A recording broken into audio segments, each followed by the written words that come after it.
Marshall Peak, Chapter 5053, Compelled to Buy. Xianxia became interested in the sugar-coated hawthorn fruits. As he recalled what he had seen, he asked probingly, 10 copper coins. The old man nodded with a smile. Yes, 10 copper coins for a skewer. It's fair, isn't it? I'll get 1 skewer then. As Xianxia spoke, he fished out 10 copper coins and passed them to the old man. As a 7th-order open heaven realm master, he naturally didn't bring any copper coins with him. Copper, silver, and gold were used by the mortals to buy goods. Most cultivators wouldn't need such things. However, there were a lot of humans living in Xianxia's small universe. Copper, silver, and gold coins were commonly used in the exchange of goods. Therefore, the 10 copper coins he had fished out were taken from his small universe. Surprisingly, the old man glanced at the copper coins but didn't take them. Instead, he sported a dark expression. Are you messing with me just because I'm old, you brat? A puzzled Xianxia asked. What do you mean, old sir? Upon seeing that the young man appeared sincere, the old man frowned. As he examined Xianxia, he suddenly realized what was going on. Oh, I get it. Brat, since you're new to this place and know nothing, I'll not settle the score with you. Instead, I'll teach you something today. Xianxia replied respectfully, I'm all ears. The old man said with a smile, the copper coins used in this marketplace are specially made. These ordinary copper coins can't be used here. After he finished speaking, he flicked a copper coin at Xianxia. Xianxia took the coin and carefully examined it. He realized that even though the material used to make the copper coin wasn't special, it was indeed custom-made. The Yin character was engraved on one side, while the Yang character was on the other side. There was no kind of restriction on the copper coin, nor was there a unique way of making it. It wouldn't be hard to make a fake one. At the very least, Xianxia could easily make many of them if he wanted to. Nevertheless, it would be inappropriate for him to do so. Left with no choice, he could only be honest with the old man. I'm sorry, old sir. I don't have this kind of copper coin. The old man chuckled. I know you don't. It's fine. I'm sure you have cultivation resources. You could trade them for copper coins with me. Does it work that way? Xianxia was stunned. Why would I lie to you? The old man nodded firmly. After giving it a thought, Xianxia fished out a 6th-order yellow crystal as he couldn't suppress his curiosity. How about this thing, old sir? The old man arched his brow and took the 6th-order yellow crystal. Then he became elated. It's a wonderful 6th-order yang element material. That's great. I haven't seen anything as pure as this in a long time. Xianxia quipped to himself that this thing was certainly pure, for it was a result of the crystallization of the burning light's power. There was no yang element material in the world that was purer than this. You can trade it for 10 skewers of sugar-coated hawthorn fruits, the old man said firmly, then was ready to fish out 10 skewers of sugar-coated hawthorn fruits. Wait a moment. An astonished Xianxia quickly stopped him. Since a skewer of sugar-coated hawthorn fruits was worth 10 copper coins, 10 skewers would be 100 copper coins. How is it possible that a 6th-order yellow crystal could only be traded for 10 skewers of sugar-coated hawthorn fruits? A 6th-order yellow crystal was worth at least 20 million open heaven pills, and a resource that rare couldn't really be bought with money. Given the conversion rate, it would mean that 1 copper coin in this marketplace was worth 200,000 open heaven pills. Xianxia was overwhelmed by a sense of unease. He didn't think the old man was conning him, but this thing was simply too expensive. It was no wonder that when the 7th-order open heaven realm master bought a skewer of hawthorn fruits from this old man earlier, he appeared as if some of his flesh had been shaved off. That was because a skewer of sugar-coated hawthorn fruits was worth 2 million open heaven pills. Why is it so expensive? Xianxia was quick to stop him, but the old man was extremely swift. The moment he started speaking, the old man had taken out 5 skewers of sugar-coated hawthorn fruits. Old sir, even though I'm new to this place, you can't oppress me like this. Xianxia stared at the old man with a solemn expression. The old man replied with a smile, I certainly won't oppress a young man like you. Don't worry. I'm an honest trader. If you don't believe me, you can ask around. Xianxia scowled. After pondering on it for a moment, though, he said, I'll just get 1 skewer. I can't have so many. The old man shook his head repeatedly. No, no. I've taken out 5 skewers already. You have to buy them all. A speechless Xianxia refuted. Can't you just put them back in? The old man lowered his head and said in a grim voice, if a person jabs a dagger into your body and takes it out, can you pretend that nothing has happened? Xianxia was dumbfounded. It's like comparing oranges with apples.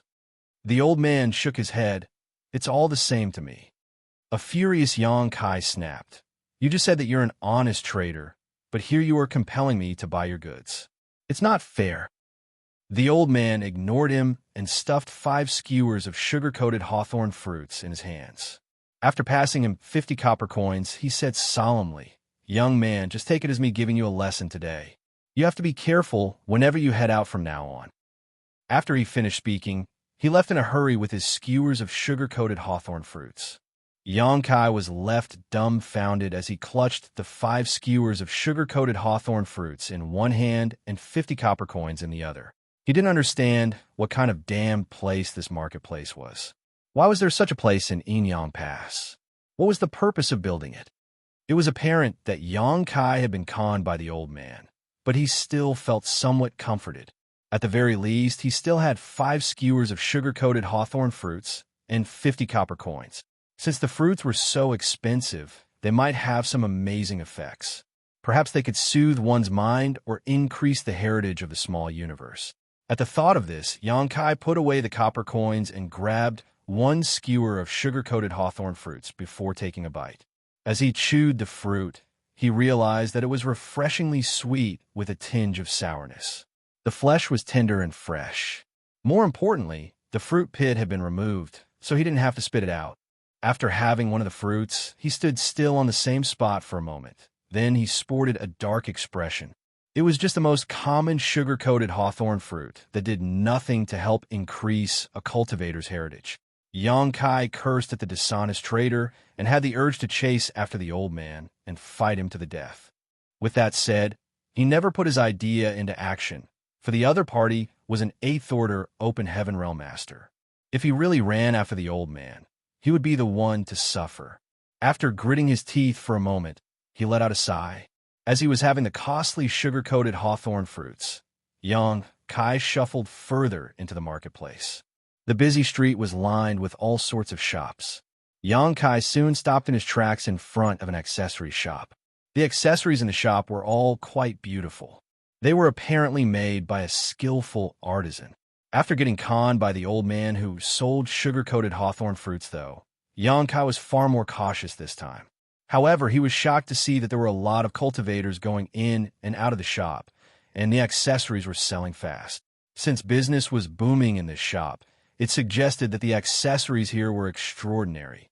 Perhaps they were no ordinary accessories, and instead, they were artifacts made by some grandmaster. At the thought of this, Xianxia nodded as he believed that his speculation was right. Hey, this generous senior brother, are you looking for some accessories? After seeing off his customer, a shop assistant hurriedly came over to serve Xianxia. Upon hearing that, Xianxia couldn't help but laugh. Why do you think I'm generous? The shop assistant pointed at the sugar-coated hawthorn fruits in his hands. If you're not wealthy, you wouldn't have bought so many sugar-coated hawthorn fruits. The one who sells sugar-coated hawthorn fruits is famous across this marketplace. It was then Xianxia realized what was going on. I see. It was no wonder that a lot of people looked at him with awkward expressions when he walked along the street. That was because he had many skewers of sugar-coated hawthorn fruits in his hands. He didn't even know that holding a few skewers of sugar-coated hawthorn fruits in one's hands was a symbol of wealth these days. Nevertheless, that was indeed the case in this marketplace. What accessories would you like to buy? The shop assistant asked hospitably. Xianxia didn't have anything specific that he wanted, for he was just wondering whether these accessories were some kind of artifacts. After looking around, he pointed at a red hairpin. Can I have a look at this? The shop assistant promptly took out the hairpin and said with a smile, This thing is made by the owner. The accessories he makes are the best in this marketplace. The other accessory shops are not comparable to us. If you give this hairpin to a woman you love, she'll definitely be pleased. The hairpin was placed inside a transparent container. Even though Yang Kai could clearly see the hairpin, he was unable to examine it. He frowned. "Can you open it?" The shop assistant put on an apologetic smile. "You can only open the box after buying the hairpin." What kind of rule is this? Since the hairpin was inside some kind of special container, Yang Kai was unable to determine the order of the accessory. How was he going to find out whether it was truly valuable or not? However, he had seen many people buying these accessories in the same way, so he knew that it was impossible for him to have a closer look at it. Left with no choice, he asked, "How much is it?" "That'll be 50 copper coins," the shop assistant replied with a smile. Yang Kai's face twitched visibly. He couldn't help but suspect that this shop assistant and the old man who sold sugar-coated hawthorn fruits might be from the same gang. Otherwise, how could the shop boy know exactly how much money he was left with? Still, Yang Kai decided to pass the 50 coins to the shop assistant without hesitation and left with the hairpin. After stepping out of the shop, he immediately took the hairpin out of the container and examined it. A moment later, he snarled through clenched teeth, "Another black-hearted con man." This was just an ordinary hairpin, not an amazing artifact. First, he was forced to buy 5 skewers of sugar-coated hawthorn fruits from the old man. Then, he was conned into buying this useless hairpin. He was completely disappointed in this marketplace. Everything in this place was a farce. However, he didn't understand why there was such a place in Inyang Pass. Moreover, a lot of Open Heaven Realm masters were seen wandering around here. After such terrible experiences, Yang Kai had lost all interest in shopping here, so he decided to go back to his place. He initially wanted to toss the hairpin away, but he thought that it was wasteful to throw away something that he had bought with half of a 6th-order yellow crystal. Therefore, he just put it in his space ring. As he was heading toward the exit, he suddenly stopped in his tracks and turned around to ask, "Why are you following me?" The moment he stepped out of the accessories shop, he already realized that someone was following him. He initially thought that it was just a coincidence, but the person behind him never went away. It was then he confirmed that he had been tailed. Marshall Peak, Chapter 5054, Little Girl. When Yang Kai turned around, he realized that no one was in sight. He frowned and looked down, only to see a little girl standing in front of him. With her big eyes, she stared fixedly at the sugar-coated hawthorn fruits in his hand. A little girl? Yang Kai was stunned. Upon closer look, he realized that she was indeed a little girl who was 7 or 8 years old. Although she was clad in simple clothes, she looked quite adorable. Her eyes were bright, and her jet-black hair hung low at her waist. Why is there a little girl in Inyang Pass? Yang Kai instinctively thought that she was an Open Heaven Realm master who had cultivated some kind of unique secret art. Such secret arts did exist in this world. Or maybe an accident happened when she was cultivating, which was why she never grew taller and appeared to be a child. However, after examining the little girl, he realized that even though she had cultivated before, she wasn't very strong. She was in the Origin King realm at most. With that said, it was inconceivable that she was already an Origin King at her age. Yang Kai still hadn't started cultivating when he was 8 years old, which showed that this little girl had extraordinary aptitude. Her achievements would surely be staggering in the future. Nevertheless, on the Black Ink battlefield where everyone was an Open Heaven Realm master, an Origin King was indeed too weak. Those from the Cave Heavens and Paradises would only send cultivators who were at least in the 6th Order Open Heaven Realm to the Black Ink battlefield. Those who were below the 6th Order wouldn't be asked to come here. What could an Origin King do in such a place? This little girl would probably be turned into a Black Ink disciple the instant she came into contact with Black Ink strength. Yang Kai was greatly puzzled about where this little girl came from. She was only 7 or 8 years old, so there was no way she was sent to this place from the 3,000 worlds by the Cave Heavens and Paradises. The only possibility was that she was born in Inyang Pass. It wasn't that there were no couples in the Great Passes. As they had to fight against the Black Ink clan all year long, they might lose their lives at any moment, so special feelings would naturally develop among people when they were under such immense pressure. In fact, there were a lot of couples in different Great Passes. However, none of them would rashly make a decision to give birth to children in such a place. That was because no one could guarantee whether they would survive the next battle. It would be the height of irresponsibility to bring a child into the world in this kind of place. Therefore, it never crossed Yang Kai's mind that he would come across a little girl who was in the Origin King realm in the marketplace in Yinyang Pass. On the other hand, the cultivators in the marketplace didn't seem curious about the little girl, which showed that she had been around here for quite some time. Seeing that she was just a little girl, Yang Kai didn't intend to probe her. He just asked in a gentle voice, "Where are your parents, little girl?" Just then, a passing cultivator crashed into a rack with a thud, which caused all the goods on it to fall to the ground. The merchant cursed at him while the cultivator apologized and picked up the goods. The little girl, who was standing in front of Yang Kai, never moved her eyes away from the sugar-coated hawthorn fruits in his hand. Without replying to his question, she gulped and asked, "Are you going to eat them?" Yang Kai looked down at his hand and realized why she had been following him.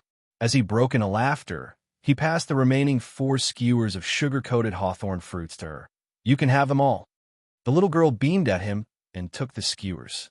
After thanking him, she started munching on the fruits and said in a muffled voice, "You're a good guy." For some reason, the old man who sells sugar-coated fruits is missing today. I still couldn't find him after looking for him for a long time. Yang Kai secretly snorted. The old man must be worried that Yang Kai would settle the score with him after conning the latter into buying 5 skewers of sugar-coated hawthorn fruits, which was why he had left in a hurry. Seeing that she was enjoying her food, though, Yang Kai felt the displeasure in his heart melting away. He felt that the 6th-order yellow crystal he had spent was finally worth it. He thus patted and stroked the little girl's head before saying, "Go home after you're done having your food. Don't make your parents worry." Asterisk dong. Star. Right then, the same rack was hit again, and the merchant quickly squatted and picked up the goods. At the same time, Yang Kai furrowed his brows. For some reason, he had a feeling that time was frozen for a moment, as though the entire marketplace had fallen silent. However, when he looked around, he realized that everything had become normal again. The little girl, whose head was being stroked, grinned from ear to ear. Yang Kai nodded at her and turned around to leave. However, he soon turned his head and gazed at the little girl, who was still tailing him. "Why are you following me? I've given you all my sugar-coated hawthorn fruits. There's none left." It only took the little girl a short time to finish having all 4 skewers. It was surprising that she had such a huge appetite. After tossing the skewers away, the little girl put on a faint smile.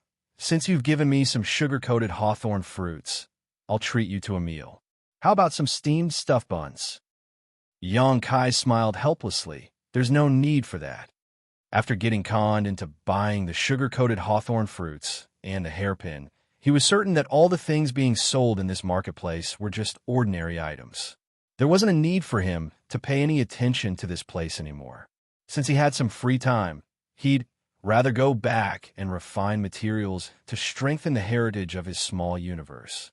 Nevertheless, before he finished speaking, he sported a helpless expression. "What's wrong?" The little girl appeared to be on the brink of breaking into tears, as though she had just suffered from the greatest grievance in the world. She sobbed and said, "I want to get some steamed stuffed buns. The steamed stuffed buns from Lin's Steamed Bun Restaurant are the best." As she spoke, she sucked the drool back in her mouth. A speechless Yang Kai massaged his temples. "If you want the steamed stuffed buns so badly, you could go ahead and buy them." The little girl hung her head low and said in a small voice, "I don't have any money." Yang Kai was torn between tears and laughter. "But you said you'd treat me to a meal." "I'll treat you to a meal, but you'll have to pay." There was an embarrassed expression on the little girl's face. "That's ridiculous." Yang Kai was lost for words. He wanted to tell her that he also didn't have any money, as the copper coins he had traded for the 6th-order yellow crystal were used up. However, the little girl walked up to him and took his hand before swaying it. "Please. Steamed stuffed buns are delicious," she gulped. Yang Kai was unable to bear the little girl pleading with him in such a way. He thought that her parents were irresponsible by giving birth to her, as they never even bothered to give her some allowance. It was simply outrageous. "Please.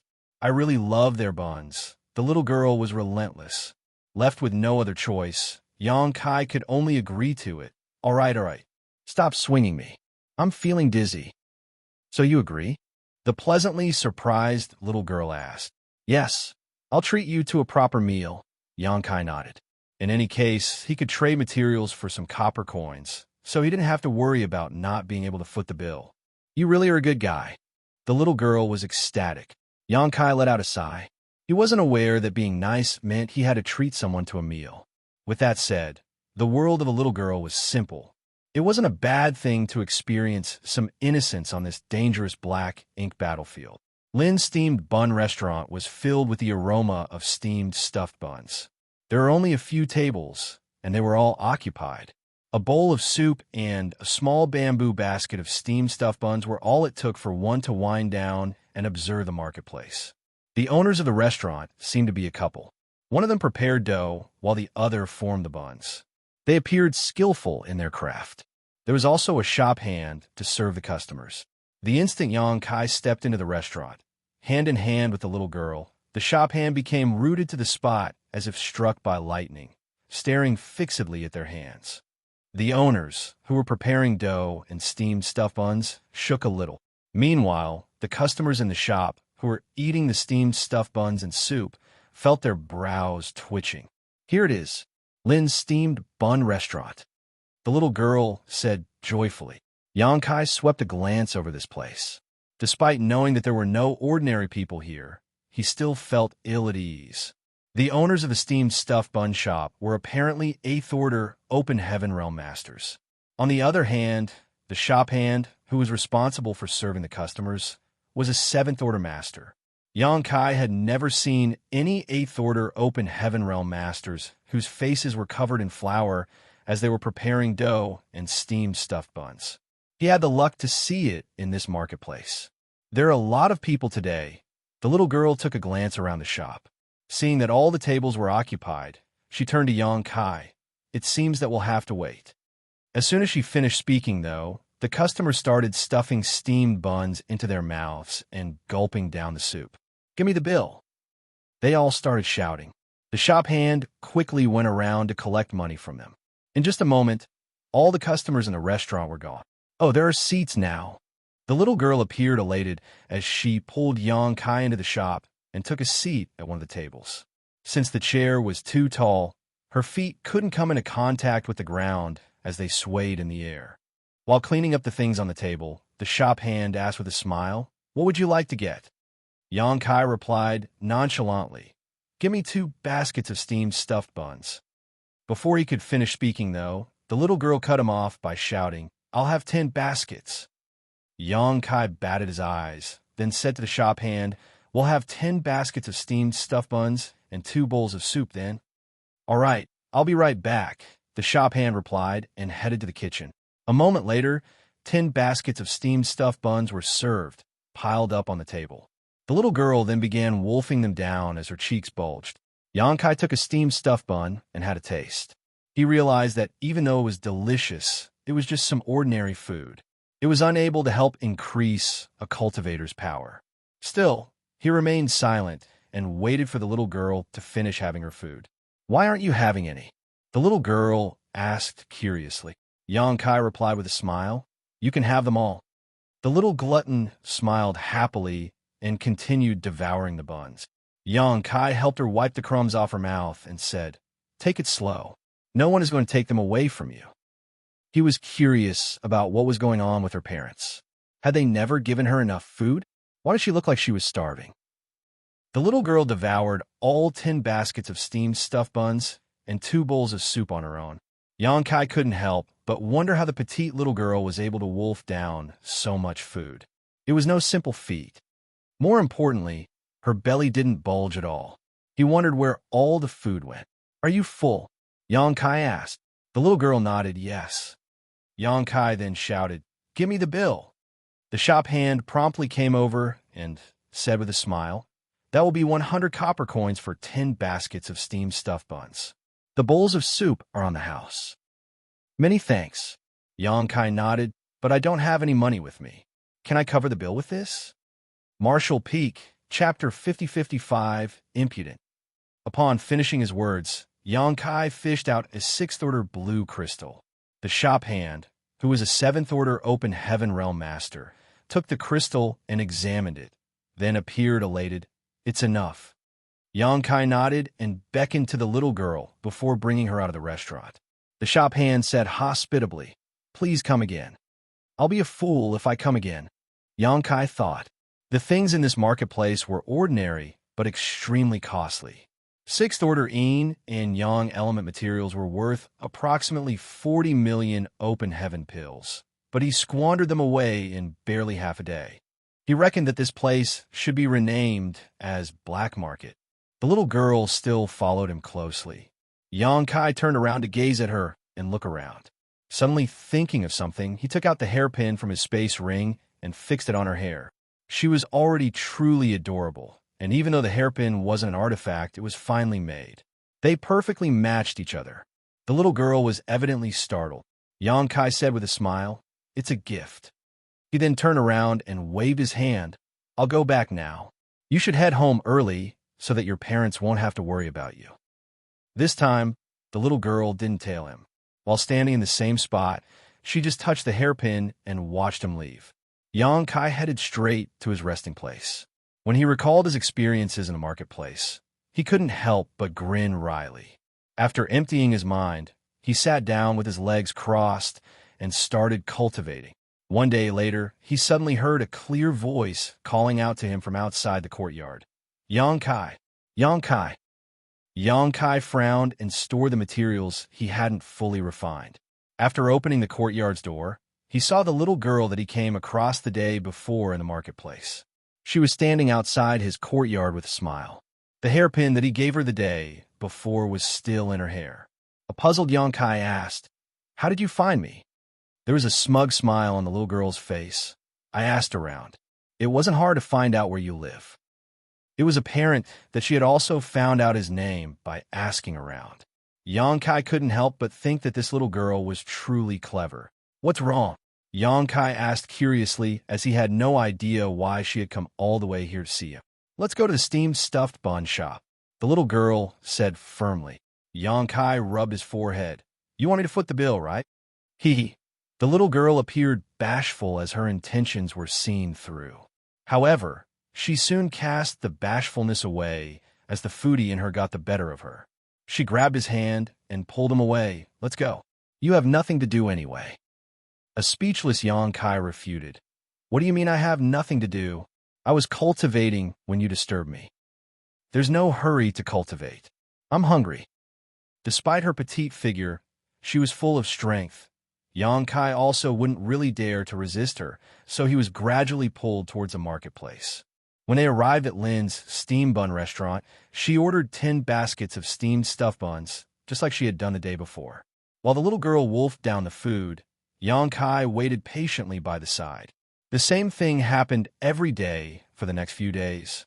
Xianxia fell helpless as he wondered who were the ones who had given birth to such a reckless little girl. He wanted to tell her parents what was going on, but to his dismay, when he asked the little girl to bring him to see her parents, she started sobbing and said that they passed away a long time ago. Upon hearing that, Xianxia didn't dare to keep asking lest her sorrowful memories were stirred up. If the little girl really started bawling her eyes out, he wouldn't know how to appease her. This little girl was 7 or 8 years old, and she was only in the Origin King realm. She must have been born in Inyang Pass, but her parents passed away a long time ago. How was she going to survive in this place? Xianxia consoled himself by thinking that he would just keep her company for the time being, as she was truly pitiful.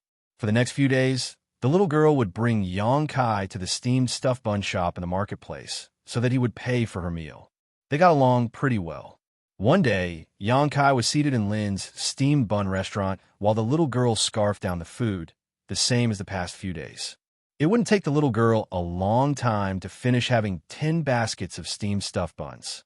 After that, Xianxia would fish out a 6th-order yellow or blue crystal to pay for the meal. Suddenly, Xianxia's expression changed as he turned to look out of the restaurant, where he saw 4 people shuffling inside. His eyes brightened as he rose from the chair and greeted them. "Senior Tang." The person at the front was none other than Tang Xiao, whom Xianxia had been waiting for. It was apparent that he had just returned from outside and hadn't even had time to clean himself up. It seemed that he had fought against some formidable enemies, so his aura was a little unstable. Behind him was Su Linggong, who was followed by Qin Kuei and Xianxia. Just like Yang Kai had speculated, the four of them had headed out together, which was why he couldn't contact any one of them. Yang Kai then greeted Su Linggong and his two disciples, who all nodded in response. Qin Kuei and Xianxia were still in the Sixth Order Open Heaven realm, but their auras had become far deeper. It was obvious that they had grown in strength after fighting against the Black Ink Clan since their arrival in Yin Pass. I came to this place because I was told that you're here, Tang Qiu explained. Yang Kai replied, I decided to take a stroll since I had nothing to do. Senior, since you're back, you could have just told someone to summon me. Why did you come all the way here? Tang Qiu waved his hand. I'm sorry for making you wait. I was held up because I came across an accident when I was on my way back. It's fine. Have a seat, please. Yang Kai extended his hand. Tang Qiu nodded, then sat together with Su Linggong. As soon as they sat down, though, they shot out of their chairs as if there was some sharp stick that poked their butts. They stared dazedly at the petite figure behind the baskets of steamed stuffed buns. Since the little girl was seated behind the baskets that had been piled up, Tang Qiu and Su Linggong hadn't noticed her presence before.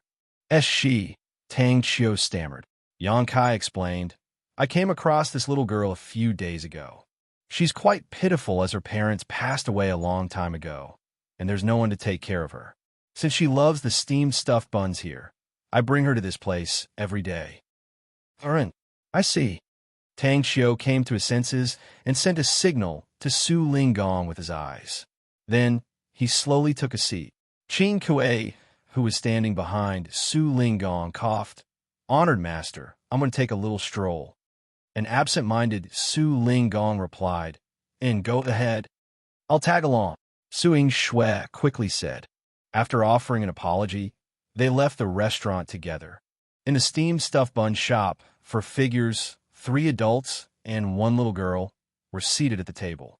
Yang Kai looked at Tang Qiu and Su Linggong with a frown. It seems that both of you are badly injured. Yang Kai could feel that there was something wrong with both Tang Qiu and Su Linggong. Their solemn expressions suggested that they were trying to suppress something, as though they were anxious or in pain somehow. We're fine, Tang Qiu replied casually. Yes, we're fine. Su Linggong nodded repeatedly. That's good. Yang Kai nodded, then brought up a serious topic. What's going on with the Black Ink Clan? Black Ink Clan? Tang Qiu appeared perplexed, as though he didn't hear Yang Kai clearly. Nevertheless, he soon regained his senses. Oh, the Black Ink Clan? I was about to discuss it with you. Yang Kai frowned, as he had a feeling that something really was wrong with Tang Qiu. The latter appeared to be completely distracted. He was the one who told Yang Kai to come over to find out who made the warships for the Black Ink Clan, but he appeared puzzled at this moment when the topic was brought up. The little girl, who had been eating her steamed stuffed buns in silence, suddenly gazed at Tang Qiu and asked with a smile, Would you like some buns? Tang Qiu was unable to respond immediately as he appeared to have been caught off guard. Yang Kai directly knocked on the little girl's head and chastised her by saying, Don't interrupt us. We're having a discussion here. Impudence. Tang Qiu landed a slap on the table that caused it to collapse. The baskets and the freshly made steamed stuffed buns all fell to the ground. Yang Kai was stunned. Tang Qiu was dumbfounded as well. On the other hand, Su Linggong hung his head low and remained unmoving. The little girl grabbed a steamed stuffed bun in each hand. Her cheeks were bulging as she soon gulped down the food. Senior, Yang Kai scowled at Tang Qiu. Tang Qiu hesitated for a bit before saying in a muffled voice, The impudence of the Black Ink Clan. Yang Kai broke into laughter. What happened to you on the way back? The shop hand hurriedly came over. While cleaning the things up, he said, Please calm down, everyone. Do not fight here. The little girl glared at Tang Qiu. Give my steamed stuffed buns back. Right away. Tang Qiu nodded repeatedly, then said to the shop hand, Give us more steamed stuffed buns. All right, please give me a moment, the shop hand replied. Since the table was broken, they had to move to another one. Fortunately, there were not a lot of customers in the restaurant right now. Apart from them, There were only a few other diners. Hence, there were still some vacant seats. New steamed stuffed buns were soon served. Yangkai was waiting for Tang Xiu to talk about what was going on with the Black Ink clan, but the latter actually started stuffing the buns into his face, even ordering Su Linggong to do the same. Therefore, apart from Yangkai, who sported a half-dumbstruck expression, the little girl, Tang Xiu, and Su Linggong were gulping down the food together. While they were enjoying the food, Tang Xiu and Su Linggong kept saying that the steamed stuffed buns were delicious. Yangkai was dumbfounded at the scene before him. Those who had no idea what was going on might think that they had been starving for a long time. The little girl's appetite seemed to be enhanced as the two men fought over the food. Soon, more and more baskets were piled up. The speed at which the owners made the steamed stuffed buns could no longer keep pace with them, as they would finish having the food too quickly. Unable to take it anymore, Yangkai said tactfully, "Senior, about the Black Ink clan." "I'll tell you about the Black Ink clan at a later time," Tang Xiu replied in a muffled voice. Yangkai looked away as he could no longer bear to keep watching them. In just half a day, they finished having 100 baskets of steamed stuffed buns, and the owners of Lin's Steamed Bun restaurant had to close the shop early. The little girl leaned against the chair and stroked her belly. With a pleased expression, she belched and said, "I'm full." Yangkai couldn't help but smile. "You're finally full for once." "And I'm stuffed. I need to head home and get some sleep." The little girl rose from the chair and skipped out of the shop. It was apparent that she was in a joyful mood. After she was gone, Tang Xiu got up as well. "I'll head back now. Yangkai, look for me tomorrow." "Yes," Yangkai replied. Su Linggong patted Yangkai's shoulder and gazed at him. After hesitating for a bit, he warned, "Be careful." Yangkai was perplexed upon hearing that, but before he could ask any questions, Su Linggong had left with his hands folded behind his back. Marshall Peak, Chapter 5056, What You Get for Having a Big Mouth. Yangkai frowned as he watched Su Linggong leave. He had a feeling that there was an insinuation in the latter's words. Just then, the shop hand came over and looked smilingly at Yangkai. "Your bill comes up to 1,000 copper coins. The boss said that since you're a frequent customer, you don't have to pay for the broken table." Yangkai's face fell as he had the urge to curse. Despite being frustrated, he still fished out a 7th-order yellow crystal to pay for the meal. After leaving the marketplace, he returned to his resting place. Surprisingly, Qin Kuei and Su Yingxue were waiting for him. Yangkai's eyes brightened when he saw them, and he quickly called out, "Brother Qin Kuei, senior sister Su." Qin Kuei nodded and looked around. Appearing to be stealthy, he said in a small voice, "Let's go inside first." Upon finishing his words, he took Yangkai's arm and strode forward. They were followed by Su Yingxue. After entering the courtyard, Qin Kuei quickly told Yangkai to activate the restriction to prevent anyone from eavesdropping. Yangkai was puzzled by their actions. After inviting them to have a seat, he poured some tea for them. Then, he sat across from Qin Kuei and asked curiously, "What's going on, brother Qin Kuei?" Qin Kuei and Su Yingxue acted as though they were wary of someone. However, who could make them act this way inside Inyang Pass? Without replying to his question, Qin Kuei stared fixedly at Yangkai and said in a grim voice, "You are truly ignorant and reckless." A perplexed Yangkai asked, "What do you mean by that?" With a solemn expression, Qin Kuei went on to say, "Do you know who the little girl was that was with you in the steamed bun shop?" Yangkai was surprised. "Isn't she a little girl whose parents passed away a long time ago?" Seeing that both Qin Kuei and Su Yingxue appeared solemn, Yangkai was astonished. "Is there anything special about the little girl's identity?" Qin Kuei grabbed his head and muttered, "Where do I even begin? Why didn't you just stay here after arriving at Inyang Pass? Why did you come into contact with her?" There was a serious expression on Yangkai's face as he cupped his fist. "Is the little girl that makes you feel so concerned? Please enlighten me." Qin Kuei looked around before he leaned close to him and said in a hushed voice, "She's the old Ance's." "The old ancestor?" Yangkai was flabbergasted, then came to his senses. No. I initially thought that she was an open heaven realm master, but I inspected her cultivation and realized that she's only in the Origin King realm. How could she be the old ancestor? On the other hand, Qin Kuei was rooted to the spot. His forehead was beaded with sweat, as though he was going through some difficulties. As his brow twitched, he said, "The old ancestor's adopted daughter." A speechless Yongkai quickly picked up a teacup and took a sip. "Brother Qin Kuei, I was almost frightened to death. You should have finished your sentence quickly." Qin Kuei nodded. Yes, she's the old ancestor's adopted daughter. Right, junior sister?" On the side, Xianxia replied obediently, yes.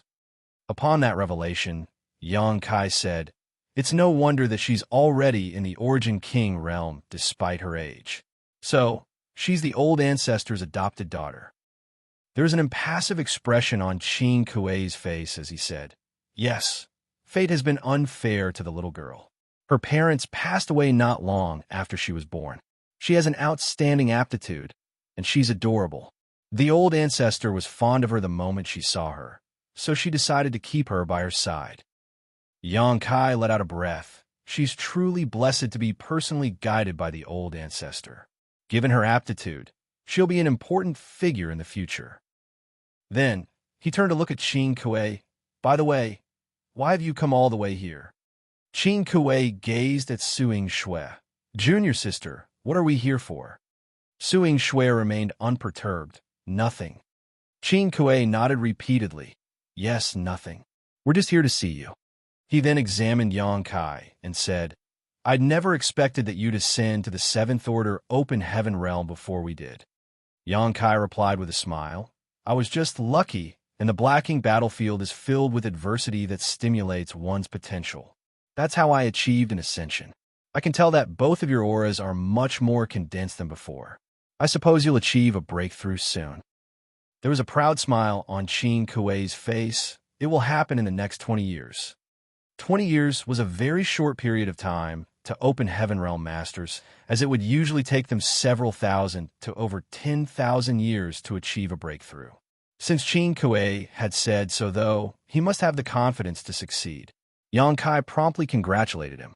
They then asked about Chu Huashang. Certainly, Yang Kai wouldn't hide anything from them. 2 hours later, they left together. Not long after they stepped out of Yang Kai's place, they took a turn and became rooted to the spot. That was because there was a little girl skipping towards them. She seemed to be in a jolly mood. There was an ordinary-looking hairpin on her hair, and she was holding a skewer of sugar-coated hawthorn fruits in each hand. One of the skewers was half finished. As the little girl approached them, both Qin Kuei and Xianxia felt that the entire world was rapidly fading away around them. It was as though they had been tossed into the endless void. A moment later, the little girl stood right in front of them. It wasn't until this moment that the world returned, which made them feel relieved. At this point, they were already soaked in cold sweat. The little girl was just standing in front of Qin Kuei, looking up at him. Qin Kuei somehow forced out a smile. The little girl also put on a smile before suddenly jumping up and delivering a light pat to his face. When Qin Kuei came to his senses, the little girl already brushed past him. Her clear voice was heard saying, "That's what you get for having a big mouth." Qin Kuei was shuddering like a quail, without shelter in winter. The two of them turned around and saluted the little girl. A while later, Qin Kuei asked in a small voice, "Is she gone?" Xianxia nodded. "Yes, she's gone." Qin Kuei let out a long breath as he almost collapsed to the ground. He felt that the momentary torture he had just gone through was more taxing than an epic battle against the Black Ink clan. All of a sudden, Xianxia exclaimed, "Senior brother, your mouth." Qin Kuei turned pale. "What happened to my mouth?" The little girl flicked him just now, and even though he didn't detect any anomaly, he reckoned that she must have done something horrible to him. Xianxia covered her lips and giggled. "It's nothing." "What happened?" Qin Kuei asked as he had a bad feeling. Xianxia whirled around. "It's really nothing." Her shaking shoulders suggested that she was trying to stifle her laughter. The sense of unease in Qin Kuei's heart intensified, and he quickly fished out an artifact that looked like a mirror and took a glance at his reflection. In an instant, he sported a dark expression. That was because he could see from the reflection that his lips were swollen, both of them incredibly plump, literally giving him a big mouth. However, he was unaware of such a drastic transformation just now. If he hadn't seen his own face through the reflection, he wouldn't have believed it. He was on the brink of breaking into tears. How was he supposed to face anyone with such a ridiculous look? The little girl obviously wanted to let him know the consequences of being big-mouthed. When he lifted his head, his eyes were already soaked in tears. "Junior sister, I'd rather die." Xianxia scoffed. "You had it coming." The next day, Xianxia headed to the Eastern Army headquarters to look for Tang Xiu. Tang Xiu must have informed everyone in the army headquarters about Xianxia's visit, so he wasn't probed by anyone. Soon, someone led him to the conference hall. Including Tang Xiu, there were 4 people in the conference hall, all in the 8th Order Open Heaven realm. Seeing Xianxia, Tang Xiu quickly rose from his chair and introduced him to the other 3 people. They were the other army commanders of Inyang Pass. However, Xianxia was dumbfounded as he gazed at the Northern Army commander, Fei Yushan. Fei Yushan put on a grin. "What? Did you like my sugar-coated hawthorn fruits? I made them myself, so they must be delicious." This army commander of the Northern Army was none other than the old swindler who sold sugar-coated hawthorn fruits in the marketplace. That revelation astounded Xianxia. Besides that, he had also seen the Western Army commander, Lu Zhiping, before. In fact, he saw her practically every day the past few days. That was because she was the owner of Lin's steamed bun restaurant. No one would have believed that the army commander of the Western Army in Inyang Pass would prepare dough and steamed stuffed buns in the marketplace, while the army commander of the Northern Army would sell sugar-coated hawthorn fruits. Over the past few days, Xianxia had spent quite a lot of money to buy their wares. However, he had never seen the army commander of the Southern Army, Wu Qing, before. Wu Qing was burly, and he looked like a reticent man. Nevertheless, the marketplace and the army headquarters were 2 different places. Upon Tang Xiu's introduction, Xianxia saluted all of them. As they examined Xianxia, Wu Qing nodded gently. "You're indeed a talented young man." Xianxia replied humbly, "Many thanks for your compliment, senior." Wu Qing waved his hand. "I've heard a lot about what you've done in Blue Sky Pass. You were already able to achieve amazing things when you were in the 6th Order Open Heaven realm, and now you are in the 7th Order. This Wu is no match for you, and you don't have to be overly humble. If you weren't strong enough, we wouldn't have asked you to come over." Tang Xiu nodded. "Xianxia, I'm sure you're already aware of the reason we've asked you to come here." Xianxia nodded. "I have to sneak into the Black Ink clan's territory, then locate and identify the Black Ink disciple who can refine warships." "That's right." Fei Yushan ran his fingers through his beard. "This matter has far-reaching implications, so we have to come up with a proper plan. Otherwise, we wouldn't even consider having a junior like you take on such a risk. Moreover, you have the experience of pretending to be a Black Ink disciple before, and you're unmatched when it comes to escaping. After a discussion, we believe that you're the best suited to carry out this task. That was the reason we transferred you from Blue Sky Pass to this place." With a solemn expression, Lu Zhiping said, "Since time immemorial, warships have always been the greatest advantage of our human race. If the Black Ink clan manages to refine their own warships and deploy them in large-scale wars, our advantage will be gone for good. By then, the foundation passed down to us from our ancestors will be ruined. In that case, how are we going to face our ancestors when we pass away in the future?" "I understand," Xianxia replied solemnly. "That is the reason I requested to come to Inyang Pass." "I'm glad that you understand." Tang Xiu nodded with gratification. "Let's cut to the chase. Tell us what you're thinking and what you might need to help with the plan. We'll satisfy your needs as long as we can." After giving it thought, Xianxia asked, "How much information have you gathered so far?" The army commanders shook their heads. Tang Xiu said, "In truth, we've only gathered a tiny bit of information. It's almost negligible. We just found a pseudo-warship that was used by the Black Ink clan more than 10 years ago. As for who made it or where it was made, we have no idea." Marshall Peak, Chapter 5057, Mr. Storyteller. Upon hearing that, Yangkai frowned. Is there really no useful information at all? An embarrassed Tang Qiu shook his head. The only thing we can give you is a list of a dozen names. As for whether one of them is really the Black Ink disciple who is able to refine warships, you'll have to find out on your own. Yangkai nodded and gently tapped the table. The information provided by those in Yingyang Pass was limited, which was what he had expected. If it was so easy to ascertain the Black Ink disciple's identity, they wouldn't have sought his help. This was only natural, though, as the Black Ink clan would definitely do their best to protect such a valuable talent. Even the ordinary Black Ink clansmen wouldn't be aware of such inside information. So how could the humans gather any useful clues? Although we can't give you any concrete information, we speculate that the Black Ink disciple probably resides in their royal city. Royal city? Yangkai arched his brow. Tang Qiu nodded. Yes, the royal city, where their royal lord is located. In that case, this will be a difficult task. Yangkai felt his heart sinking.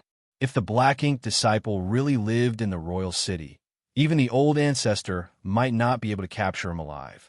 Yangkai initially thought that as long as he could find out the Black Ink disciple's whereabouts, he could try to send a message back to Yingyang Pass, and they would handle the rest of the matter, with the old ancestor likely making a move at that point.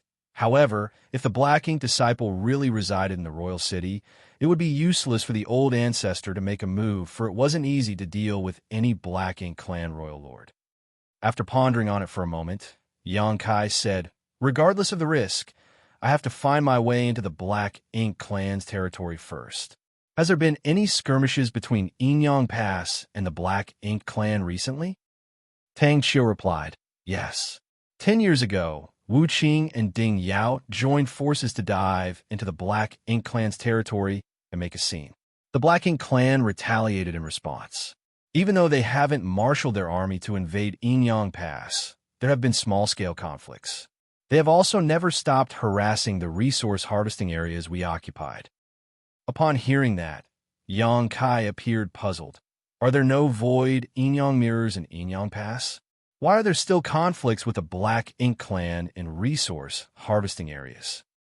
The method of refining the void Yingyang mirrors had been spread across the Great Passes. The Universe Worlds and Blue Sky Pass occupied resource harvesting areas had been moved back to Blue Sky Pass, so they could just extract resources at their doorstep. They no longer had to go to faraway places.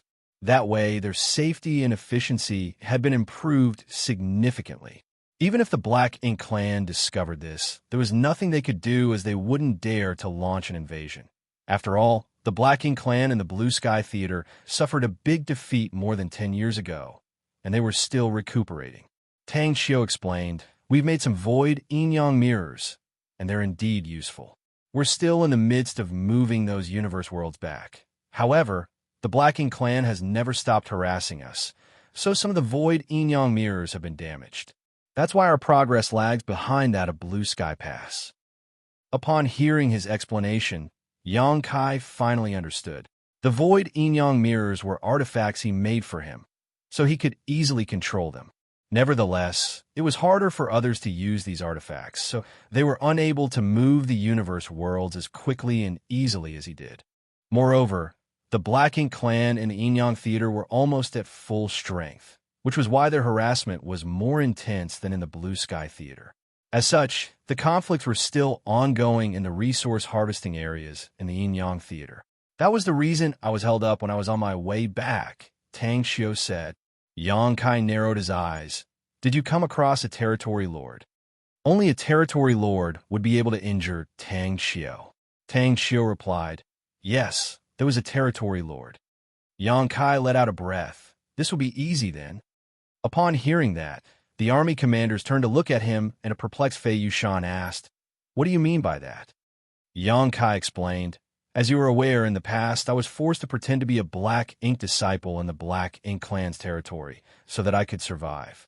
At that time, I was only in the 6th Order, and the one who tried to corrupt me with Black Ink strength was only a high-rank Black Ink clansman.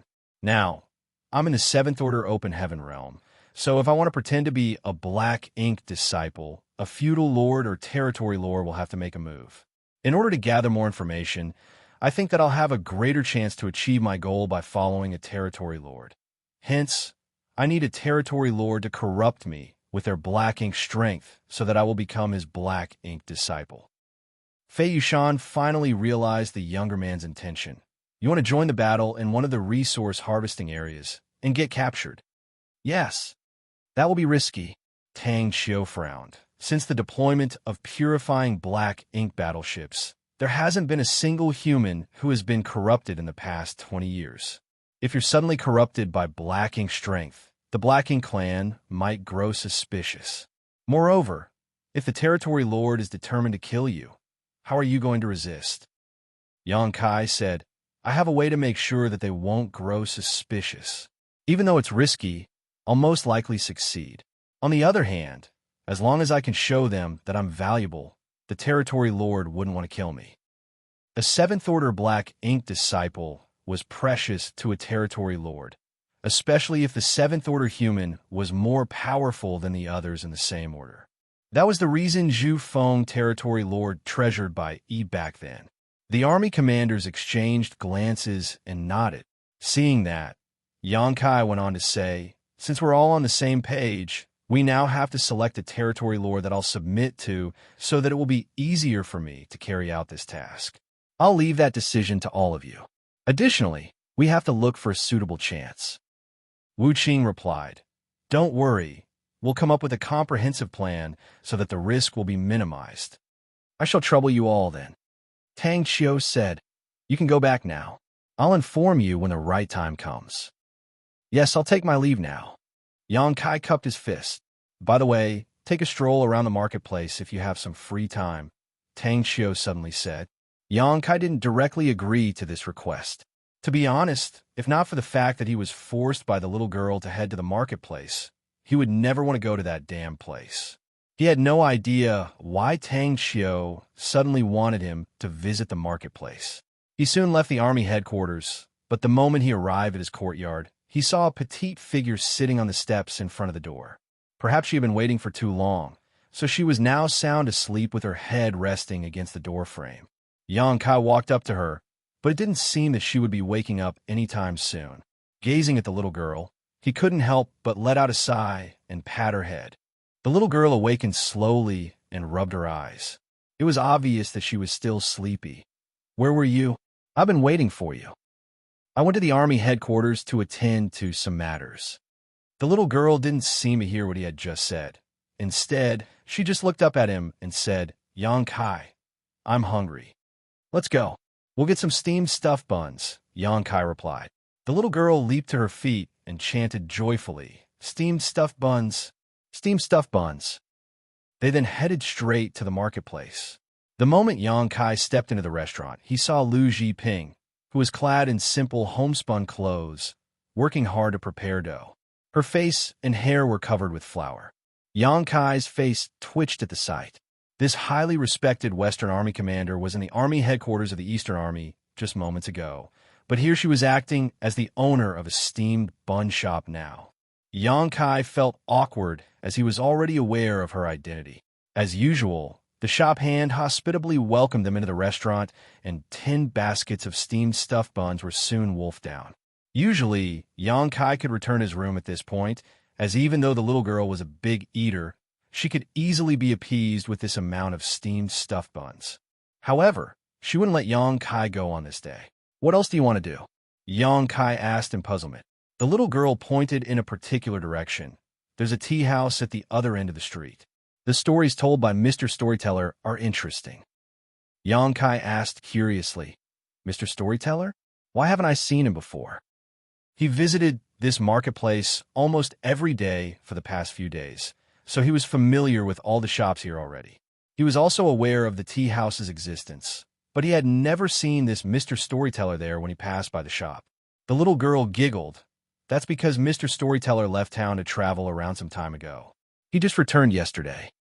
He just returned yesterday? Yang Kai suddenly had an ominous feeling. With the little girl leading the way, they soon arrived at the tea house. The place was filled with people, and there were a lot of tables on the floor. In front of them was a curvy woman who was clad in a fancy costume, standing on the platform. She was singing a song in a melodious voice. The performance was so excellent that she earned a round of applause from the audience. Xianxia took a deep breath at the sight of such hustle and bustle. Despite having visited this marketplace many times, he still couldn't get used to it. It had to be noted that the spectators and the singer were all open heaven realm masters, with many of them in the 7th order and even 8th order. Did those in Inyang Pass have nothing better to do? This way, the little girl seemed to be familiar with the place as she pulled Xianxia toward an empty table. A shop hand promptly approached them. "What would you like to order?" The voice sounded familiar to Xianxia, and the instant he turned his head, he was dumbfounded, for the shop hand was none other than Xianxia, though his subservient manner didn't look anything like his usual self. "Ching," Xianxia called out. "Ching Luo tea, is it?" "Ching Kuei cut him off? Excellent. It's the best tea we have in this tea house." Xianxia gazed at him as if the latter was a fool. Seemingly oblivious to his expression, Ching Kuei asked, "What else do you need?" The little girl said, "Snacks." "Good. Please give me a moment." Ching Kuei replied hospitably and turned around to leave. A moment later, a plate of fruits and some nuts were served. There was no doubt that the service here was top-notch. After the singer was done, she elegantly stepped down from the platform. The next instant, the elderly Mr. Storyteller walked up on stage. The moment Xianxia saw this person, he couldn't help but press his face into his palm. As expected, Mr. Storyteller, who was said to have just returned from traveling around, was none other than Xianxia, who Xianxia had seen in the army headquarters just a while ago. Instead of staying in his room to recuperate from his injuries, Xianxia had come to the marketplace to tell some stories. It was all highly improper. However, Xianxia ignored Xianxia as he swept a glance over them and placed a wooden block on the table before he began telling a story. Martial Peak, Chapter 5058, Welcome back, old ancestor. More than 10 days had passed since Xiao's return. As usual, the little girl would bring Xianxia to the marketplace every day and spend a long time there. One day, after she was done having steamed stuffed buns, Xianxia bought her several skewers of sugar-coated hawthorn fruits. The little girl, who was skipping at the front, suddenly stopped in her tracks and turned around to look at Xianxia. "What's wrong?" Xianxia was perplexed. "Close your eyes." Xianxia replied with a smile. "What do you want to do? Why are you trying to be mysterious?" The little girl pouted. "Just close your eyes." All right. Xianxia closed his eyes as he was told. "Stick out your hand." The little girl was heard saying. Xianxia extended his hand, and following that, he realized that something was placed on his palm. When he opened his eyes, he saw a copper coin. He broke into laughter. "Why did you give me a copper coin?" With her head tilted, the little girl said, "You've been treating me to meals every day, and you also bought me a hairpin. There's nothing else I can give you other than this thing." Well, at least she's grateful. Xianxia felt warmth in his heart. Even though it was just a single copper coin, it showed the little girl's sincerity. "Thank you for this, then."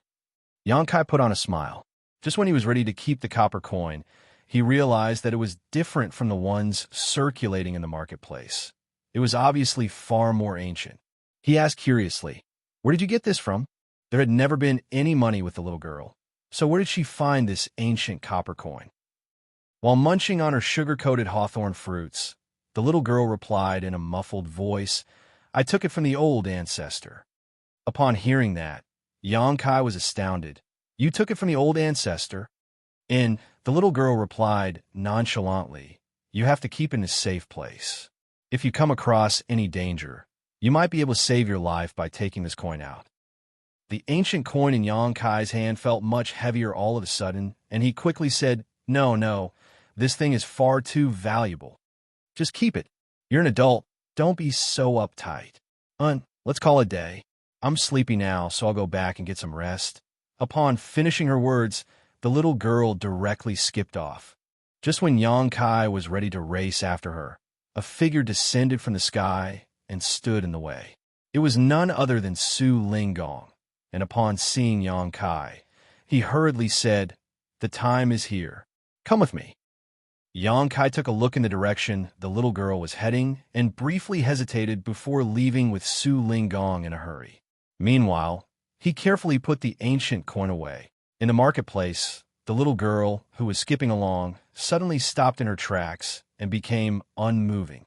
As she stood still, the entire marketplace seemed to have frozen in time.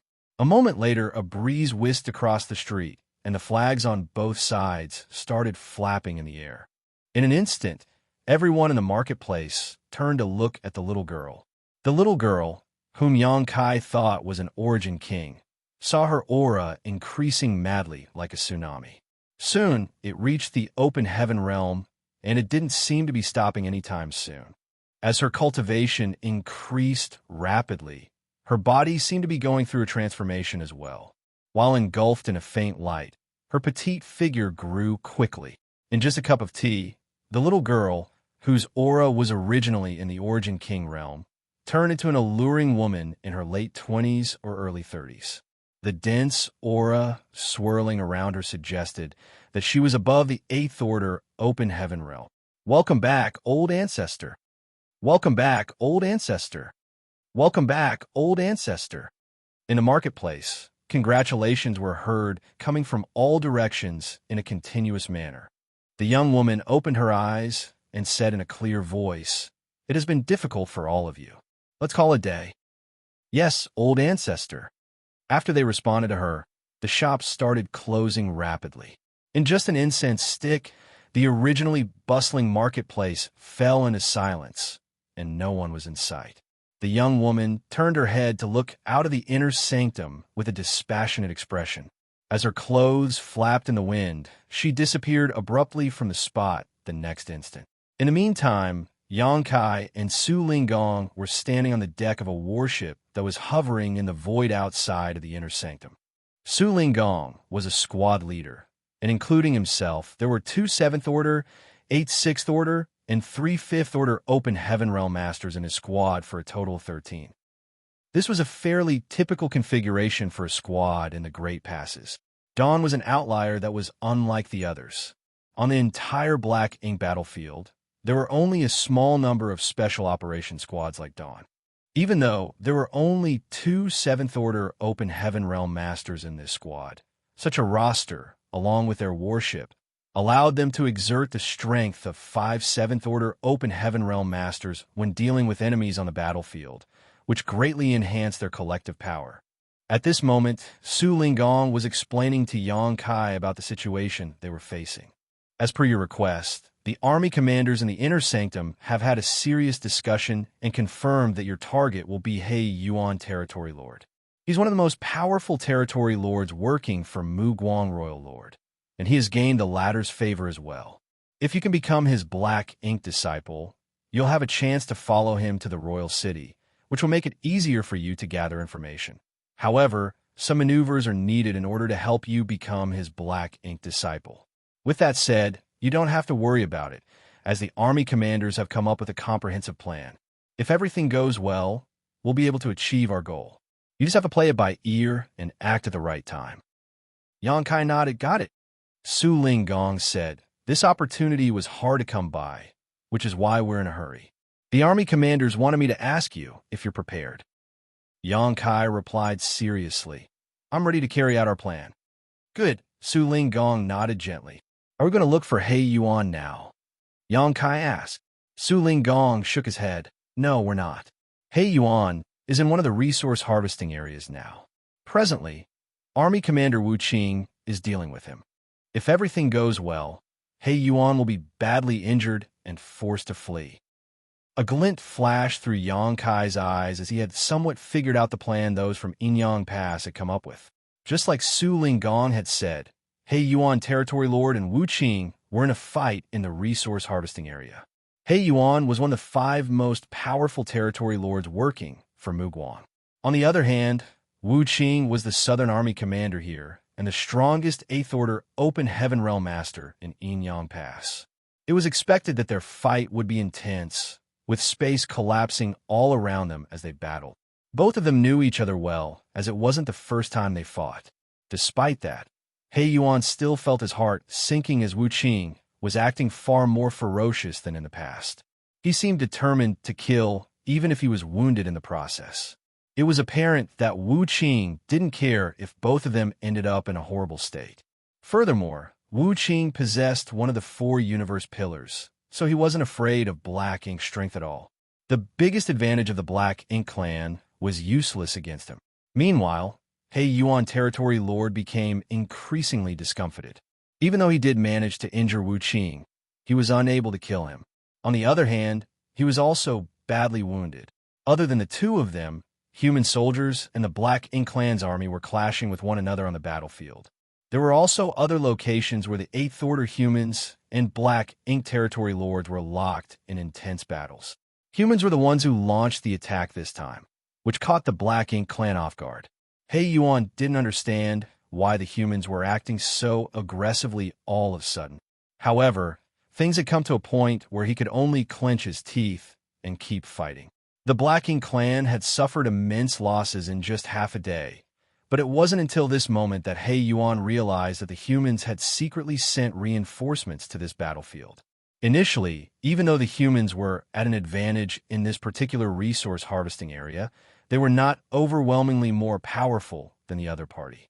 Now that they had helpers, though, how was the Black Ink clan supposed to resist? Seeing that they were on the losing side, He Yuan wanted to flee. However, Wuxia seemed to have gone mad as he aimed fixedly at He Yuan, which ensured that the latter would not be able to escape. 2 or 3 days later, the Black Ink clan had suffered near catastrophic losses, while even though some of the soldiers from Inyang Pass were killed, the number was tolerable. Amidst the chaotic battle, a column of light suddenly shot into the sky. It was obviously a signal. The Black Ink clan, who had no idea what was going on, were astounded as they wondered what the humans were up to. He Yuan, who was battling against Wuxia, also sported a solemn expression. All of a sudden, Wuxia dropped all his defenses and went all out to strike at He Yuan. A flabbergasted He Yuan instinctively counterattacked. As their powers clashed, the void around them trembled fiercely. Both of them were sent flying away as they sprayed out a mouthful of blood. Both parties ended up being horribly injured. Wuxia had gained the upper hand as he was the one who made a move first, so his injury was less severe than that of He Yuan. Therefore, he recovered quickly and tried to follow up with his assault. Seeing the other party act so madly, He Yuan didn't dare to keep fighting. Moreover, the humans had just sent a signal, so more reinforcements might be on their way. At the thought of this, He Yuan quickly released a large Black Ink cloud and concealed himself in it. Wuxia charged into the cloud, but He Yuan was already nowhere in sight. Half a day later, the battlefield fell dead silent. The humans had gained a victory while the Black Ink clan fled in embarrassment. All of a sudden, a weakened Xianxia appeared beside Wuxia. He was already injured to begin with, and before he could recuperate, he came all the way here to fight against a Black Ink clan territory lord, which exacerbated his wounds. As such, it would probably take him several years to recuperate. "Are you all right?" Tang Xiu asked. "His injury is more severe than mine," Wuxia snorted. Tang Xiu was rendered speechless as he once again witnessed how much this guy hated suffering a loss. After taking a glance at the battlefield that was in a mess, he let out a sigh. The stage has been set. I wonder if things will go to plan. Wuxia replied impassively. There's only so much we can do. The rest is up to the heavens. You always tend to look on the bright side. Tang Xiu put on a smile, and then the light in his eyes went out. We've paid a huge price here. A lot of our people have died. I hope it's worth it. Everyone who lost their life on the Black Ink battlefield did not die for nothing. Upon finishing his words, Wuxia turned around and returned to his ship, leaving Tang Xiu with a dampened expression on his face. Marshall Peak, Chapter 5059, So Strong. A warship navigated through the void like an agile fish in water. As the open heaven realm masters channeled their world force, the arrays they were powering activated. The next moment, they launched violent attacks towards their enemies. Every strike was equivalent to the attack of a 7th Order open heaven realm master. The Black Ink clansmen, who were running away, were unable to fend off the attacks, and a large number of them were killed instantly, with the survivors scattering randomly. This warship was commanded by none other than Su Linggong, who had his squad members assisting him. They departed from Inyang Pass and arrived at their destination just in time. Before they could settle in, though, they saw some Black Ink clansmen fleeing in their direction. Both Yang Kai and Su Linggong knew that these Black Ink clansmen must have fled from the resource harvesting area. The sight before their eyes suggested that the humans had gained the upper hand on the battlefield, and they might have even broken the main force of the Black Ink clan. That was the reason these Black Ink clansmen were fleeing. There wasn't even a single feudal lord among this group, so they could be considered insignificant. Yang Kai and the others were not even interested in fighting against them, as by relying on the warship's power, they could destroy these Black Ink clansmen with ease. Presently, they were stationed on the route the Black Ink clansmen had to pass through if they wanted to retreat to their territory. It was a plan devised by those from Inyang Pass. Now, they were waiting for the wounded He Yuan to arrive at this place. That would be the key moment when they would execute the plan that those from Inyang Pass had come up with. In order to make this plan a success, Inyang Pass prematurely launched a comprehensive assault in the resource harvesting area so that Yang Kai could pretend to become a Black Ink disciple and safely reach the Black Ink clan's hinterland. The different parts of this plan were connected in a meticulous way. Those from the Black Ink clan could never have expected that the humans would go to such great lengths just to sneak Yang Kai into their territory. After the warship navigated through the void for another half a day, they managed to kill a lot of Black Ink clansmen. Eventually, they came across a group that was worthy of their attention. There were over 100 Black Ink clansmen in this group with 2 feudal lords leading them. However, both of them were wounded as they had been in a prolonged battle just now. The entire group was obviously dispirited. The instant the feudal lords saw the warship approaching, they were flabbergasted. They could not understand why a warship belonging to the humans would appear in this kind of place. It wasn't the first time the feudal lords battled against humans, so they were aware that this kind of warship was powerful. Even though there were only a dozen or so people in a human squad, there would normally be 2 7th-order open heaven realm masters with them. The squad members, coupled with this warship, were more than enough to deal with these wounded Black Ink clansmen. However, as the feudal lords thought of the fact that more of their comrades were on the way to this place, they set their minds at ease. Regardless of the reason this warship had appeared in this place, it was their best chance to earn some merits. As long as they could trap this human squad here, they could eventually subdue them when more of their clansmen arrived. They had just suffered a humiliating defeat, so if they could make a contribution here, they might be spared some punishment when they returned. At the thought of this, the feudal lords exchanged glances and nodded. They had come to a consensus without the need for a discussion. One of the feudal lords quickly waved his hand and ordered, "Encircle them here, don't let them flee." Upon finishing his words, he charged forward like a cat that had caught a whiff of fish. It was as though he was worried that he wouldn't get a reward for not being the first one to make a move. However, what he saw the next instant astonished him. He initially thought that this squad, which was alone in this place, would immediately flee upon seeing so many Black Ink clansmen, but things turned out very different from what he had anticipated. Instead of fleeing, the squad actually sailed their warship towards them. Before the warship even arrived, its arrays started flickering. The feudal lord, who was at the front, was dumbstruck as a sense of danger overwhelmed him. He quickly dodged away, and in the next instant, a powerful beam of light shot out and tore through the void. Even though the feudal lord had successfully evaded the attack, he still felt an impact from it.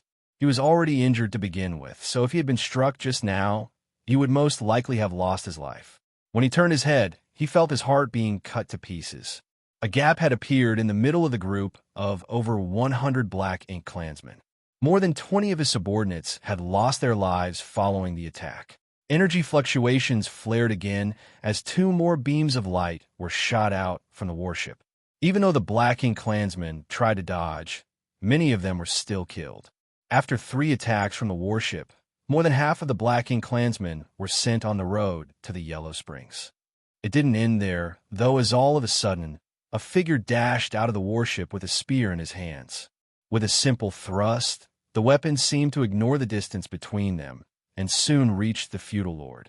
The feudal lord was horrified as he had never expected this human to be so quick and hurriedly surge his black ink strength to form a shield in front of him. The usually impenetrable shield was unable to withstand this attack. As soon as the spear came into contact with the shield, the solid black ink strength burst apart. However, this momentary delay allowed the feudal lord to shift his figure so that his vitals wouldn't be hit. As dark blood spurted out, the spear pierced the feudal lord's shoulder and stuck out the other side. The wounded feudal lord was both shocked and furious as he looked up and roared, clenching his fist tight as he punched out. The attack contained a power that could destroy heaven and shatter earth. However, the feudal lord missed his target. He had no idea how the enemy disappeared, but when he detected the other party's aura again, he felt a sense of danger coming at him from the side. When he turned his head, he saw a dispassionate-looking young man and a sharp spear rapidly enlarging before his eyes. At this life-and-death moment, the feudal lord raised his arms in an attempt to blunt the attack. At the same time, he puffed out a black ink cloud from his mouth to engulf the human in the hopes that the latter would back down. The spear thrust through the black ink cloud and slid past his arms before striking the feudal lord's head and causing it to burst. The young man dashed out of the black ink cloud and brushed past the headless feudal lord without pause, his entire figure engulfed in murderous intent. The battlefield fell silent. The surviving black ink clansmen were astonished, while at the same time, Su Linggong and his squad aboard the warship felt their brows twitching. So strong. Qin Kuei, who was in charge of one of the arrays, gulped. Even though he had been operating the array, he could clearly see what happened just now. It only took Xianxia a couple of breaths to fly out of the warship and kill a feudal lord in less than 5 moves. A feudal lord was killed just like that.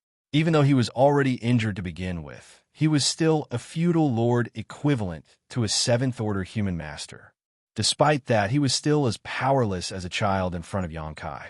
This kind of overwhelming power was simply unheard of.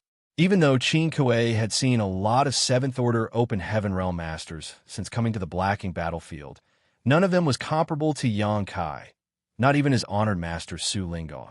He recalled that when he first met Xianxia, both of them were only in the 6th-order open heaven realm. Due to various reasons, Xianxia took part in the Tao Theory Assembly, which was meant to select a husband for Chu Huashang, and he eventually won first place. Since then, Xianxia had become a famous figure among the cave heavens and paradises. Many years had passed, and now Xianxia surpassed Qin Kuei by a large margin when it came to strength. After making some calculations, Qin Kuei realized that he was already a 6th-order open heaven realm master when the brat was just Emperor Realm Jr. He was still in the 6th order when this boy ascended to the 5th order open heaven realm. When the brat made it to the 6th order, he was still a 6th order open heaven realm master. Now, that same brat was in the 7th order, while he was still in the 6th order open heaven realm. At the thought of this, Qin Kuei felt dejected, thinking that he had wasted all the years he had lived. Su Yingxue, who was in charge of another array, seemed to have detected the change in his emotions, so she said gently, "There are always some people in the world who are extremely blessed with luck and talent, so there's no point feeling bothered by it, senior brother. Since you're not comparable to them, you should strive to be better by improving yourself each day. The only person you have to surpass is yourself." Qin Kuei put on a helpless smile. "I understand, but it's the first time I realize there's such a huge gap between someone else and me." Su Linggong said in a serious tone, "Since you're aware of your shortcomings, you can improve yourself. Considering that you're not as lucky and talented as him, you have to work extra hard. On the road to the peak, nothing is more important than your own efforts." "Yes," Qin Kuei replied respectfully. The deputy squad leader, who was also a 7th order open heaven realm master, approached Su Linggong and asked in a hushed voice, "Do we need to give him a hand, squad leader?" Su Linggong shook his head. "There's no need for that. Just watch." Judging from the speed Xianxia was able to kill a feudal lord, he would destroy these Black Ink clansmen in no time, even without any help from them. As they spoke, the surviving Black Ink clansmen had descended into chaos. The remaining feudal lord was horrified by the fact that his companion was killed in just a couple breaths of time. His strength was on par with that of his companion who was killed, but the latter was easily dispatched by Xianxia with just 2 or 3 moves. He reckoned that he wouldn't be a match for the young man either. Is this human really a 7th Order master? The feudal lord almost went mad. He reckoned that even an 8th Order open heaven realm master couldn't give him so much pressure. Why would there be such a horrifying 7th Order human in this world? Therefore, the instant Xianxia turned to look at the feudal lord and locked his senses onto him, the latter directly turned around to flee without the intention to fight. However, before he could escape any notable distance, he shuddered and became rooted to the spot. When he lowered his head, he saw that the tip of a spear had stuck out from his chest. Black blood was streaming out of the wound, and it wasn't until this moment that he was overwhelmed by a sense of excruciating pain. While feeling despondent, the feudal lord wanted to make a final retaliatory strike, but Xianxia quickly wielded his spear and surged his world force. Following that, the feudal lord exploded into blood mist as his broken limbs scattered around the void. What a shame, Xianxia muttered under his breath. The first feudal lord had the guts to exchange moves with him in order to resist.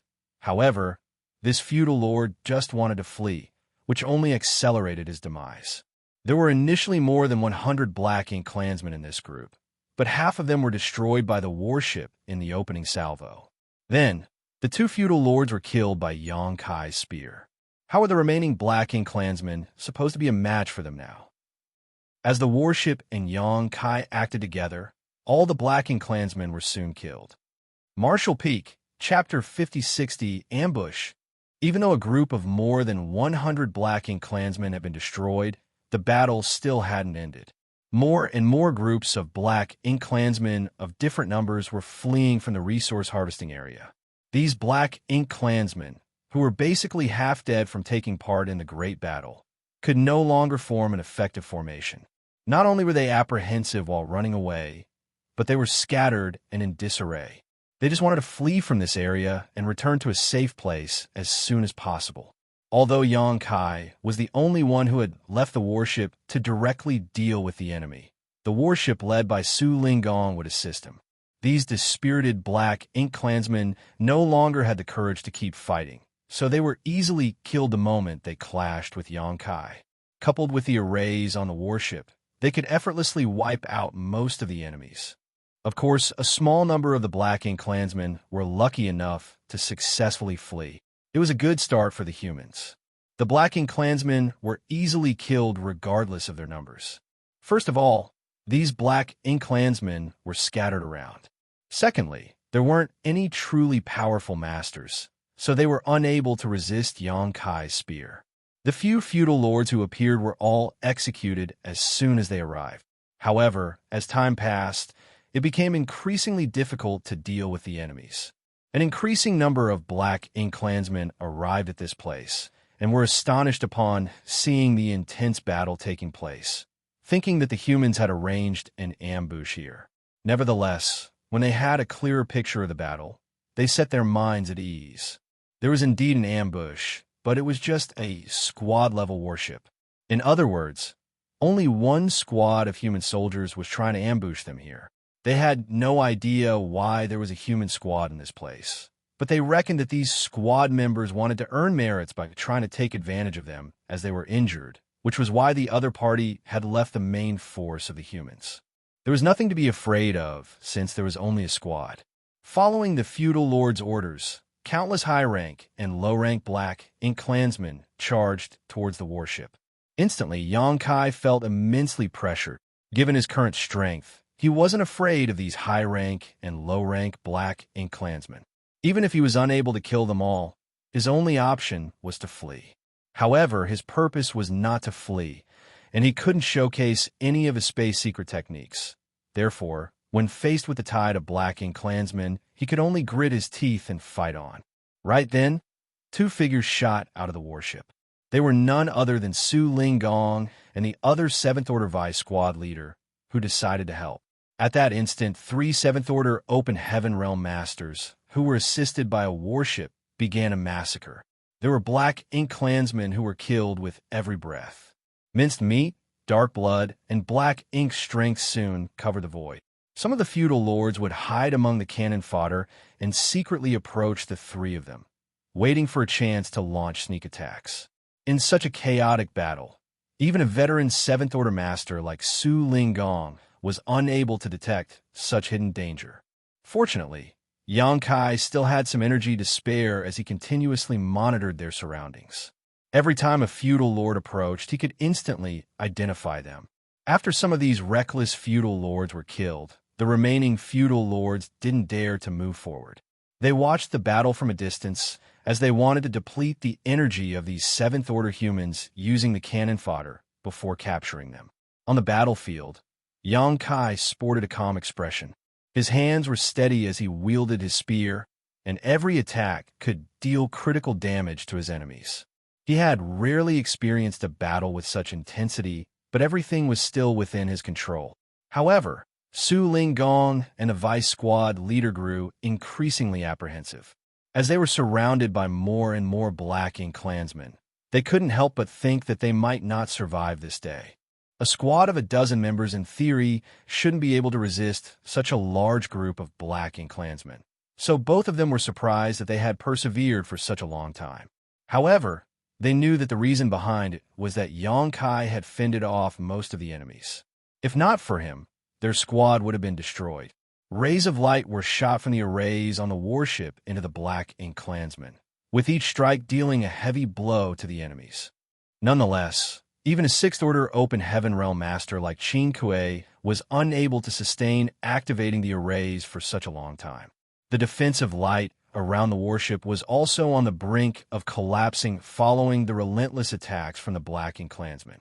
Once the warship's shields failed, the 5th Order and 6th Order Open Heaven Realm Masters of the squad would lose the warship's protection. When that happened, they would be unable to ward off the Black Ink strength, thus falling into a perilous situation. Even though they had been taking turns to operate the arrays, they couldn't get enough time to really rest given the battle's intensity. It was simply impossible for them to persevere for long. All the squad members were exhausted after half a day of battle. Even Su Linggong and his 7th Order Vice Squad leader were no longer as ferocious as when they started. Only Xianxia remained as ruthless and energetic as always. The strength of an Open Heaven Realm Master's heritage was manifested in such a battle. In fact, Su Linggong was supposedly more powerful than Xianxia when it came to his heritage. After all, he was a veteran 7th Order Open Heaven Realm Master, while Xianxia was a newly promoted one. Simply put, his cultivation was ahead of Xianxia's by thousands of years. However, Xianxia the World Tree clone in his small universe, so he wasn't afraid of Black Ink strength at all. Hence, there wasn't a need for him to divert any of his power to resist Black Ink strength in this battle. On the other hand, Su Linggong had to continuously spend a part of his world force to fend off the Black Ink strength, thus exhausting himself more quickly. Moreover, the living beings inside Xianxia's small universe would constantly replenish and increase his heritage and world force. Therefore, his stamina was much greater than that of the average 7th Order Open Heaven Realm Master. Additionally, every time the World Tree clone breathed, his world force would be purified. That was the reason he could deal a heavier blow to the enemies than most 7th Order humans. Countless Black Ink clansmen had lost their lives, including a number of feudal lords. As time passed, an increasing number of Black Ink clansmen were killed, but this epic battle didn't seem to be stopping anytime soon. 1,000 kilometers away from the battlefield, there was a large ship that was navigating through the void. On the large ship were defeated Black Ink clansmen. Many of these injured people were lying on the deck and groaning in pain. It could be said that they had suffered immense losses in the battle that had just ended. For some reason, the humans had gone mad and mobilized a lot more soldiers than expected, which caught the Black Ink clan off guard. Even the territory lords in charge of the battlefield were all badly wounded. One of the territory lords was even killed by two Eighth Order Open Heaven Realm Masters who had joined forces. It wasn't easy fleeing from the battlefield as the humans were still relentlessly pursuing them, seizing every chance they could kill even more. It wasn't until an hour ago that the humans finally stopped chasing after them, which allowed these Black Ink clansmen to take a breather. The pursuit also exacerbated the injuries of these territory lords. Other than He Yuan, the other territory lords had fallen into a state of deep sleep. They had to be immediately sent to Black Ink nests. Otherwise, their rank might drop from their injuries. They had already lost the battle, so if several territory lords saw their rank regress at the same time, He Yuan wouldn't be able to explain himself to Mu Guang. After all, the number of territory lords that a royal lord commanded was a direct measure of their strength. Therefore, He Yuan had to get back to his territory as soon as possible in order to send these unconscious territory lords into Black Ink nests. As for He Yuan himself, he was worn out as well. He yearned to get some rest inside his Black Ink nest, but he was the only territory lord who was still conscious at this point. As such, he had to persevere to prevent any accidents from happening. Unfortunately, what he dreaded most still happened. While he was lost in his thoughts, a feudal lord came to him quickly and reported, "Sir, there's a battle going on 1,000 kilometers up ahead. There seems to be an ambush by the humans." A shocked He Yuan rose from the large chair and shouted, "An ambush? Where did those humans come from?" The feudal lord was horrified, and faced with the pressure from his superior, he replied in a trembling voice, "I have no idea." "Go find out then," He Yuan snapped. Yes. The feudal lord left the place upon receiving the order. An absent-minded He Yuan started pacing back and forth. He wasn't even sure if he could survive, since there was an ambush ahead of them. Presently, he was in a terrible state. Even though there were other territory lords on the ship, they were injured and had all basically fallen into comas. Their foundations would be damaged if they were forcefully awakened, and it was questionable how much help they would be even if they were. However, he couldn't figure out why there was an ambush ahead of him. It had to be noted that even though the Black Ink clan had suffered tremendous losses in the previous battle, the humans did not fare much better. Some of the Eighth Order Open Heaven Realm Masters were horribly wounded, and if not for the human deploying more reinforcements to join the battle, the Black Ink clan wouldn't have been humiliated so badly. Nevertheless, the place in front of him was very close to the Black Ink clan's base, but the humans had arranged an ambush there. Weren't they worried that the royal lord would notice and decide to kill them? When that happened, it would mean massive losses for the humans, who were known for their cunning. It was inconceivable that they would do such a reckless thing. In fact, if there was an Eighth Order Open Heaven Realm Master in the battle ahead of him, He Yuan would have no choice but to make a detour. Given the state he was in, he wouldn't dare to directly deal with an Eighth Order Open Heaven Realm Master. He certainly had to flee. Soon, the feudal lord returned and reported, "Sir, I've gathered some useful information. There's only one human squad ahead of us." Upon hearing that, He Yuan sported a dumbfounded expression. "One squad? Are you sure?" The feudal lord nodded. "Yes, there's only a squad. I saw it with my eyes. There are only 3 Seventh Order humans, while the rest aren't worth our attention." So there's only one squad. He Yuan was startled for a moment before moving to the deck to intently observe the battlefield. As a territory lord, he was able to see what was happening 1,000 kilometers away with ease. So soon he took in what was happening on the battlefield. Just like his subordinate had reported, there was only a standard human squad with a squad-level warship in front of them. There were 3 Seventh Order Open Heaven Realm Masters, while the rest were in the 5th Order and 6th Order. He Yuan's expression still darkened, though, as he asked, "How did one human squad kill so many of our clansmen?" He could see that a lot of minced meat and dark blood were scattered around the battlefield, which suggested that they had suffered immense losses. Martial Peak, Chapter 5061, an act has to be convincing. The sight before He Yuan's eyes made him extremely furious. To begin with, they had already suffered a setback in the previous battle. The treacherous humans suddenly mobilized a lot of soldiers to come over and help, which caught them off guard. Now, there wasn't even a single Eighth Order Open Heaven Realm Master in this squad, but they had managed to kill so many of the Black Ink clansmen. Certainly, He Yuan would never tolerate this. When did the Black Ink clan become so weak? He was already in a terrible mood, and now he was practically fuming. The feudal lord said in a shaking voice, "Sir, one of the Seventh Order humans is unbelievably strong." He Yuan remained silent. In fact, he had already noticed this. The 3 Seventh Order humans were the core of this squad, and while 2 of them were quite normal, displaying what would be expected from Seventh Order humans, the spear-holding young man was distinct as he was able to easily wipe out any Black Ink clansman that came near him. The extent of his strength was inconceivable. While gazing at the spear-holding young man with narrowed eyes, He Yuan was astounded. It was no wonder that the humans had the guts to intercept them here, for they had this young man with them. However, such a young man was still too weak in front of a territory lord. He Yuan snorted, "Pass on my orders. Kill them all regardless of what it takes." The feudal lord replied, "Yes." Without stopping, the large ship continued to inch closer to the battlefield.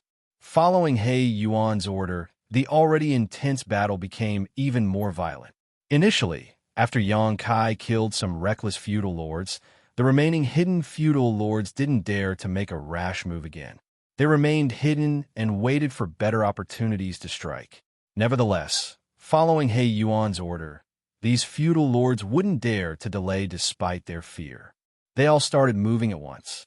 In an instant, Yang Kai and the others felt tremendously pressured, and Su Linggong and the Seventh Order Vice Squad leader were injured by some feudal lords in a moment of carelessness. On such a battlefield, even the slightest injury could be fatal, for the Black Ink strength permeating this place was highly corrosive. As time passed, even if their injuries didn't worsen, they would still turn into Black Ink disciples as they were no longer able to resist the Black Ink strength. Presently, Yang Kai's left eye had turned golden, while his right eye was completely black. In the darkness, he saw a feudal lord coming at him from the side. The feudal lord came at the worst possible moment, as Yang Kai had just used a powerful attack and had yet to regain his balance. If nothing unexpected happened, this sneak attack would be successful. However, the figure that Yang Kai was seeing through his black eye contorted in a weird manner all of a sudden. As if struck by lightning, the ferocious-looking feudal lord felt like a blade had cut across his waist. An excruciating pain spread from out, which delayed his sneak attack. It was because of this momentary delay that he lost his life. The Azure Dragon's spear bluntly jabbed into the feudal lord's head as easily as if it were tofu. As World Force surged, the bulky head exploded as dark blood started spurting from the neck of the headless corpse. Right then, a golden crow was heard cawing as a great sun leapt into existence and crashed into the Black Ink clansmen. Wherever the dazzling light covered, the Black Ink clan instantly lost their lives. Several feudal lords were killed by Yang Kai in just 10 breaths of time. However, there didn't seem to be an end to this torrent as the Black Ink clan continued charging towards him. The battle didn't seem to be stopping anytime soon. On this battlefield, Yang Kai was like a sheep that was surrounded by a pride of lions. Regardless of how hard he tried to resist, he was fated to be eaten alive. Su Linggong felt his heart sinking. While battling against the enemies, he caught sight of a large ship that had come to a halt not far away from them. This was a flight-type artifact that the Black Ink disciples had specifically refined for the Black Ink clan. In such an environment, only the territory lords had the right to ride such a flight-type artifact. Their target might very well be on this ship, and Su Linggong could feel that someone strong was paying attention to them with a pair of gloomy eyes. According to their plan, as long as Yang Kai came across that territory lord and got captured, their objective would be achieved. Unfortunately, the territory lord didn't seem to have the intention of showing up. Judging from the fierce reaction of these Black Ink clansmen, Su Linggong reckoned that the territory lord must have given the order to kill them ruthlessly. In that case, how were they supposed to achieve their goal? It wasn't like Yang Kai could simply go ahead and request to be a Black Ink disciple. That would be a foolish thing to do. It seemed that this territory lord had become bloodthirsty after the previous battle, Hence, whenever he saw humans, he just wanted to kill them all instead of turning them into black ink disciples. This was giving Su Linggong a headache. However, things had come to such a point where he could only grit his teeth and soldier on. A moment later, more feudal lords were killed. On the deck, He Yuan sported an extremely gloomy expression. This couldn't be helped, as the feudal lord he had sent to pass on his order was killed right in front of him. The extent of the spear-holding young man's power was inconceivable, which made He Yuan determined to end his life. This young man was only in the 7th Order Open Heaven realm now. When he grew to be powerful enough one day, even He Yuan wouldn't be a match for him. At the thought of this, he turned to look to the side. There was an injured feudal lord who was just standing beside him, and the instant their eyes met, the feudal lord knew that He Yuan wanted him to join the battle as well. At that moment, he was terrified. Presently, he was badly wounded, so he wouldn't be of much help if he did join the battle. Even if he was still at the peak of his power, though, he still wouldn't be a match for the spear-wielding young man. It was clear that this human could chop up a feudal lord as easily as one would chop fruits and vegetables. The feudal lord quickly racked his brain to come up with a solution, and before He Yuan could say anything, the feudal lord cupped his fist. "Sir, this 7th Order human is indeed significantly more powerful than the others in the same order. If you can capture him, he will be of great service to you." He Yuan frowned and fell silent when those words were spoken. In fact, he had thought about turning the 7th Order humans here into black ink disciples. However, he was horribly injured right now, so it was difficult for him to make a move. Certainly, he would be more than happy if these feudal lords were able to corrupt them with black ink strength. By then, he could just give an order, and these feudal lords wouldn't dare to keep the black ink disciples to themselves. Nevertheless, these feudal lords were too timid in front of the young man, so they wouldn't stand a chance to corrupt him. That was the reason he decided to kill the young man. Still, He Yuan became increasingly tempted, as the spear-holding young man was indeed an extraordinary cultivator. After corrupting such a 7th Order Open Heaven realm master, he could start nurturing him, and by the time this black ink disciple ascended to the 8th Order or even the 9th Order, He Yuan would have the right to stand on equal footing with the royal lords. Having said that, it wasn't easy to corrupt a 7th Order Open Heaven realm master with black ink strength. Most humans didn't seem to fear death at all, and there had been countless precedents where the humans would rather commit suicide than become black ink disciples. If he decided to make a move, he had to achieve his goal in one swift strike. Otherwise, the young man would definitely launch a desperate counterattack. If he was still at the peak of his power, dealing with a 7th Order human would be a trivial matter. However, since he was wounded now, He Yuan had to be more cautious. Therefore, if he wanted to turn this young man, he had to weaken him first in order to achieve his goal. Just then, the feudal lord exclaimed in a pleasantly surprised tone, "Sir, the human has been invaded by black ink strength." He Yuan looked over and saw that the young man's face was indeed covered in a thin black aura, which was obviously black ink strength. He Yuan was naturally familiar with this sight. After giving a thought, he realized that it wasn't surprising. Regardless of how powerful a 7th Order human was, he couldn't possibly resist black ink strength forever. If nothing unexpected happened, this young man would have to give up a portion of his small universe in order to save himself soon. This kind of situation was commonly seen on the battlefields. Whenever the humans were corrupted, they would rather damage their own foundations than degenerate into black ink disciples. He Yuan was already used to this, but he was pleased to see this moment. When a young man's foundation was damaged, it would be much easier to corrupt him. Humans could give up a small part of their small universe once or twice, but they couldn't possibly keep doing it endlessly. However, what happened next was vastly different from what He Yuan had imagined. On the battlefield, the young man fished out some kind of spirit pill and stuffed it into his mouth. After a short moment, the dark aura around the young man's face dissipated. He Yuan widened his eyes in disbelief. What did he just eat? The feudal lord was unable to reply to him, as he had no idea what had happened either. What the hell did he just eat? He Yuan roared. The young man had shown signs of being corrupted, but he resolved that crisis by consuming a spirit pill. In other words, the humans had developed a method to resist black ink strength. In fact, the Black Ink clan already had some speculations about this. That was because they hadn't managed to turn any humans into Black Ink disciples since more than 10 years ago. However, that remained a speculation that couldn't be verified. Now, He Yuan saw it with his own eyes. In that case, the thing that the humans relied on to deal with Black Ink strength was a kind of spirit pill. What kind of pill would have such an effect? He Yuan was deathly curious about this and was determined to get to the bottom of it. If he could figure out this secret, it would be a huge merit that would more than offset the fact that he had lost the previous battle. On the battlefield, Su Ling Gong seized the chance and secretly spoke to Yang Kai via divine sense. "Brat, what are you doing?" He was fully aware of Yang Kai's situation. This guy had a world spring, so he could never be corrupted by Black Ink strength. However, he pretended to be invaded by Black Ink strength and consumed a spirit pill to put on an act. Since Su Ling Gong was literally standing beside Yang Kai, he saw that it was just an ordinary open heaven pill, not a purifying Black Ink pill. Yang Kai swept his spear across the Black Ink clansmen in front of him and killed them all. While catching his breath, he replied, "Since we're putting on an act, it has to be convincing.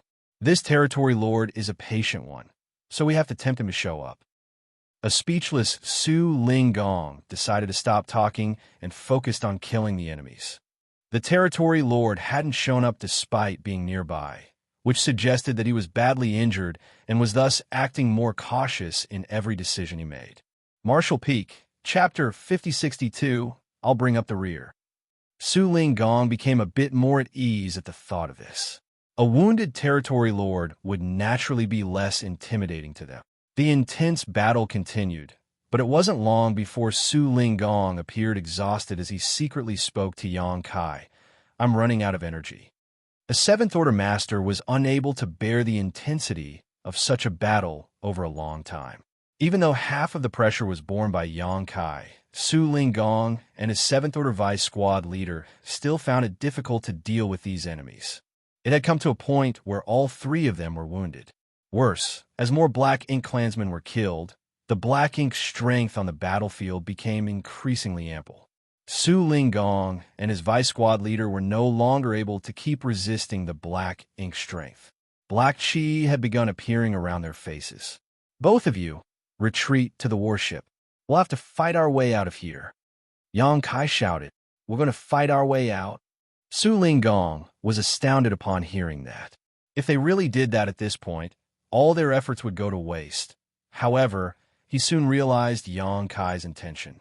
He nodded and sent a signal to the vice squad leader, and then the two of them returned to the warship.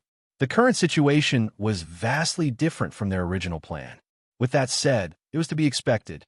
Regardless of how immaculate a plan was, there would be unexpected incidents when they went to carry it out.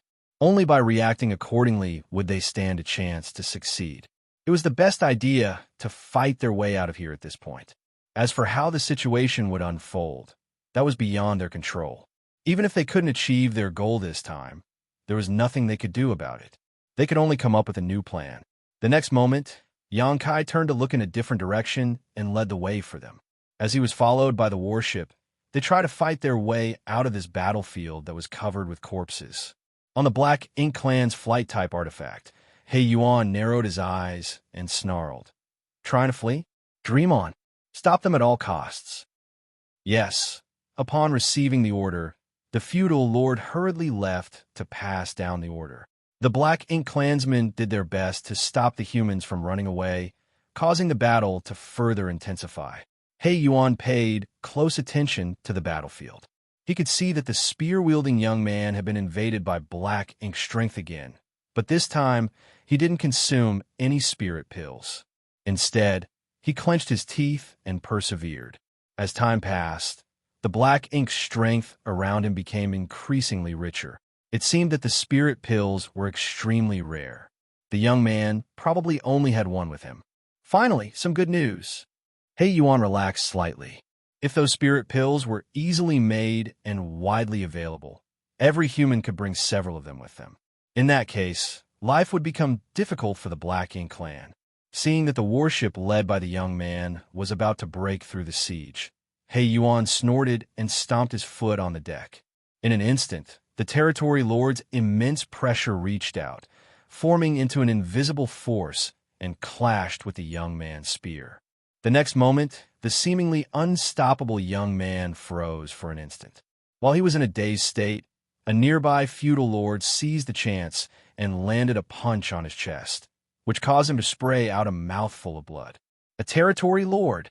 The young man appeared horrified as he turned to look at the large ship.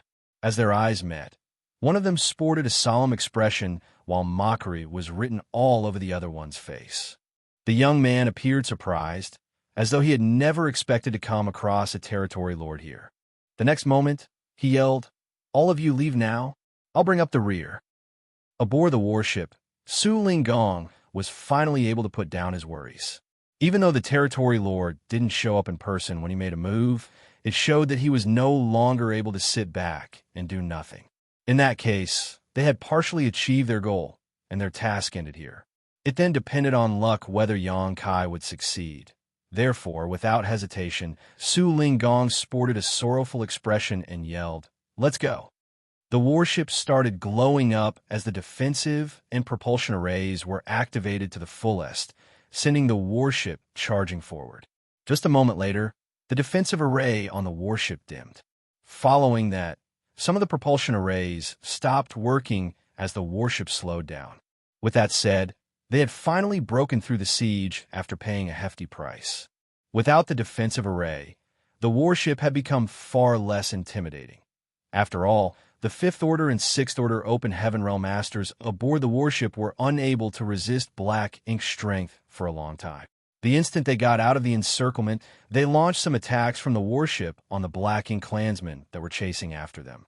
Although many of them were instantly injured or killed, it wouldn't change the overall situation. "Go!" Yang Kai roared as he wielded his spear, which turned into innumerable shadows and cut many Black Ink clansmen to pieces. On the warship, Su Linggong appeared mournful. After a short moment of hesitation, he gave the order to withdraw from the battlefield. Despite being soaked in blood, Yang Kai resolutely stood in the void with his spear in hand. With determination written all over his face, he blocked the Black Ink clansmen from pursuing the warship. Aboard the large ship, He Yuan narrowed his eyes. "I really don't understand. Are the humans foolish or courageous?" He had seen on the battlefield many times that a powerful cultivator would bring up the rear so that the weaker ones could flee. Therefore, he wasn't surprised when he saw what was going on, as it was within his expectations. However, regardless of how many times he witnessed it, he still didn't understand why the humans would act this way. All the humans seemed willing to sacrifice themselves, but didn't they know that a powerful master was significantly more valuable than a bunch of weaker ones? Just then, the feudal lord beside him asked, "Sir, do we pursue the enemy warship?" He Yuan took a glance at the fleeing warship, then shook his head. "There's no need for that." With this young man around, those useless dregs wouldn't be able to break through his blockade for some time. Moreover, this person is the most valuable. It would suffice as long as we can capture him.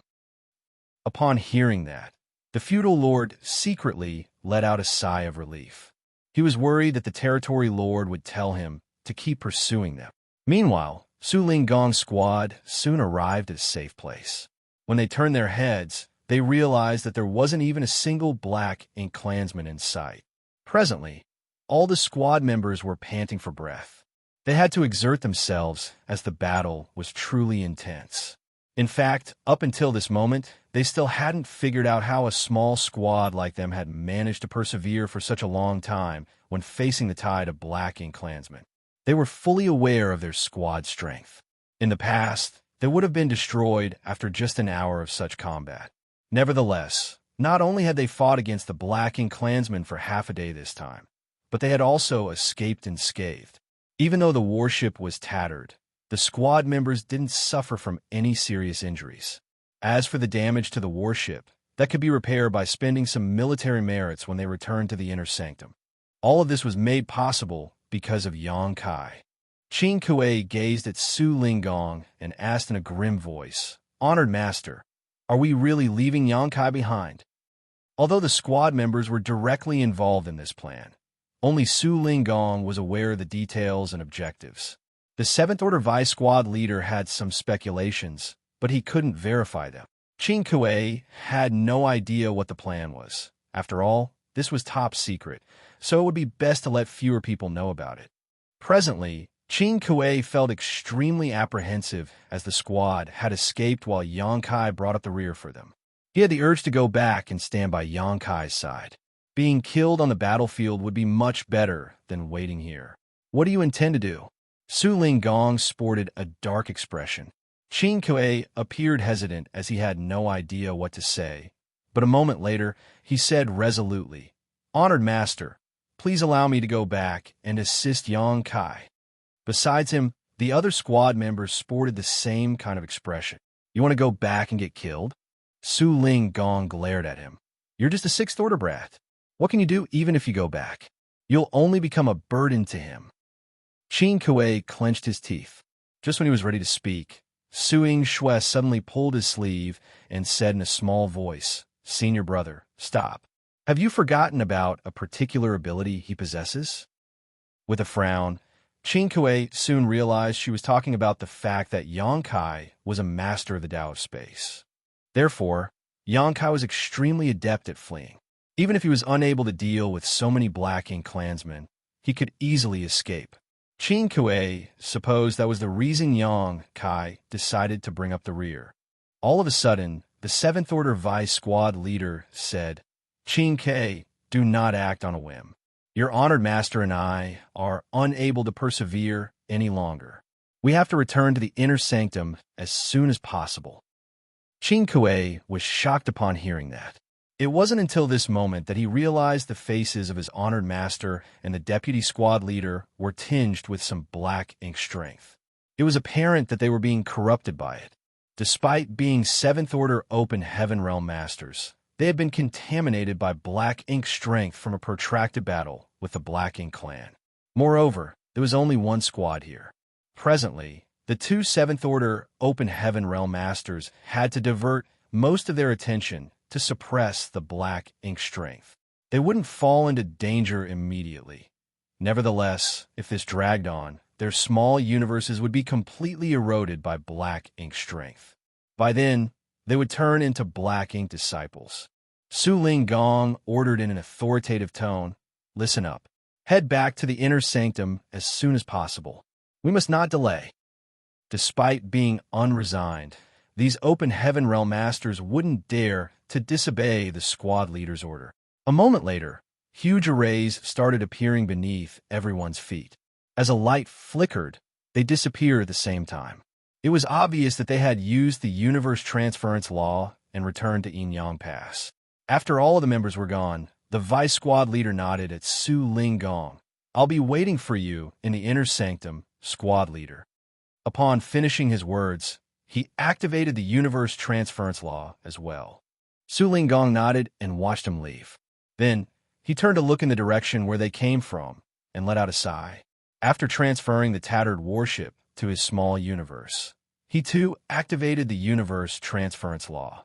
On the battlefield, Yangkai fell into a perilous state without the warship support and was surrounded by a large number of Black Ink clansmen once again. Despite being terrified, the Black Ink clansmen had no choice but to charge forward following the Territory Lord's order. Fortunately, Yangkai didn't seem able to persevere any longer. Otherwise, they wouldn't have the confidence to keep fighting.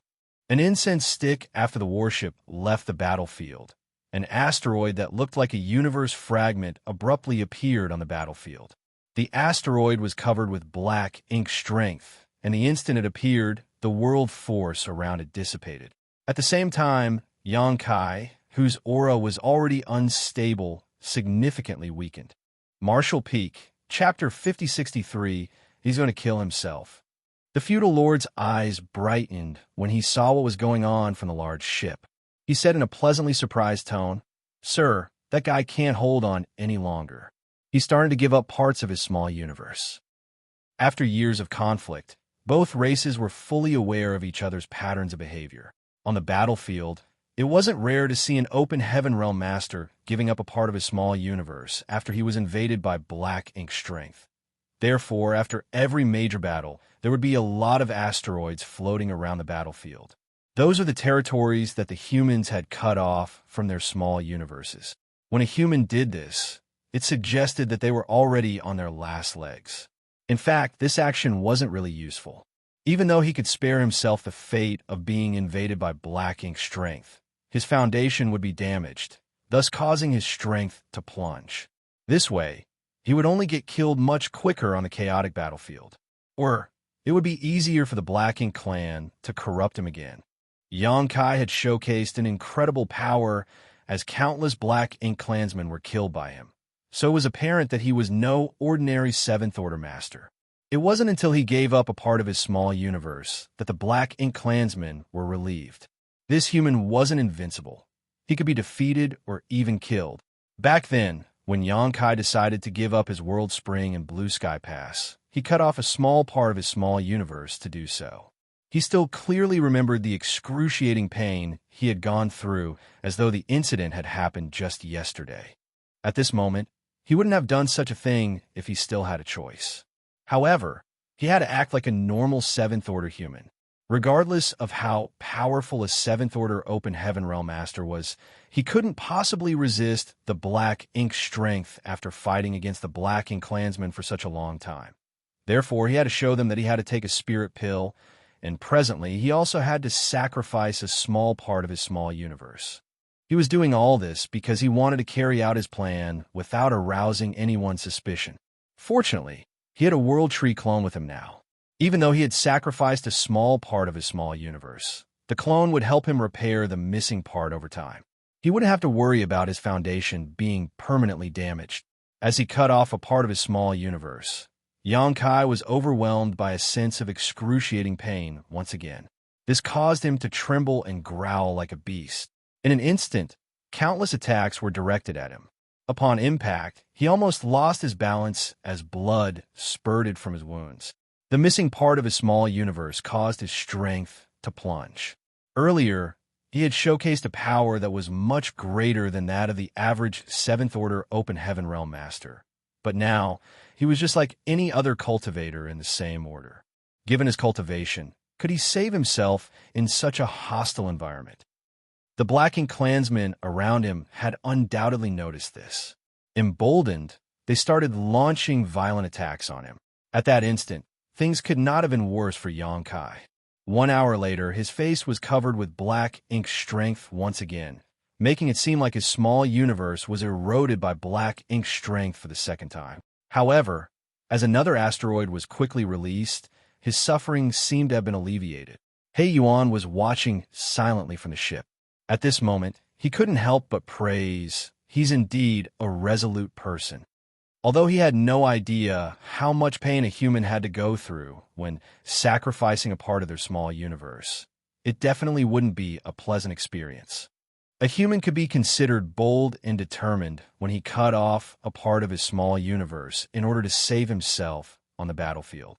However, this spear-holding young man had done that twice in a short time. It must have taken him a lot of courage and grit to do so. This human was not only ruthless to the Black Ink clan, but also to himself. "Sir, why don't I go capture him?" The feudal lord, who had not dared to join the battle earlier, suddenly made such a request. This couldn't be helped, as Xianxia's aura plunged after he gave up a part of his small universe twice. He was almost unable to remain in the Seventh Order. If he did that one more time, he would probably regress to the Sixth Order. The feudal lord wouldn't dare to make a move when he saw how intimidating Xianxia was just now, but now that Xianxia was at the end of his rope, the feudal lord was certainly not afraid of him. If he could capture this human, he would make a big contribution in front of the territory lord. Nevertheless, He Yuan snorted, "Who do you think you are to do that?" The horrified feudal lord instantly fell silent. Even though he had no idea what the territory lord's intention was, he reckoned that the latter was interested in this human. The territory lord would most likely turn this human into a Black Ink disciple. Otherwise, he wouldn't have stopped and waited here for so long. On the battlefield, Xianxia was battered and his hair hung loose over his shoulders. This wasn't an act. He really was running out of energy. Despite having the World Tree's clone, he suffered tremendous damage after giving up a part of his small universe twice. The prolonged fight also exacerbated his wounds. Presently, the world force in his small universe was almost completely depleted. However, the Black Ink clansman he had been waiting for still hadn't shown up. Even though he had no idea who the territory lord on the large ship was, he knew that the latter was paying close attention to the battlefield. Nevertheless, the territory lord still didn't seem to have the intention of making a move. The fact that he was so cautious suggested that he was badly injured. He wouldn't rashly make a move unless he was confident that he could achieve his goal with one strike. In that case, Xianxia had no choice but to lend him a hand. Upon making up his mind, Xianxia fiercely swept his spear across the Black Ink clansmen around him to drive them back. While he was holding his spear, his aura started rising rapidly. He was imposing as he glared at the enemies around him. Not knowing what was going on, these Black Ink clansmen wouldn't dare to move forward. Disdain was written all over Xianxia's face as he sneered. "How dare you violate my human race's dignity?" Then he shouted, "Long live the humans!" Even though his aura had already reached its former peak, it continued to rise. With a resolute expression, he seemed determined to die. When the feudal lord, who was standing beside He Yuan on the large ship, saw that, his expression changed as he shouted, "Sir, he's going to kill himself." On the battlefield, it was common for human cultivators to kill themselves in order to avoid being turned into Black Ink disciples. There were always such people in every major battle. Therefore, the moment the feudal lord saw what Xianxia was doing, he realized his intentions. The self-destruction of an open heaven realm master would create a terrifying explosion as all the world force in his small universe would burst forth at once. This move would be more violent than any other attack the human could muster. This was the final move that the humans would never want to resort to unless it was absolutely necessary to do so. The spear-holding young man was trapped in a dead end. He had given up a part of his small universe twice, so he was at risk of falling back into the Sixth Order. Moreover, surrounded by a sea of Black Ink clansmen, he would never be able to flee. Other than killing himself, there was nothing he could do. As soon as the feudal lord finished speaking, he turned to look at He Yuan, but the latter was already nowhere in sight. He had no idea when the territory lord disappeared. The feudal lord quickly looked back at the battlefield, where he saw the territory lord's figure. He Yuan had abruptly appeared in front of the young man as he hovered his hand above the latter's head. At this moment, Xianxia's aura had already reached an unstable state, and the illusory phantom of his small universe faintly appeared behind him. The moment he detected the territory lord's aura, a glint flashed through his eyes as he thrust out his azure dragon spear. He Yuan effortlessly slapped the spear aside, and the hand he extended first firmly came into contact with Xianxia's head. Upon impact, Xianxia was overwhelmed with a sense of dizziness. He Yuan was indeed badly injured, but Xianxia was not in any better shape. The aura he had just accumulated dissipated following the blow to his head. The next instant, a torrent of Black Ink strength streamed out of He Yuan's hand as it turned into a Black Ink cloud that engulfed the two of them. The Black Ink clansmen were unable to see what was going on, but they could hear the human growling furiously. "In your dreams." Following a brief exchange of moves, the place fell into silence. When the Black Ink cloud dissipated a moment later, the figures of Xianxia and He Yuan were revealed. He Yuan's aura was slightly unstable while Xianxia was soaked in blood, looking all battered, his spear still pointing forward. Soon, though, he put the spear away and cupped his fist before calling out in a respectful manner, "Master." Upon hearing that, the Black Ink clansmen around them were evidently relieved. There was no doubt that the territory lord had successfully turned this human into a Black Ink disciple. From now on, he wasn't just a human, but also the territory lord's servant. He Yuan nodded gently and examined Xianxia. He was apparently pleased to be able to subdue him. "Come with me," He Yuan said, then flew towards the large ship. Xianxia coughed before following him. Upon boarding the large ship, he saw a feudal lord coming over. "Congratulations on subduing this human, sir. I'm sure he'll be a capable aid to you in the future." He Yuan ordered impassively. "I'll get some rest. Take care of him and make sure that no one oppresses him." Upon hearing that, the feudal lord was surprised, thinking that the territory lord truly treasured this human. Otherwise, he wouldn't have given such an order.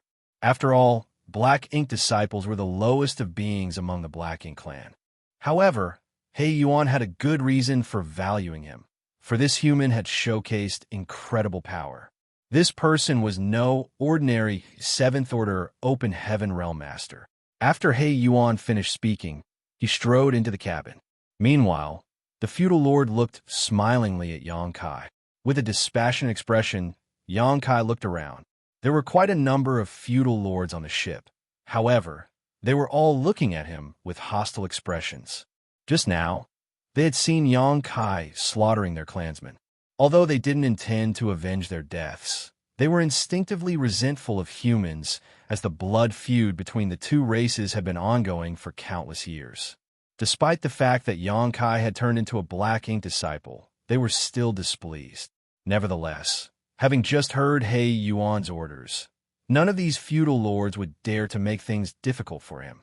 Other than these feudal lords, there were also a lot of injured high-rank Black Ink clansmen who were recuperating on the deck.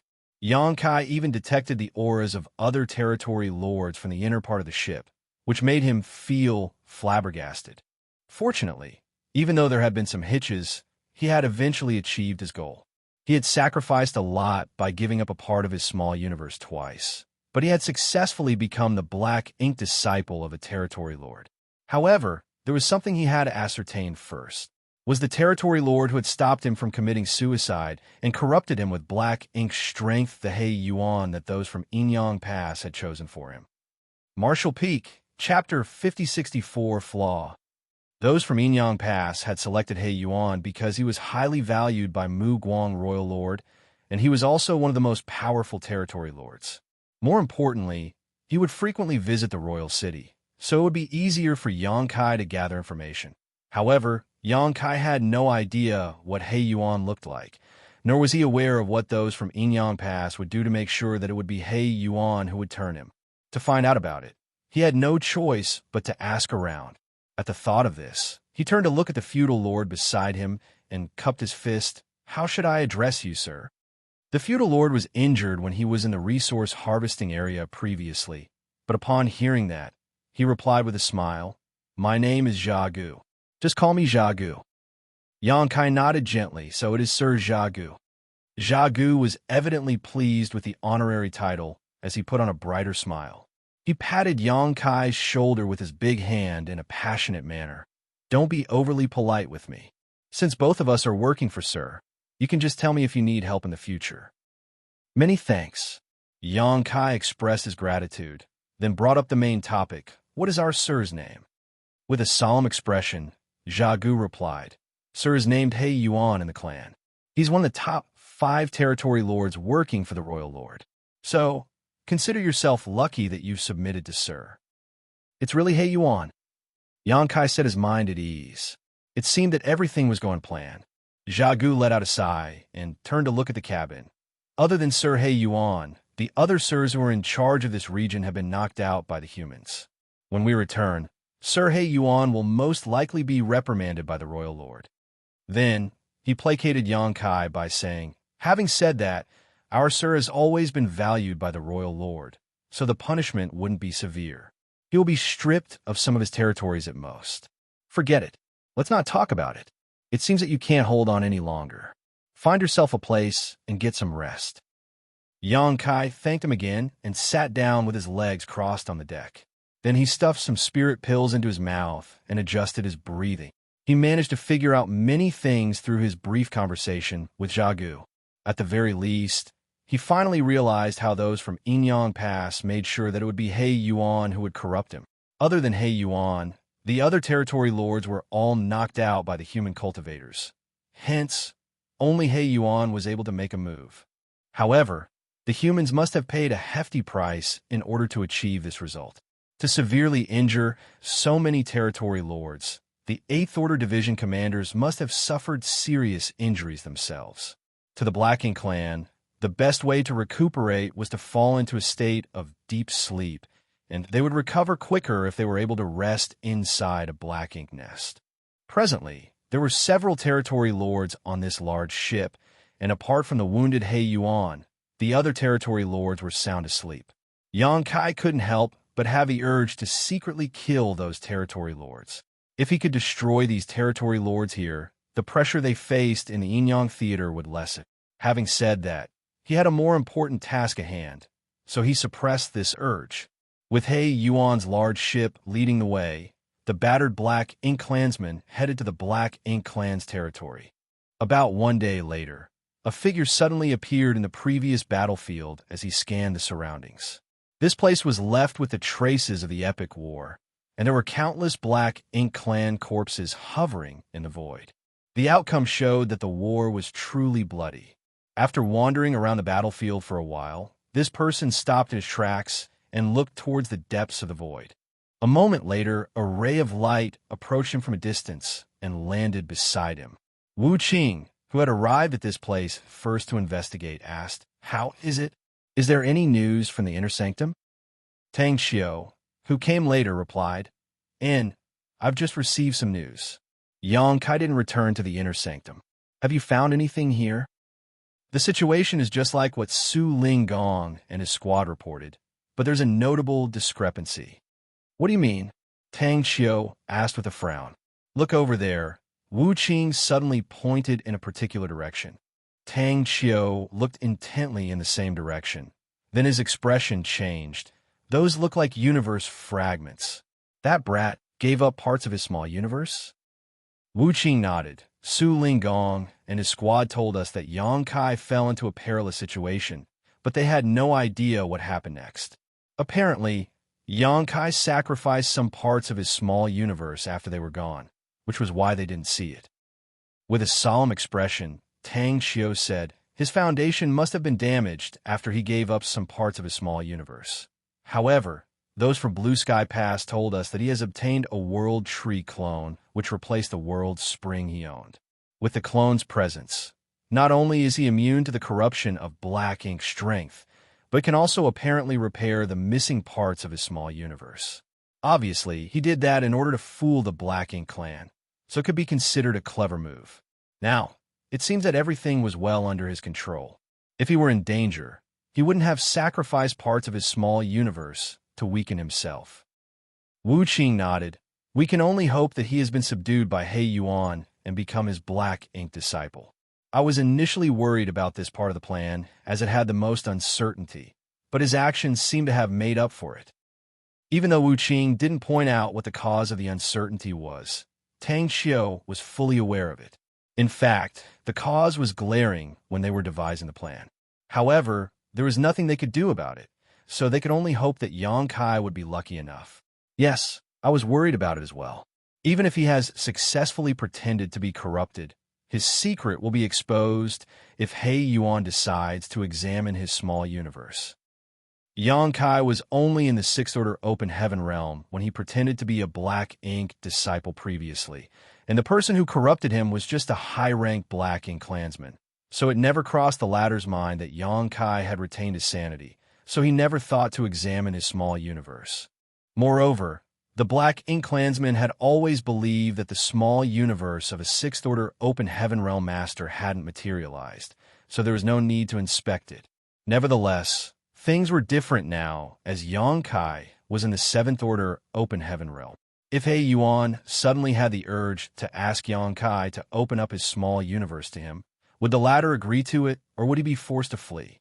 As soon as the small universe was opened, his secret would be exposed. With that said, there was only a slim chance that this might happen. After all, a territory lord had personally made a move on a 7th Order human, so he probably wouldn't doubt whether he had succeeded. However, accidents happened when one least expected them to. Now, though, during the intense battle, Xianxia had even given up some parts of his small universe, which could effectively fool the Black Ink clan. After all, no human would want to go through the pain of cutting off parts of their small universe if there was any other choice. It could be said that Yang Kai's action landed him in a safer situation. Moreover, as far as the Black Ink clan was concerned, the four universe pillars had always been in the possession of the Eighth Order Open Heaven Realm Masters. Seventh Order humans didn't have the right to own these treasures that could ward off Black Ink strength. If nothing unexpected happened, He Yuan most likely wouldn't try to examine Yang Kai's small universe. Given his capabilities, even if something had gone wrong, he could have fled from He Yuan. Since he never returned to the inner sanctum, it means that he must have followed He Yuan to the Black Ink clan's territory. Tang Xiu let out a sigh. The only thing we can do now is go back and recuperate. As soon as he finds some useful information, there will be an epic battle to fight. Wu Qing nodded. Let's go. The next moment, they activated the universe transference law, and two grand arrays appeared beneath their feet. As a light flickered, they disappeared from the spots and returned to Yinyang Pass. The Black Ink clan had successfully retreated. Along the way, some teams left the larger group and returned to their own places, but the large ship led by He Yuan was still heading towards the depths of the void. It wasn't certain where the ship was going. On the deck, Yang Kai silently adjusted his breathing and recuperated. He had exerted himself and even given up parts of his small universe in the previous battle. These losses couldn't be made up for in short order. It could be said that the heritage he had accumulated over the years was almost wiped out due to his actions. If he hadn't consumed a high-rank world fruit picked from the World Tree clone, his heritage would have plunged to when he just ascended to the Seventh Order. Even so, he had lost a few hundred years' worth of cultivation by giving up a part of his small universe twice. Black Ink clansmen were seen recuperating on the deck. The ones who had the right to stay here were all feudal lords, so it was expected that they were not friendly to Yang Kai. However, considering the fact that He Yuan truly treasured Yang Kai, they wouldn't dare to make things difficult for him despite feeling displeased. Moreover, Xiagu was also seated beside Yang Kai as he was treating his wounds. A few days later, all of Yang Kai's flesh wounds had almost completely healed. However, the losses to his small universe couldn't be made up in a short time, especially the missing pieces. Even though he had the World Tree clone to help repair it, it would take him several years to fully recover. When Yang Kai was meditating one day, he suddenly heard He Yuan calling out to him. He quickly got to his feet and headed to the third floor of the large ship. As he followed the voice, he soon found He Yuan in a luxurious room. Although He Yuan still appeared pale, he had clearly restored some of his power. At that moment, he was seated on a large chair with his chin resting on his palm. He seemed to be lost in thought. "Master," Yang Kai called out in a subservient manner. He Yuan didn't respond to him as he was still thinking about something. A while later, he took a deep breath and straightened up. "What's your name?" Yang Kai reported his name. He Yuan nodded gently. "Human names are so strange. In any case, I've asked you to come here because I have some questions for you." "Please go ahead, Master." Yang Kai remained respectful, which was expected of a Black Ink disciple. "You must be an important figure on the human side, right?" "I was just the squad leader of a squad." "You're just a squad leader?" He Yuan was surprised. "Given your strength, you could have held a more important position. According to the classification of the humans, you should be good enough to be the battalion commander." With a proud expression, Yang Kai replied, "There are no other Seventh Order Masters who are a match for me. However, I'm not well-versed in commanding soldiers. In previous battles, my conduct was somewhat reckless, so they only let me become a squad leader." Upon hearing his explanation, He Yuan said, "I see. It's no wonder that you had the guts to ambush so many Black Ink clansmen when you only had one squad with you. You were eager to earn merits, weren't you?" Yang Kai immediately played along by saying, "Please forgive me, Master." Martial Peak, Chapter 5065, Territory Lord's Territory. Yang Kai was just replying to He Yuan's questions in a perfunctory manner, but it happened to cause the latter to have some misunderstandings. Certainly, he wouldn't try to correct him. "I saw you consuming a spirit pill in the previous battle to dispel the Black Ink strength." "Yes." Yang Kai nodded. He Yuan leaned forward. "What kind of spirit pill is that? Show me." Yang Kai appeared to be in a dilemma. "Master, The pill is called the purifying black ink pill, which was newly invented by the humans. Due to the difficulty in producing them, though, I was only given one pill. I consumed it on the battlefield, so there are none left. Purifying black ink pill. He Yuan felt his brow twitching. When was it invented? After appearing to give it a thought, Yang Kai replied, about 20 years ago. He Yuan gritted his teeth. It must be thanks to these purifying black ink pills that the humans have repeatedly fended off black ink strength. Is that why there have not been any new black ink disciples recently? Yes. Damn. He Yuan was furious as he finally realized why there were no new black ink disciples over the past 20 years. They had speculated that the humans must have invented a way to defend against black ink strength, but they had no idea what it was. If he hadn't subdued this human named Yang Kai by chance, they still wouldn't have found out about it. After blowing his top for a moment, he asked, how difficult is it to make these purifying black ink pills? Since this was an important matter, He Yuan had to find out all the details possible and report them to the royal lord at a later time. Yang Kai replied respectfully, I know nothing about alchemy, but I've heard some rumors that it is difficult to refine purifying black ink pills. Even the alchemy grandmasters wouldn't always succeed in producing them, so the success rate is fairly low. Usually, a squad would only be given one pill. He Yuan's expression turned milder. Yang Kai's statement verified what he had seen on the battlefield. There were a total of 3 7th-order Open Heaven Realm Masters in that squad. However, other than Yang Kai, who consumed a purifying black ink pill to dispel the black ink strength, the other 7th-order humans didn't take such pills even though they had been affected by black ink strength as well. After, they fled from the battlefield and disappeared. This was good news for the Black Ink clan, as every squad was only given a single purifying black ink pill. He Yuan was most worried that it would be easy to refine these pills and that all humans would be given several of them. If that were to happen, the Black Ink clan would suffer a huge setback if they were caught unprepared. As he set his mind at ease, he went on to ask, has the old ancestor from Inyang Pass recovered from her injuries? Yang Kai was startled for a moment. He wouldn't have known that the old ancestor in Inyang Pass was injured if He Yuan hadn't asked. So how was he supposed to know the old ancestor's condition? He thus tried to recollect the situation in Blue Sky Pass. Even though he had no idea what had happened, Yang Kai reckoned that the old ancestor in Inyang Pass must have exchanged moves with Mu Guang before, so her injuries must have something to do with the latter. Since the old ancestor was wounded, there was no way Mu Guang was in a better state. Yang Kai wondered when the two of them had fought against each other. After pondering on it for a moment, he replied, my cultivation is weak, so I haven't gained the old ancestor's favor. Moreover, her place is heavily guarded, so I was unable to go anywhere near it. However, she has been recuperating for quite some time now, so I would guess she is almost recovered. He Yuan nodded. It has been about 100 years since the last Great War. Regardless of how badly wounded she was, she must have recovered by now. I'm worried that another large battle will break out again soon. It wasn't until this moment that Yang Kai found out it had been 100 years since the old ancestor of Inyang Pass was wounded. In other words, there was a grand battle in the Inyang Theater 100 years ago. Even the old ancestor and the royal lord had exchanged moves at that time. 100 years had passed in the blink of an eye, and both races had had enough time to recuperate, so war was now imminent. However, the big battle in the resource harvesting area just recently would probably delay the all-out war by several years.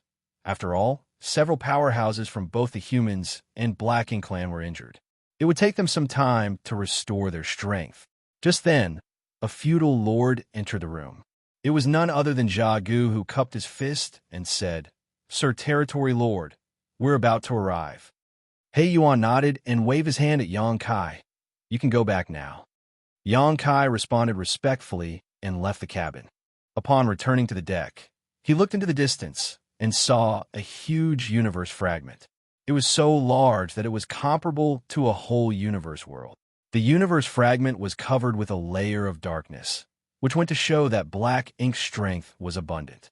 By living in such an environment, the Black Ink clansmen would see their powers rising quickly. Xianxia had lived in the Black Ink clan's domain for 2 years and followed the high-ranked Black Ink clansmen he belonged to into many different areas. However, none of those places was comparable to this universe fragment. Xianxia soon realized that this universe fragment was directly owned by He Yuan, and the areas occupied by his subordinate feudal lords would form the territory lord's territory. The large ship continued heading towards the universe fragment. As the ship passed through the clouds of Black Ink strength, it soon hovered above a large city. The city was so vast that there was no end in sight. In the center of the city was a gigantic Black Ink nest that looked like a flower bud that was about to blossom. The Black Ink nest seemed to be a living creature, and every time it breathed, a lot of Black Ink strength would be released. Xianxia narrowed his eyes. Although he had seen a lot of Black Ink nests before, the one before his eyes was undoubtedly the largest. Given enough resources, such a Black Ink nest would be able to produce many Black Ink clan soldiers in no time. Black Ink nests had always been the foundation that the Black Ink clan relied on to survive. Black Ink clansmen were born from the Black Ink nests, and they also had to achieve breakthroughs inside the Black Ink nests.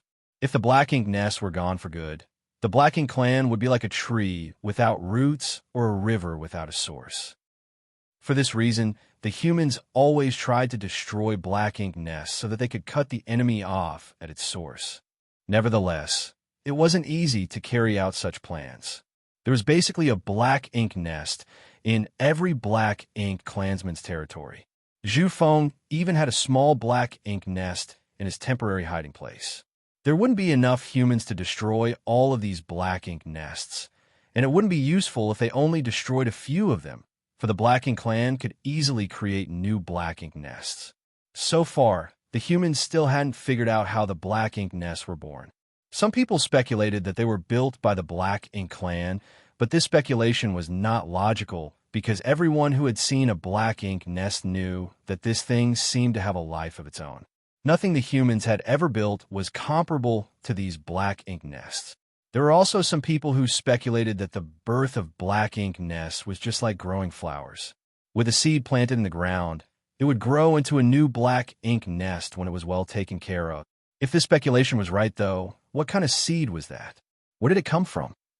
In the past, in order to study these Black Ink nests, an old ancestor barged into the Black Ink clan's territory and stormed a feudal lord's estate. After killing all the Black Ink clansmen in that area, he snatched the Black Ink nest. However, not long after the Black Ink nest was taken away by the old ancestor, it started withering just like a plucked flower. Obviously, no study could be conducted. Even the old ancestors were unable to figure out the secrets behind the Black Ink nests. Therefore, the humans cast this idea away. Whenever they came across any Black Ink nests, they would just destroy them. Regardless, demolishing Black Ink nests would mean immense losses for the Black Ink clan. The large ship directly landed in front of the gigantic Black Ink nest. Some Black Ink clansmen were already waiting for them. It was apparent that they had learned about He Yuan's return just now.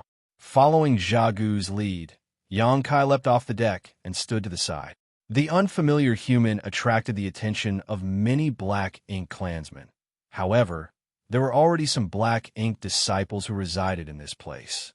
Although many Black Ink clansmen were curious, they soon looked away. He Yuan's figure appeared on the deck, but instead of leaving the ship, he waved his hand. As Black Ink's strength undulated, he shouted, "Wake up!"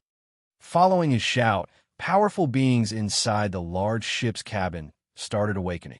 Xianxia's expression changed as he realized that they were the territory lords who had been sound asleep in the large ship. Even though these auras were powerful, Xianxia could feel that they were somewhat frail. It was obvious that they were all severely wounded. These territory lords hadn't recovered one bit following a long time of deep sleep. Therefore, He Yuan directly brought them to the Black Ink nest so that they could make use of its power to recuperate. A moment later, some burly figures stepped out of the cabin and stood on the deck. The Black Ink clansmen below saluted them respectfully. Xianxia stole a glance and realized that these territory lords were all injured as they were soaked in blood. The most severely wounded one had half of his neck cut. Xianxia wondered who the army commander was that had made such a ruthless move. Black blood was still leaking out of the wound on his neck, and there was a mysterious force around the wound that was stopping it from healing. This territory lord was especially unstable and seemed to be muddle-headed. It was as though he would soon lose his life if he wasn't given immediate treatment. Including He Yuan, there were a total of 6 territory lords on the large ship. The 5 territory lords who had just awakened nodded at He Yuan and silently dashed towards the black ink nest, soon disappearing. After they were gone, He Yuan swept a glance over the rest.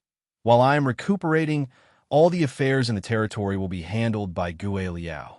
One of the feudal lords, who had been waiting for He Yuan's return, just now bowed. Yes. There was no doubt that this feudal lord was Gue Liao. He Yuan then shuffled towards the black ink nest, but he soon stopped in his tracks and turned his head to speak to Gue Liao. He's the new black ink disciple I've taken on.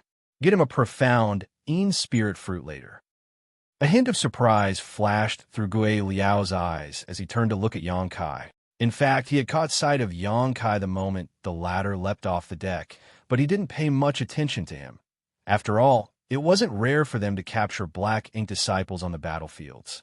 However, what the territory lord had said suggested that he valued this black ink disciple highly. That was why Gue Liao was surprised. It had to be noted that most of the black ink disciples had suffered some damage in their small universes, so profound spirit fruits were needed in order to repair them. Even though the black ink clan had some reserves of profound spirit fruits, they were not rewards that could be given out easily.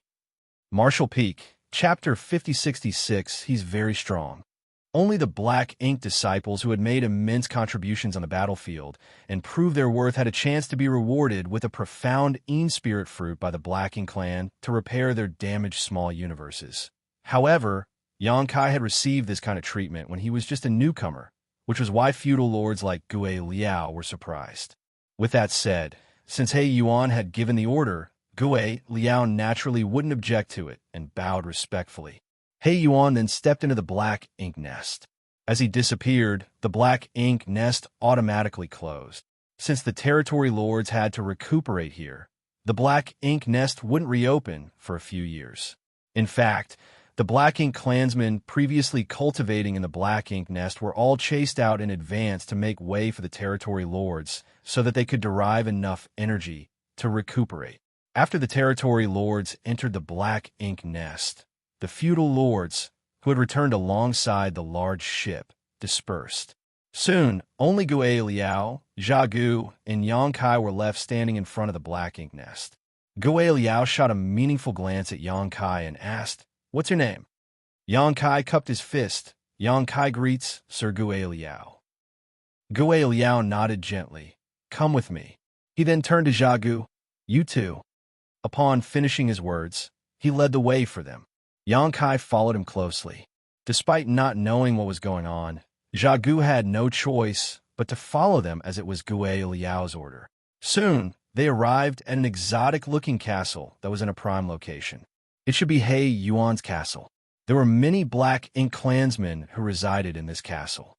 Following Gue Liao, Xianxia stepped inside and looked around curiously. Gue Liao called out to a black ink clansman and ordered, "He's the new black ink disciple that Sir Territory Lord has taken on. Help him settle in." The person was just a high-rank black ink clansman, and his weak aura suggested that he was only equivalent to a fifth-order open heaven realm master. This kind of black ink clansman only served as cannon fodder to exhaust the human cultivators on the battlefield, and they were not in a prestigious position within the black ink clan. Having said that, they were good enough to be servants in such a castle. Upon hearing that, the high-rank black ink clansman bent his back. Yes. He then turned to look at Xianxia. "Come with me." Xianxia cupped his fist at Gue Liao, then left the place with the high-rank black ink clansman. Gue Liao watched him leave in silence. It wasn't until Xianxia was out of sight that he continued moving forward. A moment later, Gue Liao sat down on a large chair in a side hall. Then, he fished out a world sphere which was full of world force from a space ring and sniffed at it. In an instant, he felt rejuvenated. Xiagu simply stood in front of him. Even though both of them were feudal lords, one obviously had higher status than the other. This couldn't be helped, though, as Gue Liao was He Yuan's confidant.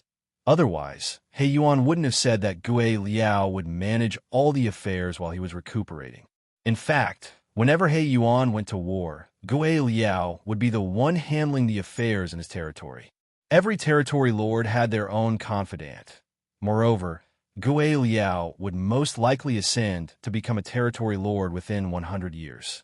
By then, he would no longer be in the same caliber as Jia Gu.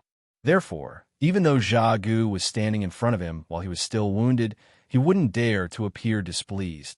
Gue Liao breathed in the world force from the world sphere before asking slowly, "Tell me, what's so special about that Yangkai that Sir Territory Lord regards him so highly?"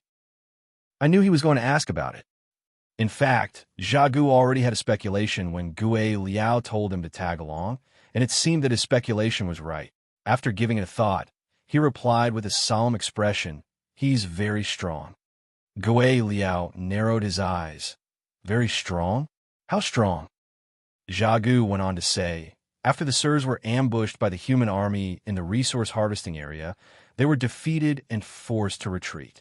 That Yangkai led a single human squad around the battlefield to ambush our clansmen as they were escaping. He single-handedly killed several thousand of our clansmen, including more than 10 feudal lords. Gue Liao initially appeared nonchalant, but his expression turned solemn when he heard that he killed several thousand, including more than 10 feudal lords. "Are you sure?" Jia Gu put on a helpless smile. Sir Territory Lord was standing beside me as we watched it happen. It's because that person was so powerful that Sir Territory Lord wanted to subdue him despite the fact that he was badly injured. Gue Liao fell into a dazed state for a moment before saying, "Tell me everything you know in detail." Certainly, Jia Gu wouldn't dare to hide anything as he vividly narrated the battle on that day. Gue Liao could instantly imagine an epic fight unfolding before his eyes. That guy gave up a part of his small universe twice. In order to let his companions escape, he took the initiative to stay behind and halt our forces. In the end, when he realized that he was unable to escape, he decided to kill himself. Sir Territory Lord promptly made a move and captured him. Jia Gu felt the emotions in his heart undulating when he recalled what happened that day. He had a feeling that if Yang Kai hadn't intended to protect his allies, he could have easily fled, and the wounded He Yuan wouldn't have been able to turn him. At that time, He Yuan was worried that the human masters were still pursuing him, so he wouldn't have taken the risk of chasing after Yang Kai if the latter was determined to flee. The humans are still as foolish as ever. Gue Liao couldn't help but snort upon hearing that. Then he asked, "Who do you think will be the winner if he and I fight?" Jia Gu hurriedly replied, "Sir Gue Liao, you'll soon ascend to become a territory lord. Regardless of how powerful Yang Kai is, he wouldn't be a match for you." Gue Liao snorted as he was somewhat displeased at Jia Gu's prompt reply. Even though Jia Gu replied to him without hesitation, he didn't seem sincere. Nevertheless, Gue Liao didn't intend to harp on this issue. He tossed the world sphere, which was only left with half the original world force, at him and said, "Good, I can see that you're badly wounded. Go back and recuperate." After taking the world sphere, Jia Gu replied joyfully, "Many thanks, sir." Since the Black Ink Nest was closed due to the territory lords having to recuperate there, it would be hard for Jia Gu to treat his wounds, as he was unable to make use of this territory's power. It would probably take him a longer time to recover. However, with the world force inside the world sphere, it would significantly reduce his recovery time. Although he could afford a world sphere as well, this thing was still expensive. After Jia Gu was gone, Gue Liao narrowed his eyes and tapped on the armrest. Following a moment of silence, he called out, "Lu Ziyin." A figure emerged from the darkness and replied, "Master." Gue Liao lifted his head. "There's a newcomer in the castle. He's the Black Ink disciple that Sir Territory Lord has taken in. Since both of you are of the same race, you should approach him when there's a chance." Upon receiving the order, Lu Ziyin replied, "Yes." After bringing Yang Kai to a side hall in the castle and helping him settle in, the high-rank Black Ink clansman left. This side hall was built according to the Black Ink clan's average size, so the ceiling was pretty high. This place appeared too spacious when a human lived here. In any case, Yang Kai didn't really mind. After looking around, he was satisfied. He then sat down with his legs crossed, though he wasn't in a rush to cultivate. Now that his small universe had been damaged, it was less efficient for him to cultivate. Even though the World Tree clone would help him repair the damage done, it would take several years to fully recover. Fortunately, before He Yuan entered the Black Ink nest, he told Gui Liao to get Yang Kai a profound Yin spirit fruit, which solved the pressing issue for him. He had planned on obtaining a profound Yin spirit fruit upon arriving at the Black Ink clan's domain so that the secret in his small universe wouldn't be exposed. If his small universe fully recovered without a profound Yin spirit fruit several years later, it would undoubtedly arouse He Yuan's suspicion. Moreover, there was one thing that concerned Yang Kai.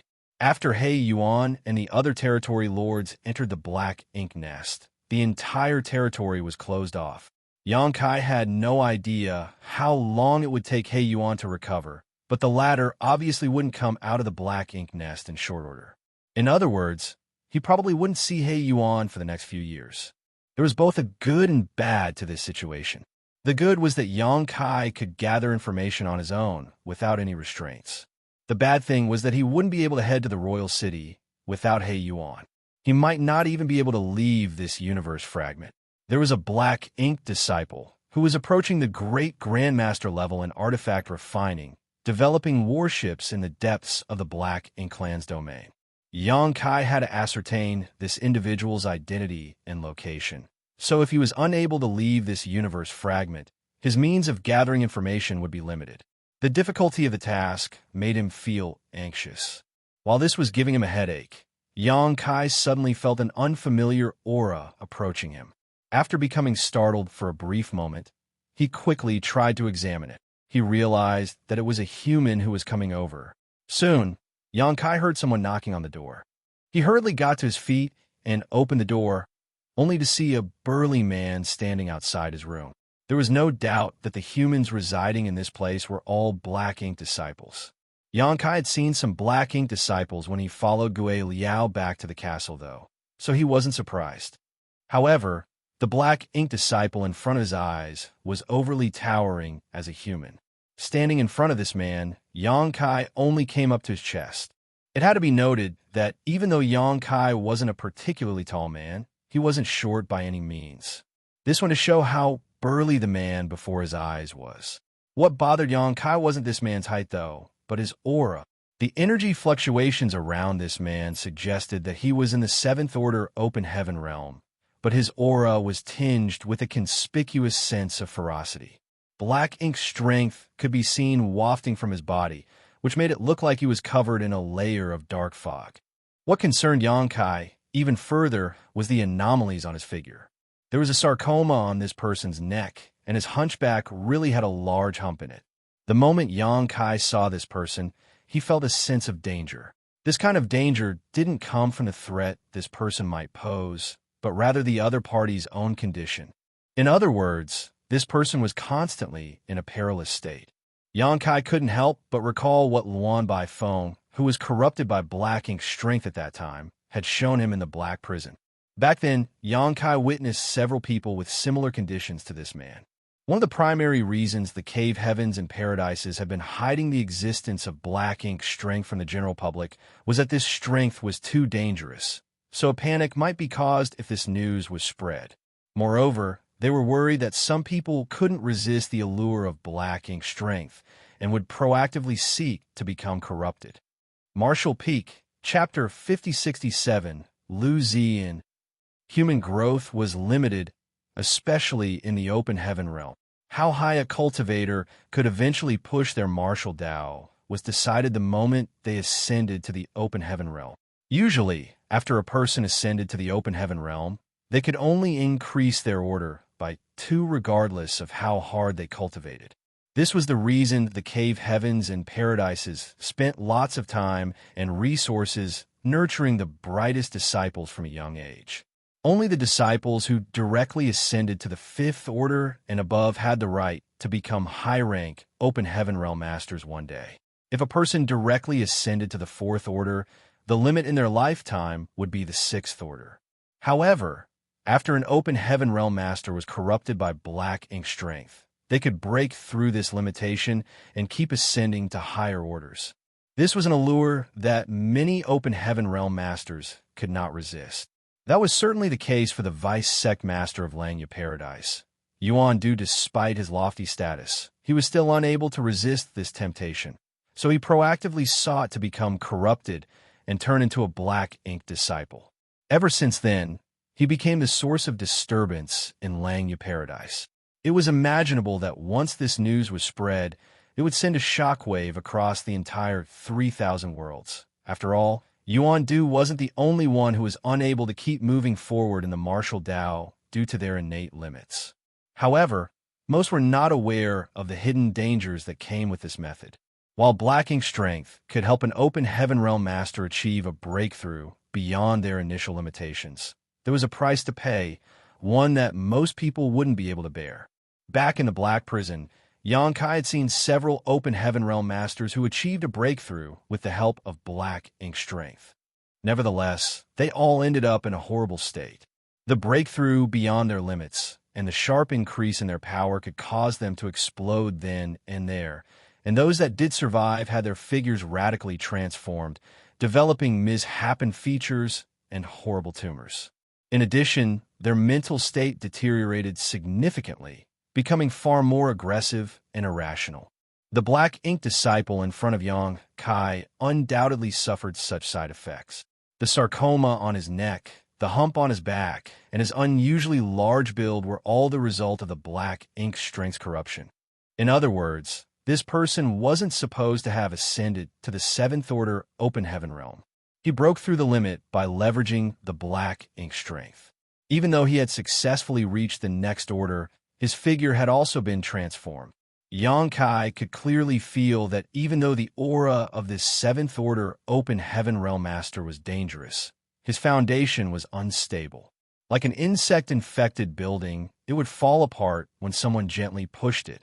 If this person kept cultivating to increase his strength, he would most likely explode as his body was no longer able to bear a power that was too great for him. Someone like him could never be saved even if his black ink strength was dispelled with purifying light. The limit of his small universe was the sixth order, so the seventh order open heaven realm power had far exceeded what he could sustain. Once he lost the black ink strength support, he would undoubtedly lose his life. Countless thoughts flashed across Xianxia's mind as he secretly sighed. He then asked, "You are?" The person cupped his fist and grinned. "I'm Lu Ziyin, a black ink disciple under Sir Gui Liao." "So, it is Brother Lu," Xianxia nodded gently. "Is there anything I can help you with?" Lu Ziyin put on a big smile. "I heard that Sir Territory Lord personally took on a black ink disciple, so I came here to have a look out of curiosity. Sir Territory Lord is powerful, so he's usually not interested in ordinary black ink disciples. I've not seen him taking one over the years. You're the first one, Brother Yang." "I'm truly honored, then," Xianxia replied humbly. He reckoned that Lu Ziyin must have a reason for visiting him, so he stepped aside. "Please come in, Brother Lu." Without being overly polite, Lu Ziyin stepped into the room. Xianxia then closed the door. This side hall was basically empty, so it must have been vacant for quite a long time. He hadn't prepared anything since he had just gotten here. Therefore, he fished out a table and some chairs from his small universe and invited the other party to have a seat. Lu Ziyin directly sat down on a chair. After Xianxia was seated as well, he asked, "Brother Lu, you said you're a black ink disciple under Sir Gui Liao." "Yes." Lu Ziyin nodded. "How long have you been living here?" Xianxia asked. Lu Ziyin smacked his lips and sighed. "It's been 1,000 years. Not a short time, is it?" "It's indeed a very long time." Xianxia nodded. "I'm new to this place, so I know nothing about the Black Ink clan.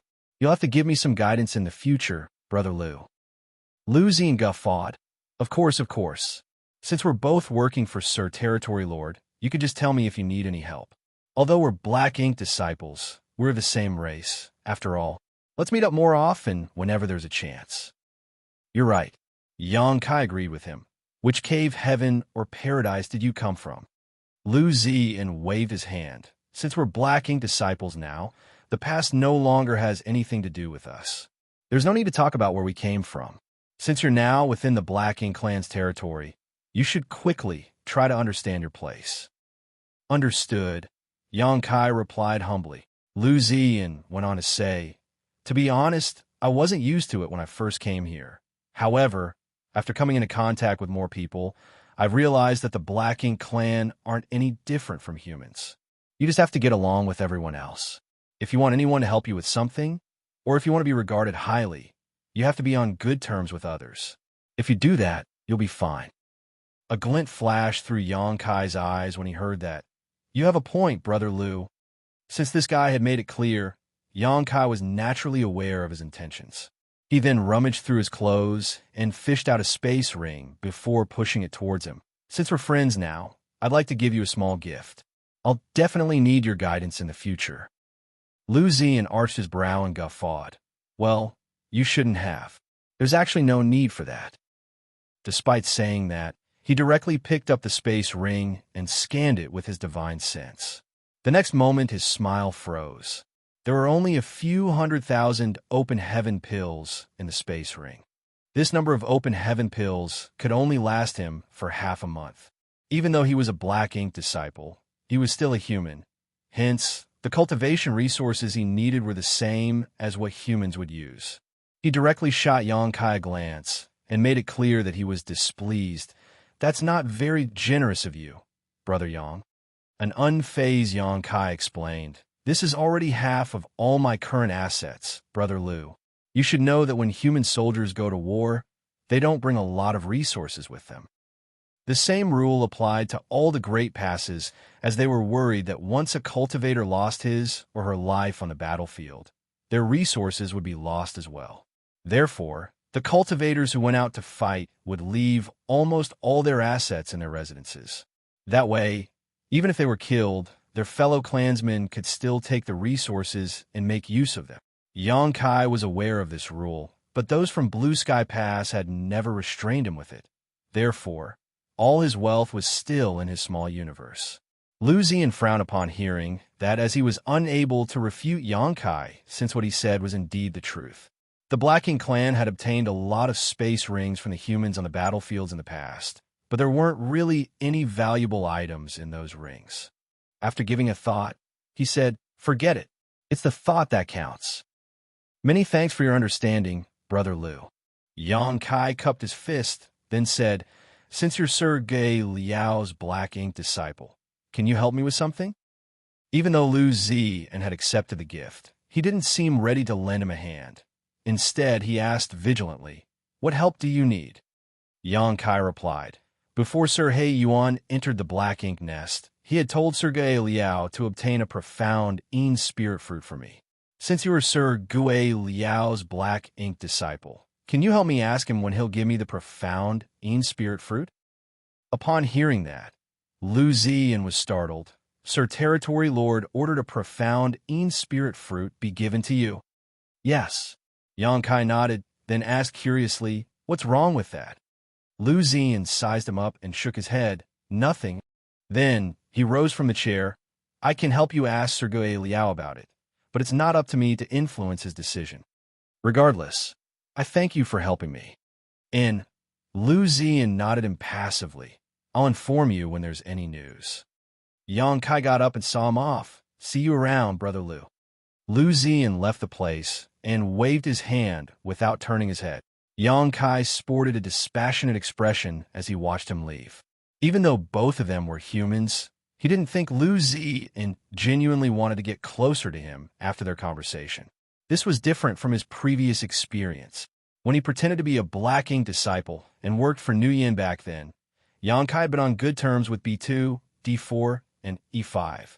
Even though they had different temperaments, they sincerely wanted to get along with him. Perhaps it was because they were all humans. However, Lu Ziyan was different, as he didn't even seem to regard Yang Kai as someone from the same race. Perhaps the Black Ink strength had fully warped his temperament. Even though all Black Ink disciples would have their thinking changed, so they were completely loyal to the Black Ink clan, the impact of Black Ink strength was obviously more severe on Lu Ziyan. This must have something to do with the fact that Black Ink's strength had helped him achieve a breakthrough. Yang Kai had no idea whether it was Lu Ziyan's own intention to visit him or if it was Gue Liao's order. It would be interesting if it was the latter. Why did Gue Liao want to probe him? He was He Yuan's Black Ink disciple on paper, while Gue Liao was the designated person to handle the affairs in He Yuan's territory. They basically had nothing to do with each other, as they had never met prior to this, nor were there any grudges between them. Since he was unable to figure it out, Yang Kai decided to put the matter aside. He then returned to his room and refined some open heaven pills. He wouldn't dare to refine any resources to cultivate. After all, he had just told Lu Ziyan that he was broke. It wouldn't be sensible if he was suddenly able to fish out a set of seventh-order resources. Moreover, there wasn't any restriction around his room that could block divine senses. Any energy fluctuations in this place could easily be detected by anyone else. At the same time, in a grand hall that was in the deepest part of the castle, Lu Ziyan was standing in front of Gue Liao and reporting to him about his conversation with Yang Kai. Gue Liao listened to it with an unenthusiastic expression. After Lu Ziyan was done with the report, he stole a glance at Gue Liao. Upon seeing that the latter was expressionless, he summoned his courage and asked, "Master," Yang Kai said that Sir Territory Lord had promised to give him a profound Yin spirit fruit.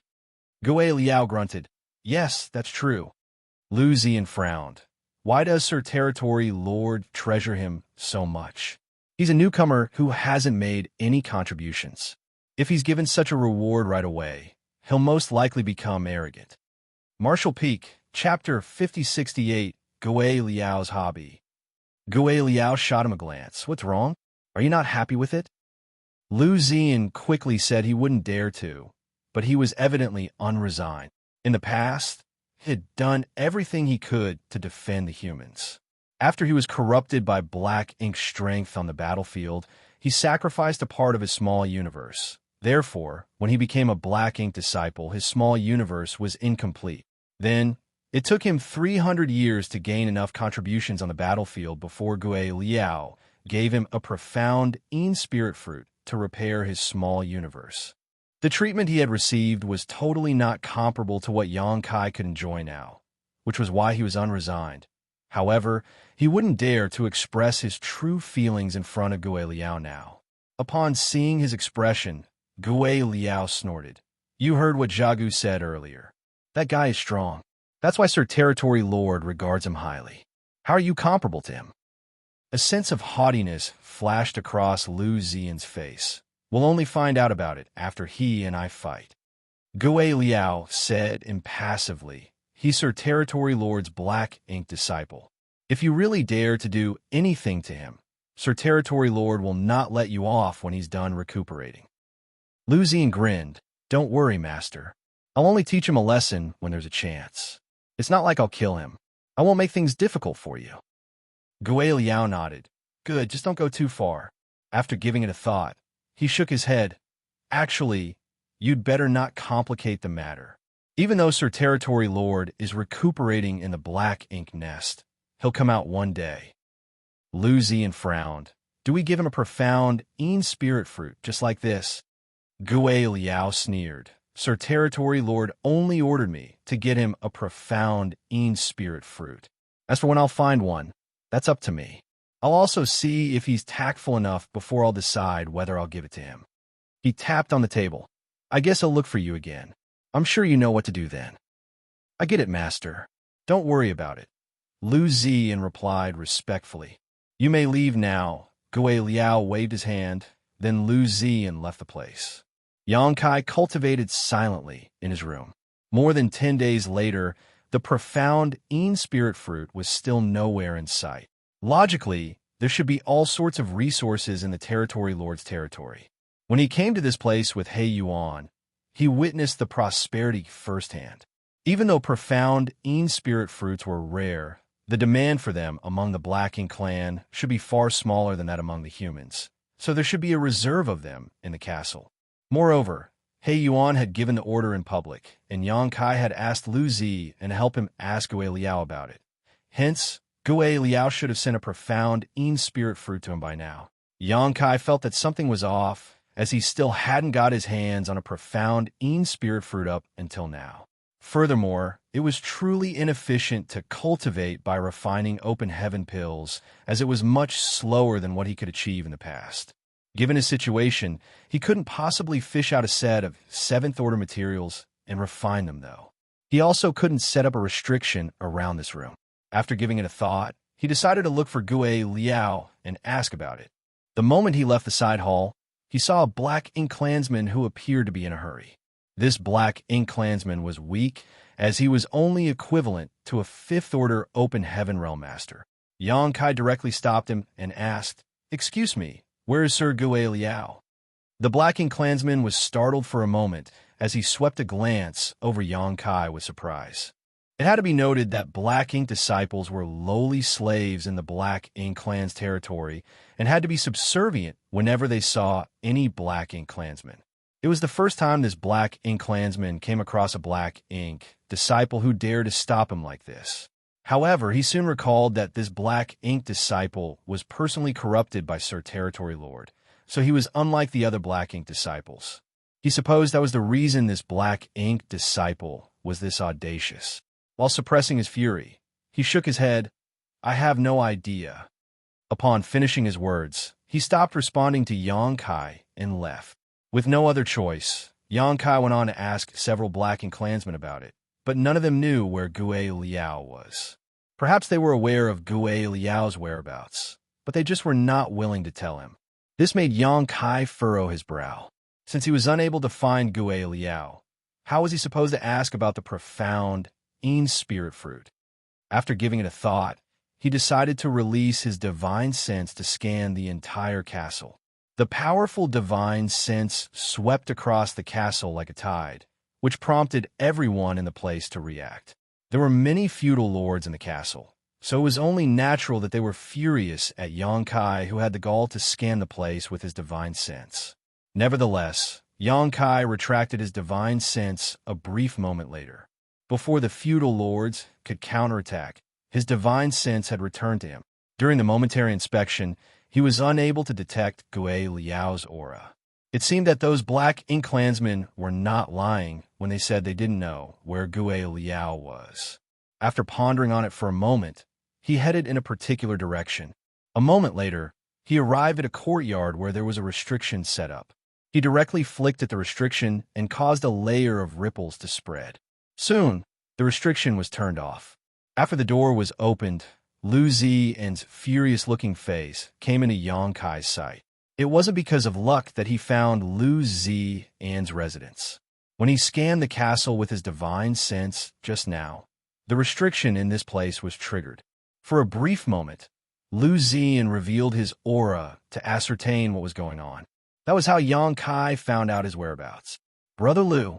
Yang Kai took a step back and cupped his fist. Fury was written all over Lu Zian's face. Upon seeing Yang Kai, he snapped, "It's you? I was wondering who had the gall to do such a thing." Yang Kai chuckled. "I'm sorry, but I had no other choice." "What's wrong?" Lu Zian asked in a grim voice. Yang Kai nodded. "There's something I need to ask you about." Lu Zian frowned and stepped aside. "Come in first." After thanking him, Yang Kai entered the courtyard with him. As he looked around, he arched his brow. This courtyard was definitely much better than the room assigned to him by Gue Liao, as it was more suitable for humans to live in. It was apparently because Gue Liao regarded Lu Zi and highly. On the other hand, even though Yang Kai was He Yuan's black ink disciple, he wasn't close to Gue Liao. That was the reason Gue Liao didn't give him the same treatment and settled him down in a random room. Even if He Yuan found out about it, he wouldn't be displeased. However, it showed how little Gue Liao cared about Yang Kai. There was only a table and a chair in the courtyard.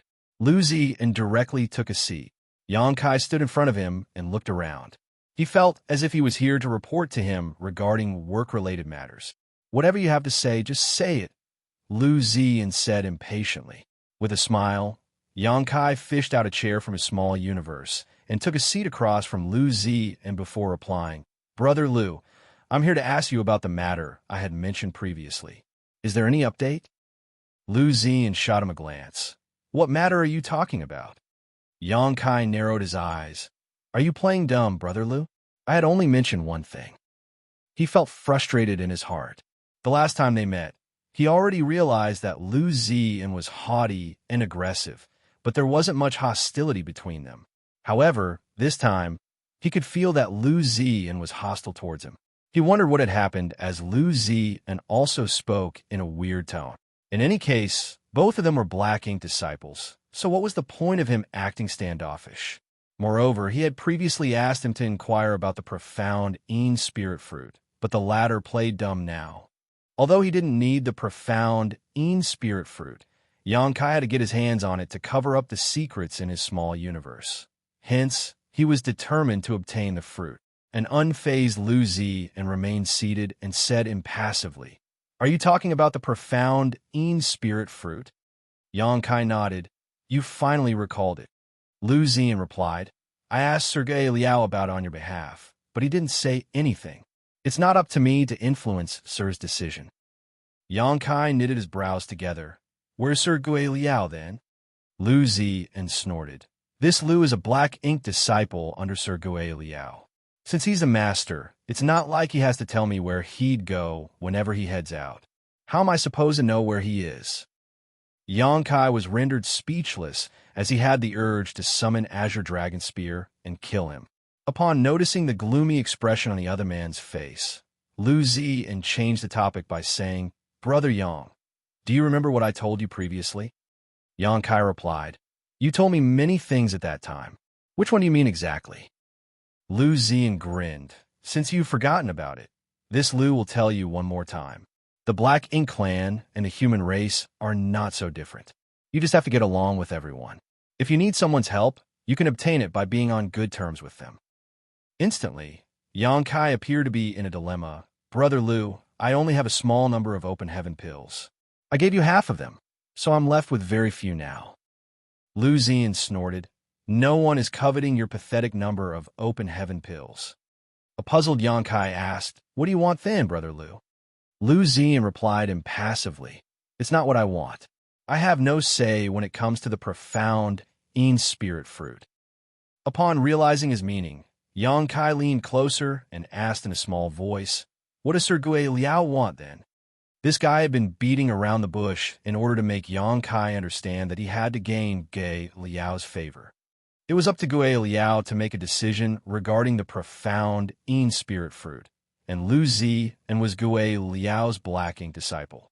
Yang Kai was certain that Lu Zi must have gotten Gui Liao's permission to do all this. So, he's waiting for me to take the initiative to contact him. Yang Kai finally understood why Gui Liao didn't immediately give him the profound Yin spirit fruit, even though it was He Yuan's order. He hadn't expected that there was such a practice in Black Ink clan. He thought that it was a terrible inconvenience. Then, he went on to say, "Brother Lu, I'm sure you're aware that I have nothing valuable with me. I'm worried that I can't give Sergei Liao anything he would want." Lu Zi put on a meaningful grin. "Don't worry, you have plenty of what Sergei Liao likes the most." Upon finishing his words, he started sizing Yang Kai up. Yang Kai's expression slowly turned cold as he narrowed his eyes. "Please make it clear to me, Brother Lu." It had come to a point where there was no longer a need to beat around the bush. Lu Zi said, "I'm sure you know that Black Ink clansmen are able to consume world force. This doesn't just help increase their power, but it's also a kind of hobby for them. Sergei Liao's hobby is slightly different from others, though I suppose it's not accurate to say that. Perhaps many Black Ink clansmen have this hobby. They love consuming fresh world force." Martial Peak, Chapter 5069 spit them back out. Yang Kai was startled upon hearing that. It was the first time he heard someone describe world force as fresh. World force was the foundation of an open heaven realm master's power, not a living creature. Was there such a thing as stale world force, then? Feeling puzzled, he asked, "What do you mean by fresh world force?" Lu Zi replied with a smile, "Have you heard of the world sphere before, Brother Yang?" Yang Kai nodded yes. Lu Ziyan explained, strictly speaking, world spheres are a kind of artifact invented by the Black Ink clan. It's used to absorb the world force that leaks out after Open Heaven Realm Masters are killed on the battlefield. World spheres are sold in every Black Ink clan's territory, and they're quite expensive. By buying a world sphere, a Black Ink clansman can consume the world force inside it to cultivate. The world force in sealed worlds could be consumed by the Black Ink clan as well. However, that kind of world force is like a tree without roots or a river without a source. It's dead. To the Black Ink clan, this kind of world force is not fresh enough. It's like stale food for humans. He paused for a moment and went on to say, on the other hand, Open Heaven Realm Masters like us have very fresh world force in our small universes. Sir Gue Liao is pretty picky, so he prefers to consume this kind of world force. Then, he looked fervently at Yang Kai. So, it's easy for you to gain Sir Gue Liao's favor. You just have to open your small universe and let him consume your world force to his heart's content. After that, he'll grant your wish. Yang Kai lowered his gaze and said impassively, is this how you please Sir Gue Liao? Lu Ziyan directly nodded, yes. However, according to Sir Gue Liao, the world force of every Open Heaven Realm Master tastes different. This Lu has been Sir Gue Liao's servant for a long time. In the past, he loved to consume my world force, but he hasn't done so for a long time now. I suppose he's already sick of it. Since you're a newcomer, you can let Sir Gue Liao have a taste of a different kind of world force. He said that the more powerful a human is, the more delicious his world force will be, and you're a powerful cultivator. If you're willing to do this, I'm sure Sir Gue Liao will see you in a different light. It'll be much easier for you to get things done as well. Is this the condition? Yang Kai lifted his head and asked. Lu Ziyan shook his head. It's not a condition. It's just my suggestion. Brother Yang, a wise man will adapt to the circumstances. This is the Black Ink clan's territory, and we're Black Ink disciples. I'm Sir Territory Lord's Black Ink disciple, not Gue Liao's. Lu Ziyan's expression changed. Stop being obstinate, Brother Yang. You'll only lose a bit of your world force. If you can get a profound Yin spirit fruit, you'll be able to repair the damaged part of your small universe. By then, you can slowly cultivate and make up for the losses. Yang Kai shot him a piercing glance. Before Sir Territory Lord entered the Black Ink nest, he ordered Gue Liao to get me a profound Yin spirit fruit. Is he going to disobey, Sir Territory Lord? Lu Ziyan chuckled. No one has the guts to disobey Sir Territory Lord's orders. In fact, Sir Gue Liao has left the place to look for a profound Yin spirit fruit for you. However, I'm sure you know that it's a very rare item. As for when he'll find it, or whether he'll be able to find it at all, that is up to the heavens. Up to the heavens. Yang Kai secretly cursed. It was apparent that Gue Liao wanted to force him to make a concession in such a way. He had never expected that Gue Liao had a hobby of consuming fresh world force from humans. Even though the one whose world force was getting absorbed would suffer some losses, they would be fine as long as not too much of their world force was sucked and the foundation was undamaged. The lost world force could be replenished easily enough. However, there was no way Yang Kai would agree to such a demand.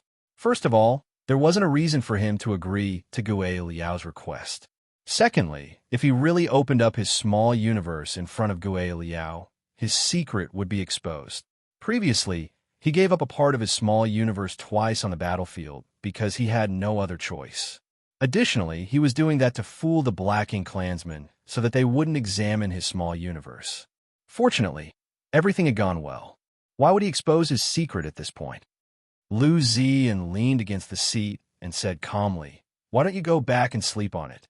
Everything I've said to you is sincere." "There's no need to sleep on it." Yang Kai shook his head. Lu Ziyan stared fixedly at him. "You mean?" Yang Kai snorted. "This Yang is Sir Territory Lord's Black Ink disciple, not Gue Liao's. Regardless of what Sir Territory Lord tells me to do, I'll not hesitate to do it for him. As for Gue Liao's ridiculous demand, I'll tell Sir Territory Lord about it when he comes out of the Black Ink nest." Lu Ziyan's expression changed drastically as he landed a slap on the table. Don't go too far, you little bastard. It'll take Sir Territory Lord several years to recuperate. During this period of time, you'll have to work for Sir Gui Liao. What's wrong? Yang Kai shot him a glance. Is he going to kill me? You're just a black ink disciple. If you make a mistake, why wouldn't Sir Gui Liao kill you? Lu Ziyan appeared ferocious. Yang Kai sneered. Let's see if he has the guts to do so. Lu Ziyan fell into a dazed state. After staring at him for a long time, he shook his head. You're insane. Insane. He couldn't sense any respect for Gui Liao from Yang Kai, which was inconceivable. As a black ink disciple, how did Yang Kai have the guts to dismiss a feudal lord like Gui Liao? It seemed that he didn't know his place. Was he confident because he was the Territory Lord's black ink disciple? Lu Ziyan couldn't help but feel bitter. All of a sudden, Yang Kai extended his hand. Give them back. What? Lu Ziyan was startled. The open heaven pills I gave you the other day. Yang Kai pulled a long face. Initially, even though Lu Ziyan was deplorable, Yang Kai didn't intend to be on bad terms with him. After all, he was new to this place, so he didn't want to complicate things. However, what had happened totally disappointed him. Gui Liao wanted to consume his world force, and he even told Lu Ziyan to con him into accepting. Yang Kai would never agree to such a demand. However, he needed a profound spirit fruit to cover up the secrets in his small universe. After taking everything into consideration, he decided to make a huge fuss so that Gui Liao had to take notice. In this castle, Lu Ziyan was the best breakthrough he could make use of to achieve his goal. Lu Ziyan couldn't believe his ears. A person must be extremely thick-skinned to have the nerve to take back what he had given out. Honestly speaking, several 100,000 open heaven pills didn't matter to Lu Ziyan. However, he could never give them back to Yang Kai, given the latter's attitude. If he really did so, it would be the same as admitting he was afraid of Yang Kai. After a moment of silence, Lu Ziyan sneered. What open heaven pills? I've consumed them all. Yang Kai balled up his fists as cracking sound were heard. His aura was rising rapidly. Since you've consumed my open heaven pills, I just have to make you spit them back out. Lu Ziyan was astonished as he gazed at Yang Kai in disbelief. You want to fight with me? He couldn't help but have the urge to laugh. Previously, he had suggested giving Yang Kai a lesson in front of Gui Liao. At that time, he was just displeased with the different treatments he and Yang Kai received. This brat surnamed Yang could immediately get a profound spirit fruit upon arrival, while it wasn't until 300 years after he became a black ink disciple that he got the fruit. Moreover, he only obtained it because he had made many contributions. Nevertheless, Gui Liao told him not to complicate things, so he cast the idea aside. Now that he was provoked by Yang Kai, though, he could seize the chance to teach him a lesson. Certainly, he wouldn't dare to disobey Gui Liao's order. However, there was nothing to worry about now, since it was Yang Kai who made the first move. This way, he could explain himself to Gui Liao. When Jia Gu reported to Gui Liao about the battle that Yang Kai had taken part in, Lu Ziyan, who was hiding in the darkness, could hear it clearly as well. He knew that this new black ink disciple that the Territory Lord had taken on was powerful, as Yang Kai was able to lead a squad to kill several thousand black ink clansmen, including more than 10 feudal lords. Lu Ziyan didn't think he was capable of doing that. However, that was what Yang Kai could achieve when he was at his peak. During that battle, Yang Kai sacrificed pieces of his small universe twice. Now, his small universe was incomplete, and his foundation had been damaged. There was no doubt that his power had plunged. In that case, why would Lu Ziyan need to fear him? He was instantly infuriated by Yang Kai's provocation, and his seventh-order aura flared sharply. His entire figure was engulfed in a dark fog as he pushed his power, his figure seemingly expanding as well. The sarcoma on his neck throbbed against his skin like a beating heart. He slowly rose from the chair and looked condescendingly at Yang Kai. With a grin, he snickered, "Brat, do you know the consequences of provoking me?" Even though he appeared to be giving Yang Kai a warning, he was actually eager to see him make a move. Yang Kai scoffed. Anyone ever tell you you talk too much? Upon finishing his words, he threw out his fist. Lu Ziyan almost had the urge to cheer for Yang Kai. He had never expected this person, surnamed Yang, to be so impetuous that he would make a move on a whim. It was unlike how polite Yang Kai had appeared to be up until now. This was exactly the outcome Lu Ziyan wanted. The moment he saw Yang Kai making a move, he also pushed out his fist without hesitation. He was a burly man, so his fist was also significantly larger than that of Yang Kai. When their fists came into contact, it was as though two universe worlds had clashed. As the world force surged, Lu Ziyan abruptly stopped appearing haughty as his huge figure was sent flying away like an arrow. He directly crashed into a wall and formed a pit in the ground. On the other hand, Yang Kai was forced to back several steps before he managed to stabilize himself. His surging aura made his clothes flap in the wind. Shaking his head, Yang Kai stepped forward. He wasn't used to the condition he was in. If he were still at the peak of his power, he could have severely wounded someone like Lu Ziyan with one punch and killed him in 3. However, his strength really had plunged as a result of the damage to his small universe, leaving him far weaker than before. Fortunately, his opponent was Lu Ziyan. Even though Lu Ziyan was also a 7th Order Master, he reached this order by using the black ink strength to break through his natural limit, the 6th Order Open Heaven Realm. Lu Ziyan's foundation was unstable, so he was unable to fully utilize the power of the 7th Order Open Heaven Realm. Martial Peak, Chapter 5070, I'd like to file a complaint. After an exchange of moves, Yang Kai had a better judgment of Lu Ziyan's true power. He was indeed a 7th Order Master, as manifested by his ample world force. However, he was unable to fully utilize that power. His cultivation was nothing more than a castle built from sand. On the other hand, even though Yang Kai had sacrificed a part of his small universe twice, which caused his foundation to be damaged, he still had the World Tree clone to continuously purify his world force. Therefore, while he was no match for the other party when it came to strength output, the quality of his power allowed him to overpower his opponent. That was the reason he gained the upper hand following the exchange of moves. An increasingly ferocious aura billowed from the ruins. A burly figure stepped out of the demolished building. For every step Lu Ziyan took, the entire ground seemed to be shaking. Black ink strength was seen swirling around him, and even his eyes had turned completely black. He glared at Yang Kai and said through clenched teeth, "Boy, you court death." As soon as he finished speaking, he charged towards Yang Kai at the speed of lightning. While in midair, he turned his fists into innumerable phantoms and engulfed Yang Kai with them. Yang Kai had already intended to make a fuss, so he naturally wouldn't back down at this point. He charged right at Lu Ziyan and engaged him in a brutal melee. The noise of the battle soon alerted everyone in the castle. The feudal lords, who resided in different places, subsequently appeared and watched them from a distance. When they realized it was a battle between Gui Liao's Black Ink disciple and the Territory Lord's Black Ink disciple, they were astounded. They had no idea what had happened that caused these two humans to get into a life-and-death fight. Nevertheless, these feudal lords didn't have the intention of interfering or stopping them. To them, even though these humans had been corrupted by Black Ink strength, they were not the same as Black Ink clansmen like them, who had a noble bloodline. Naturally, they wouldn't care whether one of them was injured or even killed. In fact, they had fun watching the battle and chatted among themselves. The battle in the courtyard between Yang Kai and Lu Ziyan was intense. As time passed, Yang Kai realized that this guy indeed had a problem mobilizing his strength.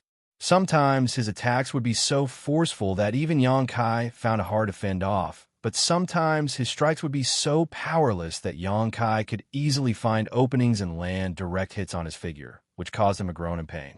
It meant that Lu Ziyan was unable to use his power flexibly. Instead, his utilization of his world force was unstable. Sometimes he could showcase his real power, but sometimes he would be strong and while weak in strength. Any open heaven realm master with a solid foundation wouldn't face such a problem. One must be fully at ease with using their power in order to ascend to the open heaven realm, so they wouldn't have to deal with such a situation. The reason Lu Ziyan was unable to effortlessly use his strength was that he didn't deserve to be in the seventh order open heaven realm in the first place. Given his condition, he would be killed soon after he stepped onto the battlefield. Once his weaknesses were detected by the opponent, he would lose his life. In fact, it wasn't hard for Xianxia to kill him now, but he didn't have the intention of doing so. It was no longer possible to save Lu Ziyan. Even if the black ink strength inside his body was dispelled using purifying light, his small universe would shatter as it was unable to bear seventh order open heaven realm power. Nevertheless, he was Gui Liao's black ink disciple, so if he was killed here, Gui Liao would definitely avenge his death. Lu Ziyan was right to say that it would take He Yuan several years to recuperate, and Gui Liao was tasked with handling the affairs in the territory until then. Xianxia would have a hard time here if he offended him too seriously. It wasn't long before Lu Ziyan fell into a complete disadvantage. This made him increasingly infuriated. He initially thought that Xianxia wouldn't be a match for him as the latter's foundation had been damaged, but after the battle started, he realized that things were different from what he had imagined. Xianxia was still powerful, even though his small universe was incomplete. It was no wonder that when he was at the peak of his power, he was able to kill so many feudal lords and black ink clansmen. At this moment, Lu Ziyan found himself in a dilemma. He could only madly push his power in an attempt to suppress Xianxia, while at the same time, he prayed that the latter wouldn't be able to persevere due to his weakened foundation. The more he exerted his strength, the thicker the black ink strength around him became, while the aura wafting from his body became increasingly unstable. However, Lu Ziyan seemed oblivious to all of that while Xianxia had faintly detected it. By activating the power he was unable to control, Lu Ziyan would soon suffer a backlash. When that happened, he would be crippled even if he didn't lose his life. Just then, Xianxia detected something as he slowed down his attack. Lu Ziyan was elated upon seeing that, but just as he was preparing to push his advantage, a voice was heard snapping. "Both of you, stop right there." In the next instant, a figure descended from the sky and landed between Xianxia and Lu Ziyan. An agile Xianxia promptly leapt backwards. On the other hand, Lu Ziyan, who was blinded by wrath, forcefully pushed out his fist and attacked the person in front of him. However, the instant he made out the person's face, he was flabbergasted as he quickly retracted his fist. Forcefully withdrawing his strike caused Lu Ziyan's small universe to shake and his world force to descend into chaos. The next moment, he was heard spraying out a mouthful of blood. His aura had withered as he was unable to bear the consequences of this impact.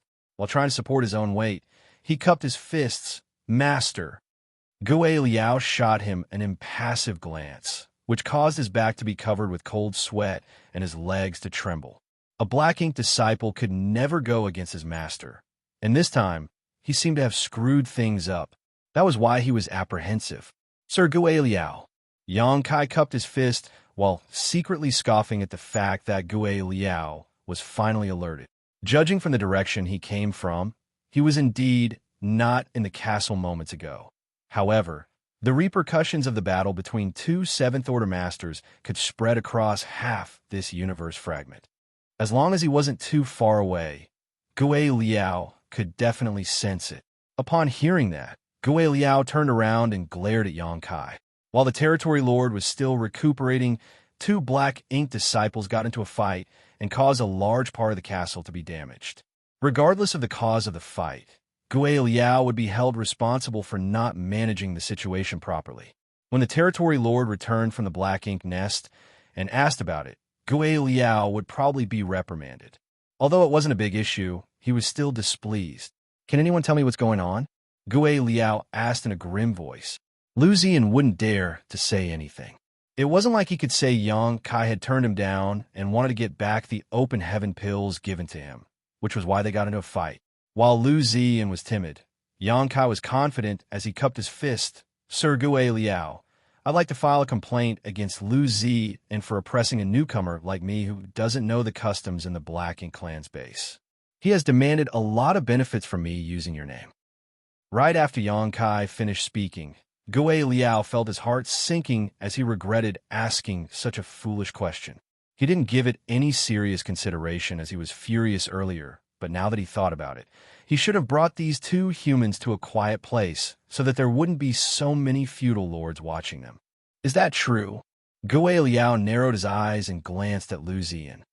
Lu Ziyan's face was covered with cold sweat. No. Yang Kai glowered at him. Do you have the gall to say that you didn't take my open heaven pills on the first day of my arrival? Lu Ziyan snapped. I didn't make such a demand. You gave them to me. Yang Kai snorted. If you hadn't asked for them, why would I give anything to you? Indeed, you didn't make it clear, but you implied that I should give you some benefits if I wanted to live a better life here. I'm not a fool, so it's expected that I would be able to read between the lines. I'm a newcomer, so I wouldn't dare to say no. I could only make a sacrifice. He then turned to Gui Liao and cupped his fist. Please stand up for me, Sir Gui Liao. I only had a small number of open heaven pills, but I still gave him half of everything I had, thinking that I could befriend him. To my surprise, this guy was greedy as he thought that my gift was not valuable enough. He even used your name and tried to demand more from me today. Stop spouting nonsense.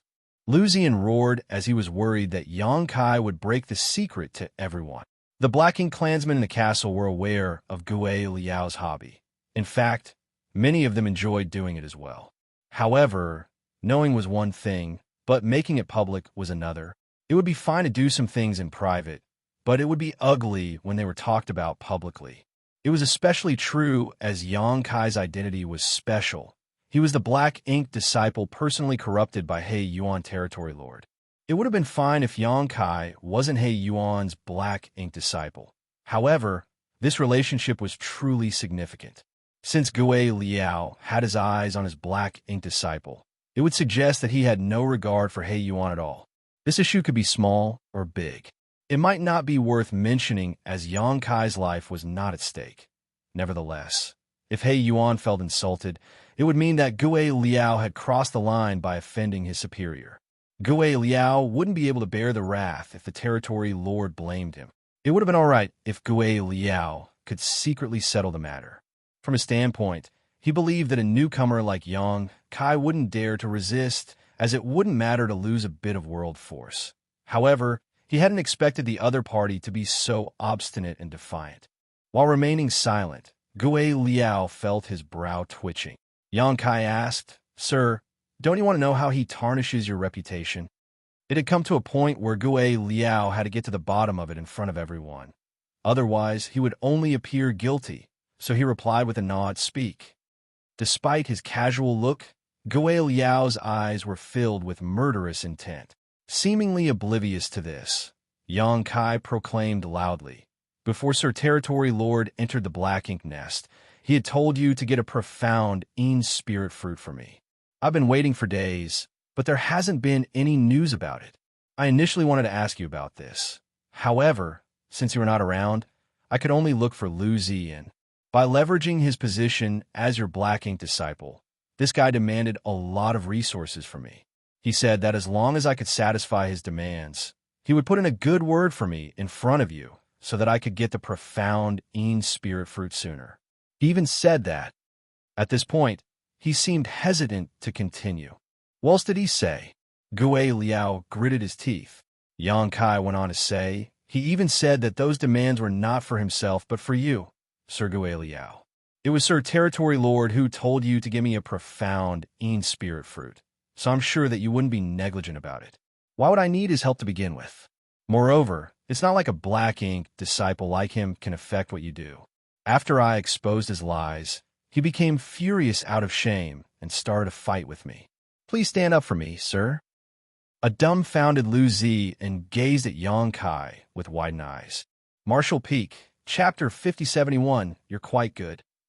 Lu Ziyan hadn't expected Yang Kai to spout such nonsense, and his upright attitude made it look like it was really what had happened. So he quickly refuted, That's not true. A calm Yang Kai turned to look at him. It's not true? Why don't you tell everyone why we fought then, Brother Lu? It's not like a newcomer like me would ask for trouble by offending you for no reason. Lu Ziyan snapped. It's because... Yang Kai stared fixedly at him. Go on. Lu Ziyan was rendered speechless. The demand he had mentioned to Yang Kai on this day couldn't be exposed in public.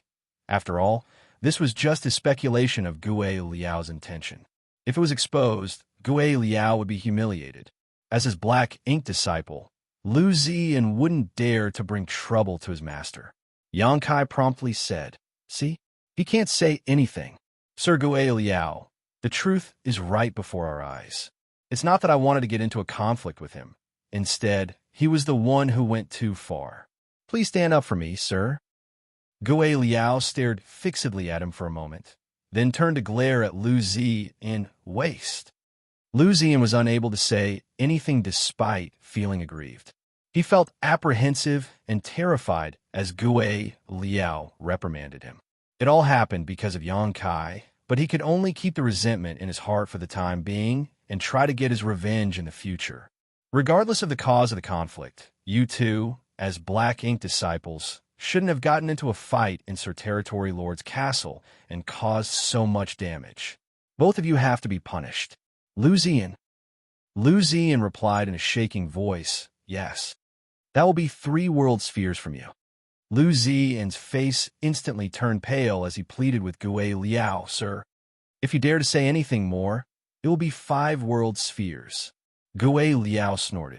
Lu Ziyan instantly kept his mouth shut, but his expression was evidently furious and aggrieved. As for you, Gue Liao gave Yang Kai a dispassionate look. It will be 1 world sphere. Even though Yang Kai had no idea what the punishment was, he knew that it was definitely terrible.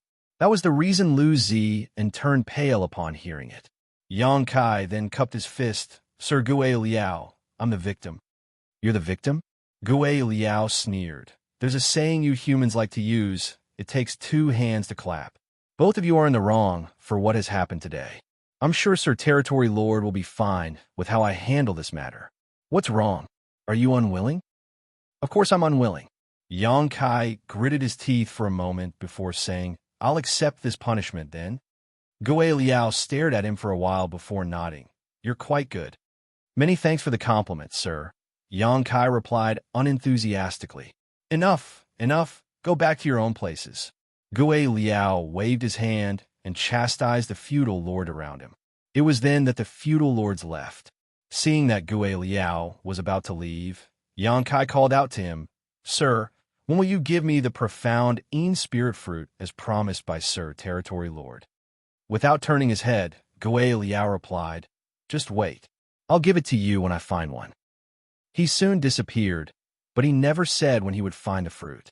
Yang Kai reckoned that after he kicked up a fuss this time, he wouldn't be able to get a profound Een Spirit Fruit in short order. Nevertheless, he didn't regret his decision. There is no way he would agree to opening up his small universe and letting Gue Liao feed on his world force. With that said, he had to get his hands on a profound Een Spirit Fruit quickly. Otherwise, he wouldn't be able to explain himself when his small universe was fully repaired by the World Tree clone. When he felt a resentful glare on him, Yang Kai turned around and saw Lu Ziyan glowering at him. He sneered before striding off. Lu Ziyan was so enraged that he almost spat out a mouthful of blood. After the battle, not only was he defeated by his opponent, but he was also punished by Gue Liao. Besides that, his residence was also destroyed. It could be said that he had suffered immense losses. On the other hand, Yang Kai had received a much lighter punishment. There was no way Lu Ziyan could tolerate this. Nevertheless, Yang Kai wasn't interested in responding to him. This Black Ink disciple could never be saved, but he didn't feel like killing him either, so he could only let him perish on his own. Not long after Yang Kai returned to his room, a high-ranked Black Ink clansman came over and passed him a world sphere. After saying that it was Gue Liao's order, he left. Certainly, Yang Kai had seen world spheres before.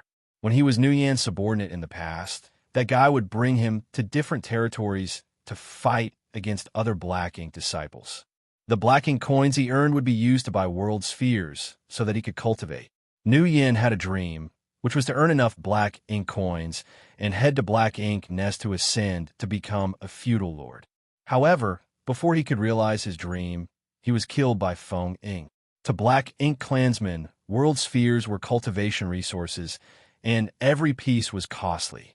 The average clansman couldn't afford one.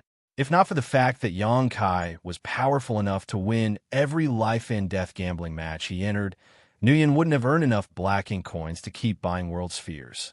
Another black ink disciple of Nguyen's, D4, once told Yang Kai that the world force in the world spheres was basically collected from the battlefield. After open heaven realm masters passed away, their small universes would collapse, and their world force would dissipate. World spheres could be used to capture that leaking world force. However, Yang Kai felt that the explanation was unreasonable. Even though a lot of open heaven realm masters were killed on the battlefield, there shouldn't be enough world force that could fill world spheres to be sold to so many black ink clansmen. After asking about this, D4 told him that black ink disciples could also infuse their world force into the world spheres, which was actually the most common way for the black ink clansmen to create world spheres. Therefore, every black ink disciple was a valuable asset to their master. Black ink disciples were loyal and would never betray their master, and they could tag along when the master went to war. During their free time, black ink disciples could even make world spheres for the masters to cultivate with. As long as the black ink disciples were not killed, the masters would have an unlimited supply of world spheres. Back then, Nguyen had bought several empty world spheres and told D4 and the others to infuse their world force into them. However, Yang Kai was Nguyen's money tree, so he was spared from this task. He just had to continuously win battles in different arenas. When Yang Kai heard the punishment announced by Gue Liao, he didn't understand what that meant. However, when he saw this empty world sphere, he finally comprehended Gue Liao's intention. It was apparent that he was required to fill this world sphere with his world force. It took a long time to completely fill a world sphere, at least a few months given Yang Kai's 7th order open heaven realm strength. Not only was this time-consuming, but it would also exhaust his heritage. Certainly, Yang Kai wasn't willing to do such a thing. Why would he make a world sphere for Gue Liao when the latter wasn't even willing to give him a profound Yin spirit fruit? Nevertheless, since he had offended Gue Liao, life would be hard for him in the future. At the very least, before He Yuan left the black ink nest years later, he had to be cautious so that Gue Liao wouldn't have a reason to punish him. Moreover, he had to come up with a way to complete his true objective, which was to find out the artifact refining Grandmaster's identity and whereabouts. Having said that, the most pressing issue for him was to obtain a profound Yin spirit fruit. Since he couldn't pin his hopes on Gue Liao, he had to look for a different way to achieve his goal. After giving a thought, Yang Kai rose from the chair and left his room. It was business as usual inside the castle. The passing black ink clansmen would look curiously at him. After all, they had never seen a new black ink disciple who had the guts to get into a fight in the castle. Yang Kai randomly caught a black ink clansman and asked, "Do you know where Xiagu lives?" The black ink clansman was puzzled. Who is that? Even though Xiagu was a feudal lord, there were many feudal lords in He Yuan's territory. Naturally, the black ink clansmen in the castle couldn't possibly know all the feudal lords. Yang Kai didn't give up, though, and kept asking around. After asking more than a dozen black ink clansmen the same question, he finally got some clues. He found a black ink clansman who knew a little about Xiagu. He had no idea where he lived exactly, but he told Yang Kai to look for him in a particular area in the territory. A feudal lord like Xiagu would generally look for a place outside of the city to establish their own home. This was permitted by He Yuan and the other territory lords. However, if one was incapable of acquiring a black ink nest, he wouldn't really have a territory to his name. After thanking him, Yang Kai shuffled in that direction. No one stopped him along the way. It seemed that after the incident earlier, Gue Liao wasn't ready to complicate the matter. The universe fragment that was as large as a universe world was directly owned by He Yuan, and the surrounding region occupied by his subordinate feudal lords was also considered his territory. The location of the black ink nest and the castle were the center of the universe fragment. It could be considered the most prosperous place in the universe fragment. Flying was not prohibited in the city, so after leaving the castle, Yang Kai directly shot into the sky where he met a lot of passing Black Ink clansmen. When the Black Ink clansmen detected his human, they looked curiously at him.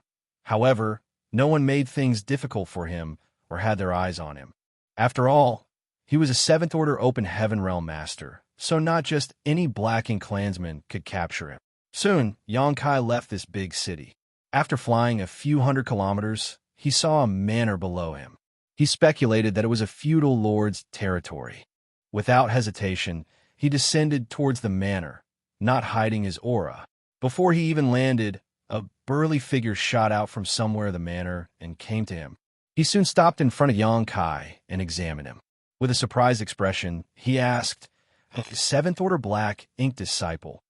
There were only a small number of 7th Order Black Ink Disciples on this universe fragment, and he had met most of them before, but he wasn't aware of Yang Kai's existence, which made him feel curious.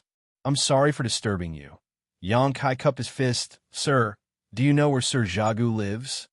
Instead of answering his question, the feudal lord asked, "Whose Black Ink Disciple are you? Why are you here?" Yang Kai replied politely, "I'm Sir Territory Lord's Black Ink Disciple. Sir Gue Liao told me to look for Xiagu, as there's a matter he has to discuss with him." Upon learning about his identity, the feudal lord said, "So, you're the new Black Ink Disciple that Sir Territory Lord has taken on.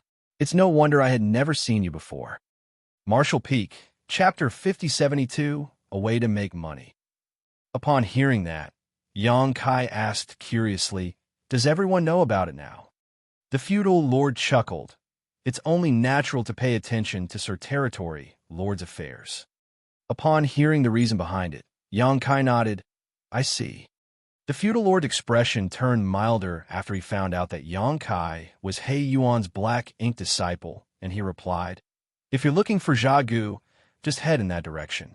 According to human measurements, he lives in a place that is 3,000 kilometers away from here." After looking in the same direction, Yang Kai cupped his fist. "Many thanks." He then bid the feudal lord farewell and shot in that direction.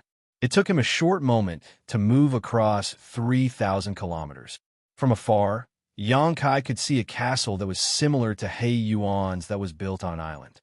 There were no traces of other Black Ink clan estates within a 100-kilometer radius. If he wasn't mistaken, this should be Xiagu's residence. Yang Kai landed in front of the castle and activated his divine sense. There were a lot of Black Ink clansmen inside, but they were all insignificant low-rank Black Ink clansmen, with high-rank Black Ink clansmen being quite rare. There was an aura that Yang Kai was familiar with in the deepest part of the castle, Xiagu. Upon confirming that the other party really resided here, Yang Kai called out, "Brother Xiagu." In an instant, all the Black Ink clansmen in the castle were shocked as they looked in the same direction.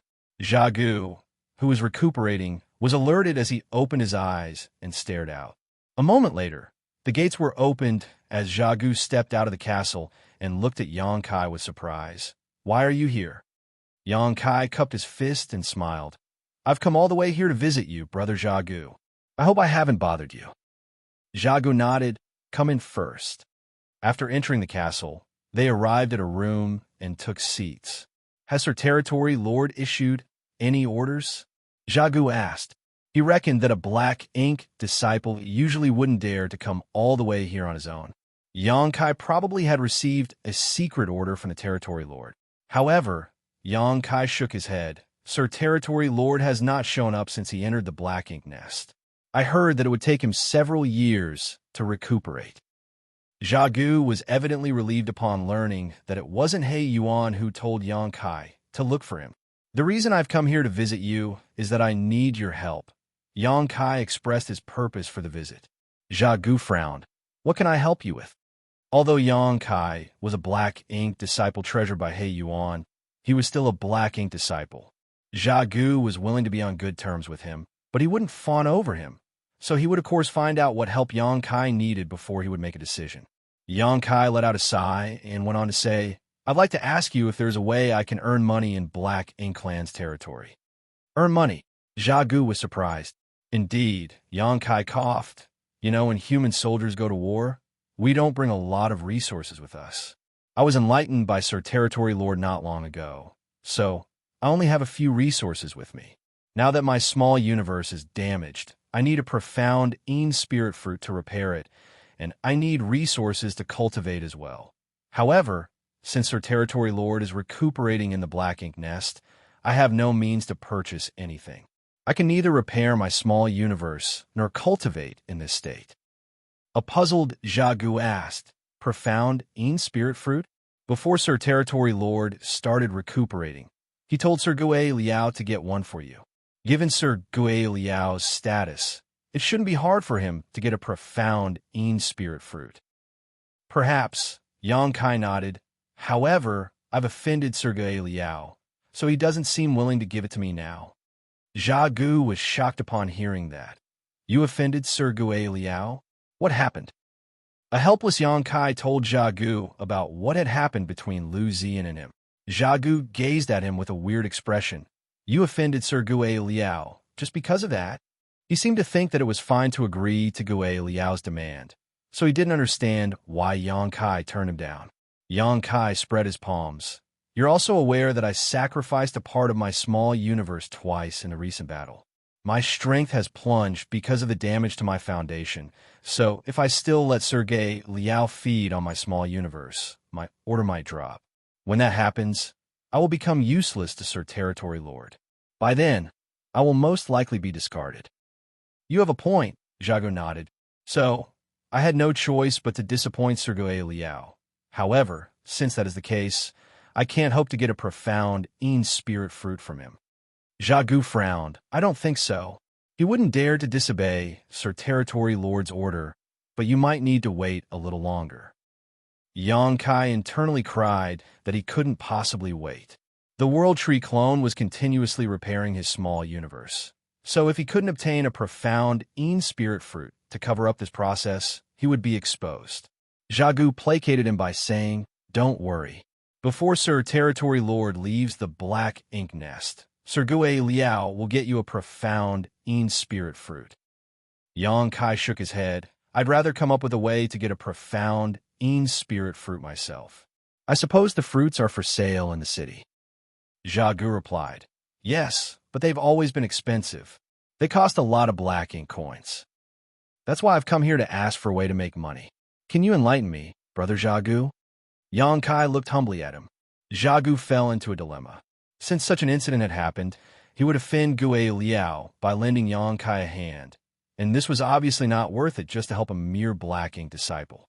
Moreover, he didn't know any way he could make money. Even if he did, he wouldn't want to share it with Yang Kai.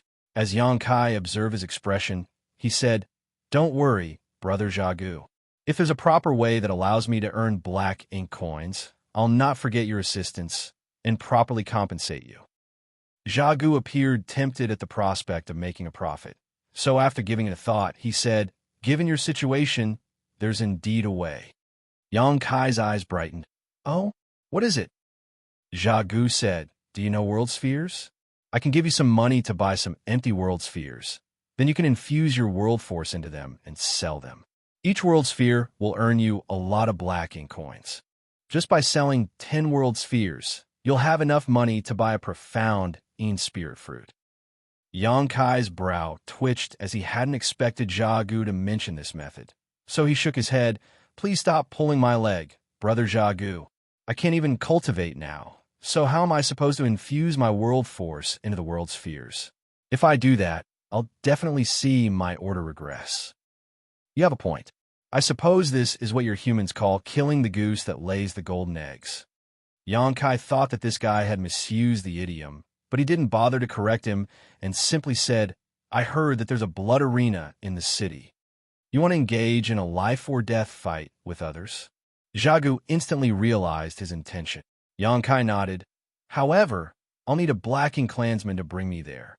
Taking everything into consideration, I think that you're the most suitable person to help me with it. If you can go there and bet against the others, I'll not disappoint you. When the time comes, I'll share half the profit with you. Xiagu shook his head. That's indeed a good way, but it won't work for you. Why not? Yang Kai was perplexed. Xiagu explained, since it's a life-or-death fight, both parties have to be equally matched. You are a 7th Order Master, so there are no suitable opponents for you in the Blood Arena. The Black Ink disciples there are all below the 7th Order. After giving it thought, Xianxia realized that he really hadn't seen any 7th Order Open Heaven Realm Masters fighting in the Blood Arenas when he followed Nuyen around. He soon realized the reasons behind this. First of all, the battle between two 7th Order Masters would be too destructive. Secondly, there were only a small number of 7th Order Black Ink disciples. Since they were rare, the Black Ink clansmen wouldn't let them go to the Blood Arena and put their lives at risk. Even though Xianxia's idea was not feasible, he was well prepared. He then let out a sigh. It seems that I have no choice but to make use of my hobby. Xiagu asked curiously, hobby? What do you mean? Xianxia explained, I realized this some time ago on the battlefield. It seems that Black Ink clansmen rarely use artifacts to fight. Even feudal lords don't use artifacts, let alone the high-rank and low-rank clansmen.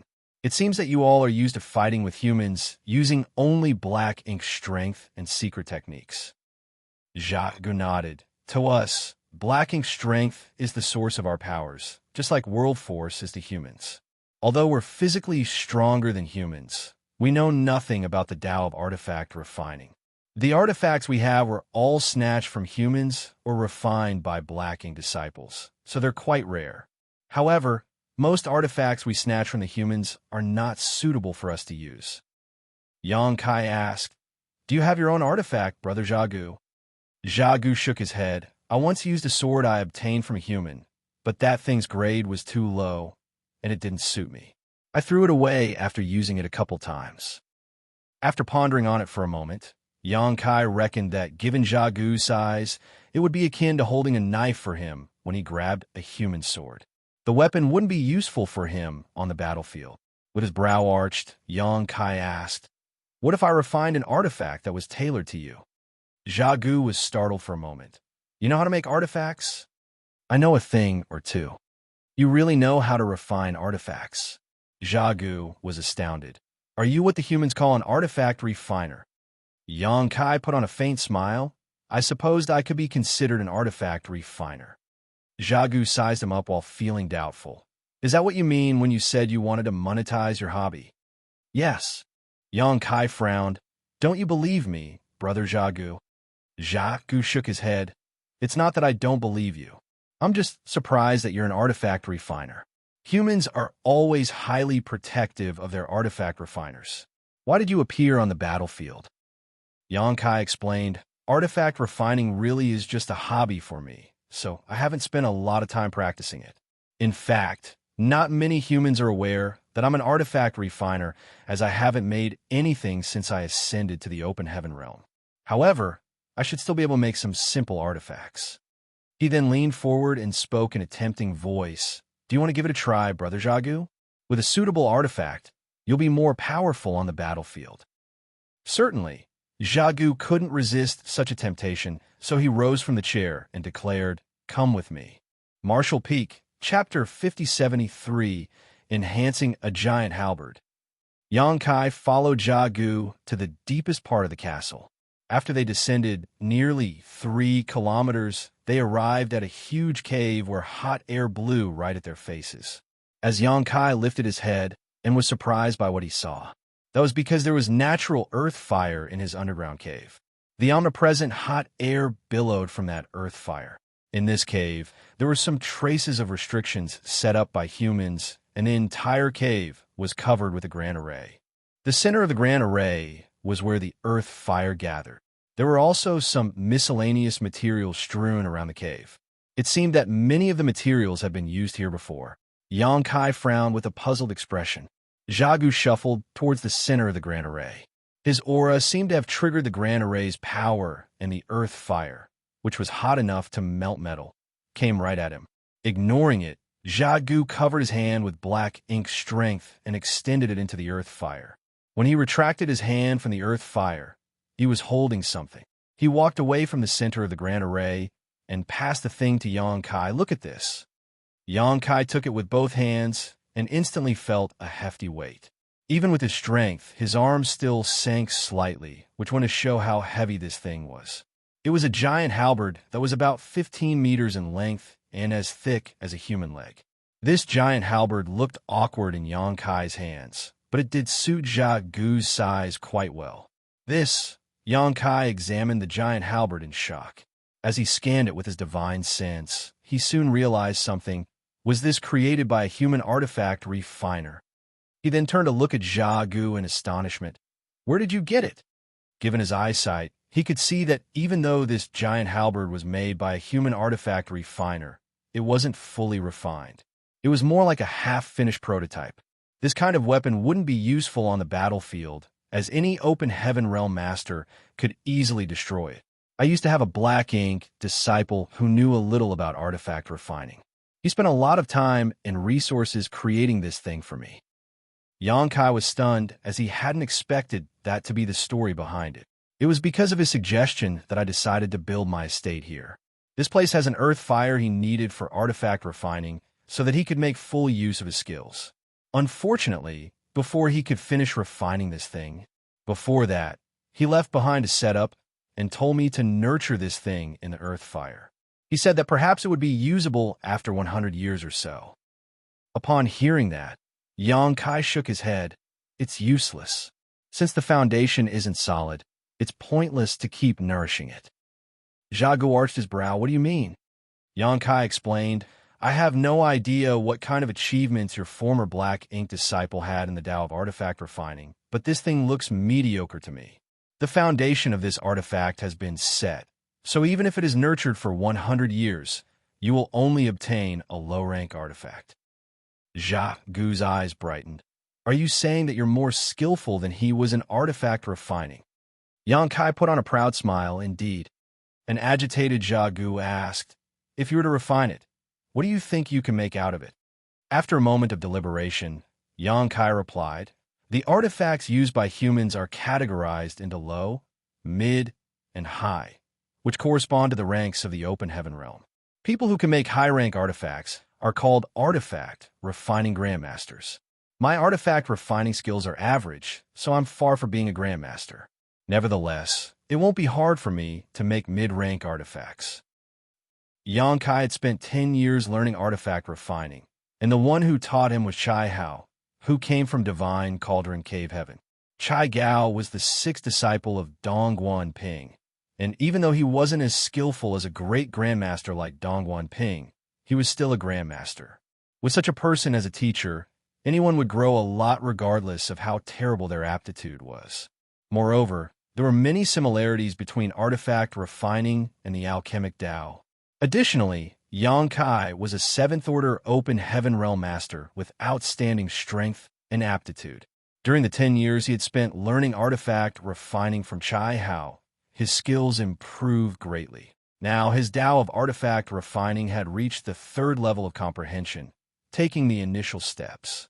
However, due to the limit of his aptitude in this Tao, it was destined that Yang Kai wouldn't achieve great things in artifact refining.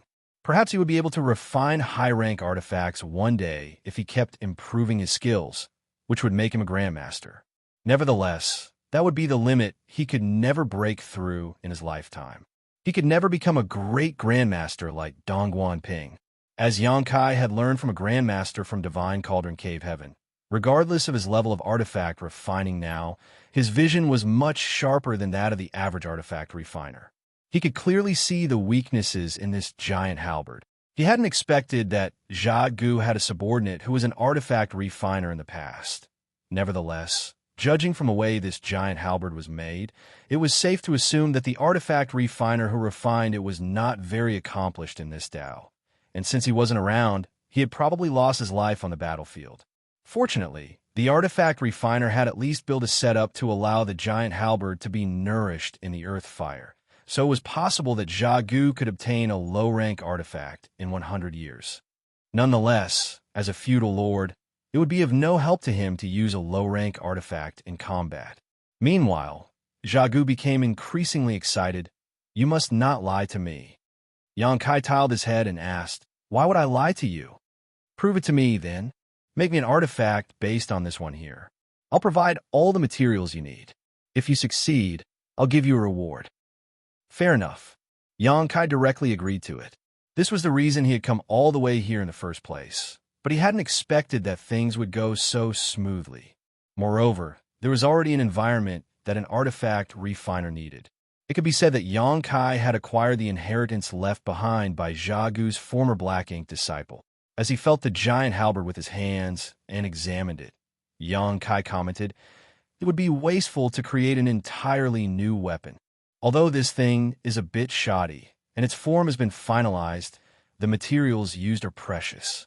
I just need to enhance it." "What do you need? I'll prepare them for you," Jia Gu asked, high-spirited. Yang Kai replied, "Just get me some cultivation materials." "You only need those things?" Jia Gu was surprised. Yang Kai nodded. This wasn't difficult. Jia Gu fished out a space ring and passed it to Yang Kai. "Do you think these are enough?" After taking it, Yang Kai realized that there were a lot of open heaven pills and several sets of 5th order and 6th order materials. The origins of these 5th order and 6th order materials were untraceable. However, only humans could refine open heaven pills, and they were only useful to humans. It was apparent that Jia Gu had acquired these pills from the battlefield. Judging from the number of open heaven pills in this ring, Yang Kai reckoned that Jia Gu had killed quite a lot of human soldiers. While forcing himself to remain calm, Yang Kai put away the space ring and examined the grand array in this cave. He then turned to Jia Gu. "Where's the array plate that's used to control this grand array?" Jia Gu landed a slap on his own forehead, right? Upon finishing his words, he tossed an array plate at Yang Kai, who took it and started refining it. It wasn't difficult to refine this thing, so it only took Yang Kai a dozen breaths to finish. With this token in possession, he had full control over the grand array in this place. With the help of the earth fire in this place, he would achieve twice the results with only half the effort. When everything was prepared, Yang Kai extended his hand and summoned out a glittering silver hammer. This nameless hammer was given to him by Chai Hao. It was used by Chai Hao when he was younger, but it fell into disuse after his skills improved and he acquired a better one. If not for the fact that Yang Kai was somewhat talented in the Tao of artifact refining, and that he was eager to learn, Chai Hao wouldn't have given this sentimental hammer to him. Although this thing was no longer useful to Chai Hao, it was a symbol of his growth that carried special meaning with it. While it was useless to Chai Hao, it was precious to Yang Kai, and given his level of artifact refining, he could only utilize a small part of its full potential. It was also pointless for him to use better tools, as he couldn't bring out their strength with his low comprehension. Yang Kai gently jabbed the hefty giant halberd into the ground so that it stood straight. Jia Gu could see that Yang Kai raised the hammer in his hands and forcefully struck the giant halberd. The moment the hammer was lifted, the earth fire in the cave madly streamed into the hammer, making the tool glow red. A deafening clang was then heard. A strike of such intensity should have destroyed the entire cave. But what was strange was that all the force stayed within the giant halberd without any of it escaping from the weapon.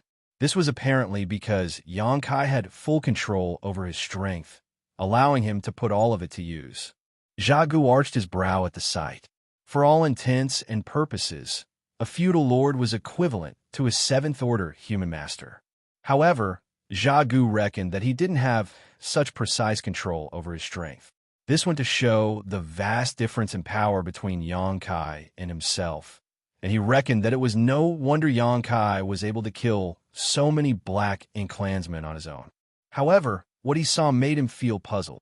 In the past, he had observed from the side when his Black Ink disciple created some artifacts. Although he knew nothing about the Tao of artifact refining, he could see that the way his Black Ink disciple refined artifact had a certain beauty and abstrusity to it. On the other hand, Yang Kai's approach was brutal and blunt. It was as though he was just striking with all his might. While Jia Gu was perplexed, he heard another clang the next instant. A series of clangs were continuously heard, and each time Yang Kai wielded the hammer, he seemed to be using all of his strength. The intervals between the strikes were precise, and every time he lifted the hammer, the earth fire in the grand array would be drawn into it, causing it to burn. There were 81 strikes in total as Yang Kai hammered the giant halberd from the tip of its blade to the butt of his shaft. Initially, Xiagu hadn't noticed anything, but as time passed, he could feel that the prototypical giant halberd was going through a kind of transformation. However, the transformation was so vague that he wasn't even sure if he was seeing an illusion.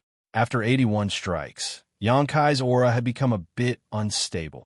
He then stored the hammer and sat down with his legs crossed before stuffing a handful of open heaven pills into his mouth. Xiagu knew that Yankai's strength had plummeted as a result of the damage to his small universe, so he didn't dare to disturb him as the latter must be exhausted from all the hammering. Martial Peak, Chapter 5074, Thousand Tempering Art. It wasn't until a few days later that Yankai's aura stabilized and he opened his eyes. Xiagu took a step forward and imitated the humans by cupping his fist. "Many thanks, Brother Yang." Yankai put on a smile. "Don't mention it, Brother Xiagu. Since you trusted me, I naturally wouldn't disappoint you." A puzzled Xiagu asked, "I watched my black ink disciple refine artifacts before, but the way he did so was different from you. Why is that?" Yankai replied with a smile, "There are many methods of artifact refining in the human world, and each sect has their own distinct artifact refining techniques. I have no idea which sect your black ink disciple belonged to, but my method is named Thousand Tempering Art. It's from a very ancient sect in the human world, and it's a time-tested method." Upon hearing his explanation, Xiagu nodded. "I see." Yankai wasn't just talking nonsense. The method he used to enhance the giant halberd was indeed named Thousand Tempering Art. This kind of technique was especially suitable for refining offensive and defensive artifacts. Even in Divine Cauldron Cave Heaven, only people who held important positions had the right to cultivate it. Yankai learned artifact refining from Chai Hao, and with Dongguan Ping and Zhong Liang giving the order, Chai naturally wouldn't hide anything from him. Yankai followed up by saying, "Don't worry about it, Brother Xiagu. You'll understand the result when the weapon is fully refined." Xiagu nodded repeatedly. "I certainly trust you, Brother Yang." "I'll continue then," Yankai said, then got to his feet and lifted the hammer. As he activated his power to draw on the earth fire, he repeatedly struck the giant halberd with all his might. What Xiagu saw was only the surface. Every time Yankai struck the giant halberd, he not only activated his power to draw on the earth fire, but also refined the weapon's internal structure. Yankai was imbuing the giant halberd with his own strength each time his hammer struck, purifying and tempering it from the inside out. Day after day, deafening clangs were continuously heard coming from the cave. Yankai's movements alternated between fast and slow. Sometimes he would be gentle with the strikes, as though he was just tapping on the weapon, but sometimes he would strike it rapidly and loudly as a series of clangs were heard in quick succession. He also had to rest from time to time. Initially, Xiagu watched from the side with excitement, but he soon lost patience as time passed. Furthermore, he was injured in the previous battle and hadn't recovered, so he needed time to recuperate. Hence, he would only come over and have a look at the giant halberd every half a month. Each time he did so, he would realize that the weapon had gone through a conspicuous transformation. 3 months later, when Xiagu came over again, he saw that Yankai was seated on the ground with his legs crossed, a shiny giant halberd standing straight in front of him. This giant halberd was already much thinner than the original one, though the length remained the same.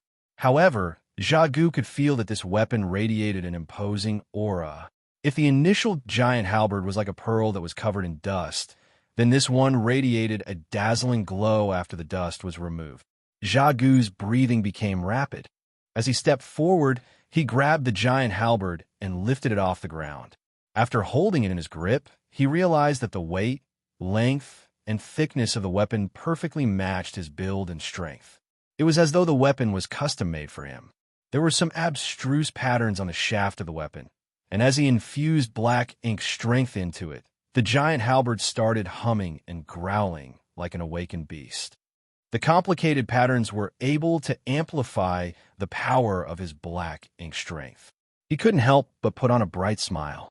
Even though the Black Ink clan had black ink strength to rely on, and they were physically more robust than the humans, they were incapable of studying artifact refining. They had suffered immense losses during the battles because of the artifacts used by the humans. Humans had all sorts of artifacts that could strike them in the most unexpected ways.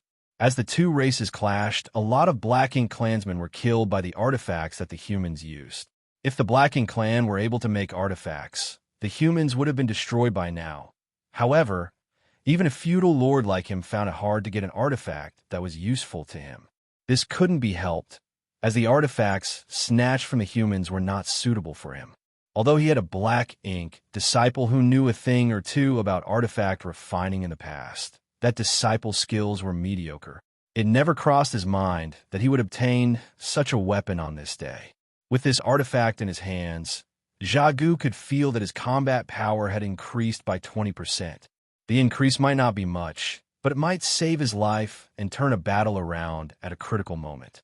Furthermore, with such a giant halberd in his possession, he could easily deal a heavy blow to his enemies even without activating his power. He could already imagine how imposing he would be when he next went to war. "It seems that you're pleased with this artifact, Brother Xiagu," Yang Kai was suddenly heard saying. When Xiagu turned his head, he saw that Yang Kai had opened his eyes and was smiling at him. "Yes, I couldn't be happier with it," Xiagu guffawed. "Is this thing fully refined?" Yang Kai replied, "It was your Black Ink disciple who created this thing. All I did was enhance it. This is already the best I can do with my skills." "Is this considered a mid-rank artifact?" Xiagu asked. "Yes," Yang Kai nodded. Given his eyesight, he reckoned that this giant halberd could be considered a mid-rank artifact. It was still far from being a high-rank artifact. However, it was already a wonderful weapon for Xiagu, which was why he was elated. "You have some incredible skills in artifact refining, Brother Yang." Xiagu praised him liberally. The outcome of the artifact refining sessions suggested that Yang Kai was significantly more skillful than his former Black Ink disciple. After all, his Black Ink disciple had spent many years and resources, but he only managed to create a rough prototype.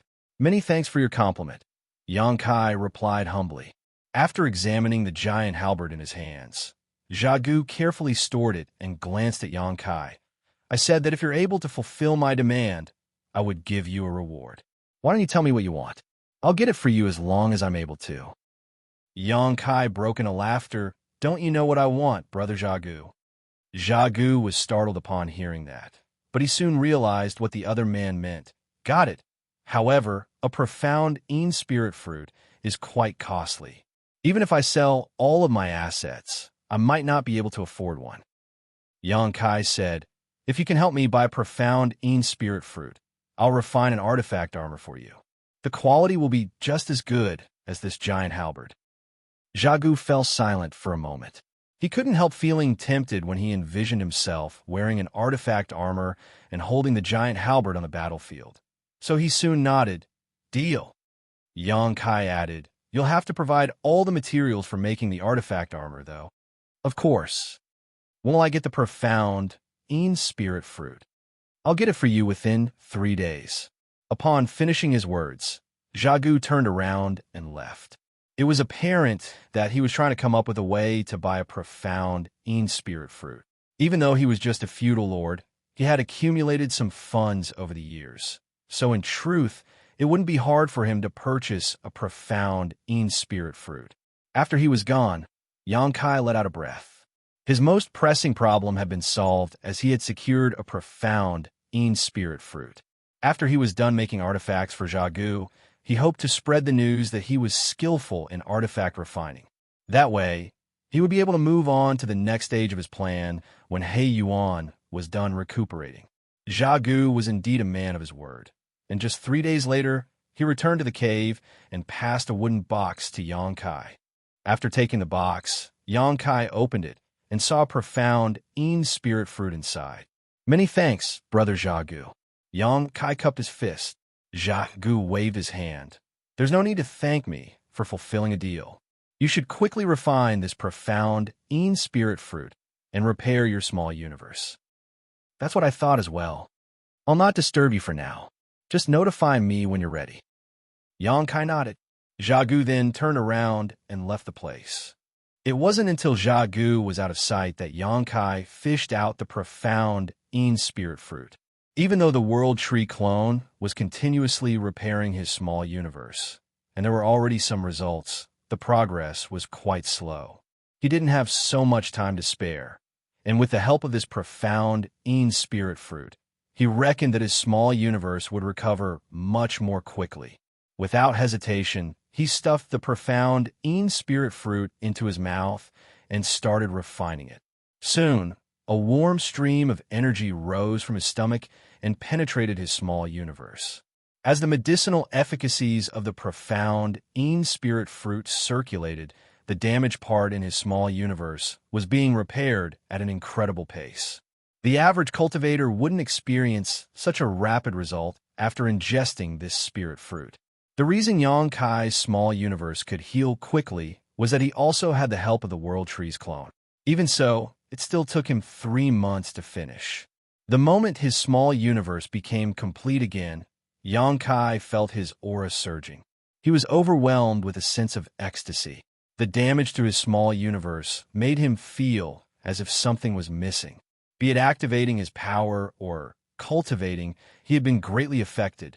Now that his small universe was complete again, the sense of discomfort had faded away. In the battle against Lu Zi and previously, even though he managed to gain the upper hand, it took him quite some time and effort to defeat the other party. If he were to fight against Lu Zi and now, Yang Kai had the confidence to subdue him in just a few moves. Although the damage to his small universe had been repaired, the loss of heritage from sacrificing pieces of his small universe had to be made up slowly. There was no rush to do so, though, as the cultivation of an open heaven realm master was all about accumulation over the long term. Yang Kai's speed of refining materials was already much greater than that of an average 7th-order open heaven realm master, and the living beings in his small universe continuously strengthened his heritage, so he would still be able to ascend to the 8th order at an unimaginable speed. Only by ascending to the 8th order would he be considered an important piece on the black ink battlefield. Meanwhile, the 9th order open heaven realm masters were the pillars of strength in their respective great passes. After examining himself and confirming that there was no problem, Yang Kai activated his divine sense. Soon, Jia Gu's burly figure came into sight as he gazed at him in shock. "You've recovered?" He could feel that Yang Kai was different now. In the past, he always had a feeling that Yang Kai was somehow incomplete, but that feeling was now gone. It suggested his small universe had been fully repaired. Marshall Peak, Chapter 5075, Viable Business. Many thanks for your assistance, Brother Jia Gu. Yang Kai cupped his fist. Jia Gu waved his hand. "Don't mention it, Brother Yang. You deserve that spirit fruit." Yang Kai said, "Now that my small universe is fully repaired, I can start refining an artifact armor for you. Are you ready?" Jia Gu replied, "I've prepared some materials, but I'm not sure if they're enough. Have a look." Upon finishing his words, he fished out a space ring. After taking it, Yang Kai looked into it with his divine sense and realized that there were many precious items inside, mainly rare resources and ores. "Is it enough? I can get more materials if you want," Jia Gu asked fervently. "It's enough." Yang Kai put away the space ring. "I'll start refining the artifact armor for you immediately. While I'm working, I would prefer not to be disturbed. I'll inform you when it's complete." After agreeing, Jia Gu left. When Yang Kai was learning the Tao of artifact refining in Blue Sky Pass, he had made some artifact armors. However, they were subpar items in Chai Hao's opinion.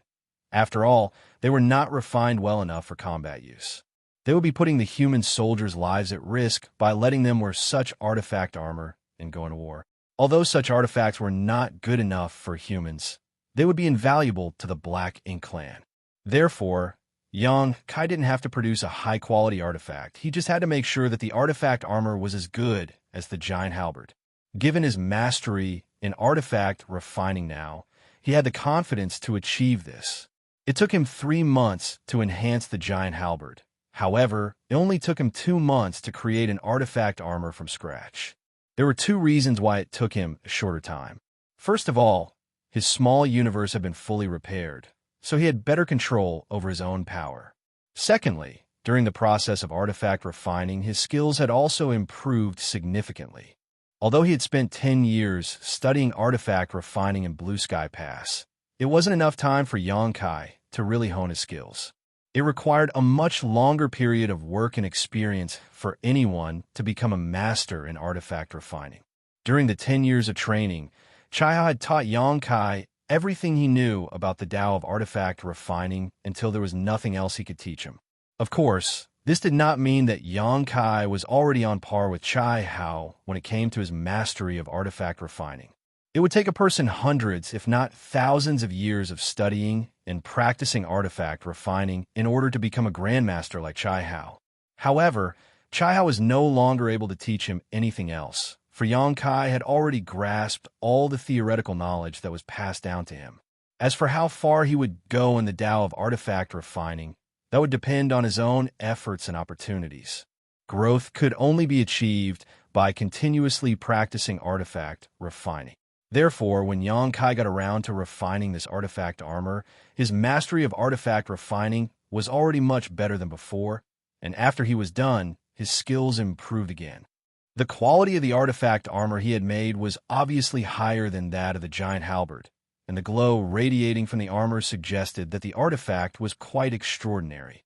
He then released his divine sense to inform Xiaogu about it.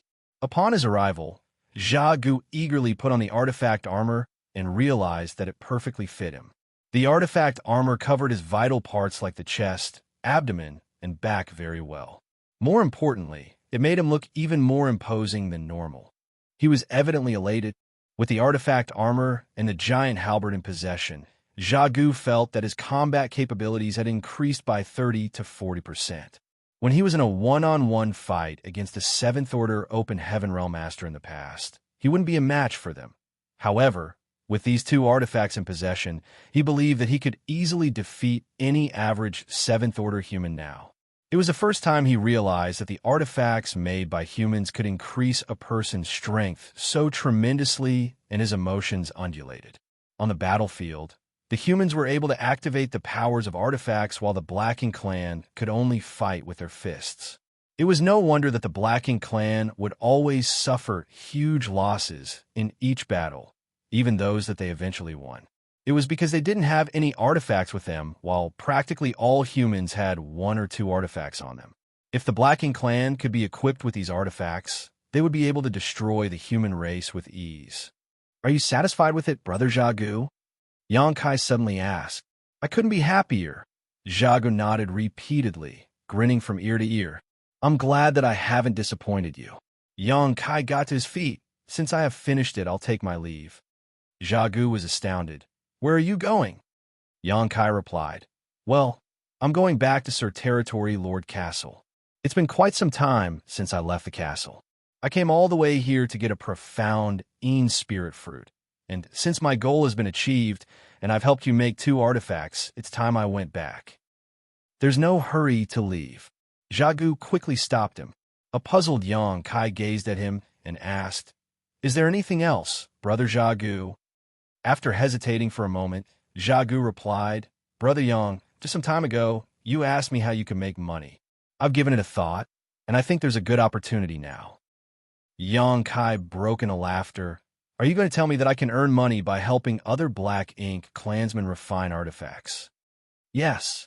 Xiaogu nodded with a solemn expression. "There's no doubt that you're skilled in artifact refining, and if you refine artifact for other Black Ink clansmen, you'll be able to earn a lot of Black Ink coins. Wasn't that your initial intention?" Xianxia waved his hand. "The reason I helped you make artifacts was that I wanted to get a profound spirit fruit. Now that my small universe is complete, there's no reason for me to keep doing it. It takes a lot of time and energy to refine artifacts, and I would prefer to focus on the martial Tao so that I'll be useful to Sir Territory Lord when I go to battle with him." Xiaogu shook his head.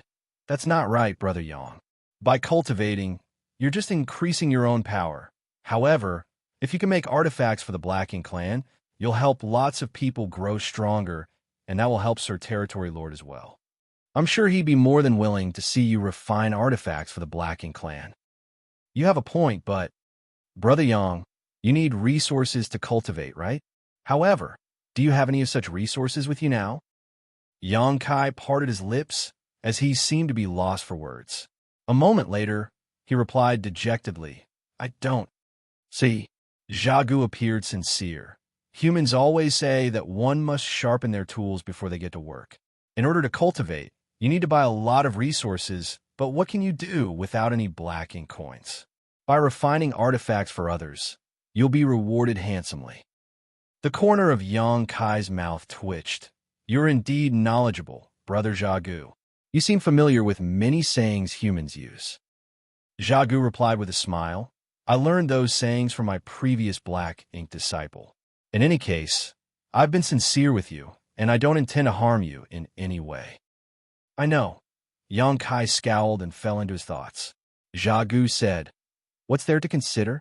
If you're willing to refine artifacts for others, I'll do all the heavy lifting for you. I'm friends with a lot of feudal lords, so I'm sure they're interested in getting their own artifacts.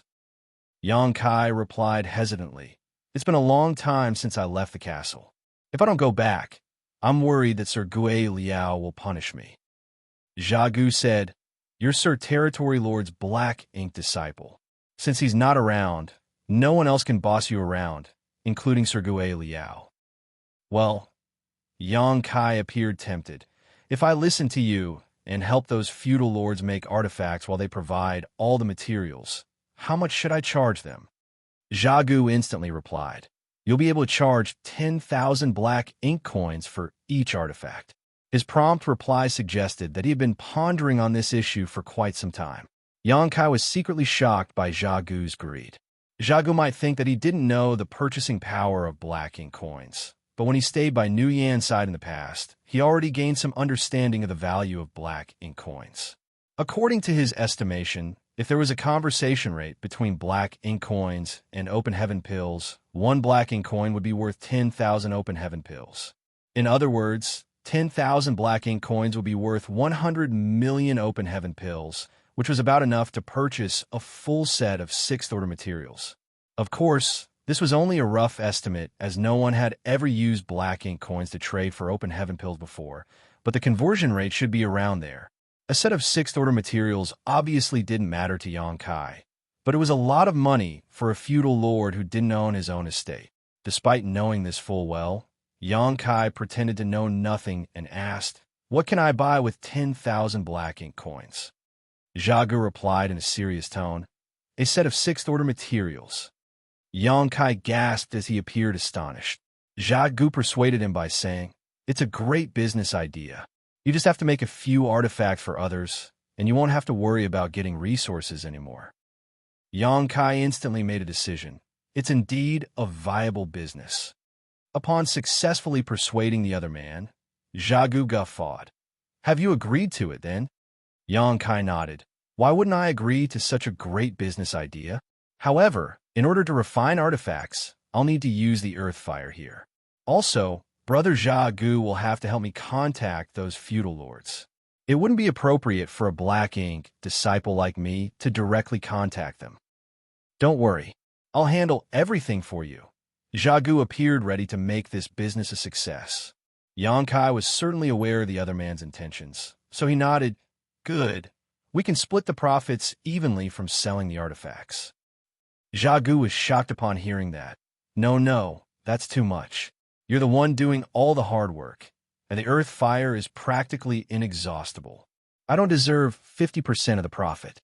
I'll just take 30% of it. Yang Kai was startled, as it was the first time he saw someone not wanting to earn more when it was offered to them. Nevertheless, he wouldn't waste time persuading him, so he nodded and said, In that case, do we have an agreement? We do. Xiagu nodded firmly. They smiled at each other as they were ready to make a lot of money.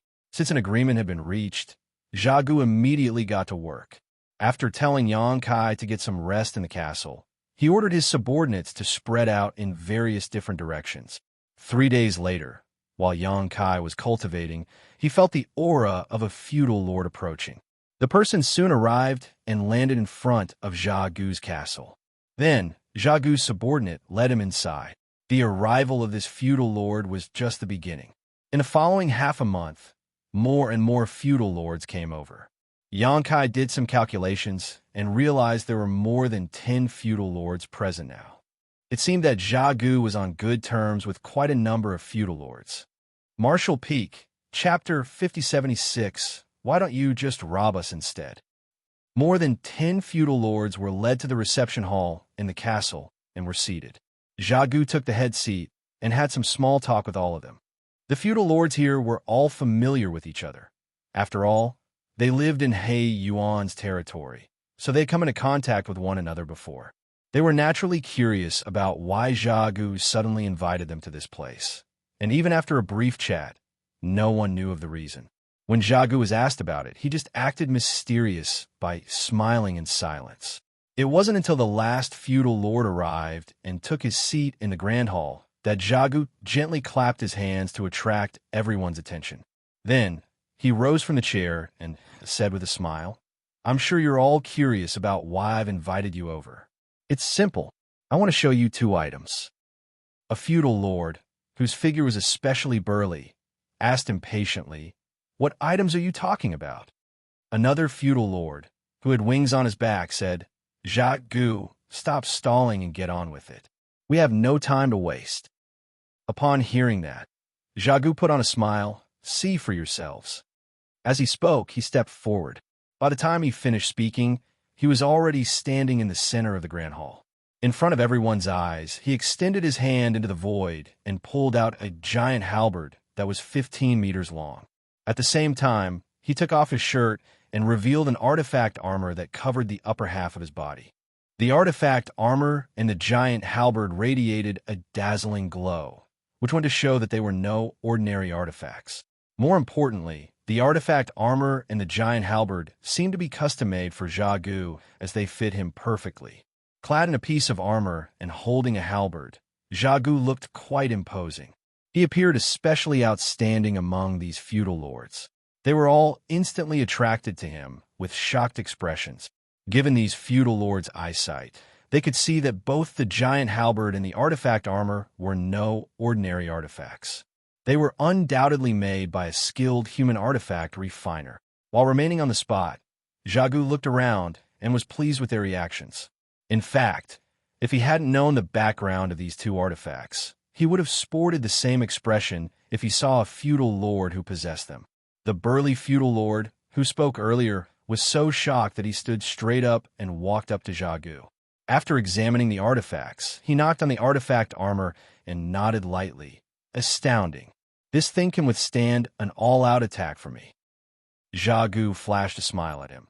"This is truly a life-saving treasure if it can take an all-out strike from someone whose power is equivalent to a feudal lord. Since it could bear an all-out strike from a feudal lord, it could also save the wearer from a 7th-order human's all-out attack." The feudal lord said in a bitter tone, "You're so lucky to acquire these things. It seemed that you got quite some benefits from following Sir Territory Lord to the battlefield previously." Xiagu said, "Do you think I obtained these things from the battlefield?" The feudal lord asked with surprise, "Didn't you?" Xiagu put on a faint smile. "You're fully aware of the average size of humans, aren't you? How could I have possibly gotten these things from them?" The burly feudal lord was startled for a moment, but after giving it thought, he realized that Xiagu was right. Even though there were some slight differences between the humans when it came to their sizes, they were all petite in the Black Ink clan's eyes. Both the giant halberd and the artifact armor obviously didn't belong to humans. They must have been custom-made for Xiagu. Even if another Black Ink clansman got his hands on these 2 artifacts, he would have a hard time using them if his size was too different from Xiagu's. Another feudal lord thought of something as he asked excitedly, "Xiagu, where did you get these artifacts from?" He had hit the nail on the head. Xiagu turned to look at the feudal lord and decided to stop keeping them on tenterhooks. He said with a smile, "I asked someone to specifically refine these artifacts for me." "What? You asked someone to make these artifacts for you? A human artifact refiner?" All of them were flabbergasted. The feudal lord with wings gave it a thought and said, "Previously, the royal lord gave an order that all Black Ink disciples who were proficient in artifact refining were to be brought to the royal city. Where did you find a human artifact refiner to help you make these artifacts?" That's right. Moreover, these artifacts appear quite extraordinary. The human artifact refiner who is able to make these things must be a great master. Such a black ink disciple should have headed to the royal city long ago. Did you visit the royal city? Xiagu shook his head. I certainly didn't go to the royal city, and even if I did, I couldn't possibly interfere with the royal lord's plan. The royal lord had indeed summoned all the black ink disciples who were skillful in artifact refining. But what if this human artifact refiner arrived at a later time? What do you mean? Xiagu went on to say, the black ink disciple that Sir Territory Lord recently brought back is an artifact refiner. Damn, I heard that this black ink disciple was pretty bold.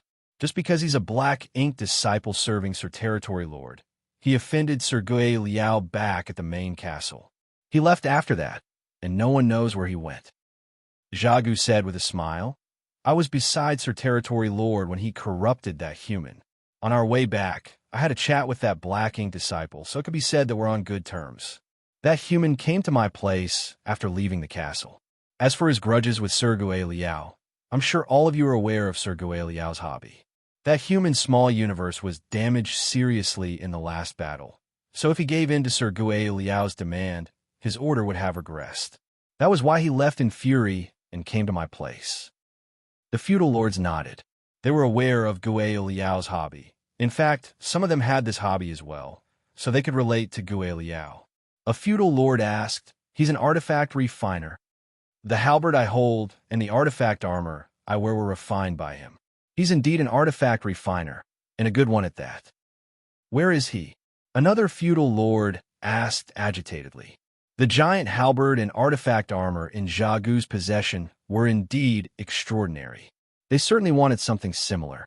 Xiagu replied with a smile. He's still in my place. Tell him to see us. I want him to make artifacts for me. The other feudal lords agreed with him. Xiagu grinned. The reason I've invited all of you to come here is to help you get the artifacts you want.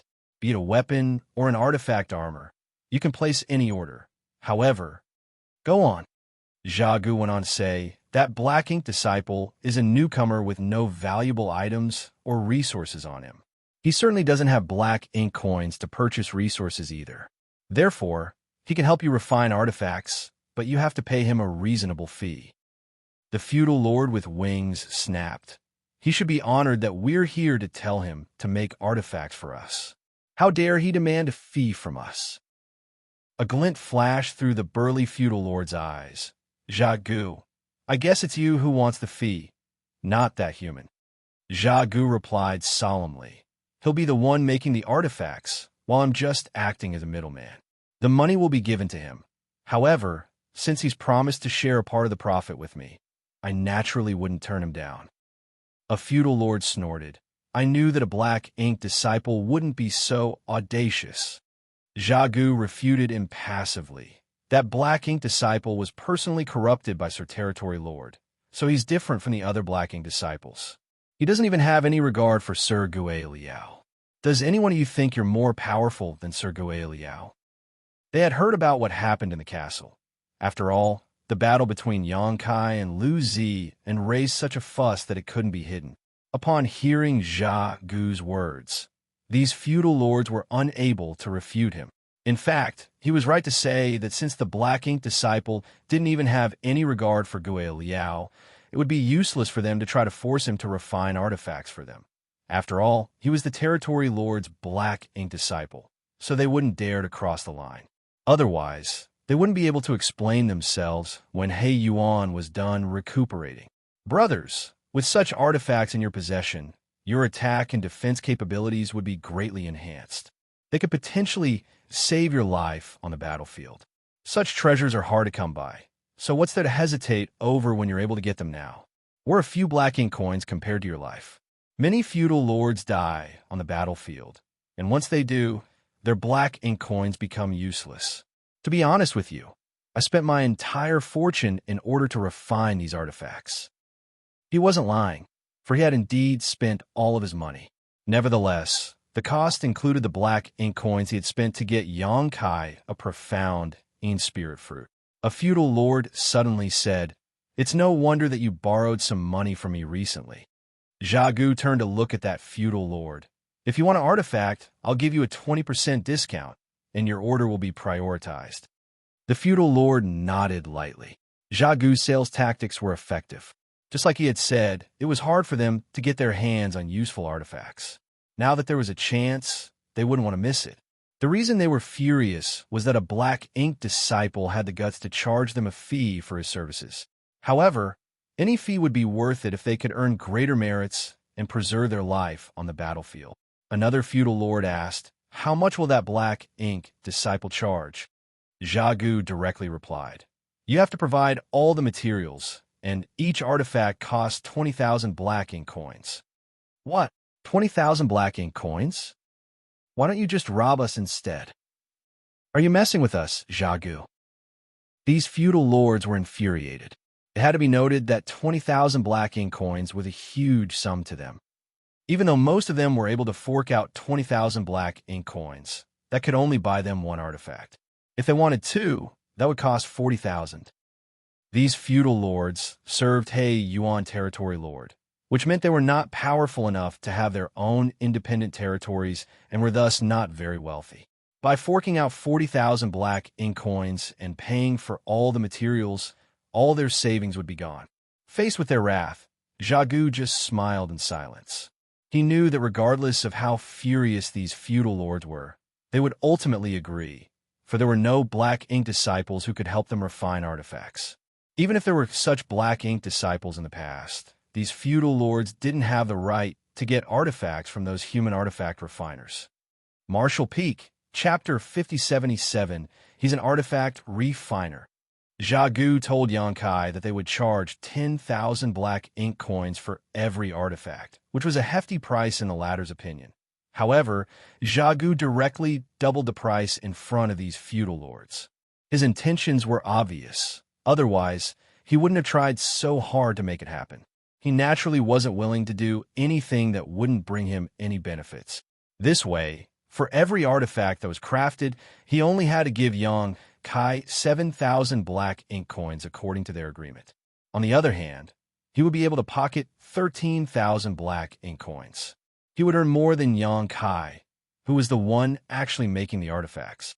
He already realized that it was a great business opportunity when Xianxia made the artifacts for him. As a feudal lord, he naturally yearned for his own territory.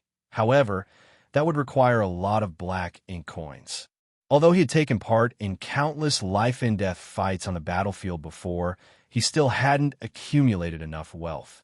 If he could make good use of this opportunity, his dream would come true. A feudal lord with his own territory was totally different from those that had no territories. The boisterous feudal lords in the Grand Hall were furious at the fact that Gu demanded such an unbearably high price. But an unfazed Gu shuffled towards his own seat and said calmly, "Each of you is only allowed to get one artifact." Upon hearing that, all of them fell silent. A feudal lord frowned. "What do you mean by that, Gu?" Gu replied with a smile, "Just as I said." The feudal lords exchanged glances as they had no idea why Gu came up with such a restriction. Every artifact would earn him 20,000 black ink coins, so he should be more than happy to get more orders for making more artifacts. Why would he limit how much he could earn? Gu swept a glance over them with a solemn expression. "Do all of you think he can keep on making artifacts for you forever?" The feudal lord with wings on his back thought of something as his expression changed. "You mean," he then pointed towards the ceiling. Gu nodded gently. More than 10 years ago, the royal lord suddenly summoned all the human artifact refiners to the royal city. All the black ink disciples who know anything about artifact refining have been gathered up. I'm sure you're aware that I used to have a black ink disciple who was an artifact refiner, though he was not very skillful. Despite his lack of aptitude, even he was summoned. We have all heard rumors about what is going on in the royal city, that it is a project that will secure the Black Ink clan's future, so not even the slightest negligence is allowed. Black Ink disciples who know a little about artifact refining have all been summoned. So how could Xianxia, who is an expert in artifact refining, be exempted? The reason he's still free now is that the news hasn't spread. Moreover, Sir Territory Lord is still recuperating. If my speculation is correct, when Sir Territory Lord is done recovering and finds out that Yang Kai is an artifact refiner, he will send him to the royal city to take part in that project. When that time comes, no one will be able to help you make artifacts no matter how many black ink coins you have. Everything he had said was reasonable and well-known, so the feudal lords nodded in agreement. Upon realizing the situation they were faced with, those who were not willing to pay 20,000 black ink coins were caught in a dilemma. If Yang Kai was sent to the royal city, there would no longer be an artifact refiner who could make artifacts for them. Just then, a feudal lord asked, "Xiagu, how long does it take for him to make an artifact?" "About 2 to 3 months," Xiagu replied and swept a glance over them. "There are more than 10 of you here. In other words, we can ensure that every one of you will get an artifact before Sir Territory Lord is done recuperating. That's why I've come up with this restriction. Certainly, no one knows for sure when Sir Territory Lord will leave the black ink nest. If he comes out sooner than expected, some of you might not get your artifacts." Upon hearing that, an impetuous feudal lord shouted, "I'll pay 20,000 then. I want an artifact." Following that, another feudal lord said, "I'll buy one as well." In an instant, the feudal lords in the grand hall scrambled to place an order. Xiagu slowly dealt with them with a smile. After everything was settled, he told these feudal lords to start preparing materials and black ink coins. Then he personally saw them off. He was pleased to see them leaving in a hurry. Barely 2 hours later, a feudal lord returned and brought with him sufficient materials and 20,000 black ink coins. After taking the materials and black ink coins, Xiagu headed to the cave and told Yang Kai about the feudal lord's size and requests. Yang Kai memorized them, and after Xiagu left, he started making the artifact. Over the following days, Yang Kai stayed in the cave and focused on refining artifacts. He didn't have to worry about cultivation resources, as Xiagu would prepare everything for him. He just had to craft the artifacts according to the feudal lord's demands. For every artifact made, Xiagu would give him 7,000 black ink coins. As Yang Kai refined artifacts day after day, his skills in artifact refining improved rapidly. At first, it took him 2 months to make an artifact armor for Xiagu, but 2 years later, it would only take him 45 days to create such an artifact, and its quality would be higher as well. However, he had only been making huge offensive artifacts. No one ordered an artifact armor. It seemed that black ink clansmen were fond of offensive artifacts, but not interested in artifact armors that could potentially save their lives. Over the past 2 years, Yang Kai managed to craft about 20 artifacts. As time passed, more and more feudal lords found out about Yang Kai's ability to refine artifacts through word of mouth. An increasing number of feudal lords came over to place an order, and the fee for refining an artifact rose to 30,000 black ink coins per piece. It wasn't until this moment that the first batch of feudal lords invited to Xiagu's castle got over the bitter feeling. They even thought that they had picked up a bargain for their own artifact. As for the actual fee, Yang Kai knew nothing as he focused on refining artifacts in the cave. Even if he found out about it, he wouldn't be bothered. Everything he was doing was to better position himself to carry out his mission. Since more and more feudal lords asked him to create artifacts for them, it suggested that more people were becoming aware of his ability. That would allow him to have a higher chance of achieving his goal. His skills in artifact refining had improved significantly compared to 2 years ago, and even though he was far from being a grandmaster, he could be considered a great master. Great master, grandmaster, and great grandmaster were the different ranks of artifact refining. Although there wasn't a systematic classification, such ranks were universally acknowledged. Only those who were able to make high-rank artifacts could be regarded as grandmasters. Now, Yang Kai could only create mid-rank artifacts, so he was just a great master. He was now just waiting for He Yuan to leave the black ink nest. After making some calculations, he reckoned that this would probably happen in a few years. Inside He Yuan's castle, a feudal lord respectfully left the main hall, while Gue Liao sported a solemn expression. He summoned this feudal lord because he had some routine business with him, but he was surprised to learn a piece of shocking news. The black ink disciple, named Yang Kai, was actually an artifact refiner, and a skillful one at that. Gui Liao was truly astonished. After the battle between Yang Kai and Lu Ziyin, he respectively punished them. He thought that by using the profound Yin spirit fruit as a threat, Yang Kai would soon make a concession. However, that guy simply went missing for the past 2 years. This matter didn't really bother Gui Liao. As the Territory Lord's black ink disciple, Yang Kai couldn't possibly have gone far and must be hiding somewhere on the universe fragment and recuperating. Perhaps he was waiting for the Territory Lord to come out of the black ink nest to stand up for him. That was what Gui Liao originally thought. So he never expected that Yang Kai had gone to Jia Gu's place and started refining artifacts for the feudal lords. He was shocked when he learned this. The other feudal lords might not be aware of how valuable a human artifact refiner was. However, as He Yuan's confidant, Gui Liao was. The royal lord was carrying out a grand plan that would affect the entire Black Ink clan's future, and it had something to do with human artifact refiners. It could be said that every artifact refiner was an invaluable asset to the royal lord and were thus regarded quite highly. A human artifact refiner was no longer just any ordinary black ink disciple. In that case, despite Gui Liao's noble identity, he couldn't possibly oppress Yang Kai. Otherwise, He Yuan would punish him when he exited the black ink nest. However, Gui Liao couldn't apologize. As a noble feudal lord, he wouldn't give in to a black ink disciple no matter what. After giving a thought, he called out, "Lu Ziyin." Lu Ziyin stepped out from the darkness. "Master, go to Jia Gu's place and tell him to come over." "Yes," Lu Ziyin replied. Barely 4 hours later, Jia Gu appeared before Gui Liao and saluted him. Then he asked respectfully, "Is there something you want me to do for you, Sir Gui Liao?" Gui Liao stared fixedly at him. "Jia Gu, I heard that you've earned quite a lot of black ink coins recently." Jia Gu was startled for a moment, but he soon pulled himself together and put on a fawning smile. "You found out about it, Sir Gui Liao?" He knew that this matter couldn't be hidden from Gui Liao, and he had already expected it to get out at some point. Gui Liao snorted.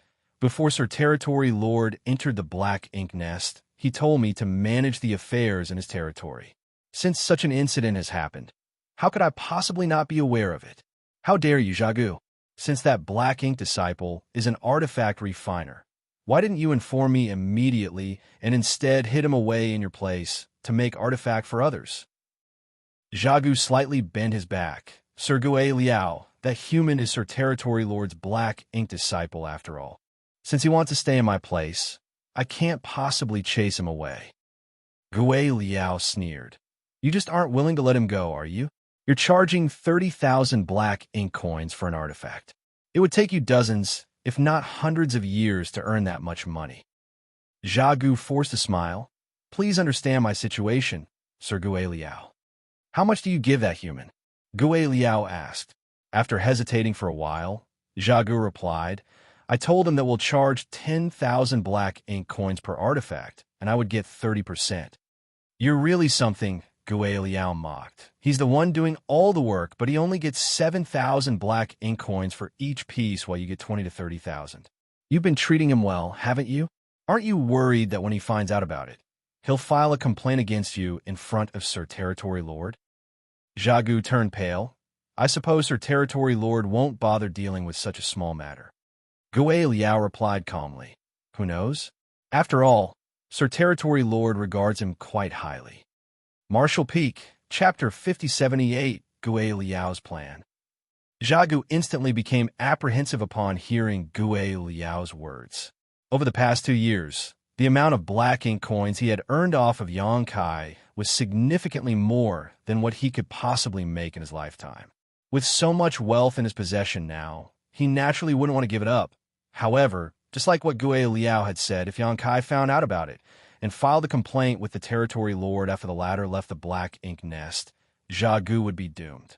Although he believed that the Territory Lord wouldn't care about such a trivial matter, Yang Kai's identity was special after all. Not only was he a human artifact refiner, he had also gained the Territory Lord's favor. What if the Territory Lord was willing to stand up for him? An anxious Jia Gu gazed at Gue Liao. Sir Gue Liao, do you think I should give all the money back to him? Gue Liao sneered. Without directly answering his question, he asked, Jia Gu, how long have you been a feudal lord? Even though Jia Gu had no idea why the other man suddenly asked about it, he still replied, honestly, I've been a feudal lord for 3,000 years. You've been stuck as a feudal lord for 3,000. Have you ever thought about ascending to become a territory lord? Jia Gu said solemnly, it is every feudal lord's dream to become a territory lord one day. However, there's never been an opportunity for me. Just like open heaven realm masters, accumulation was key to a black ink clansman's cultivation. However, humans could refine all sorts of cultivation materials, while that wasn't possible for the Black Ink clan. There were two ways Black Ink clansmen could grow their strength. First, they could absorb world force and convert it into their own Black Ink strength. Secondly, they could directly absorb Black Ink strength produced in Black Ink Nest to enhance their powers. The omnipresent Black Ink strength in He Yuan's territory was born from the Black Ink Nest, and every Black Ink clansman could absorb it freely. Black Ink strength in this place was like world energy in the 3,000 worlds. However, there were innumerable Black Ink clansmen living in this territory, and everyone was absorbing and refining the ambient Black Ink strength. With so many people sharing the Black Ink strength, Jia Gu wouldn't be able to absorb a lot of it to strengthen himself regardless of how hard he tried. An opportunity. Gue Liao smiled. Sir Territory Lord once said that we shouldn't wait for opportunities to come to us. We have to create them for ourselves. Suddenly realizing something, Jia Gu looked fervently at him. Sir Gue Liao, you mean? Gue Liao stared fixedly at him and changed the topic by saying, do you want your own fief? Upon hearing that, Jia Gu felt his breathing becoming hurried. He instantly nodded, of course I do. The reason I've been trying so hard to earn Black Ink coins is that I want to buy a sub-nest from Sir Territory Lord. However, he's recuperating now, and the Black Ink nest has been shut. Moreover, I don't have enough Black Ink coins. Although he had earned a lot of money by relying on Xianxia to make artifacts, he had only amassed 300,000 Black Ink coins. This was a considerable sum of wealth for a feudal lord, as 300,000 Black Ink coins were worth about 3 billion open heaven pills. A feudal lord was equivalent to a 7th-order open heaven realm master, and there were rarely any 7th-order humans who possessed so much wealth. It was the same case for the Black Ink clan. In order to own a fief, not only did a Black Ink clansman have to become a feudal lord, but they also had to possess a Black Ink nest of their own. Only then would he have a right to apply for a fief from the territory lord. Nevertheless, the lowest rank Black Ink nest cost 500,000 Black Ink coins. The average Black Ink clansman would never be able to amass so much wealth in his lifetime. This was the reason there were so many feudal lords, but only a small number of them had their own fiefs. Although they were powerful enough, they didn't have sufficient finances to purchase a Black Ink nest. Once a feudal lord possessed his own Black Ink nest, it would be far more convenient for him to cultivate or recuperate when he was injured. For example, after Jia Gu returned from the battlefield, even though he was wounded, he was unable to enter the Black Ink nest to recuperate, as the territory lord had shut it. He could only go back to his own castle and wait for his wounds to heal slowly. However, if he had his own Black Ink nest, he would recover far more quickly. By owning his own Black Ink nest, he could also cultivate inside it and increase his strength rapidly so that he would stand a much better chance of becoming a territory lord. There were many benefits to owning a Black Ink nest. One such benefit was that he would have his own fief, which could attract a lot of lower-rank Black Ink clansmen to settle in his territory. If high-rank Black Ink clansmen wanted to ascend to become feudal lords, they would have to get the help of his Black Ink nest power. By doing so, they would have to pay him a fee. That would bring him a steady source of income. Besides that, he would also have the right to conscript the Black Ink clansmen living in his fief when war broke out. By then, he could establish his own army to fight against the humans. If he made a contribution on the battlefield, he would be rewarded handsomely. Feudal lords with their own fiefs were very different from those who didn't have their own fiefs. It was Jia Gu's dream to have his own black ink nest and fief, and he had been working hard to achieve it. When Gue Liao asked him such a question all of a sudden, he couldn't help but fall into his wild thoughts as he secretly anticipated what the other man would say next. As expected, Gue Liao said with a smile, "It's not hard for you to get your own fief. In fact, I can help you with that." Jia Gu felt his throat tightening as he asked agitatedly, "How are you going to help me, Sir Gue Liao?" Gue Liao replied, "You're strong enough, but you'll need 500,000 black ink coins to buy a subnest. How much money do you have now?" After hesitating for a moment, Jia Gu said meekly, 300,000. Gue Liao nodded gently. "You need another 200,000 then. It's fine. I can lend that much to you, and you can pay me back when you have the money in the future." Jia Gu said, "Even if there's enough black ink coins, the black ink nest is shut now. How am I supposed to get subnest? I'll have to wait for the territory lords to come out." The black ink nests owned by the feudal lords were bred from the territory lord's black ink nest. The relationship between them was like that of a mother and her children. That was why the black ink nests owned by the feudal lords were called subnests. On the other hand, the black ink nests owned by the territory lords were bred from the royal lord's black ink nest. Similarly, they were the subnests of the royal lord's black ink nest. It required a lot of energy to breed a subnest from a black ink nest, so every subnest cost a substantial amount of black ink coins. It wouldn't be given to a feudal lord for free, with the exception of if he had made a massive contribution. Therefore, even though Gue Liao was willing to lend Jia Gu some money, even the cleverest woman could not cook a meal without rice. Right then, Gue Liao said, "I happen to have a subnest with me. I prepared it for myself back then. However, Sir Territory Lord has ordered me to help manage his territory and never lets me go. That's why the subnest is still in use. Now that I'm about to ascend to become a territory lord, the subnest is useless to me. I can sell it to you." What a coincidence! Jia Gu was both shocked and pleasantly surprised.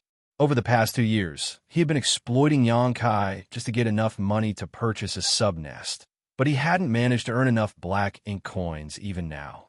It never crossed his mind that not only was Gue Liao willing to lend him some money, but he would also sell his subnest to him. Given his understanding of Gue Liao, Jia Gu knew that the other man wasn't a kind-hearted person. Hence, while he was excited, he asked cautiously, "Is there a condition attached to this deal, Sir Gue Liao?" Gue Liao started chuckling. "I've always known that you're clever, Jia Gu. It seems that I was right about you. There's indeed a condition, but it won't harm you in any way. Please make it clear to me, Sir Gue Liao."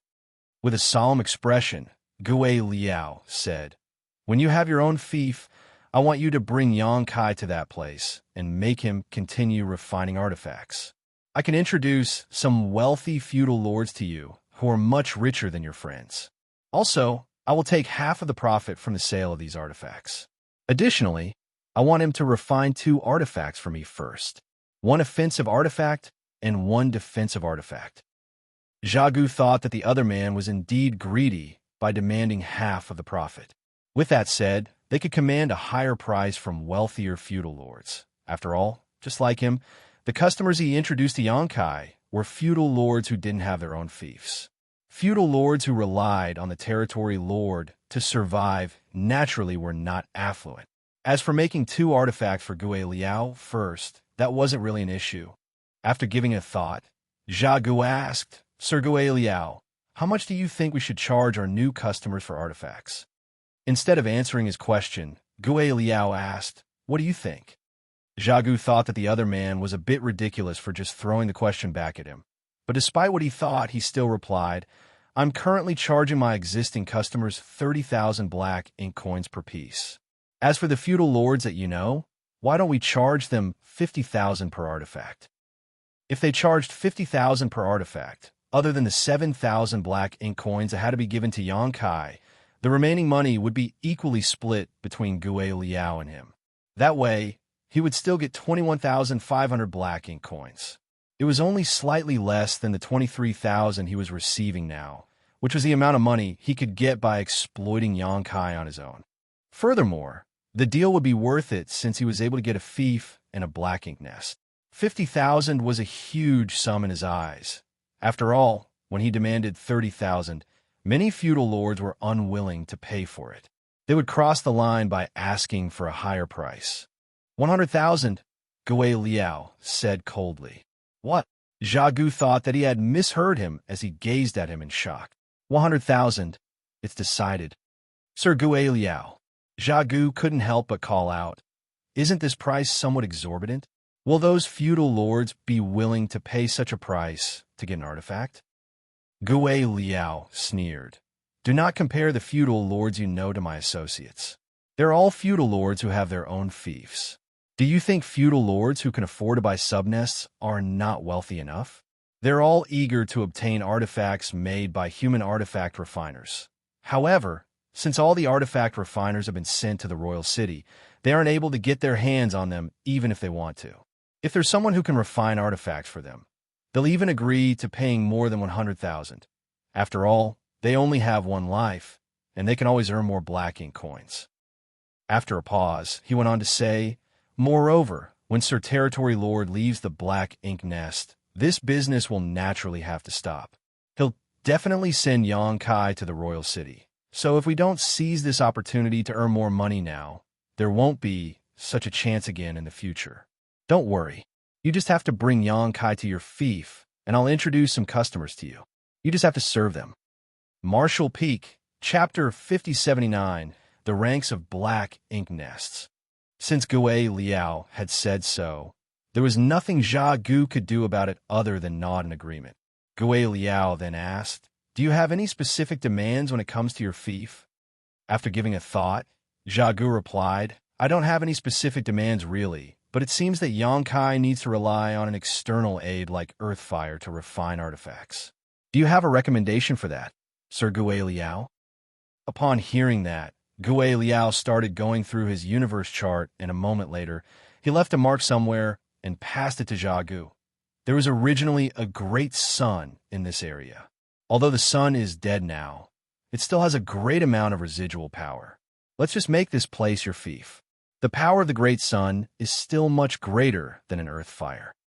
In the meantime, Zha Gu was glancing at the universe chart. Upon locating the dead great sun, he nodded, good.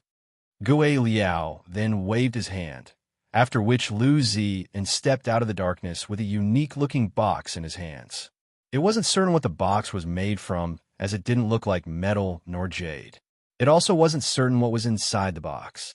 However, the moment Zha Gu saw the box, he became agitated and could not peel his eyes away. Gui Liao said with a smile, you have to keep this subnest in a safe place. I only have one subnest, so if you lose it, it will be gone for good. An excited Zha Gu took the box and thanked him repeatedly. This was the key to becoming a feudal lord with a fief, and it was also the thing he had always dreamed of getting. It never crossed his mind that he could easily obtain it on this day. Do you need me to teach you how to hatch it? Gui Liao asked. There's no need for that. Zha Gu shook his head. Suddenly recalling something, he said hesitantly, Sir, it requires a lot of resources or world force to hatch a black ink nest. A generous Gui Liao waved his hand. Just buy the resources with the 300,000 black ink coins you have. It should be enough to hatch a black ink nest. As for the 500,000 black ink coins required to buy this black ink nest, you can pay me back later. Many thanks, Sir Gui Liao. Zha Gu was grateful. Although he now owed Gui Liao 500,000 black ink coins, it was worth it for a feudal lord like him. He secretly made some calculations and realized that if what Gui Liao said could be achieved, he would get 46,500 black ink coins for every artifact. After making Yang Kai craft more than 11 artifacts, he would be able to pay off his debt. He couldn't help but think that it was easy to make money with a human artifact refiner with him. He also felt fortunate that Yang Kai and Gui Liao were on bad terms. Otherwise, he wouldn't be able to earn so much cash. Gui Liao would have taken full control over this matter. Now, Gui Liao only assisted him in secret instead of taking matters into his own hands. He must be worried that the territory lord would investigate certain matters when he was done recuperating. Therefore, even though Zha Gu would earn even more money, he would also have to take some risks. Despite knowing all of that, Zha Gu still happily obliged. After leaving the castle, Zha Gu was still in a dazed state. He still couldn't believe that his dream had finally come true. The box that contained the sub-nest couldn't be kept inside a space ring. To the Black Ink clan, a black ink nest was also a living creature. Therefore, Zha Gu returned to his castle and carefully put the box in a safe place before touring around He Yuan's territory. He then spent his wealth by buying a lot of world spheres and materials of different orders. 300,000 black ink coins were soon used up. Despite that, the substantial amount of resources in his space ring made him feel at ease. While Zha Gu had gotten everything ready, Xianxia was completing another artifact. After telling Xianxia to get some rest, Zha Gu started dealing with the feudal lords who were there to have their artifacts crafted. Since he had come to an agreement with Gue Liao, he wasn't willing to keep wasting time here. After all, he could only charge these feudal lords 30,000 for one artifact, while Gue Liao promised that they would be able to charge 100,000 per artifact. Since there was a huge difference between the prices, Zha Gu naturally knew which one to choose. Certainly, the feudal lords were not pleased with this. However, Zha Gu said that Gue Liao had summoned Xianxia back to the castle. With this being the case, there was nothing these feudal lords could do about it. After all, Xianxia was the territory lord's black ink disciple, so it wasn't appropriate for him to keep staying in Zha Gu's abode. When everything was prepared, Zha Gu gathered all his subordinates together and led Xianxia to navigate across the void. On the way to their destination, Xianxia said worriedly, "Brother Zha Gu, it's inappropriate that I'm suddenly leaving without informing Sir Gue Liao about it." Zha Gu replied with a smile, "Don't worry about it, Brother Yang. I've informed Sir Gue Liao already, and he's aware that you've been staying in my place for the past 2 years." "Did he say anything?" Zha Gu shook his head. Sir Gue Liao is busy dealing with the affairs in the territory. He can't be bothered to handle such a trivial matter. Xianxia nodded gently. "That's good." Then he asked in puzzlement, "Where are we going?" An energetic Zha Gu replied, "We're going to my fief." Xianxia nodded. Upon seeing the other man's lukewarm reaction, Zha Gu said with a smile, "Brother Yang, since you're a human, I suppose you have no idea how important a fief is to a black ink clansman." Xianxia really had no idea about it. Although he had been staying by Nu Yan's side for 2 years in the Black Ink clan's hinterland in the past, the latter was just a high-rank clansman who was equivalent to a 6th-order human. Moreover, Nu Tan simply went from one blood arena to the next to earn black ink coins. Basically, Xianxia knew little about the internal affairs of the Black Ink clan. In fact, even though the two races have been fighting against each other for millennia, the humans still didn't know much about the Black Ink clan. Xianxia played along by saying, "Please enlighten me." There was a sense of pride on Zha Gu's face as he spoke. "Let me put it this way, Brother Yang. Only with a fief in possession will a feudal lord be considered a real feudal lord. The feudal lords who don't have a fief are like tigers without teeth." A puzzled Xianxia said, "I don't get it." Zha Gu chuckled. "Since you're a human, it's expected that you don't get it. Do you know why there are so many feudal lords, but only a small number of them have their own fiefs? Is it because there isn't enough land?" Xianxia gave a random answer. In fact, he had pondered on this issue before, but he couldn't figure out the reason behind it. Since Zha Gu mentioned it all of a sudden, he reckoned that his doubt would be solved on this day. Upon hearing that, Zha Gu was startled for a moment before breaking into laughter. That's indeed one of the reasons. Sir Territory Lord has dozens of feudal lords working for him. If every feudal lord had their own fief, there wouldn't be enough land. Nevertheless, the main reason is the limited number of black ink nests. Black ink nests? Xianxia arched his brow with surprise. What does it have to do with the black ink nests? Zha Gu explained, "Although the humans have fought against the Black Ink clan for countless years, I guess you all still don't know that there are different ranks of black ink nests. You've seen Sir Territory Lord's black ink nest. Don't you think it's enormous and imposing?" "Yes." Xianxia bowed his head. "The black ink nests are the foundation of the Black Ink clan, and there are 3 ranks in total, which the Royal Lord's Black Ink Nests, the Territory Lord's Black Ink Nests, and the Feudal Lord's Black Ink Nests. In the humans' terms, these Black Ink Nests could be categorized into high rank, mid rank, and low rank. Sir Territory Lord's Black Ink Nest is mid rank. You might think that it's splendid, but if you have the chance to see a Royal Lord's Black Ink Nest, you'll realize that the one owned by Sir Territory Lord is quite petite. Xianxia's expression changed as it was the first time he heard about this. He reckoned that the humans had no idea about such a categorization as well. With his brow raised, he asked, "So, a Feudal Lord's Black Ink Nest would be considered low rank?" "Yes." Xianxia nodded. "Every Black Ink Nest is dependent on the higher rank one." "What do you mean by that?" Xianxia frowned. Xianxia explained with a smile. "A Territory Lord's Black Ink Nest must be bred from the Royal Lord's Black Ink Nest, while a Feudal Lord's Black Ink Nest is always bred from a Territory Lord's Black Ink Nest. Therefore, the Feudal Lord's Black Ink Nest is a subnest of the Territory Lord's Black Ink Nest, while a Territory Lord's Black Ink Nest is a subnest of the Royal Lord's Black Ink Nest. There's such a relationship between the Black Ink Nests." Xianxia was astonished, thinking that he had learned a great secret of the Black Ink clan today. In the past, the humans had some speculations about how the Black Ink Nests were born, but they were never able to discern the truth. It wasn't until Xianxia heard about it from Xianxia that he realized a lower rank Black Ink Nest was separated from a higher rank Black Ink Nest. With a solemn expression, Xianxia went on to say, "It requires a lot of energy for a subnest to be born, so each one is extremely precious. We won't be able to get it with ease." As he spoke, he patted the box in his arms. "I bought this subnest with 500,000 Black Ink coins." Xianxia was flabbergasted. "That's a subnest."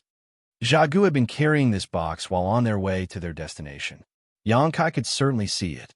Although he was curious, he never asked what was inside the box. It wasn't until this moment that he realized it was a subnest. "Yes, it's a subnest." Xianxia nodded seriously. "However, it hasn't been hatched. After it's hatched, it will be a real Black Ink Nest. With that said, it will naturally be much smaller than Sir Territory Lord's Black Ink Nest. After all, it's just a Feudal Lord Black Ink Nest. With this Black Ink Nest, though, I'll become a real Feudal Lord." As he spoke, he started envisioning the bright future ahead of him. "With my own Black Ink Nest, I'll be able to attract more Black Ink clansmen to settle down in my fief. If those high-rank Black Ink clansmen want to ascend to become Feudal Lords, they'll have to rely on my Black Ink Nest power, and I can charge them a fee just to use it. When there are enough residents in the fief, I can form my own army and follow Sir Territory Lord to fight against the humans." Xianxia was practically beside himself, as it was the first time he found out that a Black Ink Nest had to be hatched. Was it really a living creature? How was it hatched? He had seen a lot of Feudal Lord Black Ink Nests, but they were all gigantic. Although a Feudal Lord Black Ink Nest was not comparable to the one owned by a Territory Lord, it couldn't possibly be stuffed into a box. While feeling doubtful, he asked cautiously, "Brother Xianxia, you said that if those high-rank Black Ink clansmen want to ascend to become a Feudal Lord, they would have to rely on your Black Ink Nest. What if you want to ascend to become a Territory Lord?" Xianxia replied, "I'll have to rely on the Territory Lord's Black Ink Nest, which is the one owned by Sir Territory Lord. This Black Ink Nest is not powerful enough to support my ascension." Xianxia nodded upon hearing his explanation. In other words, a low-rank Black Ink Nest could help a Black Ink clansman ascend to become a Feudal Lord, while a mid-rank Black Ink Nest could help a Feudal Lord become a Territory Lord. However, only the high-rank Black Ink Nest could help a Territory Lord ascend to become a Royal Lord. Marshall Peak, Chapter 5080, Hatching a Black Ink Nest. The different ranks of Black Ink Nests were owned by Black Ink clansmen of varying statuses. It was a clear and simple system. After giving it a thought, Xianxia asked, "Can a subnest be born from a Feudal Lord Black Ink Nest?" Xianxia shook his head with a smile. "The Feudal Lord Black Ink Nest is the lowest rank. How can a subnest be separated from it?" "Then, whose subnest is the Royal Lord Black Ink Nest from?" The question startled Xianxia. The Royal Lord Black Ink Nest is already the highest rank. Xianxia frowned. However, according to you, every black ink nest is separated from a higher rank black ink nest. In that case, there should be a source where all the black ink nests come from. What is this source?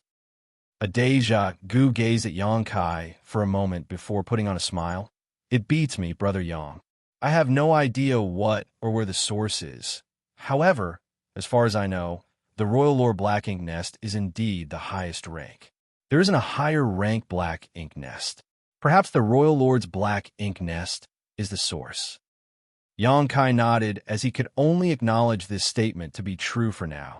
He decided not to delve into this topic further. Instead, he grew curious about the box in Xiaogu's hands. Brother Xiaogu, how are you going to hatch it so that it'll become a real black ink nest?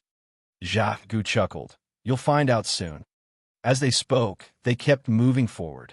A few days later, Xiaogu suddenly stopped and fished out a universe chart.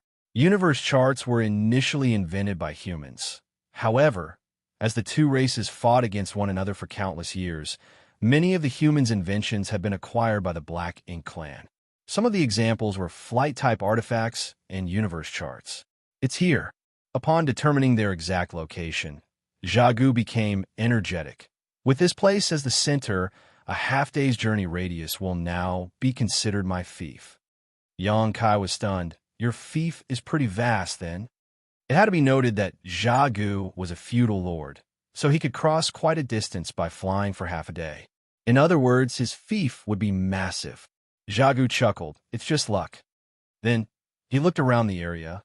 Initially, the entire Black Ink battlefield was supposed to be a flourishing place. However, due to the Black Ink clan's characteristics, the Black Ink battlefield was only filled with dead universe worlds now. All they could see nearby were universe worlds and universe fragments that were full of death chi. Xiaogu soon found a suitable place and flew towards a universe world that was neither small nor big, landing soon after. The entire world was filled with death chi, and there wasn't even a tinge of vitality. Xianxia couldn't even feel a bit of world force around here. With that said, he wasn't surprised as this was only to be expected. I'll choose this place then. Xiaogu looked around, evidently pleased with this area. As he spoke, he carefully put down the box that he had been carrying in his arms. Although this square box was small, it seemed to be weighty. Xianxia didn't realize it when the box was in Xiaogu's arms, but the moment he put it down, the entire ground shook a little. Even the area around the box sunk somewhat. With a solemn expression, Xiaogu gazed at the box and said in an equally solemn tone, Brother Yang, don't you want to know how a black ink nest is hatched? You should watch attentively, then. Xianxia nodded gently and stared fixedly at the box. Just then, black ink strength started billowing from Xiaogu's hand as he placed his palm on the box. It wasn't certain what he had done, but the box cracked and split. In an instant, a flower bud that was yet to blossom came into Xianxia's sight. This thing was similar to the black ink nest he had seen before, only far, far smaller. However, he could feel extremely rich black ink strength streaming around this immature black ink nest. Just like all the black ink nests he had seen before, this thing was like a living creature. Every time it breathed, black ink strength would billow from it. At this moment, Xiaogu's subordinates stepped forward. Although no order was given, they all fell on their knees and pressed their heads against the ground in the black ink nest direction in a sincere manner. They started chanting something as though they were performing a ritual. Xiaogu was evidently agitated. Then, all of a sudden, he stabbed a finger into his chest. Xianxia was stunned at the sight, thinking that Xiaogu was trying to kill himself. Nevertheless, he soon realized that it wasn't the case. Although Xiaogu had stabbed a finger into his chest, he wasn't trying to end his own life. When he pulled out his hand, there was a drop of black blood on his finger. Black Ink clansmen were born in black ink nests, so they had no need for sexual reproduction like humans. With that said, they were not different from the humans when it came to their anatomy. Therefore, the moment Xianxia saw the black blood, he knew that it was a drop of blood from Xiaogu's heart. It was probably the equivalent of a human's blood essence. If it was lost, It would destabilize the Black Ink clansmen's aura and even cause their strength to plunge. As expected, after Jia Gu extracted a drop of blood from his heart, his aura became noticeably weaker. Then, he dropped the blood onto the Black Ink nest, which quickly absorbed it.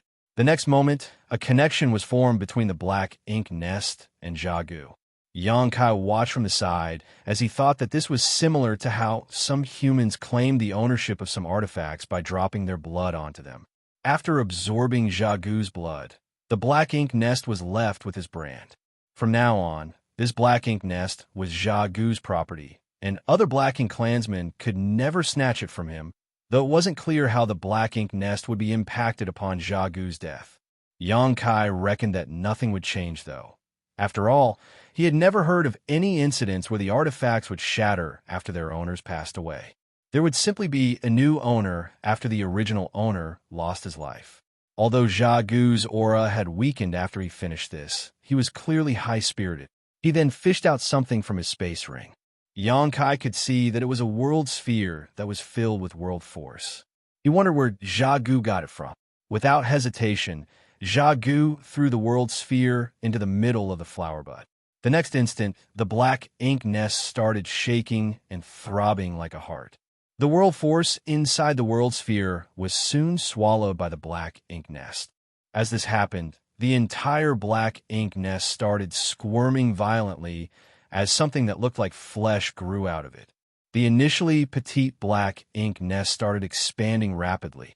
Just moments later, the originally small Black Ink nest had expanded by several times, and its growth didn't seem to be stopping anytime soon.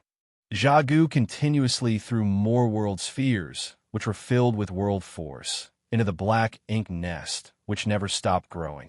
A few days later, a 1,000-meter-tall feudal lord's Black Ink nest that occupied a large area was born.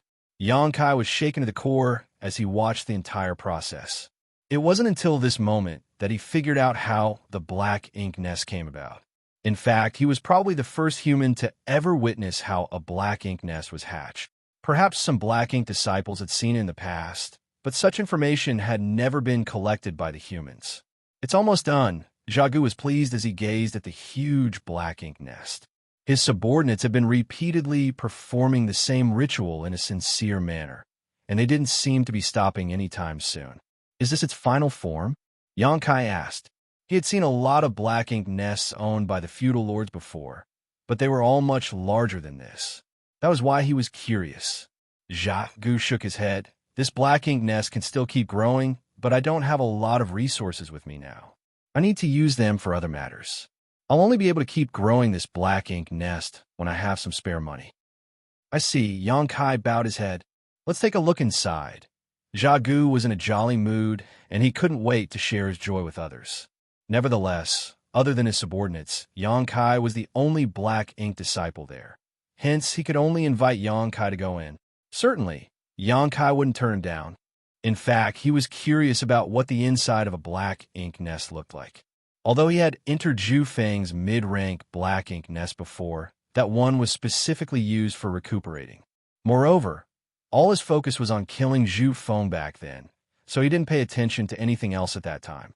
After the Black Ink nest took shape, it looked like a huge flower bud sitting on the ground. Over the past few days, when the Black Ink nest was growing, Xianxia could clearly feel that a profound force seemed to have expanded from beneath the Black Ink nest and turned into roots, which connected the Black Ink nest to this universe world. Jia Gu didn't seem to have made a move, but the moment he stood in front of the Black Ink nest, a gap appeared at the bottom and revealed a dark passageway. He had used a drop of blood from his heart to refine this Black Ink nest, so as he was now connected to it, he could easily control it. After Jia Gu stepped inside, Xianxia followed him closely. They walked across the long passageway and arrived at an empty room. Xianxia could see that the walls of this room seemed to be made from flesh. The entire Black Ink nest was filled with Black Ink strength and an indescribably evil aura. Jia Gu said, "With this Black Ink nest, it will be easier for me to cultivate. There's even a chance for me to ascend to become a territory lord." "I'll congratulate you in advance then, Brother Jia Gu." Xianxia cupped his fist, then asked curiously, I saw you using up a lot of world spheres earlier. So, it requires the world force to hatch a black ink nest? Xiaogu replied with a smile. Yes, it requires the world force to hatch a black ink nest. Of course, cultivation resources used by humans would work as well. Let me put it this way, a black ink nest can absorb anything that contains energy and transform it into black ink strength. Upon hearing his explanation, Yonkai thought that it was no wonder wherever the Black Ink clansmen went, the universe worlds would be filled with death chi. The Black Ink clan was the natural enemy of the 3,000 worlds. If they were allowed to invade the 3,000 worlds, all life would be purged. Since time immemorial, the masters of every generation from the cave heavens and paradises have been trying to destroy the Black Ink clan on the Black Ink battlefield to stop them from threatening the 3,000 worlds. For this reason, countless people lost their lives. However, other than the cultivators from the cave heavens and paradises, there was barely anyone in the entire 3,000 worlds who was aware of what was going on. It was a tragedy for all these sacrifices to be made, yet never recognized. Marshall Peak, Chapter 5081, Information Network. Since it was a new black ink nest, there was nothing interesting inside it. However, Yonkai was shocked upon hearing Xiaogu's explanation. This black ink nest would swallow just about anything that contained energy and use it as food. This characteristic reminded him of the heaven-devouring great emperor, Wuxia. That guy cultivated the heaven-devouring battle law, and he claimed to be able to swallow anything in the world. Moreover, he possessed the flawless purifying golden lotus, which perfectly complemented the heaven-devouring battle law. Yonkai couldn't help but think about what would happen if Wuxia came to the black ink battlefield. Would he be corrupted by black ink strength? Would he be able to use heaven-devouring battle law and turn black ink strength into something he could utilize? However, that guy couldn't really show up in public now. He went missing after Yonkai sent him to the Shattered Heaven previously, and it wasn't certain whether he was dead or alive now. Having said that, Yonkai reckoned that Wuxia must be alive and kicking. It was said that good people didn't live long, while a scourge would never die. After casting this strange idea away, Yonkai slightly opened the portal of his small universe, whereupon his world force streamed out of his body. The next moment, an anomaly took place. Like a cat that had caught a whiff of a fishy smell, the flesh walls in the black ink nest started drawing the world force towards them and absorbing it. An astounded Yonkai instinctually wanted to close the portal of his small universe. After all, he would suffer a loss by letting the black ink nest devour his world force. However, before he could close the portal, he came into contact with a strange will. The reason this will felt strange was that it gave off a stiff feeling, as though it didn't have sentience of its own, or wasn't fully conscious. This revelation astonished Yonkai as he gazed at Xiaogu. Xiaogu only looked smilingly at him, as though he had already expected this. Seeing that the other man didn't have the intention of stopping him, Yonkai set his mind at ease and started exploring this will. Just like what he initially felt, the will wasn't an illusion, it was just that it didn't have a consciousness of its own. After some exploration, a surprised Yonkai asked, Brother Xiaogu, does this black ink nest have its own consciousness? He came to realize that the source of the will was the black ink nest itself. Xiaogu replied with a smile, Of course, this black ink nest has its own consciousness. In fact, all black ink nests have their own consciousnesses, but this consciousness is just a medium. It won't express any of its feelings.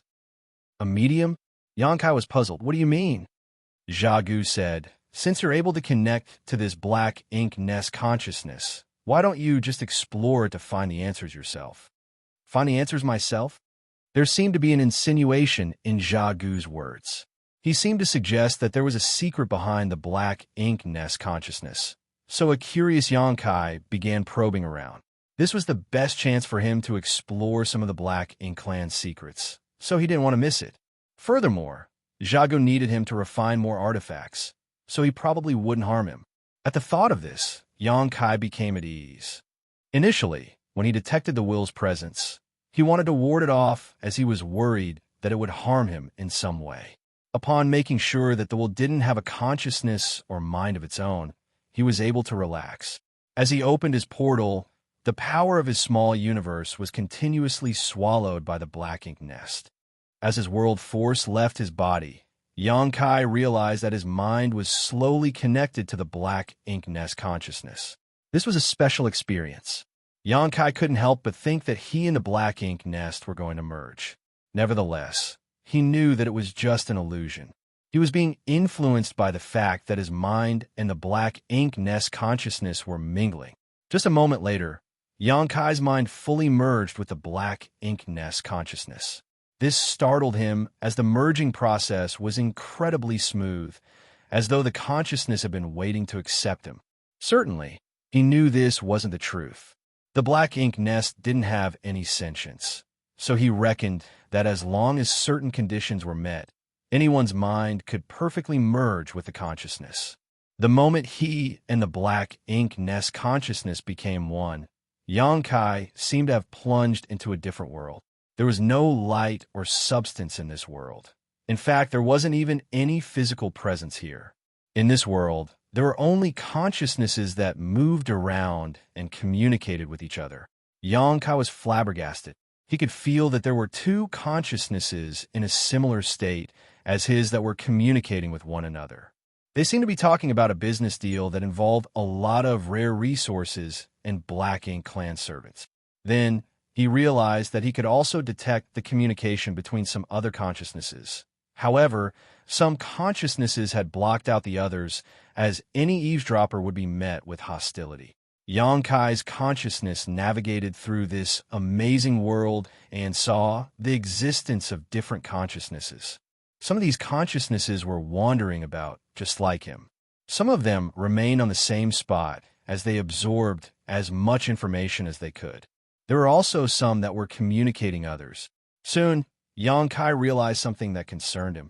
All these consciousnesses seemed to be moving around in a huge medium, which itself was a consciousness that didn't have a mind of its own. This mindless consciousness was much larger than the consciousness of Jia Gu's black ink nest. Oh, there's a new aura here. While Xianxia was in his thoughts, a wandering consciousness detected his presence and approached him to ask, "Who are you? Why have I never met you before?" Xianxia was startled, not knowing how to respond to him. It wasn't like he could tell him he was a black ink disciple. The disturbance soon attracted the attention of the nearby consciousnesses. Xianxia realized that the black ink nest consciousness that carried his mind was now being gazed upon by countless pairs of eyes. He quickly retracted himself from this strange world and cut off his connection with the black ink nest will. Jia Gu was just standing beside him and watching in silence. Upon seeing that Xianxia started moving again, he asked with a smile, "Was it fun?" With a solemn expression, Xianxia asked, "Brother Jia Gu, the consciousnesses I came across." Knowing what the other man was trying to ask, Jia Gu cut him off by saying, "Just like me, they're the feudal lords with their own fiefs. Just like what you did earlier, they merged their minds with their black ink nest consciousnesses and entered the domain of the territory lord's black ink nest." The domain of the territory lord's black ink nest? Xianxia was stunned as he recalled the much larger consciousness that he came across earlier. Jia Gu nodded. The black ink nests of the feudal lords are separated from Sir Territory Lord's black ink nest, so they're the subnests of Sir Territory Lord's black ink nest. Regardless of the distance, as long as these subnests are not separated across worlds, they can communicate with each other. Of course, this requires the support of the domain of the Territory Lord's black ink nest, so you can regard this domain as a platform for communication. Despite Jia Gu's convoluted explanation, Xianxia understood the abstrusity of it following his experience earlier. To put it simply, the Territory Lord's black ink nest had its own consciousness that was without a mind. This consciousness could turn into a domain and allow the consciousnesses of the subnests to enter. The feudal lords who had their own fiefs could merge their minds with the consciousnesses of the subnests in order to enter this domain. Xianxia soon understood the crux of the matter. With a serious expression, he said, In that case, a territory lord can find out what's going on with the feudal lords who are working for him immediately. Similarly, the feudal lords can promptly inform the territory lord about anomalies taking place in their fiefs. Indeed, it's one of the basic uses of the black ink nests. Xianxia fell silent. It wasn't until this moment that he obtained an answer to a question he had pondered for a long time. When he pretended to be a black ink disciple and stayed by Nu Yan's side in the past, the old ancestor from Blue Sky Pass had led his subordinates to launch a raid on the Black Ink clan's territory. However, the royal lord reacted very swiftly to it, limiting the amount of damage that could be done. Xianxia had always been curious how the royal lord received the news and made a move so quickly given the vast distances between the royal city and the outer borders of the Black Ink clan's territory. Moreover, all the Black Ink clansmen in the entire Blue Sky Theater were mobilized alongside him. In fact, the humans had never been able to figure it out. They speculated that the Black Ink clan had a special method of communicating with each other, perhaps something similar to a space array. Now, it seemed that the method of communication between the Black Ink clan was far more profound than mere space arrays. The black ink nests that were scattered around the void formed into a huge information network for the Black Ink clan. Whenever anything happened in the areas occupied by these black ink nests, the Black Ink clan would instantly find out about it and spread it to others. When the humans invaded the Black Ink clan's territory back then, the news must have been spread around through the black ink nests instantaneously.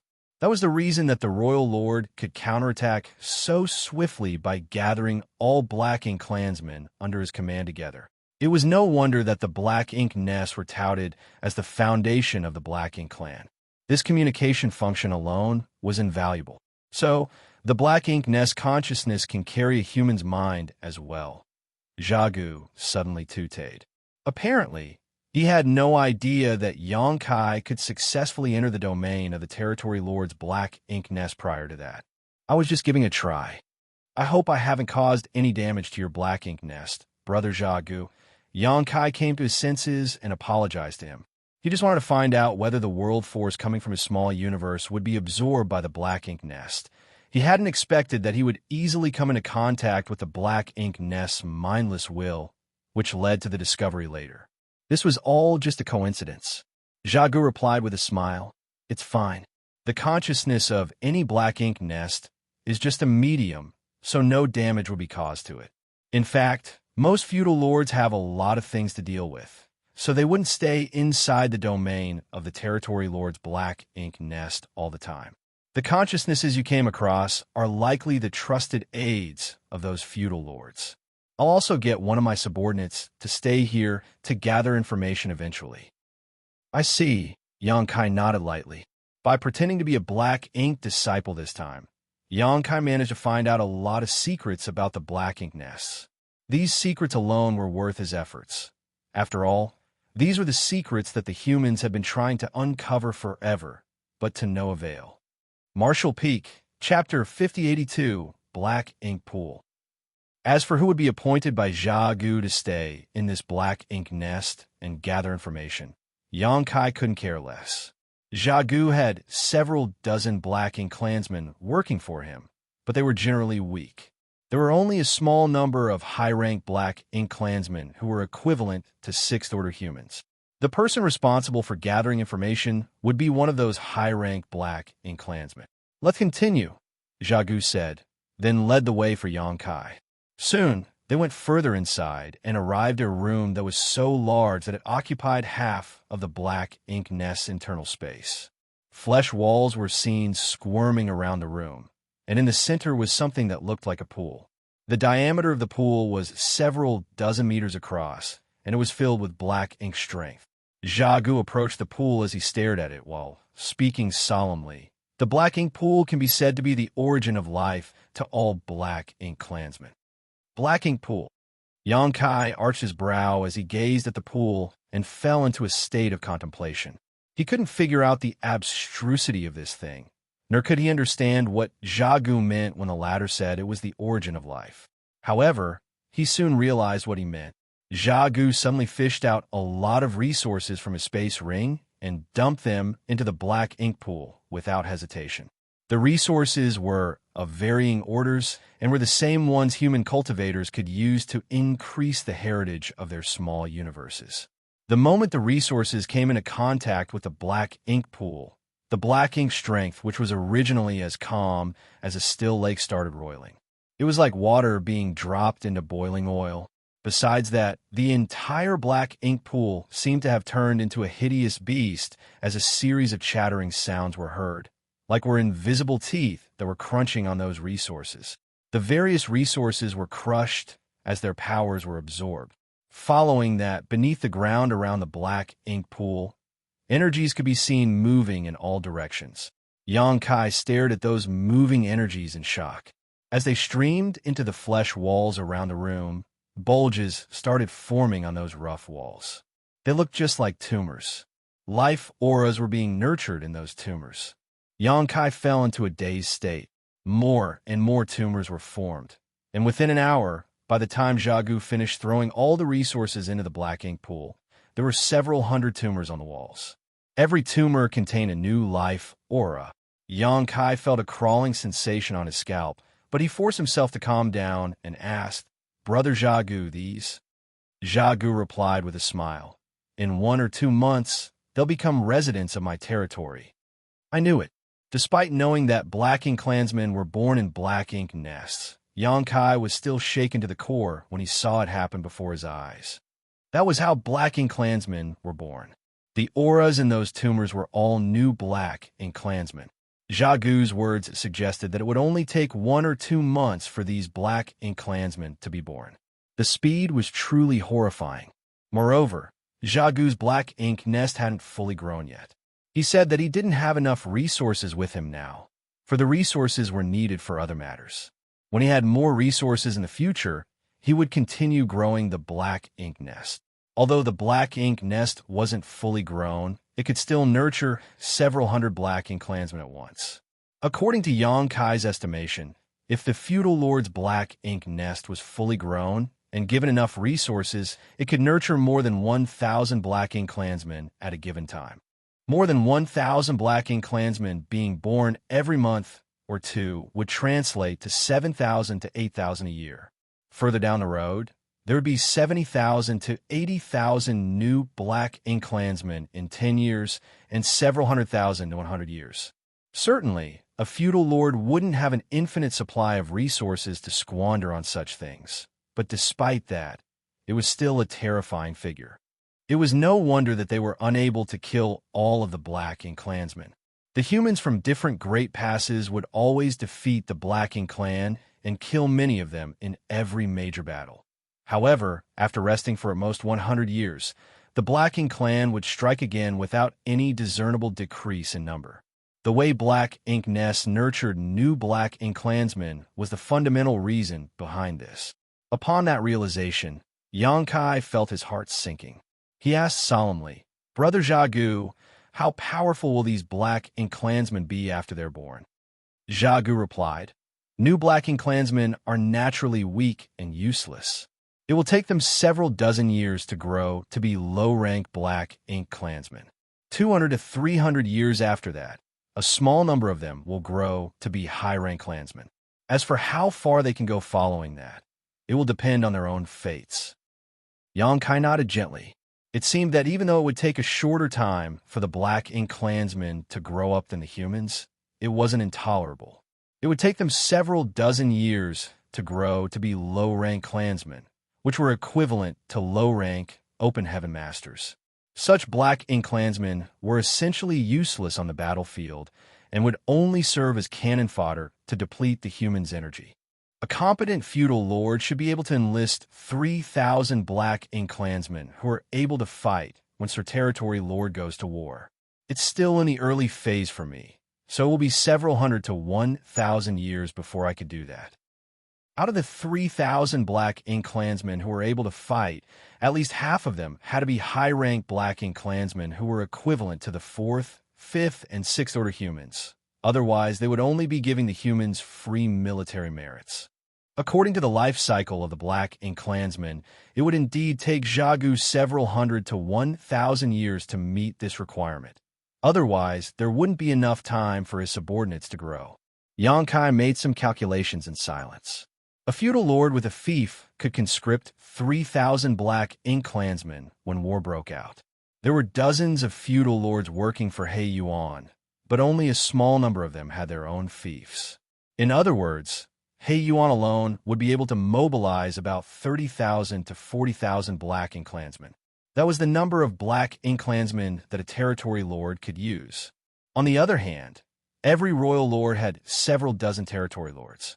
Once a royal lord called for war, several 100,000 to 1,000,000 soldiers could be brought together in every theater before they would storm the great passes controlled by the humans. The humans from different great passes had spent countless years fending off such a large number of black ink clansmen. The black ink clan were at an advantage because of their larger numbers. On the other hand, the humans heavily relied on warships, which were their unique advantage. If this advantage was taken away by the black ink clan, the humans wouldn't be able to defend the great passes. At that instant, Yangkai felt a hefty weight on his shoulders. Upon learning the abstrusity of the black ink nest consciousness and witnessing the process of breeding black ink clansmen through the black ink pool, Yangkai finally understood the secrets behind the black ink nests. Next, Xiaogu led him to explore other places in the black ink nest. Half a day later, they left the together. Xiaogu was still evidently excited. After all, his dream had finally come true, so it was expected that he was in a joyful mood. That was the reason he led Yangkai to take a stroll around the black ink nest. He wanted to share his joy with others, but Yangkai was the only outsider by his side. By the way, you can continue refining artifacts over there, Brother Yang. Xiaogu finally recalled what he was supposed to do. After all, the reason he was able to get this fief had something to do with Yangkai's skills in artifact refining. Upon finishing his words, he pointed in a particular direction. Yangkai looked in the same direction and saw a huge star in the void. It was originally a giant sun star, but it's dead now. However, there still should be a great amount of heat beneath the surface, which will be useful to you when you make artifacts, Xiaogu explained. The reason he decided to hatch his black ink nest in this universe world was that this place was not far from the sun star, so he could move back and forth between the two places with ease. A sun star? Yangkai arched his brow. There was no doubt that a sun star, even a dead one, would contain the power of the great sun. Xiaogu nodded. I know nothing about artifact refining, so you can go over and look for a place that is suitable. I'll not keep you company, as the black ink nest in this fief has just been hatched, so I need to take care of it. It's fine. I'll be fine on my own, Yangkai nodded. Take this. These are the materials for making artifacts provided by a customer. There's also a list of demands he has come up with. You just have to follow the specifications. When I settle things here, I'll look for you. As Xiaogu spoke, he passed him a space ring. After taking the ring, Yangkai scanned it with his divine sense and realized that there were indeed materials for making artifacts inside it. The number of materials suggested that he would have to make more than one artifact, and there was also a jade slip that supposedly contained the customer's demands. After bidding Xiaogu farewell, he directly flew towards the great sun star. In just 2 hours, Yangkai arrived at his destination.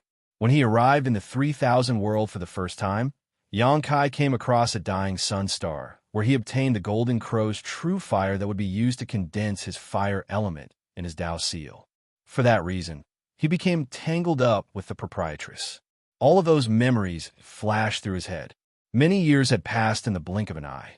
At that time, the sun star he saw was dying, but the one before his eyes now died a long time ago. Although the great sun had lost all its vitality, some heat could still be felt coming from the surface. The entire star was filled with solidified magma, and a pungent smell permeated the place. There was no doubt that this environment was hostile, and the average person wouldn't be able to survive here for long. With that said, Yangkai was now a 7th-order open heaven realm master, so he was able to put up with this kind of environment. In fact, with the power of the Golden Crow's true fire in possession, he didn't need to rely on any external forces when making artifacts. It was just that by using an external aid, he would be able to achieve twice the result with half the effort. Therefore, a lot of artifact refiners loved using great sources of fire when making artifacts. It was the same case for alchemists. After circling around the great sun for a bit, Xianxia soon found a suitable location that looked like the caldera of a volcano that led to the depths beneath the ground.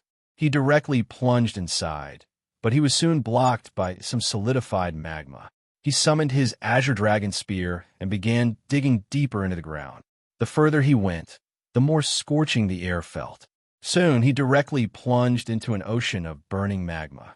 It went to show that even though the great sun died a long time ago, its power still hadn't fully dissipated. This kind of power was suitable for refining artifacts. After breaking through the magma, Xianxia arrived at the sun's core. It was then he activated his power and formed an empty space. This was the deepest part of the great sun, where he could use its power with ease. Looking around, he was pleased with this place. Martial Peak, Chapter 5083, He Yuan leaves the black ink nest. Over the following half a month, Xianxia spent a fair amount of time setting up a simple array so that he could make use of the great sun's power to craft artifacts. Additionally, the array stabilized the space he had opened up at the center of the sun. After he was done with all of that, he got some rest for a few days to restore his energy. It was only then that he started refining artifacts. He fished out the jade slip given to him by Xiagu and realized that he had to make 2 artifacts this time. One of them was offensive while the other one was defensive. He wondered who this Black Ink clansman was. Regardless, it was none of his business. He just had to craft the artifacts according to the demands. With the help of the Great Sun's power, he had indeed become more efficient in refining artifacts. Furthermore, his skills in artifact refining had been improving day by day. In just 3 months, he was done crafting these 2 artifacts. There was already a Black Ink clansman waiting for him outside of the array he set up. In fact, this Black Ink clansman had been there for half a month. Xianxia was aware of this, but his focus was on refining the artifacts, so he decided to ignore it. Now that he was done, Xianxia opened up the restrictions and let this person in. The Black Ink clansman, who had never dared to disturb Xianxia, instantly noticed and dashed forward before cupping his fist. Sir Yang. Perhaps the only Black Ink disciples who could be addressed as sirs by the Black Ink clansmen were artifact refiners. Xianxia glanced at him and realized that this Black Ink clansman was a high-rank Black Ink clansman who worked for Xiagu. He had also followed Xiagu to come all the way here to this fief. After a nod, Xianxia asked, "Has Brother Xiagu sent you here to tell me something?" The high-rank Black Ink clansman stepped forward and held out a space ring. Sir Xiagu said this is the next artifact you have to make. The materials, demands, and payment are all inside. Additionally, he wants me to retrieve the artifacts you've refined. Xianxia took the space ring and realized that just like what the Black Ink clansman had said, there were a lot of materials for artifact refining. A jade slip with the specifications recorded in it, and 7,000 Black Ink coins inside the ring. Upon confirmation, Xianxia passed him the 2 artifacts he had recently made and put on a bitter smile. "Your sir doesn't even give me some rest time." The high-rank Black Ink clansman put on a fawning smile. "Sir Xiagu said that your skills in artifact refining are exceptional. Many feudal lords have heard about you, so they want you to make artifacts for them." "It's fine.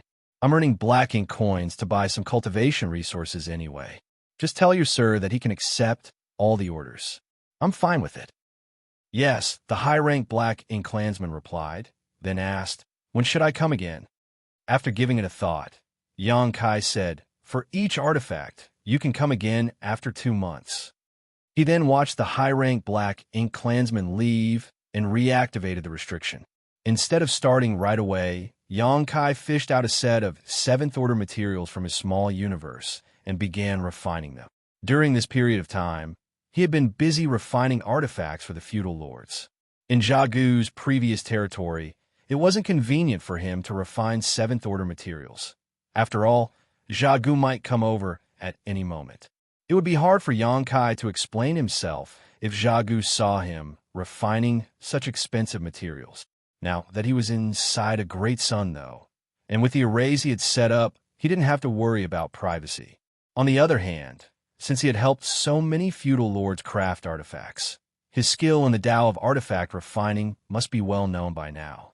That was exactly what he had hoped to see, and the high-rank Black Ink Clansman's statement just now proved this point. Everything was going according to plan, and Xianxia just had to wait for He Yuan to leave the Black Ink nest. The days went by slowly. Xiagu would send someone to pass Xianxia materials for artifact refining and payment for his services every 2 months. Most of the time, it would be the same high-rank Black Ink Clansman who looked for Xianxia. Xiagu had just obtained his own fief, so he seemed to be swamped with work and would only visit Xianxia sporadically. Nevertheless, the high-rank clansman wouldn't stay for a long time. After passing Xianxia the space ring that contained the materials and money, he would take the artifact that had been made and leave. 5 years passed by in the blink of an eye. Including the amount of time Xianxia had spent in Xiagu's previous castle, he had now been refining artifact for the Black Ink feudal lords for 7 or 8 years. During this period of time, he had produced dozens of artifacts that were all high quality. Given his near-complete focus on artifact refining, Xianxia's comprehension of the Tao of artifact refining had improved significantly. However, he didn't feel one bit pleased about it. That was because he knew that every artifact he refined would be of great help to the Black Ink clan on the battlefield. Those artifacts might injure or even kill human soldiers. He had thought about pulling some tricks by designing the artifacts in a way that they would collapse when the Black Ink clansmen clashed with the humans. However, even though he could be considered a great master when it came to his mastery of artifact refining, he was not able to do such a thing without anyone discovering it. If he really tried, the feudal lords would realize it very quickly, and that would only destroy the reputation he had built up and derail his following plan. Hence, he decided to give up on the idea. Although Xianxia had spent most of his time refining artifacts over the past few years, he would still take some time off to cultivate after crafting each item. As time passed, he managed to make up for some of the losses in his heritage due to the fact that he had sacrificed a part of his small universe in the past. He had been waiting for He Yuan to summon him, but his wish was still not granted. Supposedly, He Yuan should have left the Black Ink nest by now. Although he was badly injured, his speed of recovery shouldn't be so slow with the help of the Black Ink nest. Xianxia wondered what was going on. One day, Xiagu came over as usual. After getting the artifact from Xianxia and passing him the next set of materials, Xiagu thanked him and was preparing to leave. "Wait a moment, Brother Xiagu," Xianxia said. Xiagu turned around and asked with a smile, "What's wrong, Brother Yang?" Over the years, he had earned a huge fortune through Xianxia's skills in artifact refining. Gui Liao did indeed have wealthy friends who willingly paid 100,000 Black Ink coins for a single artifact without blinking an eye. Besides that, those feudal lords were eager to get their hands on the artifacts made by Xianxia. According to Gui Liao, there were still more than 10 feudal lords who were waiting to order their artifacts. They would charge 100,000 coins for an artifact, and other than the 7,000 given to Xianxia, Xiagu and Gui Liao would respectively split the rest. Hence, Xiagu gained 46,500 Black Ink coins for every artifact. 100,000 was just the amount that Gui Liao told him, though, and Xiagu even suspected that Gui Liao would charge his customers a higher fee. Nevertheless, he wasn't in any place to demand more. Over the past 5 years, Xianxia had produced more than 30 artifacts, so not only had Xiagu paid back the Black Ink coins he owed Gui Liao, but there was a lot of surplus. Now, he focused on managing his own fief, so all the Black Ink coins he earned would be used to build up his territory. Now, his fief was really beginning to take shape. Not only had Xiagu nurtured several tens of thousands of Black Ink clansmen through the Black Ink nest, but he had also attracted many Black Ink clansmen from other places to settle down in his territory. It could be said that he owed his success to Xianxia, so he was naturally quite friendly with him. Without beating around the bush, Xianxia asked, "Do you know what's going on with Sir Territory Lord? Has he left the Black Ink nest?" Upon hearing that, Xiagu shook his head. "I don't think Sir Territory Lord has left the Black Ink nest. I suppose he's still recuperating." Xianxia frowned. "Why is it taking Sir so long to recover? It's been nearly 8 years since he returned.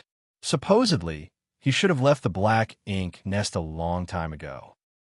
Xiagu nodded Usually, it wouldn't take her such a long time, 3 to 4 years at most.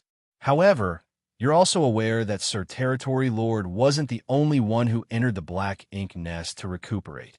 There were several other Territory Lords as well, and their injuries were even more severe than Sir Territory Lord's. Although the Black Ink Nest can help Sir recuperate, there are several Territory Lords who need to share that power. Hence, it's not as effective as when he's on his own. That's the reason it's taking him a longer time to recuperate. This was the information Jia Gu obtained from Gue Liao. After all, he and Gue Liao knew that once He Yuan left the Black Ink Nest, Yang Kai, as his Black Ink disciple, will be summoned no matter what. By then, their business of selling artifacts would come to a halt. Certainly, Jia Gu wanted this business to last as long as possible. Therefore, he asked Gue Liao about He Yuan's condition. What he told Yang Kai just now was the information he had obtained from Gue Liao. Upon hearing his explanation, Yang Kai replied, I see. Do you know when Sir Territory Lord will leave the Black Ink Nest? Then? It will happen within a year or two. As Jia Gu spoke, he patted the other man's shoulder. Don't worry about it. Sir Territory Lord is powerful, so he'll be fine. However, after he leaves the Black Ink Nest, you, as his Black Ink disciple, will have to go back to him. You won't stay here and keep making artifacts. So during this period of time, you have to work harder in order to earn more money to purchase cultivation resources. He thought that Yang Kai was worried about He Yuan, so he decided to placate him. Nevertheless, he still reminded Yang Kai to work harder to create more artifacts. Yang Kai nodded gently. You have a point, Brother Jia Gu. Upon learning that the reason He Yuan hadn't left the Black Ink Nest after such a long time was that he was sharing its power with other Territory Lords, Yang Kai set his mind at ease. He was most worried that an accident might have happened to He Yuan. If He Yuan lost his life due to his severe injuries, things would become complicated. Yang Kai definitely didn't want to see that happen. After seeing Jia Gu off, he continued refining artifacts. Several months later, on the universe fragment belonging to He Yuan, the Black Ink Nest, which had remained shut since the return of He Yuan and the other Territory Lords, shook a little. Following that, a portal opened up at the bottom of the Black Ink Nest. Several burly figures stepped out from the portal, all of their auras thick and intimidating.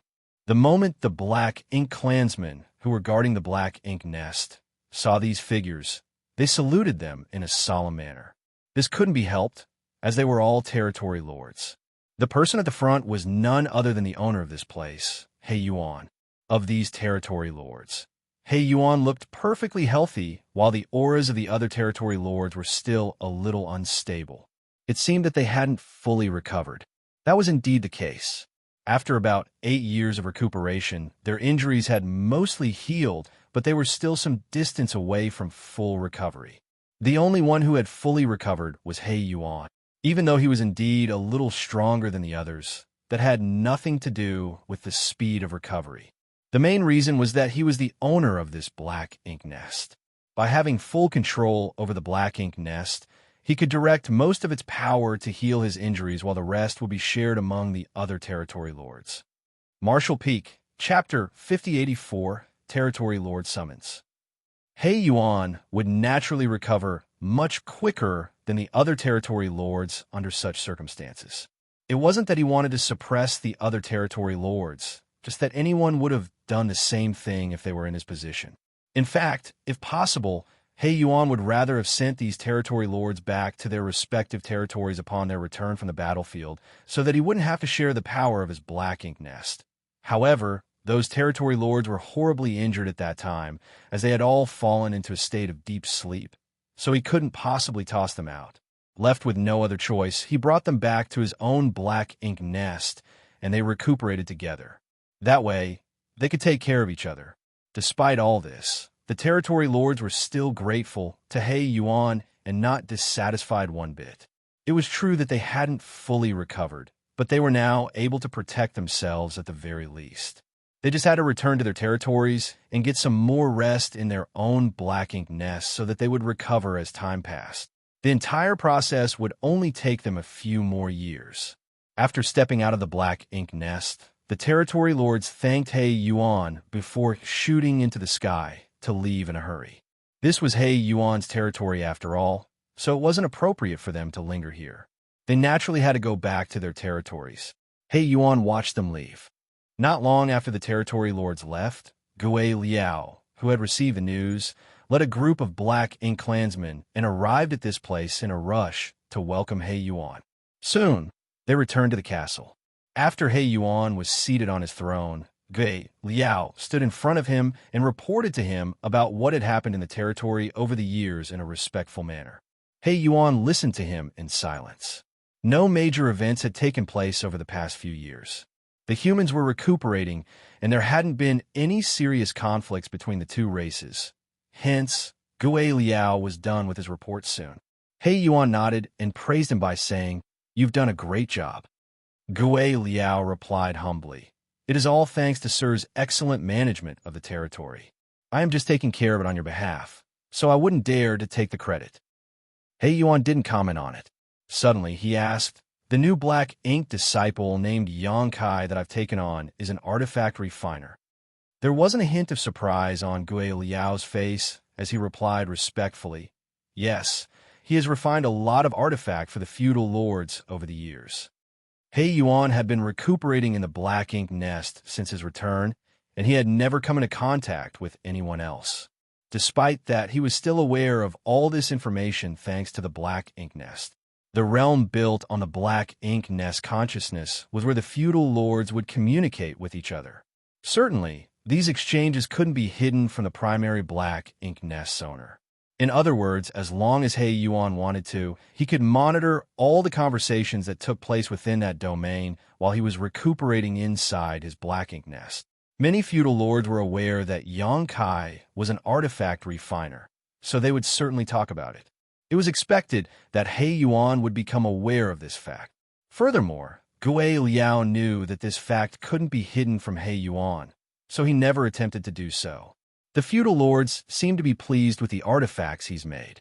"What do you think about his skills in artifact refining?" He Yuan asked. Gui Liao replied, "I have no idea how the humans classify the skills in artifact refiner, but I think that he's fairly talented in artifact refining. The artifacts made by him are just as good as the ones owned by the humans. With those artifacts in possession, the feudal lords have enjoyed varying degrees of increase in their strengths. This will help them tremendously when they go to war." He Yuan nodded lightly. "Since you've said as much, it must mean he's truly skillful in artifact refining." He couldn't help but be surprised. It never crossed his mind that the Black Ink disciple he had taken on was a valuable artifact refiner. The reason he decided to personally corrupt Xianxia was that the latter had showcased exceptional combat strength back then. Other than being powerful, Xianxia was also an expert in artifact refining. It seemed that He Yuan had accidentally picked up a treasure. A few years ago, he lost the resource harvesting area to the enemy, and many of his soldiers were killed during the war, so the royal lord would definitely punish him. As a territory lord, He Yuan wouldn't be slapped with a serious punishment. A part of his territory would be taken from him at most. However, he wouldn't want to see that happen. Nevertheless, he could probably make up for the losses by presenting a skilled artifact refiner to the royal lord. Certainly, he would feel heartbroken letting such a talented person go, but since Xianxia was an artifact refiner, he would have to take part in that plan. Regardless of whether He Yuan wanted to make up for his losses or not, he couldn't keep Xianxia by his side. Otherwise, he wouldn't be able to bear the royal lord's wrath. "Where is he now?" He Yuan asked all of a sudden. Gui Liao replied honestly, "He's in Zhagu's place. There's a dead great sun star that is useful for him to refine artifacts with. Tell him to come over and see me now." "Yes." For hours later, Xianxia, who was refining an artifact, realized that the restriction was touched, which caused him to frown. Over the years, Zhagu's subordinate would always wait outside of the restriction instead of triggering it, so this behavior was a little unusual. Moreover, he could sense that the person triggering the restriction was none other than Xiagu himself. Xianxia initially decided to ignore him. After all, he was in the final stage of refining the artifact he was working on, and it would be completed in just 3 to 5 days. Xiagu waited for a bit, but upon seeing that the restriction was not open, he directly broke it and entered. The restriction Yang Kai had set up was a simple one, not something powerful, so it was easy for a feudal lord like Xiagu to break it. This caused Yang Kai to be disturbed, and the artifact in his hands that was about to take shape became contorted. After taking a glance at it, Xiagu knew that the artifact must have been ruined because of what he had done. However, that was the least of his concerns now, as he promptly said, "Sir Territory Lord has left the Black Ink Nest, Brother Yang. He wants to see you now." "Sir has left the Black Ink Nest?" Yang Kai was surprised. Previously, Xiagu told him that it would only happen after a year or two, but only half a year had passed since then. However, since He Yuan wanted to see him, there was no way Yang Kai could tarry. After all, he was technically He Yuan's Black Ink disciple. "I'll set off immediately then. What about this artifact?" Yang Kai turned to look at the warped artifact. Xiagu replied, "It's fine. I'll pay for the loss. Don't worry about it." "Sorry for the trouble then, Brother Xiagu." Yang Kai cupped his fist. "Since I'm going back to Sir Territory Lord's side, I guess I won't have a chance to work with you and refine artifacts again. Please take care of yourself. We'll definitely meet again if there's a chance. Farewell." "I'll see you off," Xiagu said. A moment later, they dashed out of the Great Sun Star together. After flying alongside Yang Kai for a while, Xiagu stopped in his tracks and fished out a space ring. "Many thanks for your hard work, Brother Yang. It's been a pleasure cooperating with you over the years. Please take this little gift that I've prepared." "There's no need for this." Yang Kai was ready to turn him down. Nevertheless, Xiagu directly stuffed the ring into his hands. "I've earned quite a few Black Ink coins over the years thanks to your skills. You're the one who has been working hard, and there's nothing much I can help you with. This is what you deserve, so don't turn me down. Since you've said so much, I'll accept it. Many thanks. Farewell." Xiagu waved his hand. It seemed that he wasn't willing to part with him. Yang Kai cupped his fist and left the place. As Xiagu watched him leave, he let out a long sigh. Over the years, he had earned about 1.5 million Black Ink coins thanks to Yang Kai. That was the amount of money he made in less than 10 years. A human artifact refiner like Yang Kai was simply a money tree to him.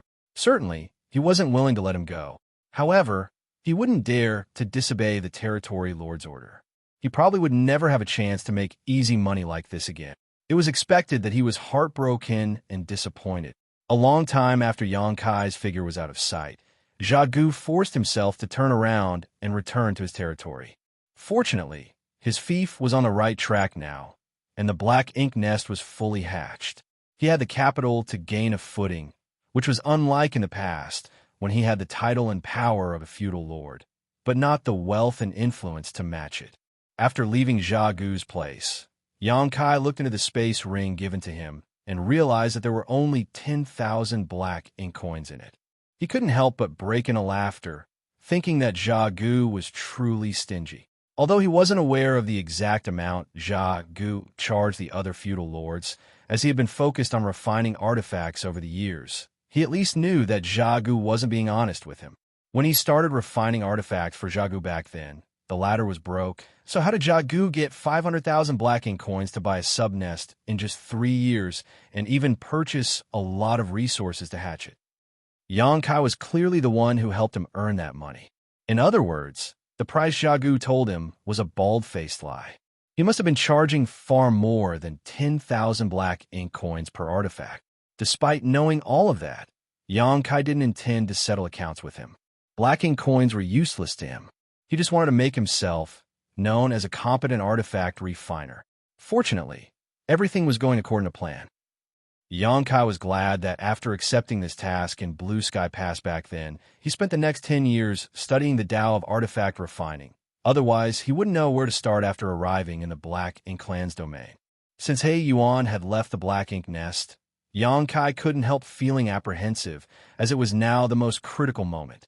One day later, Yang Kai arrived at the castle on the universe fragment, and soon, he was granted an audience with He Yuan. Inside the Grand Hall, Yang Kai finally saw He Yuan again after 8 years. After saluting him, Yang Kai stood respectfully in front of him. He could feel that He Yuan was examining him. On the other hand, Gue Liao was just standing beside He Yuan in a subservient manner, no longer displaying any haughtiness. Your small universe has fully healed, He Yuan suddenly asked. Gue Liao, who had been standing there in silence, suddenly lifted his gaze and glanced at Yang Kai. He had never expected this to be the first question He Yuan asked Yang Kai. In fact, this matter had something to do with him. He could do whatever he wanted when He Yuan wasn't around. However, since He Yuan was here, he was worried that Yang Kai would say something that would put him in an unfavorable position. Yang Kai happened to look at him as well, and as their eyes met, Gue Liao felt his chest tightening. He suddenly had a bad premonition. Just as expected, Yang Kai grinned at him and cupped his fist. Master, I asked Jia Gu to help me buy a profound Yin spirit fruit previously. After acquiring it, I managed to heal my small universe. Upon hearing that, He Yuan frowned. Why did you ask Jia Gu to help you buy a profound Yin spirit fruit? Didn't I tell Gue Liao to get you one before entering the black ink nest? Yang Kai replied impassively. You'll have to ask Sir Gue Liao about that. He Yuan instantly turned to look at Gue Liao. Martial Peak, Chapter 5085, progressing smoothly. Gue Liao turned around and saluted He Yuan before explaining, Sir, as you know, it is difficult to acquire profound Yin spirit fruits. After you started recuperating, I did my best to look for one, but was regretfully unsuccessful in short order. Because of that, Yang Kai might have misunderstood my intentions. After asking for the spirit fruit several times, but to no avail, he got into a conflict with my black ink disciple, Lu Zian. I punished them respectively.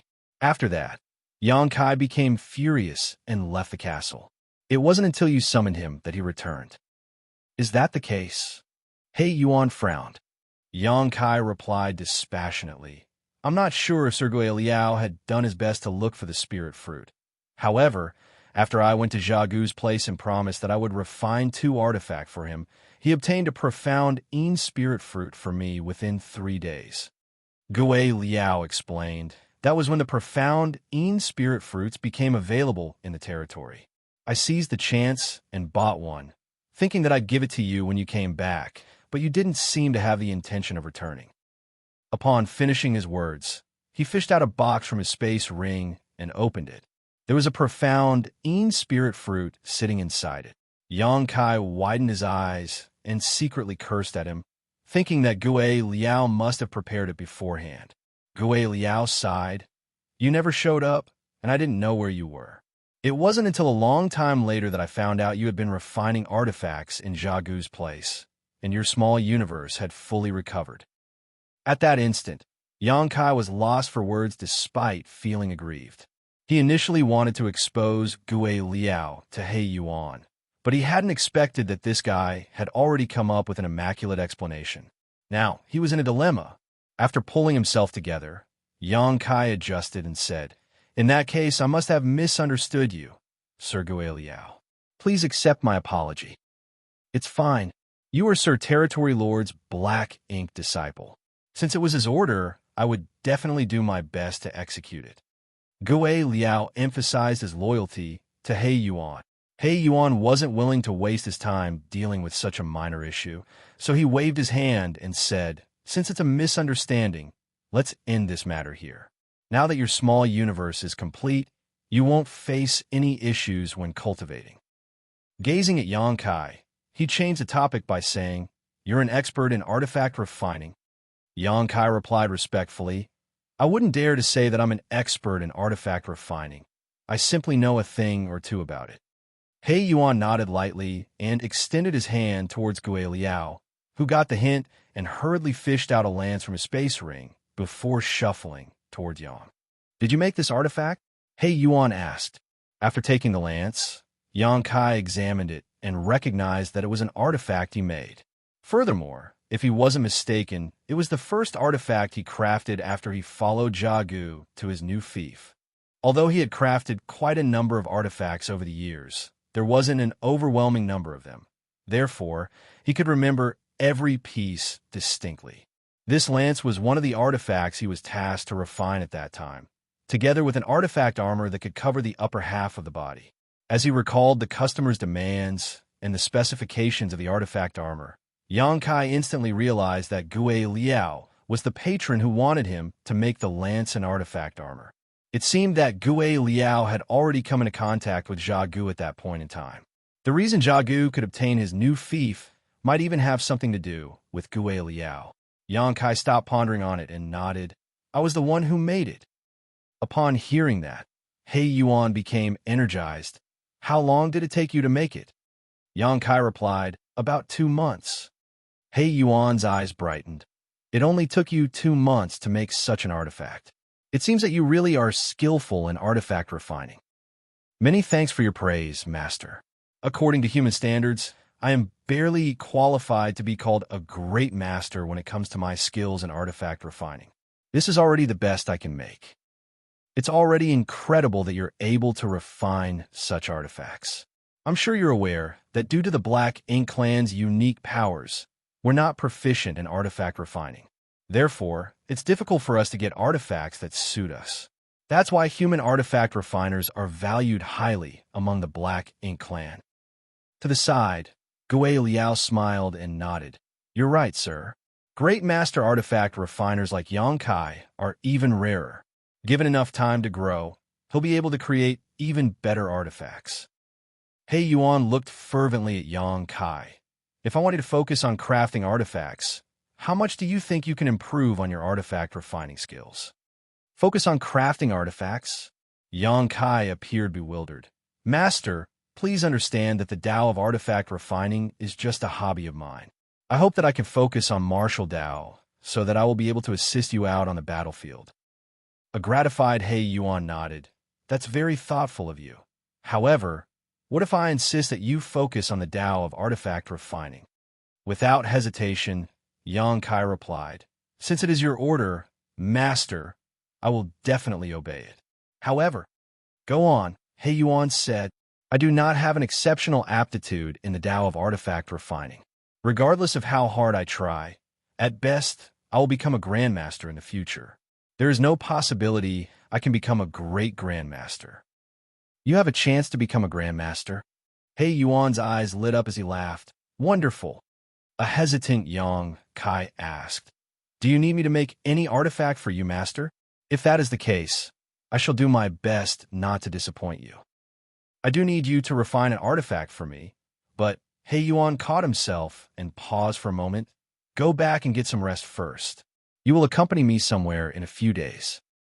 Despite appearing puzzled, Yang Kai saluted him and left the hall. After he was gone, Gue Liao asked, are you bringing him to the royal city, sir? An excited He Yuan nodded. Yes. The royal lord has already given the order that whenever we find human artifact refiners in our territories, we have to send them to the royal city. I've told you the reason behind it, so I'm sure you still remember it. Yes, Gue Liao replied respectfully. How is the royal lord's plan progressing, sir? At the mention of this, He Yuan appeared worried. It's not going well. Although some prototypes have been made, they're weak and unreliable, totally incomparable to the warships owned by the humans. That's why they desperately need skilled artifact refiners. Yang Kai is a great master now, and he might grow to become a grandmaster one day. Perhaps he won't be able to take charge of the plan, but he can surely help out in some important parts.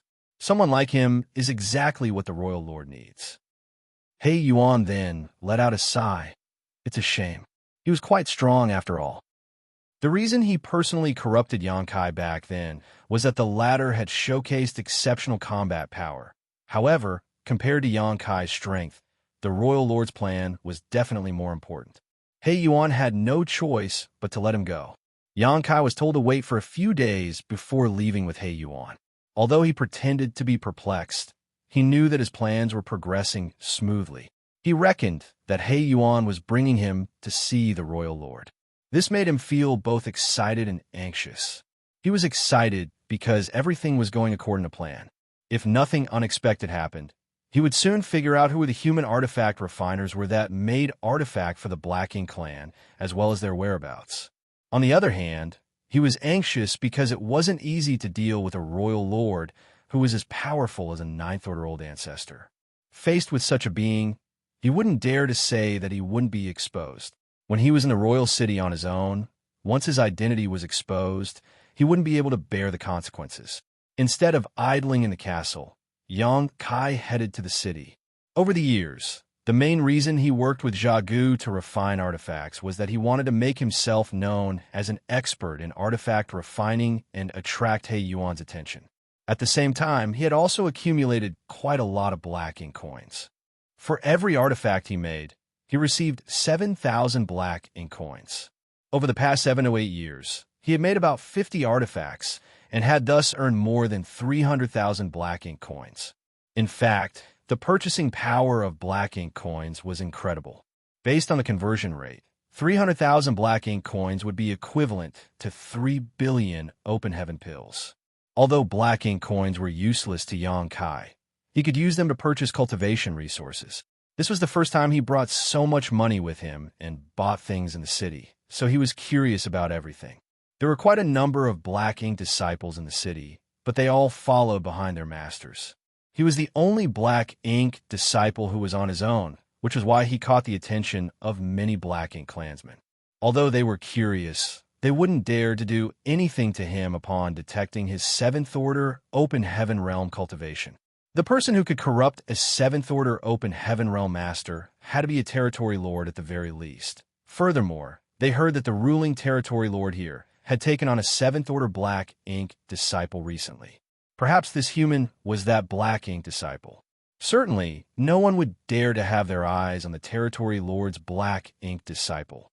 There were a lot of shops in the city, and after visiting several of them, Yang Kai realized that the Black Ink clan possessed a truly massive amount of cultivation resources. After giving it a thought, though, he realized that this wasn't surprising. The Black Ink battlefield was vast, and the Black Ink clan occupied most of it. There were countless universe worlds in those territories that could be mined. Hence, they were not lacking cultivation resources. This was starkly different from the situation that the humans were in. They would only be able to snatch some resource harvesting areas and extract the resources there for a short period of time after defeating the Black Ink clan's army. After the Black Ink clan was done recuperating, the humans would have to give up those resource harvesting areas. This kind of cycle never ended. With that said, the Black Ink clan were unable to directly refine these resources to cultivate. Instead, they had to throw them into the Black Ink nests, which would produce Black Ink strength. It was only then that the Black Ink clansmen could make use of Black Ink strength. The resources that the human cultivators yearned for couldn't be directly used by the Black Ink clansmen. Therefore, these resources were surprisingly affordable in this Black Ink clan city. The 300,000 Black Ink coins that Yang Kai had were worth 3 billion open heaven pills. If he were in a city run by the humans, he would use up all the money purchasing 2 or 3 sets of 7th-order materials. Nevertheless, in this city, he managed to buy more than 10 sets of 7th-order materials with his Black Ink coins. The difference between the purchasing powers of these two currencies was astonishing. Yang Kai suddenly felt regretful, thinking that he should have gotten some Black Ink coins from Zhongliang and the others when he was in Blue Sky Pass back then. The humans from the various Great Passes had amassed a staggering amount of Black Ink coins over the years, all of which were collected from the battlefield after they defeated the Black Ink clan over the years. They would pick up Black Ink coins from the dead Black Ink clansmen, but the money was useless to them, so they would just pile them up. Over the years, Blue Sky Pass had probably amassed trillions of Black Ink coins. If Yang Kai had brought those Black Ink coins with him, he could have snapped up all the resources in He Yuan's territory. Marshall Peak, Chapter 5086, Black Ink Clan's Plan. Certainly, it would cause a commotion if Yang Kai really did so. He just regretted that he hadn't brought a few million Black Ink coins with him. Otherwise, he could have purchased a fair amount of resources without being noticed. More than 10 sets of 7th-order material were nothing compared to his total wealth, but he could refine them without worrying about getting caught. This was the reason he left the castle to purchase resources. Otherwise, he wouldn't be able to explain himself when He Yuan saw him refining resources. Without staying for a long time, he used up his Black Ink coins and returned to the castle to start cultivating. A few days later, He Yuan finally summoned him. Above an empty square in the middle of the castle, a large ship was hovering in midair. More than 100 Black Ink clansmen were ready to board the ship with He Yuan, including Xianxia. This large ship wasn't a warship. It was just a flight-type artifact. Given Xianxia's mastery of artifact refining, it would only take him some time to craft a similar ship. However, it would take him a longer time and more energy to build one than make an ordinary artifact. Over the years, none of the feudal lords that were his customers had asked him to make a flight-type artifact. To the feudal lords, artifacts that could save their lives or kill the enemies were far more important than flight-type artifacts. Furthermore, the materials used to build a flight-type artifact were more expensive than the ones used for making an ordinary artifact. I will return from the royal city soon. After I'm gone, you will manage the affairs in the territory, He Yuan said to Gue Liao. Don't worry, sir. I'll handle everything well, Gue Liao replied respectfully. He Yuan went on to say, when I come back, I'll let you enter the Black Ink nest so that you can become a territory lord. You've accumulated enough over the years to do so. In an instant, Gue Liao became agitated. Many thanks, Sir Territory Lord. I'll not disappoint you. He Yuan nodded lightly, then said to the Black Ink clansman who was responsible for controlling the large ship, let's go. Following his order, the ship hummed and rose into the sky. After turning in a different direction, it transformed into a ray of light and left the place at the speed of lightning. On the deck, He Yuan stared out at the void and fell into his thoughts. Xianxia just stood silently behind him in a subservient manner. I rarely turn humans. The last time I did so was 2,000 years ago. The Black Ink disciple I corrupted at that time was just like you. He was strong, He Yuan suddenly said. Xianxia had no idea what the other man was trying to say. Although it seemed like a small talk, he didn't think a territory lord would waste his time in such a way. Hence, he decided to remain silent so that he wouldn't say anything wrong. He had followed me for 1,000 years and made a lot of contributions. Unfortunately, he was killed on the battlefield in the end. He Yuan sighed. Theoretically, a 7th Order Open Heaven Realm Master is equivalent to a feudal lord.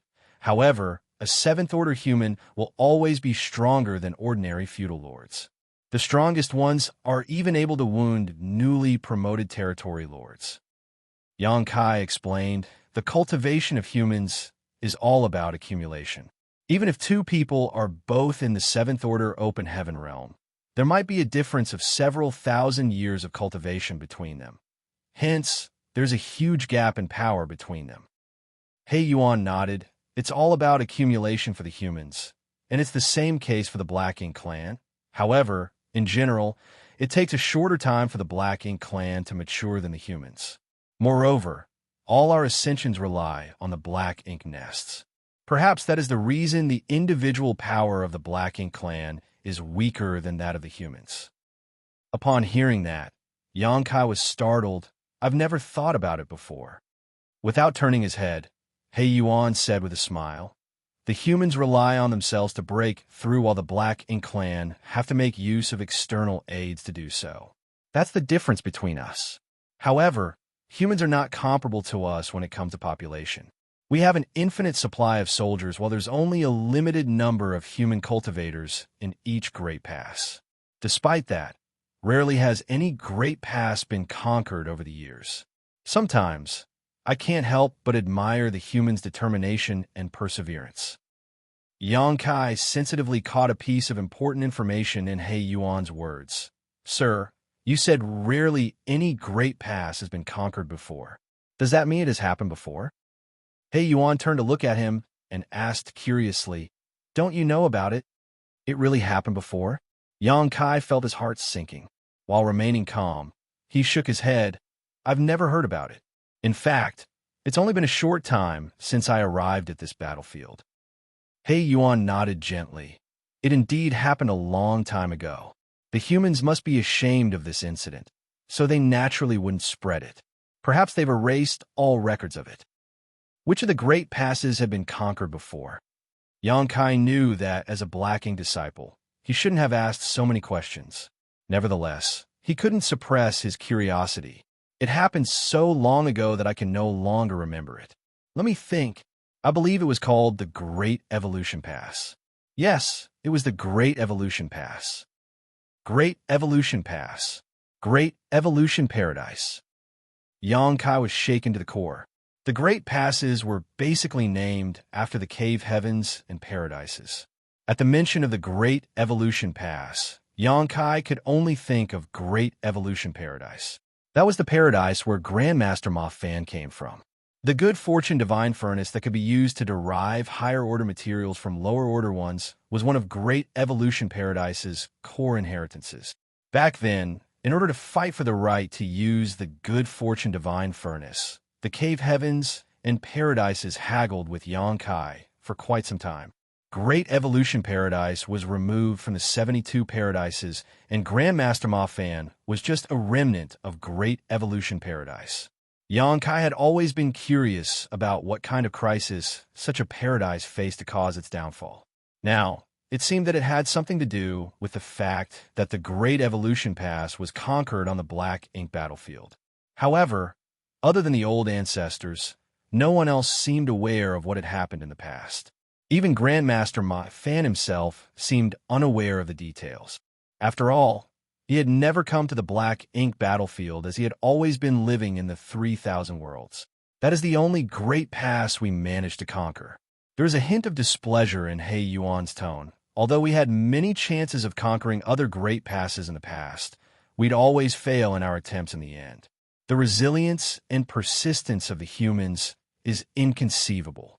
You are a human as well as a Black Ink disciple, so you surely understand humans and the Black Ink clan better than most. Do you know the strengths and weaknesses of the two races?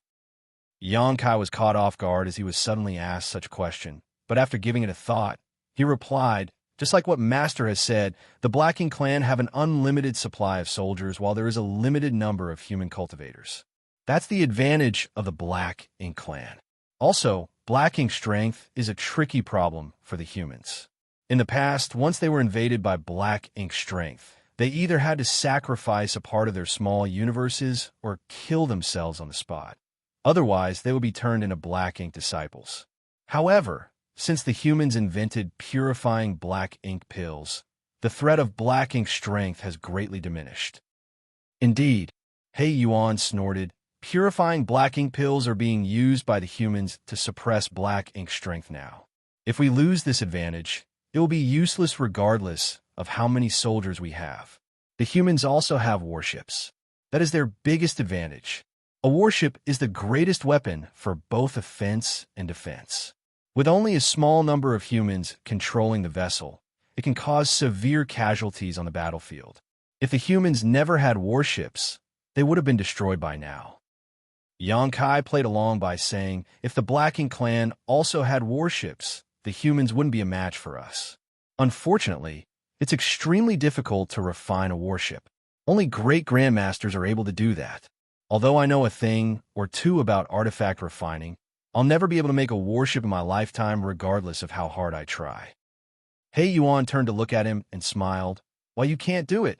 That doesn't mean no one else can make it. Xianxia said curiously, Master, you mean? He Yuan went on to say, you're not the only one who has thought of this idea. In fact, the Royal Lord has been working towards this goal for a long time now. The Black Ink clan has been trying to create a warship, and we've achieved some success so far. Xianxia instantly appeared shocked. There's a great Grandmaster artifact refiner in the Black Ink clan. He Yuan shook his head. I have no idea whether he's a great Grandmaster. Perhaps he's still some distance away from that rank, but he's certainly approaching it. As time passes, he'll be able to refine a warship. That's the reason I'm bringing you to the royal city. Upon learning his intentions, Xianxia said, Master, you want me to help create a warship? He Yuan nodded. You're a great master in artifact refining, so you should be able to help out.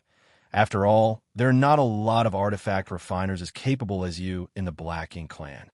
Upon hearing that, Xianxia said, Since it is your order, this servant will do his utmost to comply.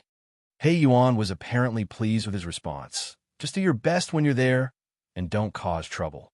If other territory lords have their eyes on you, just tell them you're my black ink disciple. When you manage to make a name for yourself, you'll be a great contributor to the Black Ink clan.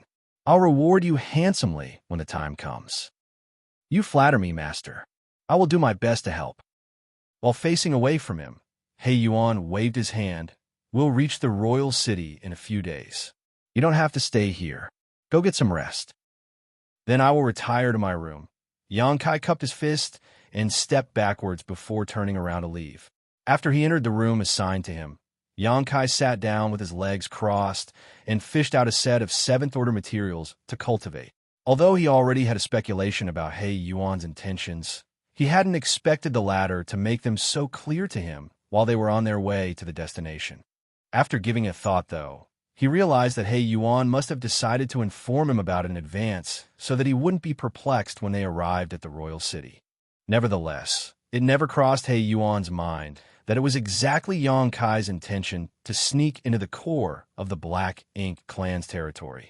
Everything was going well, and if nothing unexpected happened, after they arrived at the royal city, He Yuan would recommend Yang Kai to take part in the warship refining project. By then, it would be easy for Yang Kai to gather information. Having said that, there was one thing that troubled him. How was he going to relay the information he had gathered back to Inyang Pass? It wasn't that those from Inyang Pass had neglected this issue per se, but while he could pretend to be a Black Ink disciple and sneak into this place, sending information back remained a difficult problem. Those from Inyang Pass were simply unable to solve this problem. They only told Yang Kai to come up with a way to send the information to them. Yang Kai had been racking his brain for a long time, but he still couldn't come up with a solution, and it was now giving him a headache. Marshall Peak, Chapter 5087, The Royal City. A few days later, Yang Kai was cultivating when he felt the large ship shaking a little and decelerating. Following that, a Black Ink clansman was heard shouting from the deck, "Get ready, we're about to reach the royal city." Yang Kai put away his resources and dashed towards the deck. As he looked in the direction where the large ship was headed, a gigantic universe fragment came into his sight. He Yuan's territory was also a large universe fragment, but it paled compared to the one before his eyes. The universe fragment where the royal city was located was 10 times larger than He Yuan's territory. At the sight of it, Yang Kai was astonished. It had to be noted that a universe fragment was basically the result of a universe world breaking apart. Just by looking at the size of this universe fragment, Yang Kai could imagine how colossal the universe world must have been when it was whole. This must have originally been a flourishing world, but now there was only a universe fragment left, and it was engulfed in thick Black Ink strength all year long. As the large ship drew nearer, a massive Black Ink nest came into view. Despite the fact that the universe fragment was covered in dense Black Ink strength, it still couldn't conceal the magnificent nest. Looking at the unimaginably large object, Yang Kai was flabbergasted. Jia Gu had told him about the different ranks of Black Ink nests, so he was aware that this was supposed to be the Royal Lord's Black Ink nest, which was a high-rank nest. On the other hand, Jia Gu's was just a low-rank Black Ink nest. Despite being the lowest rank Black Ink nest, it could produce more than 1,000 Black Ink clansmen at any given time as long as enough resources were provided to it. The Royal Lord's Black Ink nest in front of them was several dozen times larger than Jia Gu's Black Ink nest. Sitting on the universe fragment, the Black Ink nest looked like an insurmountable mountain. Given enough resources, such a Black Ink nest would undoubtedly be able to produce several tens of thousands of Black Ink clansmen at once. Black Ink nests were the foundation of the Black Ink clan, and this one was also the center of the entire royal city. With the Black Ink nest as the center, the vast area surrounding it made up the royal city. Before the large ship even got closer to the universe fragment where the royal city was located, Yang Kai detected a powerful aura that examined them. The person was obviously a territory lord who was responsible for keeping the royal city safe. He Yuan was just standing on the bow as he revealed a bit of his aura. Soon, the other aura retracted as the person verified He Yuan's identity. Without the need for any instructions, the large ship flew in a particular direction towards the royal city. They soon arrived at a square where more than 100 ships of different sizes were anchored. All of them were much larger than the ships owned by the humans. Nevertheless, these large ships were apparently made by human artifact refiners. Xianxia was a fairly skilled artifact refiner now, so he could easily figure this out. These large ships were specifically made for the Black Ink clan by the human artifact refiners. All of you stay here. I'll see the royal lord now, He Yuan said to his subordinates and left the ship. While standing on the deck, Xianxia fell into a dazed state. He initially thought that He Yuan would bring him to see the royal lord, so he had been apprehensive all along. After all, he wasn't sure if the royal lord had any special skills that would allow him to see through his deception. If that was the case, he would lose his life before achieving his goal. However, He Yuan apparently didn't have the intention of bringing him to see the royal lord. This allowed Xianxia to feel relieved. After giving it a thought, he realized that even though he could be considered a treasure as he was a great master artifact refiner, he still wasn't important enough to see the royal lord directly. It was expected that He Yuan wouldn't bring him along. Since Xianxia didn't have to face the royal lord just yet, he set his mind at ease. He Yuan headed towards the giant black ink nest, and he was soon out of sight.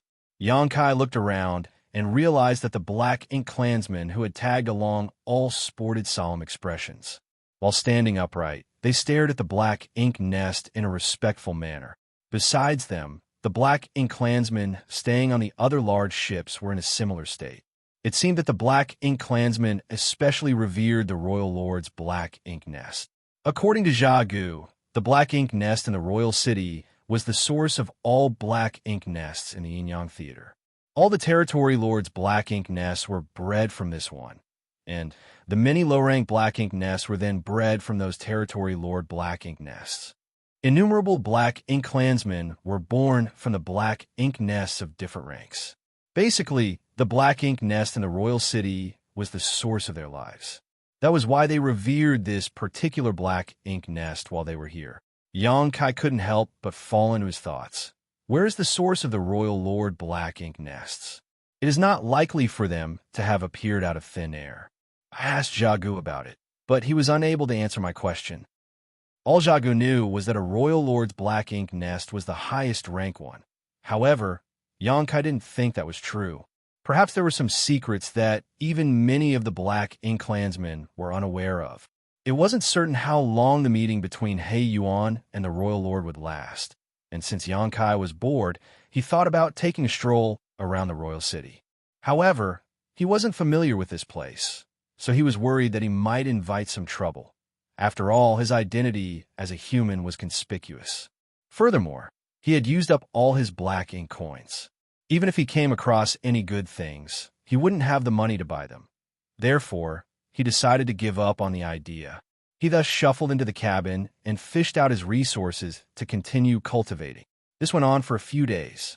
Finally, there came a moment when he felt He Yuan's aura descending on the deck, so he hurriedly left the cabin. He Yuan was indeed standing on the deck. However, though he was on his own when he left the ship, when he returned, he had another black ink clansman with him. The black ink clansman was a feudal lord, but his aura was more ample than any feudal lord Xianxia had seen before. Xianxia saluted He Yuan respectfully. Master. The unfamiliar black ink clansman looked down at Xianxia and examined him. He Yuan replied, Yes, it's him. The black ink clansman nodded. I'll take him from here, then. I hope he's as skillful in artifact refining as you've described him to be, Sir He Yuan. He Yuan said, Why would I lie to the royal lord? Then he beckoned to Xianxia. Xianxia. Master. Xianxia stepped forward. Like a senior to him, He Yuan instructed, You will follow him. Remember what I told you before? Don't tarnish my reputation while you are here. Xianxia cupped his fist. Don't worry, master. I will do my utmost to serve you. A satisfied He Yuan nodded and turned to look at the feudal lord. You can take him away now. The black ink clansman then activated his black ink strength and engulfed Xianxia with it. After turning into a cloud of black fog, he shot into the sky. He didn't even bid He Yuan farewell before he left. Nevertheless, He Yuan didn't mind it. Although he was a territory lord, the other person was a personal guard of the royal lord. There was no doubt that he was weaker than He Yuan now, but he would be on an equal footing in the future. Everything was going well. Initially, after he was defeated in the previous battle and lost the resource harvesting area to the humans a few years ago, He Yuan was supposed to be punished. However, after he recommended Xianxia to the royal lord, the latter didn't even reprimand him, just like he had expected. The royal lord only gave him a warning and told the personal guard to come to this place with He Yuan and take Xianxia away. Since the matter had been settled, He Yuan decided to leave. He then told the person controlling the large ship to set off and return to his territory.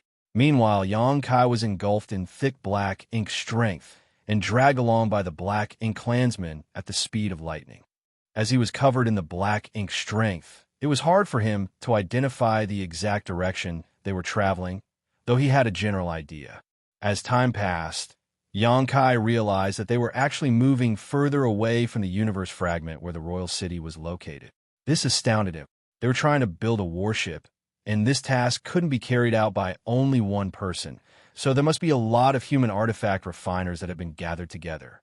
Since this was an important matter, the Blacking clan must have set up a secure place to conduct research and experiments. Xianxia initially thought that such a place must be in the royal city. That was the speculation of those from Inyang Pass as well. That was why they decided to let him become He Yuan's black ink disciple, so that he could move around the royal city and gather information freely. Now, it seemed that the place where the warship was being developed wasn't in the royal city. The revelation made Xianxia feel elated. Since the research center wasn't in the royal city, it meant that he didn't have to directly face the royal lord. This was good news to him. After all, the royal lord was too powerful. While they were on the way to their destination, Xianxia asked probingly, "Where are we going, sir?" The Blacking clansman apparently didn't have the intention of answering his question and simply ordered him passively, "Shut up." Xianxia directly kept his mouth shut. It seemed that it was difficult to deal with this feudal lord, for even He Yuan had to be polite to him. It was apparent that his identity was special. If Xianxia was oppressed by him, he wouldn't have a way to get his revenge.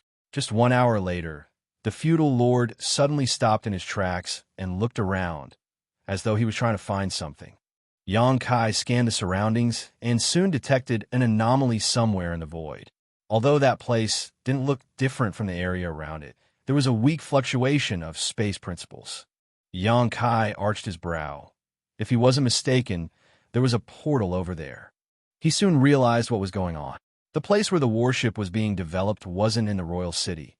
Instead, it was in a sealed world that would take a person an hour to reach from the royal city.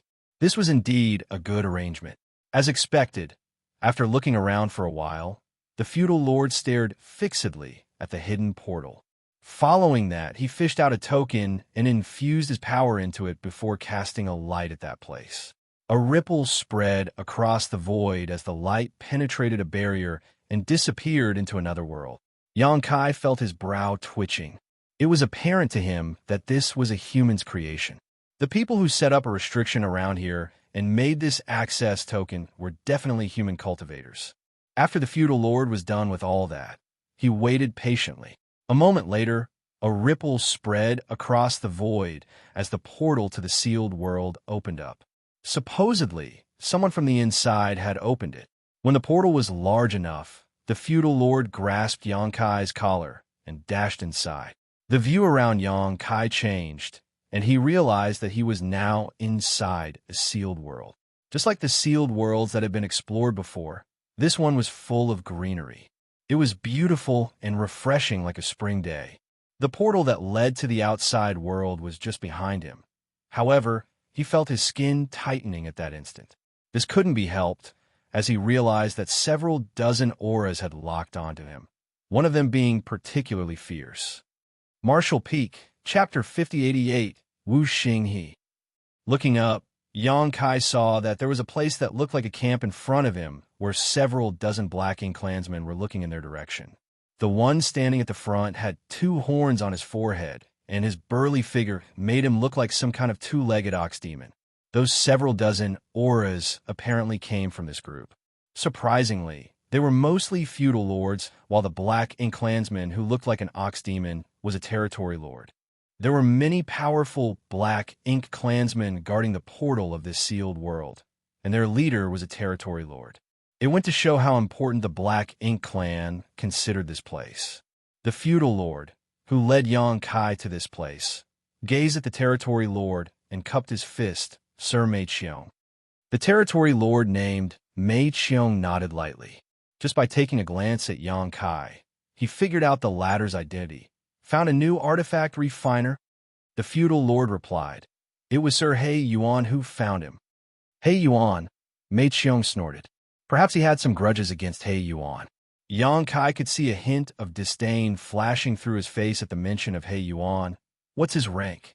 The feudal lord replied. According to Sir He Yuan, he's a great master artifact refiner. A great master? He Yuan is pretty lucky. Mei Qiong was surprised.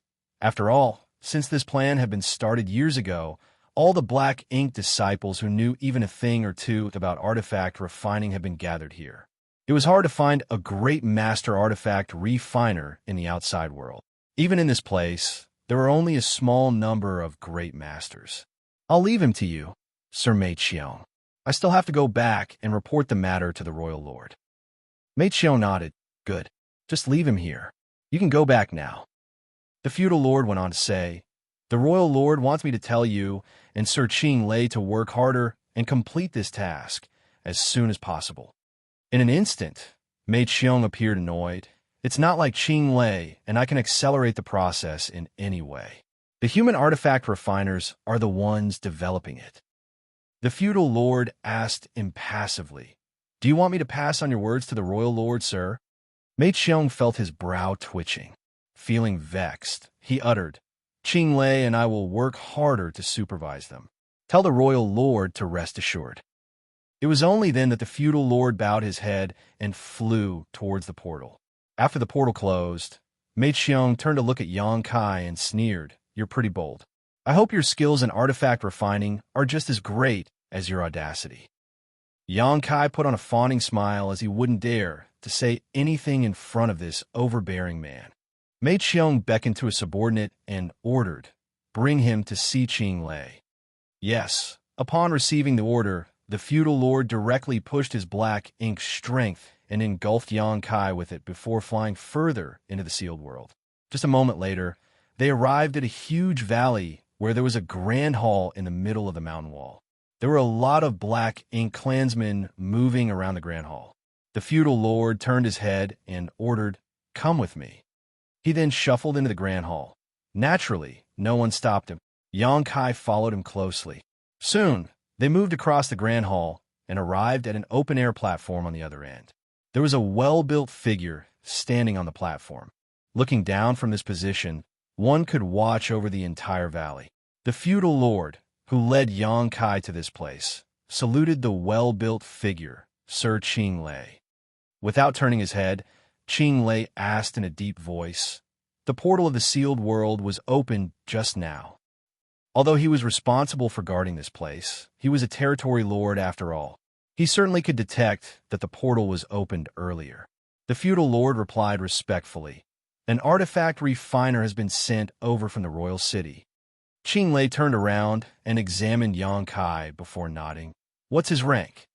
It said that he's a great master artifact refiner. Qinglei said impassively, Not bad. Leave him to me. Yes, the feudal lord replied, then left the place respectfully. Xianxia stood there silently and waited for Qinglei to speak to him. However, Qinglei didn't seem to have the intention of saying anything to Xianxia as he remained unmoving. Xianxia had no idea what the other man was waiting for. Despite that, he had figured out some important information not long after he arrived in this sealed world. There was no doubt that Muguang Royal Lord treasured this sealed world highly. Not only did it require a special token to open the portal, but there were also 2 territory lords guarding this place.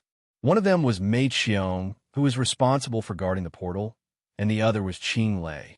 Xianxia had no idea how many feudal lords there were in this place, but he was certain there were a lot of them. The number of powerful Black Ink clansmen here showed how cautious Mu Guang was. Although Yang Kai always knew this would be a difficult task, he still felt frustrated at this moment. He could ignore the feudal lords, but it wasn't easy to do anything without alerting the territory lords. As Yang Kai followed Qing Lei's gaze, he saw a huge warship hovering in the middle of the mountain valley.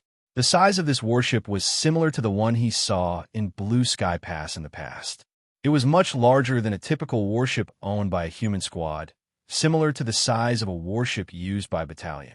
The appearance of the warship was imposing. Since Yang Kai was unable to get closer, he couldn't ascertain the capabilities of this warship. However, it had been 20 years since those from Inyang Pass discovered the first prototype Black Ink Clan warship, so the newer one must have been improved at least a little. At this moment, there were a lot of human artifact refiners that had gathered together in this mountain valley. Nevertheless, not every artifact refiner had the right to refine this kind of warship. Most of the artifact refiners could be ignored. The most pressing issue for Yang Kai was to find out who was the artifact refiner that was in charge of developing the warship. Only by doing so could he come up with a solution. All of a sudden, a figure shot into the sky, which caught Yang Kai's attention. As he looked intently, he realized that the person was a human, not a Black Ink clansman. The person was an elderly man who was in the Seventh Order Open Heaven realm. However, he appeared exhausted, as though he hadn't taken a break from work for a long time. The elderly man walked up to Qing Lei and saluted him. "What's wrong, Sir Qing Lei?" Qing Lei shot him a dispassionate glance. "Here's a new artifact refiner. Help him settle in." It was then that the elderly man noticed Yang Kai, who was behind Qing Lei, elated and replied, "Understood." Upon finishing his words, he beckoned to Yang Kai. "Come with me." Yang Kai nodded and flew towards the mountain valley alongside the elderly man. Before they landed, the elderly man turned to look at Yang Kai and asked, "What's your name?" Yang Kai cupped his fist. "Yang Kai." The elderly man nodded. "So, his little brother Yang. You're already so strong at such a young age. You do have a promising future. By the way, I'm Wu Xinghe." Wu Xinghe. Yang Kai turned serious the moment he heard this name. Before he left Inyang Pass, Tang Xiao had given him a list of a dozen people who had gone missing on the battlefield. Those from Inyang Pass speculated that they had been corrupted by the Black Ink Clan and turned into Black Ink disciples. These dozen people had studied artifact refining before and shown some talent for it. Of course, when they went missing, they could only be considered novices in artifact refining. However, if they fell into the hands of the Black Ink Clan and started focusing on studying the Tao of artifact refining, they would have a chance to grow. Those from Inyang Pass speculated that the person in charge of developing the warship was one of those people. Tang Xiao told Yang Kai to pay more attention to the information regarding the people on the list when the latter arrived in the Black Ink Clan's domain. Yang Kai had never expected that not long after he entered the sealed world, he would meet one of the people on the list. Could this person be the one who was in charge of developing the warship? Yang Kai was uncertain about it. From the looks of it, even if Wu Xing he wasn't the most important figure in this project, he wouldn't be insignificant. Otherwise, Qing Lei wouldn't have told him to help Yang Kai settle in. Suppressing the emotions in his heart, Yang Kai cupped his fist. "So, it is Senior Wu." Wu Xing he glanced at him and chuckled. "We're both in the Seventh Order Open Heaven realm, so you don't have to call me a senior. Moreover, we're in the Black Ink Clan now, so we don't have to comply with the etiquette of the humans." Yang Kai was already used to human etiquette, and although he was a Seventh Order Open Heaven realm master, he could only be considered a rising star compared to the other much older veteran Seventh Order masters. Upon hearing Wu Xinghe's words, though, Yang Kai stopped being overly polite and addressed the older man in a different way, saying, "Senior Brother Wu." Wu Xinghe replied with a smile, "What's your rank in artifact refining?" Yang Kai replied honestly, "Great Master."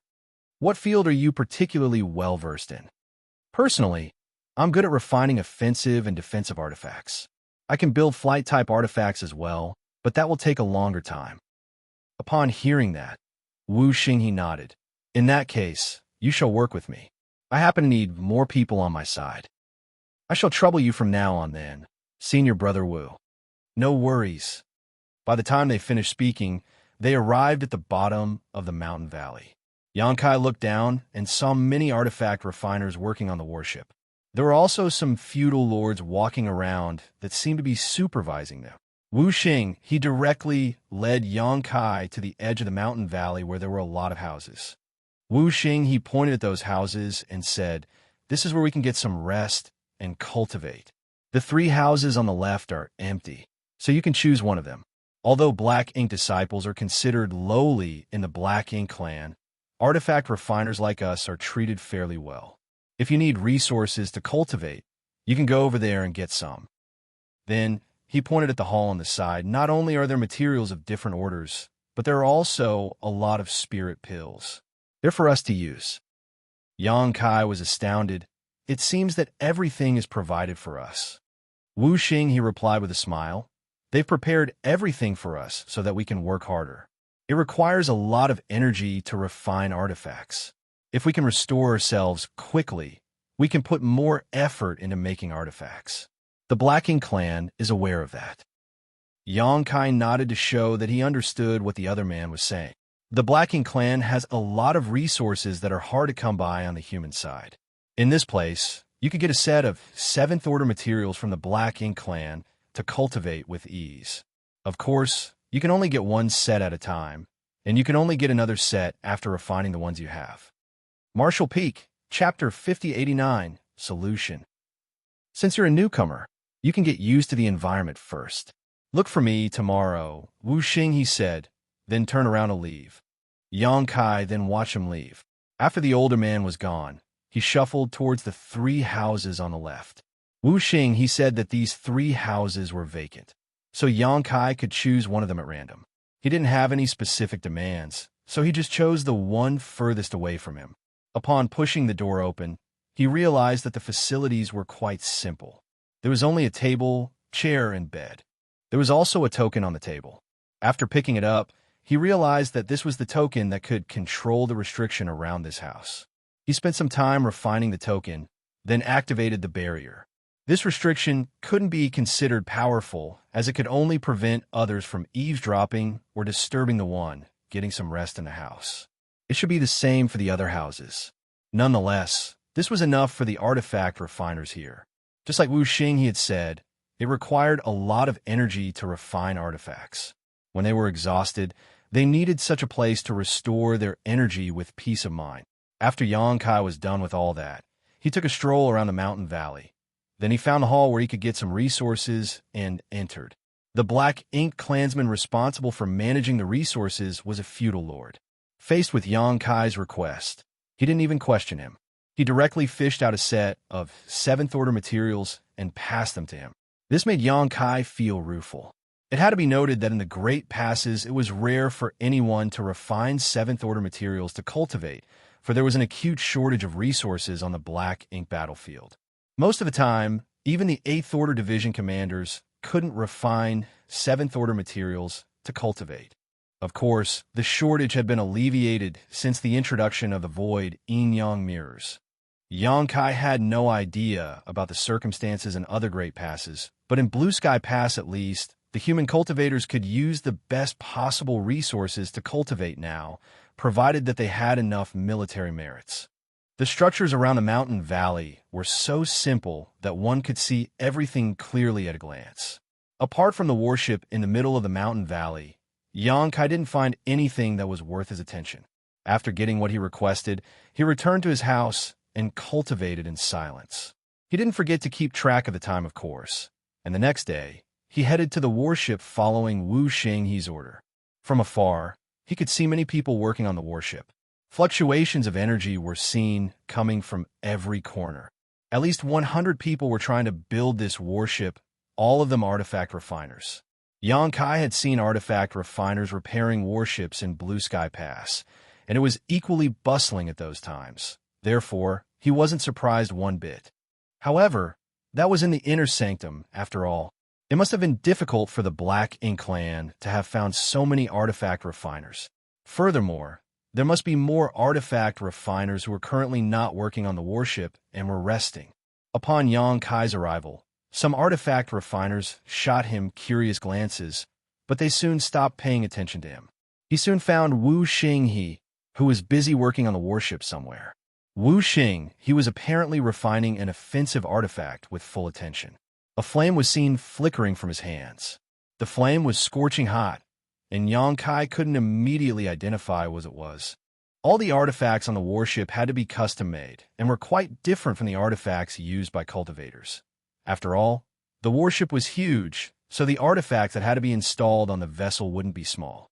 That way, when the artifact, as an array node of an offensive array, was activated, it would be powerful and lethal to the enemies on the battlefield.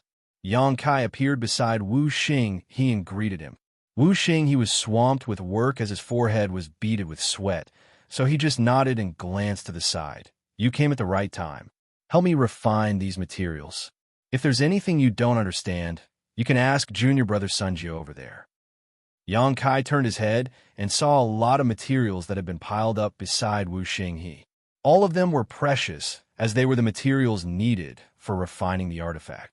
It wasn't difficult for Xianxia to refine these materials. Therefore, he could be considered Wuxia's assistant now. He knew that he still wasn't skillful enough to be directly involved in developing the warship despite being a great master. So it was appropriate that he became Wuxia's assistant. This kind of task was not simple, but it wasn't critical either. It suited his current rank in the Tao of artifact refining. In fact, he wasn't the only assistant of Wuxia. Before his arrival, there was already a young man who was doing this task. He should be the person named Xianxia that Wuxia had mentioned. Certainly, Xianxia already noticed him. The fluctuations of energy coming from Xianxia suggested that he was in the sixth order open heaven realm. It wasn't certain which cave, heaven, or paradise he was from.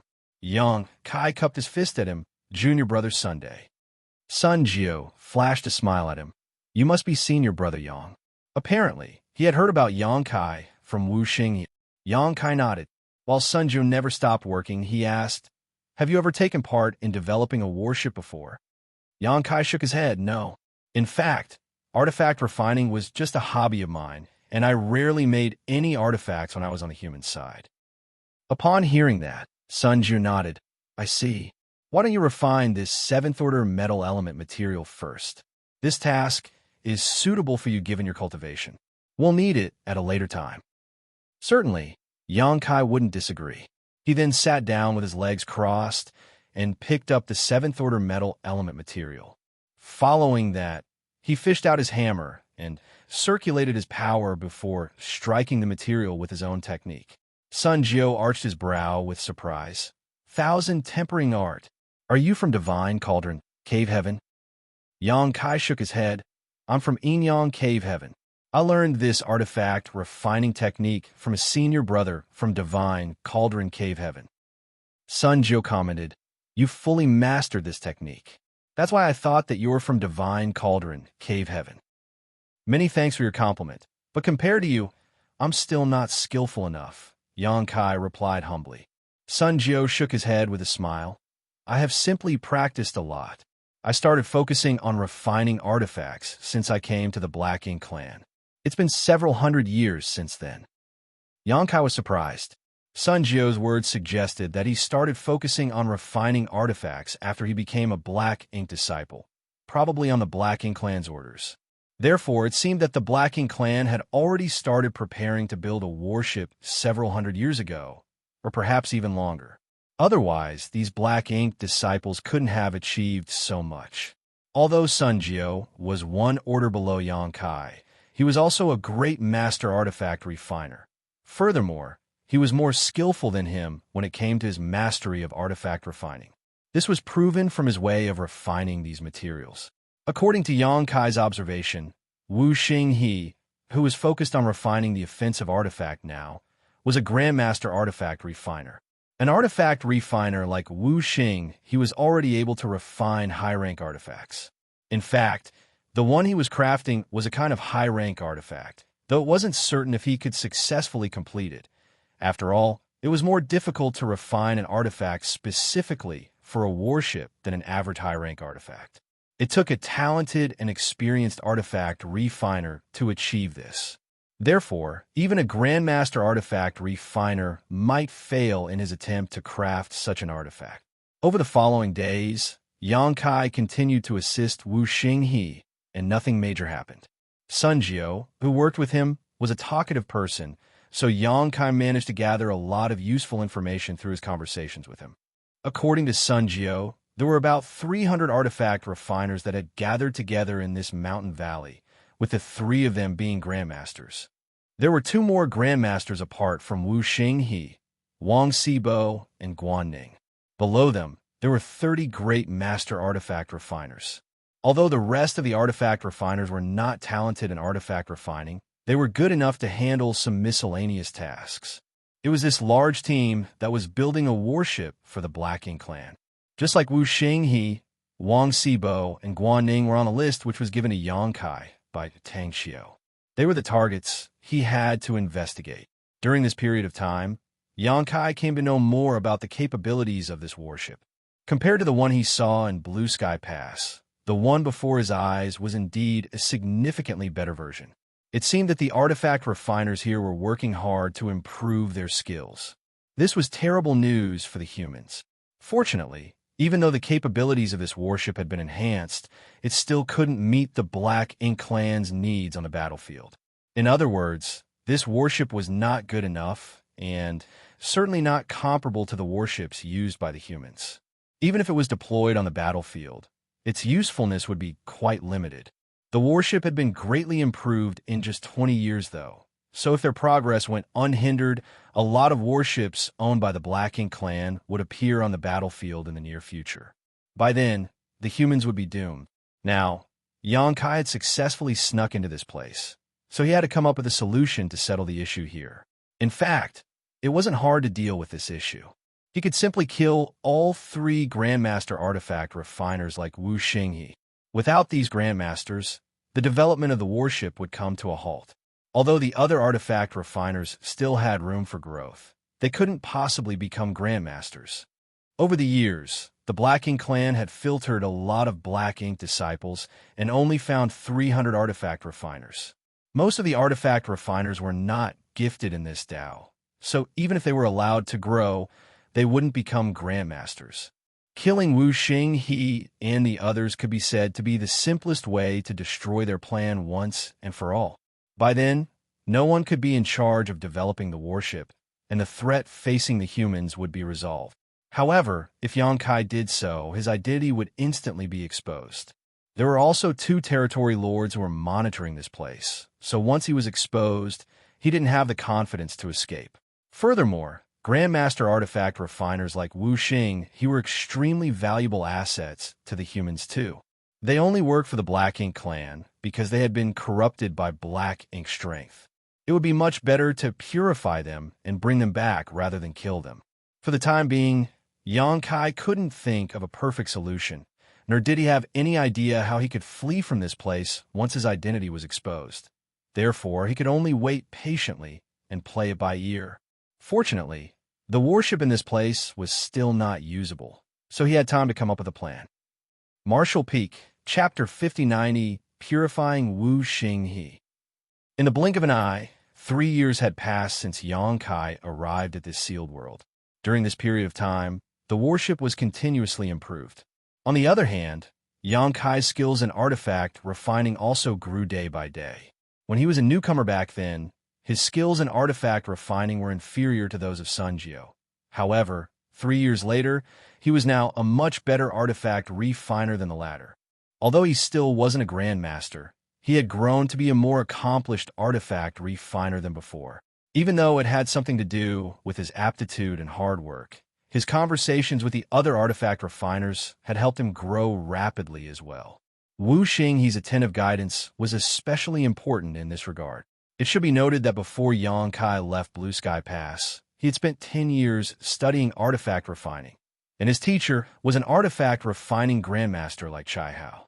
During that period of time, Chai Hao selflessly taught Yang Kai all of the Divine Cauldron Cave Heaven's secret techniques in artifact refining. Yang Kai's knowledge of artifact refining was just as great as that of any Grandmaster. What he lacked were practice and experience. After he arrived at the Black Ink clan's domain, he spent 8 years refining artifacts for feudal lords. As a result, his skills in artifact refining improved tremendously. Now, he was sent to this sealed world as he spent his days with a grandmaster like Wuxia and a great master like Xianxia. It was expected that he would reach greater heights in the Tao of artifact refining. Over the years, Wuxia realized Xianxia's talent in artifact refining and witnessed his growth, so he spent even more time giving him guidance. Even Wang Xibo and Guanning now saw Xianxia in a different light after observing his performance. Whenever Xianxia had any questions regarding artifact refining, these two grandmasters would teach him everything they knew. As Xianxia intentionally got closer to them, he formed a strong bond with these three grandmasters over the past 3 years. After 3 years of observation and planning, Xianxia already had a vague plan in mind. If this plan could be carried out successfully, not only would he be able to crush the Black Ink clan's dream of building warships, he could also escape unscathed. However, it was difficult to execute this plan, for there were a lot of factors that were beyond his control. A slight problem could completely derail his plan. Therefore, even though he already had a plan, he was still waiting for a suitable opportunity. One day, Xianxia, who was swamped with work, suddenly looked up and saw a figure flashing across the sky above the mountain valley. The figure was heading towards the sealed world's portal. That figure was none other than Xianxia, who was responsible for guarding this place. There were a total of 2 territory lords and about 100 feudal lords here, with a large number of high-ranked Black Ink clansmen accompanying them. One of the territory lords, Xiong, was responsible for guarding the portal, while Xianxia was tasked with monitoring the artifact refiners who were developing the warship in the mountain valley. Basically, Xiong would never leave the portal. On the other hand, even though Xianxia stayed in the palace above the mountain valley most of the time, he would leave this sealed world every 6 months. Xianxia had asked Wuxia about it, and according to the latter, Mu Guang regarded the development of the warship extremely highly, so the royal lord wanted Xianxia to head to the royal city to make a progress report to her every 6 months. Every time Xianxia returned from the royal city, he would take Wuxia and the other grandmasters to task and urge them to finish perfecting the warship as quickly as possible. He had probably been reprimanded by the royal lord, which led to him venting his anger on these human artifact refiners. Nevertheless, perfecting a warship was highly dependent on their skills in artifact refining. Although Wuxia and the others were artifact refining grandmasters, they were unable to create something as great as the warships owned by the humans. Therefore, the same scene would repeat itself every 6 months. The reason Xianxia suddenly left his grand hall must be that he had to head to the royal city to report on the progress as usual. As expected, a moment later, Xianxia felt a faint fluctuation of space principles coming from the portal, which soon disappeared. It must be the movement from opening and closing the portal. The duration was short, so the average 7th-order open heaven realm masters might not be able to detect it. However, to a master in the Tao of space like Xianxia, he could easily sense such a fluctuation. Xianxia waited for a bit to make sure that Xianxia was gone before he put down what was in his hands and said to Xianxia, "Junior brother's son, I'm exhausted. I'm going to rest for a bit." Looking up, Xianxia saw that Xianxia's face was pale and his aura was weak. Therefore, he nodded and replied, "Sure thing, senior brother Yang. Just leave it to me." Artifact refiners were treated well in this place. Nevertheless, it required a lot of energy to refine artifacts, so the artifact refiners would frequently use up their energy and need to rest. Xianxia's request wasn't unusual, so Xianxia wasn't surprised one bit. "Many thanks, junior brother," Xianxia said, then leaped off the warship and flew towards the place where the artifact refiners resided. Instead of returning to his place, though, he headed straight to a certain 3-story building. This was where Wuxia resided. As one of the 3 artifact refining grandmasters, the treatment he received was naturally better than the other artifact refiners. Xianxia visited this place frequently because he would ask Wuxia questions about artifact refining from time to time. Half a day ago, Wuxia had returned to his home to get some rest as he was exhausted. Now he should be inside this building. Despite seeing all this from afar, the Black Ink clansmen who were patrolling around the area didn't come over and question Xianxia. Instead, they just walked on by. Xianxia knocked on the restriction and called out, "Senior Brother Wu." Moments later, the restriction around the building was deactivated and Xianxia pushed the door open and entered. When he reached the second floor, he saw that Wuxia he was seated with his legs crossed on his bed. There was a set of seventh-order materials around him, and the energy fluctuations around him suggested that he was refining those resources. "Senior Brother Wu." Xianxia cupped his fist at him. Despite being disturbed while getting some rest, Wuxia he was not annoyed. Instead, he looked curiously at Xianxia and asked, "What's wrong, Junior Brother Yang?" Xianxia replied, "I faced a problem when I was refining a certain material earlier. I wanted to ask you about it." Wuxia he asked, "What kind of problem did you face?" "The thing is, when I was refining an 8th order firestone, I used the landslide technique that you taught me. However, I realized that it slightly damaged the integrity of the firestone." "Why is that?" As he spoke, he shuffled towards Wuxia he. Seeing that the older man was deep in thought, Xianxia swiftly manipulated the local space principles. In an instant, space was frozen solid. Wuxia he was pondering on Xianxia's question when the turn of events took place, so he hadn't been able to react at all. When he looked up, he saw that Xianxia had clapped his hands together as a dazzling light came right at him. A dumbstruck Wuxia he had never expected that Xianxia would launch a sneak attack on him and instinctually wanted to resist. However, he had been resting here because he was exhausted from artifact refining, so he didn't have much energy to begin with. Furthermore, since he became a Black Ink disciple, he had been focusing on improving his artifact refining skills following the Black Ink clan's orders and had not fought with anyone for the past 1,000 years. Therefore, despite being a 7th order open heaven realm master, he was unable to fully utilize his power. On the other hand, Xianxia was an experienced fighter whose strength significantly surpassed the other cultivators in the same order.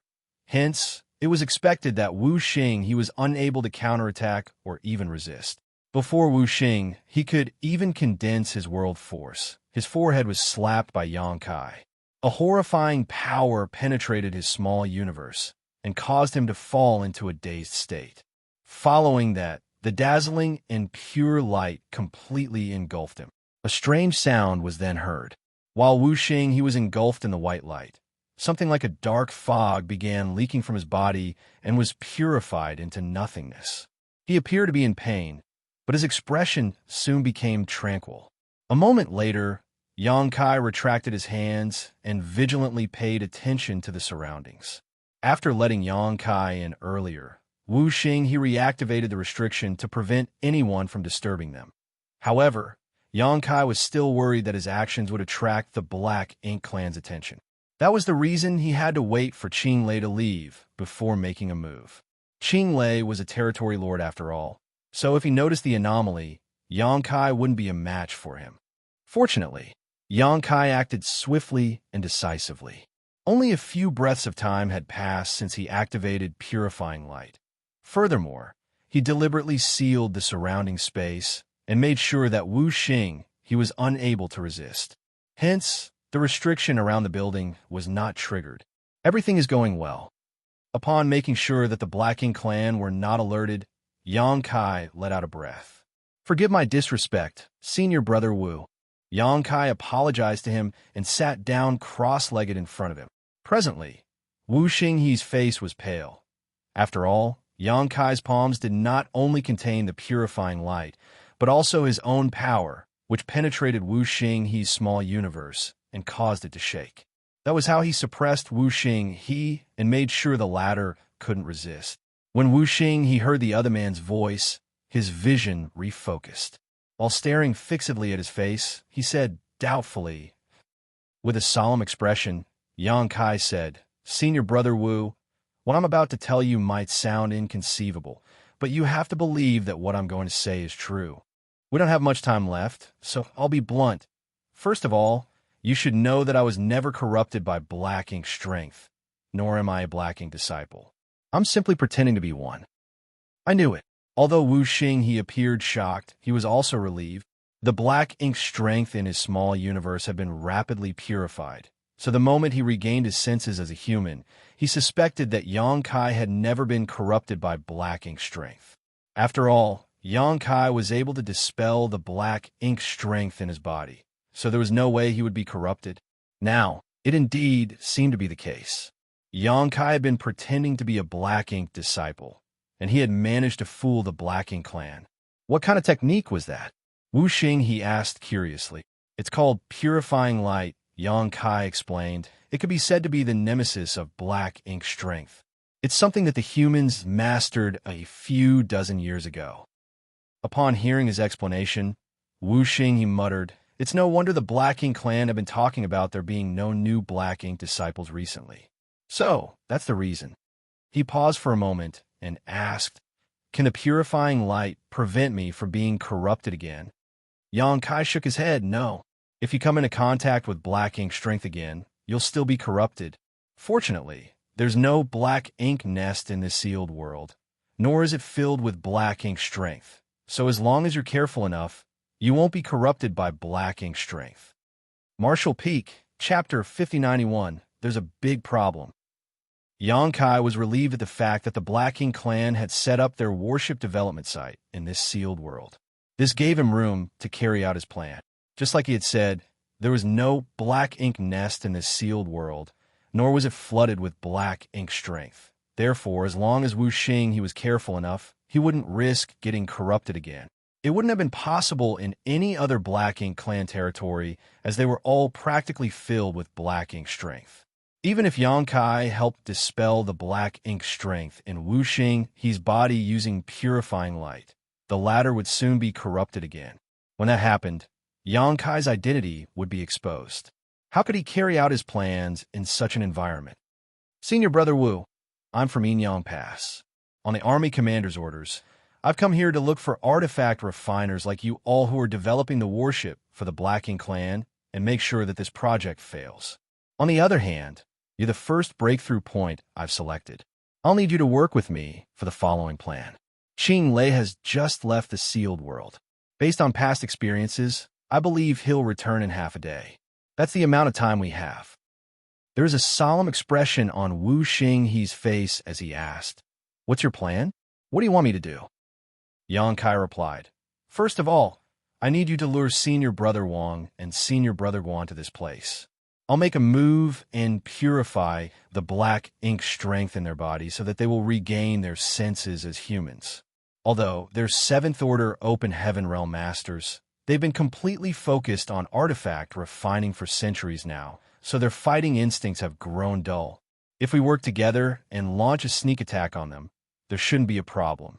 Then, I want the three of you to gather all the artifact refiners together. I'll dispel the black ink strength in their bodies at once, so that they can recover their true selves." Of all the artifact refiners, Wu Xing, he, and the other two were not only artifact refining grandmasters, but also 7th Order Open Heaven Realm Masters. The other artifact refiners were much weaker. Other than the fact that they were less competent than the three of them when it came to artifact refining, they were mostly in the 5th Order and 6th Order Open Heaven Realm. Therefore, as long as Yang Kai could settle Wu Xing he and the other two, the rest of the artifact refiners wouldn't be an issue. Wu Xing he nodded gently, and then, assuming that everything goes to plan and the Black Ink clan are not alerted, how are you going to leave this sealed world? Although Qing Lei is not around, Mei Qian would never leave the portal. If you can't defeat him, you'll never be able to leave this sealed world. Moreover, you have to bring so many of us with you." Yang Kai replied, "Other than the three of you, I can keep the rest of the artifact refiners inside my small universe. It's not a problem to bring them with me. However, the three of you are in the same order as me, so I can't keep you inside my small universe. Therefore, I need you three to sacrifice a part of your small universes so you regress to the 6th Order." Upon hearing that, Wu Xing he was astounded. "You want to escape this place on your own?" With a serious expression, Yang Kai replied, "Other than me, all of you are not able to resist black ink strength. Only by staying inside my small universe would you be safe. Wuxia, he frowned, but that will be a huge burden on you. These 300 artifact refiners were all open heaven realm masters. If they all entered his small universe, it would be a tremendous burden on Xianxia. As a result, his strength would undoubtedly be affected. Xianxia was already less powerful than Mei Qiong to begin with, so if his abilities were further weakened, he wouldn't have any chance of escaping from Mei Qiong. Xianxia said, I can deal with 300 people staying inside my small universe. There will be some negative impact, but it won't be an issue. On the other hand, it's indeed difficult to deal with Mei Qiong, as he would never leave the portal. There are no other ways apart from trying to force my way out of this sealed world. Certainly, it would be wonderful if I can fool him into opening the portal for me. However, as soon as I make a move here, the Black Ink clansmen around us will notice. There's no way we can do it secretly. Wuxia nodded. So, your plan is to bring us all away, so that the Black Ink clan will never be able to finish this warship. It's indeed a simple plan, but it's also the best way to crush their ambitions once and for all. Xianxia let out a breath. Is there a problem with this plan? Wuxia, he stared fixedly at him and replied, There's a big problem with this plan. Certainly, Xianxia knew that there were all sorts of problems with his plan. Nevertheless, he was on his own in this sealed world where he was surrounded by enemies. Even the artifact refiners could be considered the Black Ink clan's allies, so any negligence would cause his plan to be exposed earlier than he had hoped. Unfortunately, he didn't have a better solution. Therefore, he wasn't surprised when Wuxia he said there was a problem with his plan, and he simply asked humbly, What is it? Wuxia he replied, Even if you successfully bring all of us away, you still can't stop the Black Ink clan from developing a warship. Xianxia furrowed his brow and asked, Why is that? Wuxia he explained, That's because we're not the ones leading the development of the warship. Although Wang Xibo, Guanning, and I are contributing to this project, we're just assistants. There's someone else who is in charge of this project. Xianxia was flabbergasted. Really? Who is it? I thought the three of you are the only artifact refining grandmasters here. Wuxia let out a sigh. A person named Nian. He's more talented than Wang Xibo, Guanning, and me when it comes to artifact refining, and he's just one step away from becoming a great grandmaster. Xianxia was dumbfounded. Nian, why have you all never mentioned it before? It had been 3 years since he arrived at this sealed world. Although Xianxia had tried to gather information through his conversations with other Black Ink disciples, he had never heard of this Nian before. That led him to believe that Wuxia he and the other 2 grandmasters were the ones who were in charge of this project. If the person in charge of developing the warship was someone else, Xianxia's plan naturally wouldn't work. Just like Wuxia he had said, even if he managed to bring all of the artifact refiners here away, he still couldn't stop the Black Ink clan from developing a warship. That was because the key person behind this project was someone he had never met before. In fact, if Xianxia hadn't prepared to carry out his plan on this day, he would never have found out about it. He's not in this sealed world, so no one would talk about him in front of you. Xianxia's plan was thoroughly derailed now, but he soon composed himself. That was because he knew that there would always be factors that were beyond his control, so he had to play it by ear. It was just that a variable like Nia and had appeared now.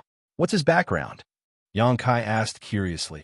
Wuxia he, Wang Xibo, and Guanning were on the list given to him by Tang Xiu, but Nian was not. Where did he come from? I know little about his background. Wuxia he shook his head. Although we've spent many years together, we don't really talk to each other. Other than the discussions on artifact refining, we rarely come into contact with one another. Moreover, he's an arrogant person because of his talent in artifact refining. He doesn't even have any regard for me. More importantly, it's said that he's the one who initiated the plan to build a warship for the Black Ink clan. He was, Xianxia said through clenched teeth. However, as a Black Ink disciple, Nian was loyal to the Black Ink clan. Since they were on different sides, it couldn't be said that Nian had betrayed the humans. Rumor has it that he doesn't have an outstanding aptitude. When he was corrupted by Black Ink strength and became a Black Ink disciple, he was not valued by the Black Ink clan at all. He almost lost his life on several occasions when he was brought to the battlefield. Before he became a Black Ink disciple, he had never come into contact with the Tao of artifact refining. When he saw that the artifact refiners were valued by the Black Ink clan, he decided to study the Tao of artifact refining. That was when his life changed. Although his aptitude in cultivation is average, he's extremely gifted in the Tao of artifact refining. In a short time, he significantly improved his skills in artifact refining and became a grandmaster. Then, he launched the project of building a warship, which gained the support of the Black Ink clan. However, despite being a grandmaster, he's still struggling to build a warship. As you can see, the warship in a mountain valley is not comparable to true warships. Xianxia nodded. Since he's the one who has proposed building a warship, where is he? Why have I not seen him over the past 3 years? Wuxia, he replied. He's trying to achieve a breakthrough right now.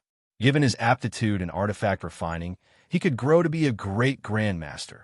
However, you're also aware that it requires both skill in artifact refining and powerful cultivation to become a great grandmaster.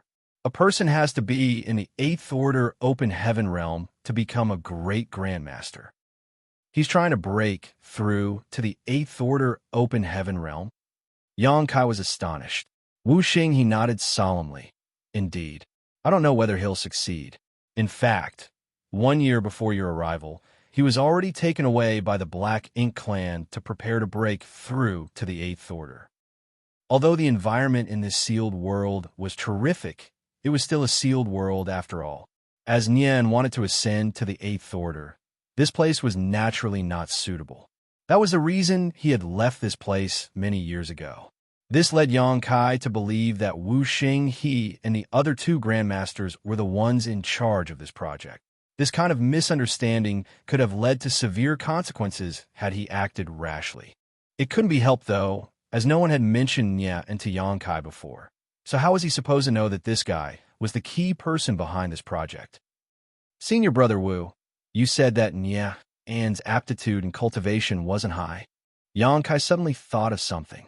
Yes, he was already a 7th order open heaven realm master when he left. However, even that was because he had the help of Black Ink strength. His original limit was the 6th order. Wuxia, he replied.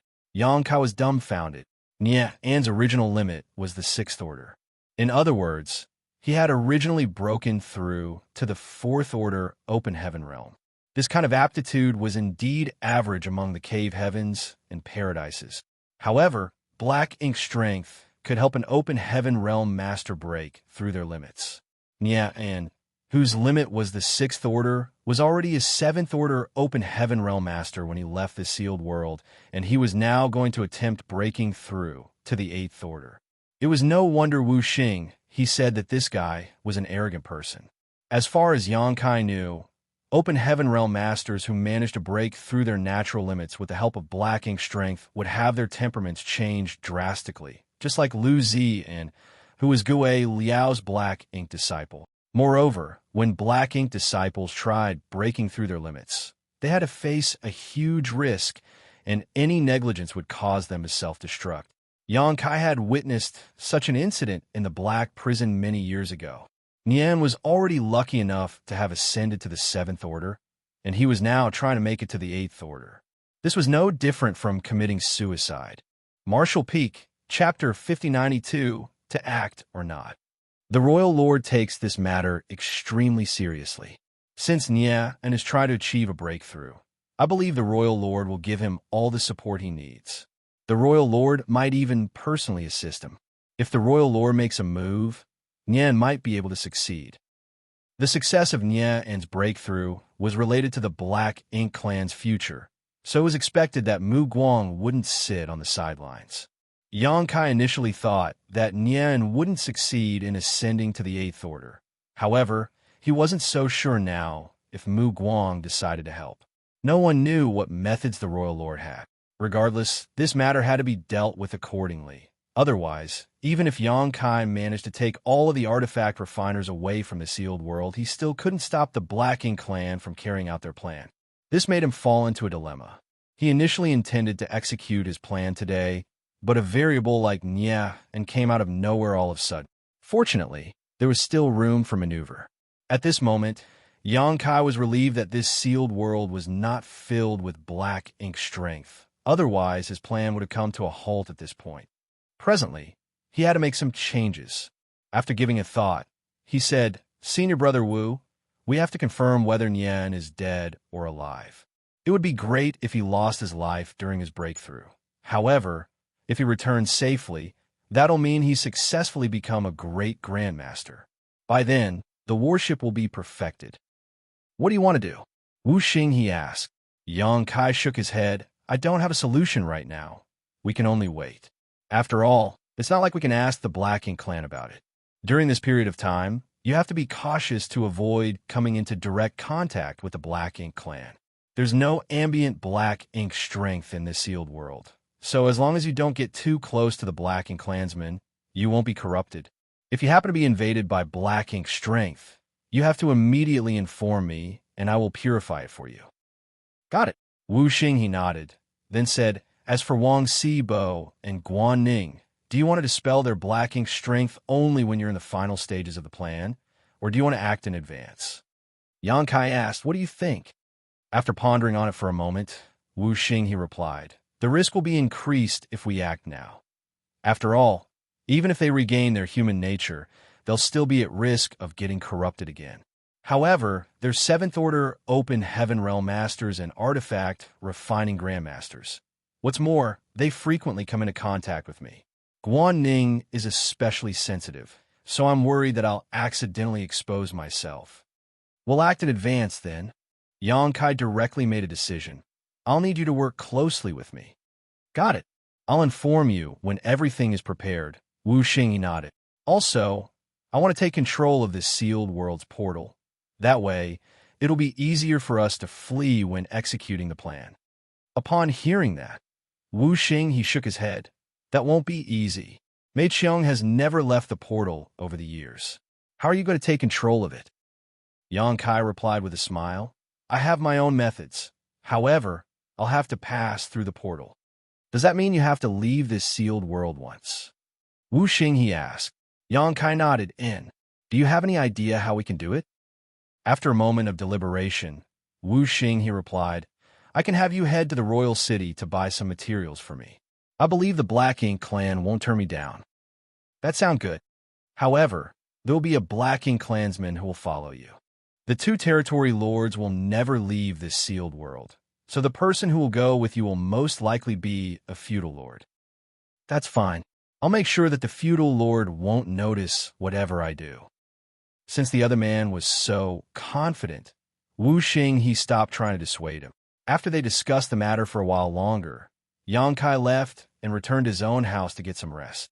A few days later, Qinglei was seated on the platform that was above the mountain valley.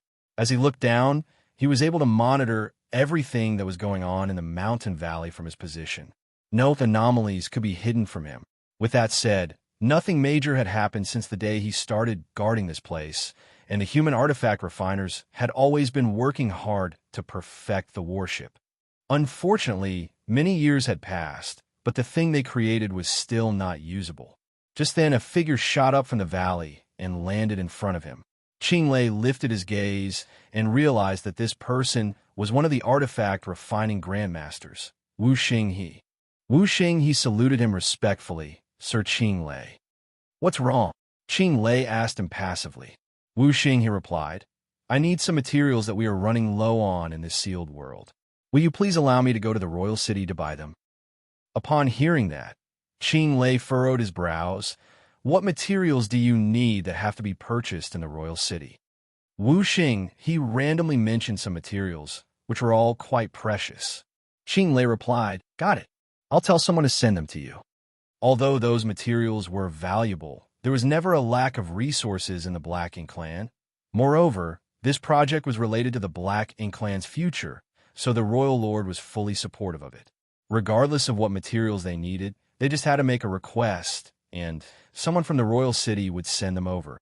Wu Xing, he seemed to have expected this kind of response. So he said, "Sir, the quality of these materials is critical.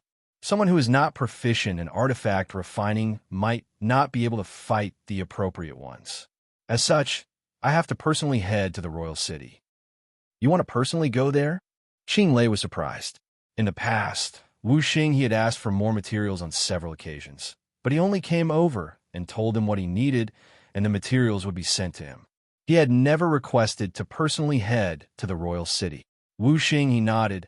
I have to go there to make sure that all the materials are up to standard so that the progress won't be held up. Some of the materials they sent us previously were substandard and could not be used. Qing Lei became fidgety. You and the other two grandmasters are in charge of this project now. If you're gone, who will continue developing the warship? After giving it a thought, Wu Xing he suggested by saying, why don't I tell someone to go over there on my behalf? Qing Lei asked, who is it? Wu Xing he replied, the newcomer, Xianxia.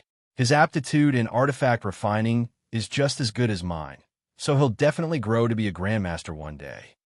Qing Lei didn't understand what aptitude in artifact refining had to do with the purchase of materials. However, since Wu Xing he had recommended this person, he decided to stop questioning him. He thus nodded. He'll be the one then.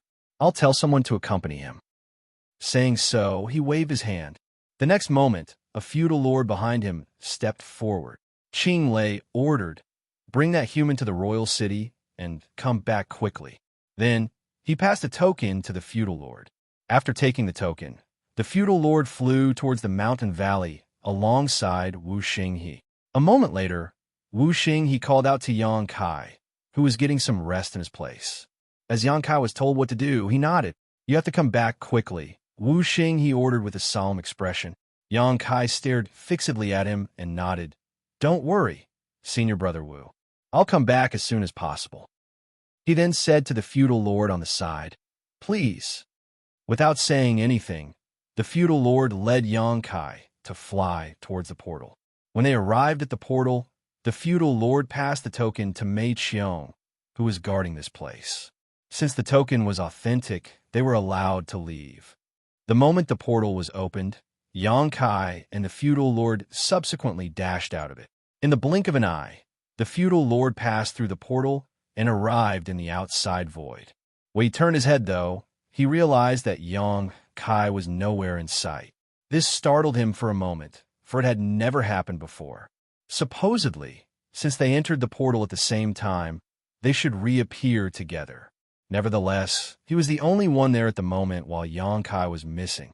While he was puzzled, the portal before his eyes contorted slightly. Following that, Xianxia's figure came into his sight. Although he found the incident strange, he didn't read too much into it and just beckoned to Xianxia. Let's go.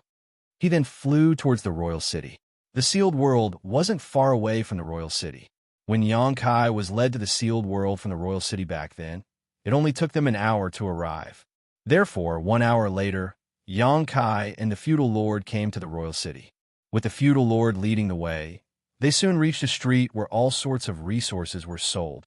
It took Xianxia another hour to purchase all the materials that Wu Xing he wanted. Xianxia didn't intend to stay in the royal city for long, and the feudal lord apparently wanted to go back as soon as possible. Hence, they soon left the royal city. 1 hour later, before they arrived at the sealed world's portal, Xianxia felt that something was coming from behind. When he turned his head, he saw a large ship charging forward in their direction. In the blink of an eye, the large ship got very close to them. Xianxia and the feudal lord certainly noticed it. Seeing that the large ship wasn't going to stop, they quickly moved to the side. Even so, Xianxia was almost hit by the large ship. Upon stabilizing himself, he lifted his gaze and saw that the large ship had moved across several hundred kilometers ahead. He frowned at the sight. Although the large ship had brushed past him quickly, he clearly detected two powerful auras from the vessel. One of them was a territory lord, while the other was an 8th Order Open Heaven Realm Master. Putting the territory lord aside, the 8th Order Open Heaven Realm Master gave off a violent and dangerous aura, as though he would explode at any moment. Xianxia was astonished. He had pretended to be a Black Ink disciple and snuck into the Black Ink clan's territory twice, but he had never come across an 8th Order Black Ink disciple before. Usually, An 8th Order Open Heaven Realm Master wouldn't be corrupted by black ink strength unless a royal lord personally made a move. However, in every major battle, the royal lord would have to deal with an old ancestor from the human side, so they wouldn't have any spare energy to use their secret technique to corrupt 8th Order Open Heaven Realm Masters. If they did so, they would be giving the old ancestor a chance to injure them. Hence, there were some 7th Order Black Ink disciples, but 8th Order Black Ink disciples were extremely rare. The direction the large ship was heading suggested that it was going to the sealed world. A strange idea suddenly sprang into Yang Kai's mind. Would it be so coincidental? The feudal lord turned to look at Yang Kai, and upon making sure that the latter was fine, he continued moving forward without saying a word. Yang Kai quickly followed him. A short while later, they arrived at the sealed world's portal. At this moment, a large ship was parked in the void as it was waiting for the portal to open. The large ship was the one that Yang Kai had seen earlier. Martial Peak, Chapter 5093, Return of Nian. By the time Yang Kai and the feudal lord reached this place, the sealed world's portal was slowly opening. The two figures on the deck noticed them and turned their heads. One of them was a territory lord, while the other was the 8th Order Open Heaven Realm Master that Yang Kai had detected. Upon closer look, he realized that the 8th Order Master had a bloated figure, which made him look like a ball. His head was right above his figure, as though his neck didn't exist. Sarcomas could be seen all over his skin, looking like horrible abscesses. Just by standing there, this bloated person exuded a violent and dangerous aura. Even the territory lord beside him wasn't willing to stand close to him. The moment Yang Kai saw this person's appearance, he realized his identity. This person was none other than the Nya and that Wuxia he had mentioned. Although Yang Kai had never seen him before, this person's appearance suggested that he had broken through his limit with the help of black ink strength and achieved something that couldn't be achieved through ordinary means. However, his life was also at risk now due to the hidden dangers in his small universe. Nian only made it to the 4th Order when he ascended to the Open Heaven Realm, so the 6th Order was his natural limit. He was already lucky enough to have ascended to the 7th Order with the help of the black ink strength. Now, he even managed to make it to the 8th Order, which was simply inconceivable. The Royal Lord must have taken action personally. Otherwise, Nian couldn't have achieved this. It could be said that Nian was in a perilous situation, for he gave off a feeling that he might explode at any moment. However, he was still safe and sound. Perhaps Mu Guang had used an incredible technique to ensure his safety when he ascended to the 8th Order. In that case, he would most likely become a great grandmaster. A great grandmaster would definitely be able to refine a warship. Perhaps the Black Ink clan would have their own warships in no time and sail them across the battlefield. It wouldn't be like in the past, when their warships were practically useless. At that instant, Yang Kai felt a sense of urgency. Back then, when he heard about the existence of Nya and from Wuxia, he had no choice but to change his plans. Still, it never crossed his mind that Nian could break through his limit and ascend to the 8th Order so soon. Fortunately, he was certain that Nian was alive at the very least, and he could act accordingly. While Yang Kai was in his thoughts, Nian suddenly asked, "Are you a newcomer?" Yang Kai promptly cupped his fist. "Greetings, sir. I've been here for 3 years." Upon hearing that, Nian asked, "Are you the one who was sent here by He Yuan?" Yes. Yang Kai had no idea how the other man found out he was He Yuan's Black Ink disciple. Nevertheless, it went to show that Nian was able to get his hands on the sensitive information that only the most important Black Ink clansmen knew. In other words, the Royal Lord truly treasured him. "Where were you?" Nian asked. Yang Kai honestly reported to him. Fortunately, the materials that Wuxia he asked him to buy were indeed precious. Qing Lei could be easily fooled because he knew nothing about artifact refining, but the same trick couldn't be used on Nian. Luckily, Nian didn't intend to probe him further and just nodded gently before he stopped talking. As the portal was opened, the territory lord and Nian dashed inside while the ship remained anchored outside. After they entered, Yang Kai and the feudal lord also flew into the sealed world. Presently, Mei Qiang was busy handling the territory lord and Nian. so he couldn't pay a lot of attention to Yang Kai. After asking some questions, he simply let Yang Kai pass. After leading Yang Kai to the mountain valley, the feudal lord left, for he had to report to Qing Lei on the completion of this mission. Yang Kai sauntered towards Wuxing's residence and gently triggered the restriction. A moment later, a gap appeared in the middle of the restriction. Then Yang Kai walked inside. On the second floor, Wuxing was seated with his legs crossed. There was some faint black ink strength lingering around his figure. Presently, he was continuously circulating the power of his small universe to resist the black ink strength. Yang Kai wasn't surprised at the sight. He walked up to Wuxing and clapped his hands. The next instant, a pure and dazzling light engulfed Wuxing. A sizzling noise was heard as the black ink strength inside Wuxing's body soon disintegrated. Wuxing's clothes were already soaked in sweat as he let out a breath. "You came back pretty quick, junior brother," Yang Kai replied. "I wouldn't let you be at risk." Before he left the place some time ago, he already realized that Wuxing had been invaded by black ink strength. That was the reason he had to come back in a hurry. If he returned any later, Wuxing would have been corrupted and become a black ink disciple. When that happened, Yang Kai's identity would have been exposed.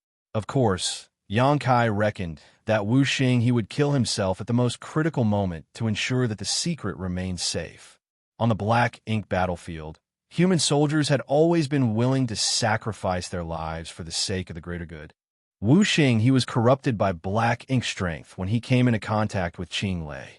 This sealed world was not filled with black ink strength, so he didn't have to worry about anything as long as he was cautious enough. However, Wuxing was standing too close to Qing Lei at that time. As a territory lord, Qing Lei naturally released black ink strength around him.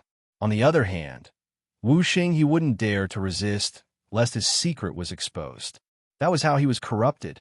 Fortunately, he was only stained with a small amount of black ink strength. Otherwise, he would have become a black ink disciple again before Yang Kai returned. "Is everything prepared?" Wuxing asked with concern. Yang Kai nodded, yes. Wuxing had no idea what move Yang Kai had used to fool the feudal lord that had tagged along with him. However, since he had said as much, it meant that the matter was indeed settled. "Nian has returned, senior brother Wu," Yang Kai said. "He's back." Wuxing was startled. With a solemn expression, Yang Kai nodded. "I came across him on my way back. He's now an 8th Order Master." Upon hearing that, Wuxing sported an anxious expression. "That's terrible news for us." What he and Yang Kai hoped was for Nian to explode and pass away when trying to achieve an ascension, so that no one would be able to help the Black Ink clan finish their worship. Now that Nian had returned safely, though, it was bad news for them. After giving a thought, Wuxing asked, "Can Nian be saved?" Yang Kai shook his head, "No. His limit is the 6th Order, so his small universe can only bear the power of the 6th Order. The reason he's alive right now is because of the Black Ink strength. The moment I dispel the Black Ink strength in his body, his small universe will explode." The light in Wuxing's eyes went out. What a shame. If Nian could be saved, it would be good news for the humans. After all, artifact refining great grandmasters were rare. However, Yang Kai made it clear that Nian could not be saved, which was why Wuxing found it to be a shame. "Yes, it is indeed a shame, but Nian has to die," Yang Kai said grimly. As long as Nian was killed, the Black Ink clan's plan to build a warship would come to a halt. Perhaps they would still be able to nurture some artifact refiners in the distant future, but those Black Ink disciples would never grow to be great grandmasters. Now, humans from different great passes had purifying light, and purifying Black Ink pills had been successfully developed. In other words, no human soldiers would be corrupted by Black Ink strength again. How was the Black Ink clan supposed to nurture artifact refiners without any new Black Ink disciples? The moment they broke through their limits with Black Ink strength, people like Nian and Lu Zi lost all hope to be saved. It's not easy to kill an 8th Order Master. Moreover, there are 2 territory lords in this sealed world. What's your plan? Yang Kai replied, I'm certainly no match for a normal 8th Order Open Heaven Realm Master. However, Nian is different. He won't be able to fully utilize his 8th Order might. Furthermore, I don't have to fight with him directly. I just have to get a chance to dispel the black ink strength in his body. By then, his small universe will come apart, and he'll detonate. As for the 2 territory lords, Mei Qiong has never left the portal over the years, so I don't have a good solution for him. Nevertheless, Qing Lei will leave this sealed world every 6 months. We can make use of that. Upon hearing that, Wu Xing he nodded. Qing Lei only left this sealed world some time ago, so it will be another 6 months before he leaves again. We'll make a move in 6 months then. Yang Kai was determined. I hope that everything will go well by then. However, before that, I will need you to deal with Senior Brother Wang and Senior Brother Guan. Wu Xing he nodded. I'll inform you at an opportune time. As they spoke, the restriction around the building was triggered. A thought flashed through Wu Xing he's mind as the restriction was deactivated. A moment later, a black ink disciple walked up the stairs and cupped his fist at them. Senior Brother Nian wants to see you, Senior Brothers. A puzzled Wu Xing he asked what happened. The black ink disciple shook his head. I have no idea, but Senior Brother Nian wants everybody to gather together. Upon finishing his words, he turned around and left. After exchanging glances, Yang Kai and Wu Xing he frowned. They had no idea why Nian and wanted them to come together not long after he returned. Let's see what he's up to, Wu Xing he said, then left the place with the other man. A moment later, several hundred artifact refiners gathered together in front of the warship in a mountain valley. Standing in front of them was the bloated Nian. Many people were whispering among themselves, as they had no idea why Nian and gathered everyone. When all the artifact refiners were present, Nian gazed at the huge warship with narrowed eyes and waved his hand. Dismantle it. Upon hearing that, all of them were astounded. Guan Ning, who was at the front, stepped forward and said, Senior Brother Nian, this warship is about to be completed. Why do you want to dismantle it? Nian replied dispassionately, What's the point of keeping this rubbish? Dismantle it. But, just when Guan Ning wanted to continue speaking, Nian suddenly turned his head and glared at him. What else do you want to say? As he spoke, his 8th Order Open Heaven realm pressure swept across the place. Guan Ning gulped and spoke no further. Wu Xing he, who was standing beside Yang Kai, frowned. Although Nian was haughty back then, he had never been so overbearing. It seemed that his temperament had changed after he forcefully ascended to the 8th Order. Martial Peak, Chapter 5094, The Time Has Come. The artifact refiners worked together to dismantle the warship, which was yet to be completed. Then, Nian directly gave the order and divided the hundreds of artifact refiners into a dozen groups. Each group was given specific tasks according to the fields they were proficient in. A massive amount of resources were sent to this place by the Black Ink clan, after which the artifact refiners started building a new warship. While working hard, Yang Kai secretly observed Nian and realized that the latter was indeed an artifact refining great grandmaster now. He had no idea how skillful Nian and was an artifact refining before his recent ascension. But from the looks of it, the latter was indeed a more accomplished artifact refiner than Wu Xing he and the others. Perhaps he was still not comparable to Dongguan Ping, who was a great grandmaster in Blue Sky Pass. However, Dongguan Ping had been a great grandmaster for thousands of years. As a new great grandmaster, Nian was naturally less experienced. However, as time passed, his achievements might be just as great as those of Dongguan Ping. This person was indeed gifted when it came to artifact refining. It was no wonder he could transform into an influential figure from a little-known person. Although he still wasn't skillful enough, he was already capable of refining a functional warship. As Yang Kai observed with concern, as the warship in the mountain valley started taking shape after just 3 months. It was not different from the previously dismantled warship when it came to its appearance. But all the artifact refiners in the mountain valley clearly felt that its capabilities were much greater than those of the previous version. Once it was completed, it would be good enough to be deployed on the battlefield. The artifact refiners were elated at the imminent success of the project, so they spent longer hours taking part in the development of the warship, which further accelerated the refinement process. Xianxia remained as Wuxia, his assistant. During this period of time, with Wuxia, his cooperation, Xianxia managed to dispel the black ink strength within Wuxia and Guanning. Although these three grandmasters were doing their best to delay the process of perfecting the warship, they had to be cautious to prevent exposing themselves. Day after day, with the enormous amount of resources pouring in and hundreds of artifact refiners working diligently, the warship was nearing perfection. It was also closer to the deadline Xianxia had set almost 6 months ago. One day, Xianxia was helping Wuxia, as usual, to refine an offensive artifact to be installed on the warship. It had only been 6 months since Nian returned, but under his leadership, the hundreds of artifact refiners here worked together to perfect the warship. The warship was almost complete, but there were still some defects that had to be rectified. As for the capabilities of this warship, these artifact refiners had their own judgments. However, those could only be verified by deploying the warship on the battlefield. Somewhere near the warship, Nian was having a chat with Xianxia, who was responsible for guarding this place. Xianxia had always acted aloof and arrogant in front of Wuxia and the others, but he was polite to Nian. He totally regarded him as an equal, which just went to show how important Nian was to the Black Ink clan. This was to be expected, though, as Nian was an 8th Order master as well as an artifact refining great grandmaster.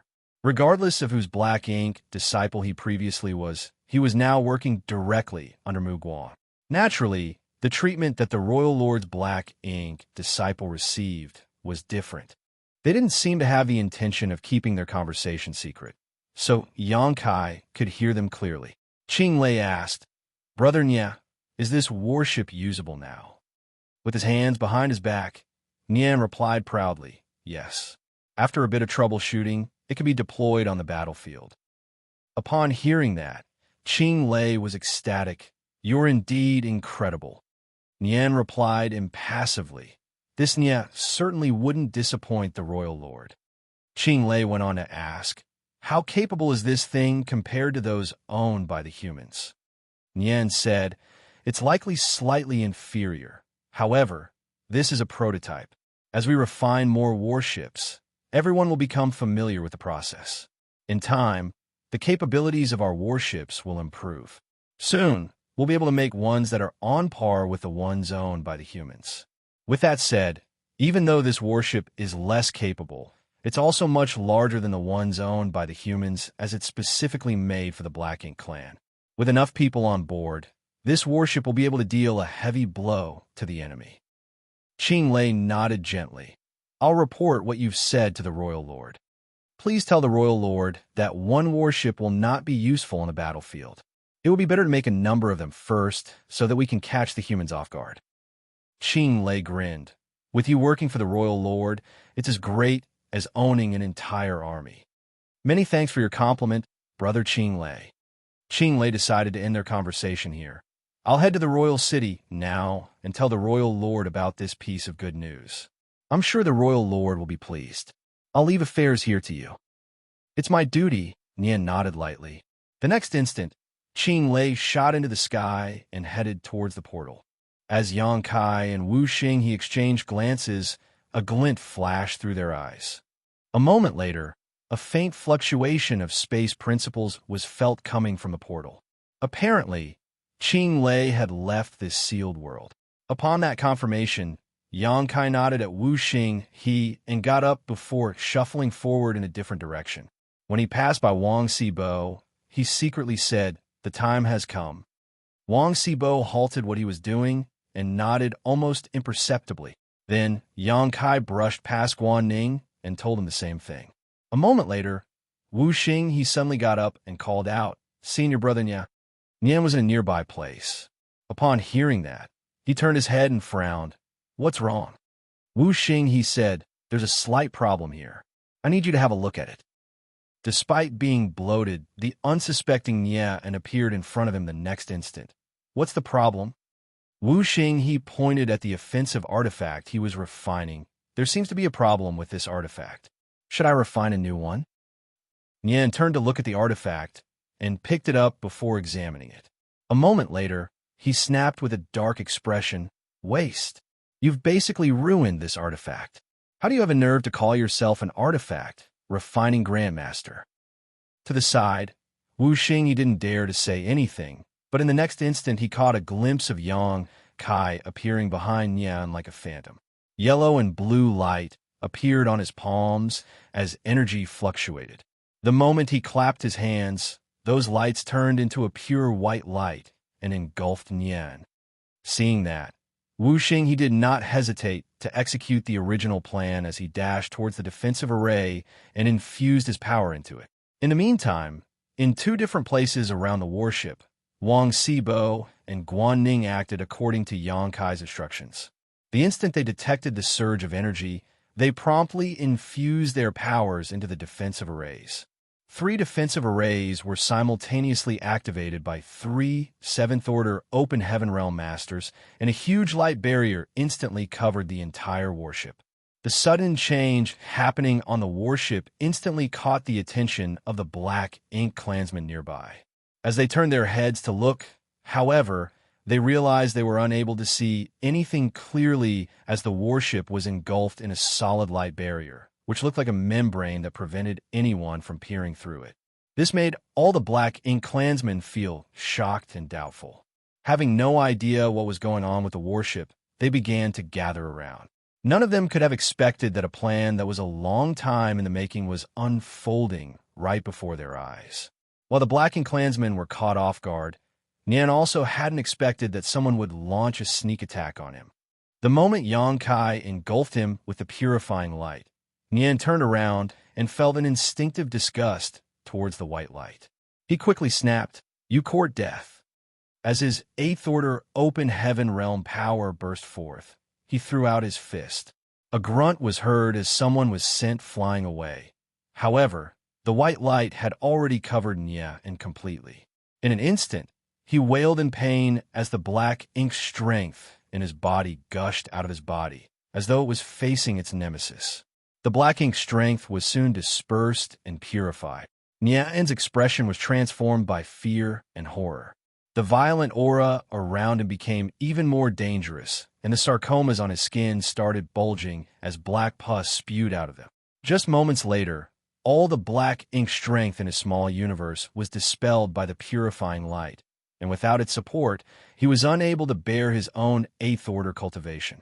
He widened his eyes as the veins on his forehead throbbed. While he looked horrible, his already bloated figure started expanding rapidly like a balloon. He shook a little as he extended his hands in an attempt to grab something, but he was unable to do anything in the end. Following a loud boom, he exploded and turned into hashed meat and blood. Just like Yang Kai had said to Wuxia before, he didn't need to directly deal with Nian in order to kill him. Nian acquired his 8th-order cultivation through the help of Black Ink strength. Hence, without the Black Ink strength support, his own cultivation would kill him. Yang Kai didn't even need to fight with him. Just by activating purifying light to dispel the Black Ink strength in his body, he could easily dispatch Nian. Having said that, Nian was still an 8th-order Open Heaven Realm Master. If they really got into a fight, Yang Kai might not be a match for him. The moment the 8th-order Open Heaven Realm Master detonated, a violent force spread across the warship and caused the people on the deck to fall to the ground. The artifact refiners closest to Nian and had all collapsed while the bow of the warship was destroyed upon impact. Even the light barrier around the warship bulged. As Yang Kai coughed, he struggled out of the wreckage with a flushing face. Nian's last desperate strike managed to hurt him, but that was inevitable, for they were basically at arm's length from each other at that time. Despite being a master in the Tao of space, Yang Kai couldn't dodge the final strike of an 8th-order master before his death. Fortunately, everything was going according to plan. Since Nian was dead, the Black Ink clan's plan would come to a halt. Other than this new great grandmaster, no one else could help them build warships that would be used against the humans. It could be said that Yang Kai had completed half of his task just by killing Nian. Even if he was unable to escape now, he would die with no regrets.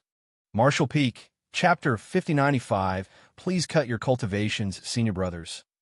Strictly speaking, Xianxia's plan was a crude one with many factors that were beyond his control. For example, he wasn't certain whether Qinglei would leave at the appropriate time. And how was he going to escape from the sealed world when a territory lord was guarding the portal? Even if he managed to flee from the sealed world, how would he shake off the Black Ink Clan's pursuit?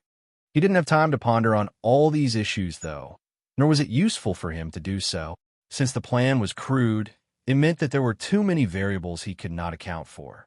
The only thing he could do was to launch a sneak attack and kill Nian.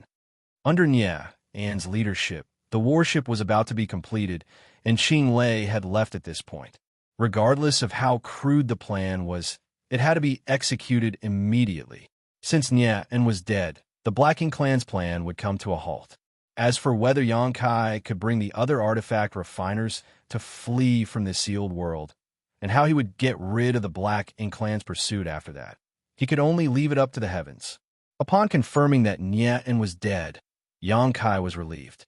Then he madly absorbed the powers of yellow and blue crystals in his small universe and activated purifying light. There were several hundred artifact refiners on the warship now. Over the past 6 months, under Nian's leadership, everyone was constantly building the warship, so no one had time to rest. All of them had gathered together, which gave Xianxia a chance to deal with them all at once. Other than Wuxia, he and the other 2 grandmasters, whose black ink strength had been dispelled some time ago, these hundreds of artifact refiners were still black ink disciples. In order to make these black ink disciples work with him, Xianxia had to restore their true natures first. With Xianxia as the center, purifying light exploded outwards and soon engulfed the entire warship, as well as all the artifact refiners. Sizzling noises were heard coming from everywhere as black ink strength leaked from these artifact refiners before fading into nothingness under the intense white light. Just a moment later, all the artifact refiners regained their senses as humans. The turn of events startled them as they had no idea what was going on. With that said, they still remembered what had happened over the years and instantly felt ashamed and vexed that they had actually built a warship for the Black Ink Clan. With no time to waste, Wang Xibo and Guanning quickly told them what was going on in loud voices and calmed them down. Following a temporary commotion and puzzlement, these artifact refiners followed the instructions of Wang Xibo and Guanning as they took charge of the arrays and infused their powers into them. Outside of the warship, the Black Ink Clansmen were perplexed as they had no idea what was going on within the light barrier. They reckoned that something had gone wrong, and many of the feudal lords were now shouting. Some of them even started attacking the light barrier in order to find out what was going on inside. Right then, a humming sound was heard as the warship rose into the air. Following that, violent attacks were shot from its weapons. Many of the unprepared Black Ink Clansmen suffered injuries or were killed in this initial bombardment. Even some of the feudal lords were badly injured. Although Nian's return was terrible news to Xianxia, the warship built under his leadership was of great help now. The capabilities of this warship were not comparable to those of the warships owned by the humans, but it was already good enough to be deployed in battle. Moreover, with hundreds of artifact refiners present, they were able to unleash the warship's full power. After all, they were the ones who built it, so they were the ones most familiar with its capabilities. Nothing was more enjoyable in the world than using the warship they had crafted to deal with the Black Ink Clan. These artifact refiners madly channeled their world force to vent out their grievances of becoming the Black Ink Clan's lackeys. As the warship roared to life, all the offensive arrays were fully activated. The consumption of energy did not bother the people on the vessel. Faced with this barrage of attacks, the surrounding Black Ink Clansmen had no choice but to flee. The Black Ink Clansmen would counterattack from time to time, but they wouldn't dare to use all of their powers, and a light barrier around the warship could easily fend off such tepid attacks. Before the Black Ink Clansmen were certain what was going on with the warship, they wouldn't dare to destroy it. They had been staying in this sealed world for a long time, so they knew that these artifact refiners were valuable assets as well as talented people that the royal lord had high hopes for. Hence, no one would dare to deal a lethal blow to them. If they accidentally killed some of these precious artifact refiners, they would surely be executed as well. Since they were concerned about accidentally killing the artifact refiners, the warship only became more unstoppable. One of the feudal lords came to his senses soon and shouted, "Inform Sir Mei Qiong about this now." In fact, Mei Qiong was already gazing in their direction while feeling shocked and doubtful, a solemn expression on his face. The energy fluctuations coming from the warship were violent, and, as a territory lord, he had certainly detected them. However, he was tasked with guarding the portal, so he couldn't leave as he pleased. Therefore, despite realizing the anomaly, he didn't immediately go over and look into the matter right away. After all, he had felt energy fluctuations coming from the warship in the past when the artifact refiners were experimenting with its offensive and defensive artifacts. Nevertheless, this time seemed to be different.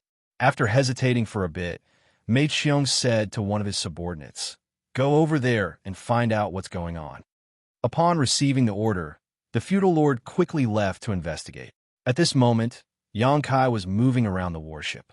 Although the humans managed to gain the upper hand by leveraging the warship's power and making a move first, the Black Ink clansmen would soon react accordingly.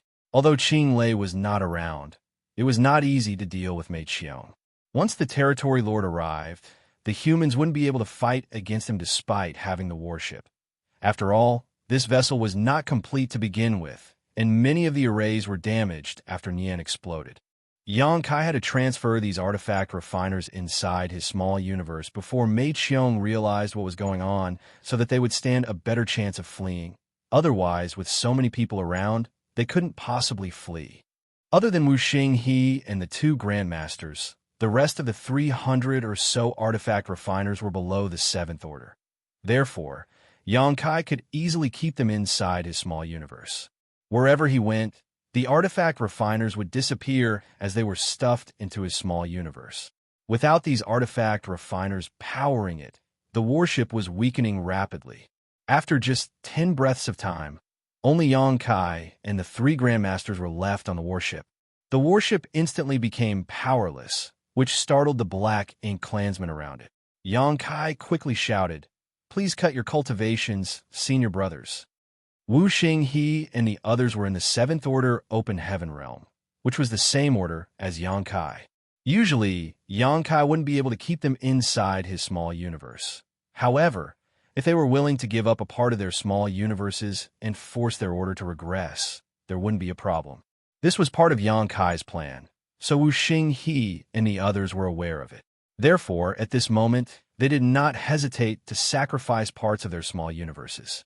In order to save time, they ferociously sliced off large chunks of their small universe to quickly weaken themselves. Just moments later, their orders all fell from the 7th Order to the 6th Order. Their faces were pale, and the soul-wrenching pain caused them to tremble uncontrollably. Xianxia had gone through the pain of sacrificing a part of his small universe before, so he understood how they felt. However, their orders regressing was a small price to pay to escape with their lives. After all, when they returned to the human side safely, they could consume profound spirit fruits to repair their small universes. If they lost their lives, nothing else would matter. Soon, Wuxia He and the others were also put inside Xianxia's small universe. Any other 7th Order Open Heaven Realm Master wouldn't be able to keep these 300 Open Heaven Realm Masters in their small universes. After all, there was a limit to the capacity of a 7th Order Master's small universe. By keeping too many Open Heaven Realm Masters, they would find it hard to utilize their world force, and their strength would plunge. Nevertheless, Xianxia wasn't affected one bit. He wasn't certain if it was because his heritage was ample or for some other reason. With that said, this was undoubtedly good news to him. However, without Wuxia He and the other Grandmasters taking charge, the light barrier around the warship instantly disappeared. It wasn't until this moment that the Black Ink clansmen saw what was going on. The sight before their eyes astounded them. Presently, the several hundred artifact refiners had gone missing from the warship, leaving only one person behind. Besides that, the warship seemed to have been impacted by a violent explosion and many places were evidently damaged. What happened? All the Black Ink clansmen were perplexed. Standing on the deck, Yang Kai ignored the clamor coming from the Black Ink clansmen and instead stared intently at the portal. He could sense that Mei Qiong's aura was approaching quickly, obviously having detected the abnormal situation over here. After letting out a breath, Yang Kai channeled as much strength as he could into the defensive array beneath his feet. The next moment, the light barrier reappeared around the warship. However, this time, it could only serve as a shield and could no longer prevent others from looking through it. Following that, he turned the warship in a different direction and drove it towards the portal. From afar, he could see a dark light approaching the vessel. It was none other than Mei Qiong, who was responsible for guarding the portal, followed by a large number of feudal lords. At this moment, Mei Qiong was both shocked and furious. Although he had already detected the anomaly taking place in the mountain valley earlier, he didn't immediately come over to have a look, considering that the humans had been experimenting with the powers of the artifacts recently. Therefore, he only told a subordinate to look into the matter.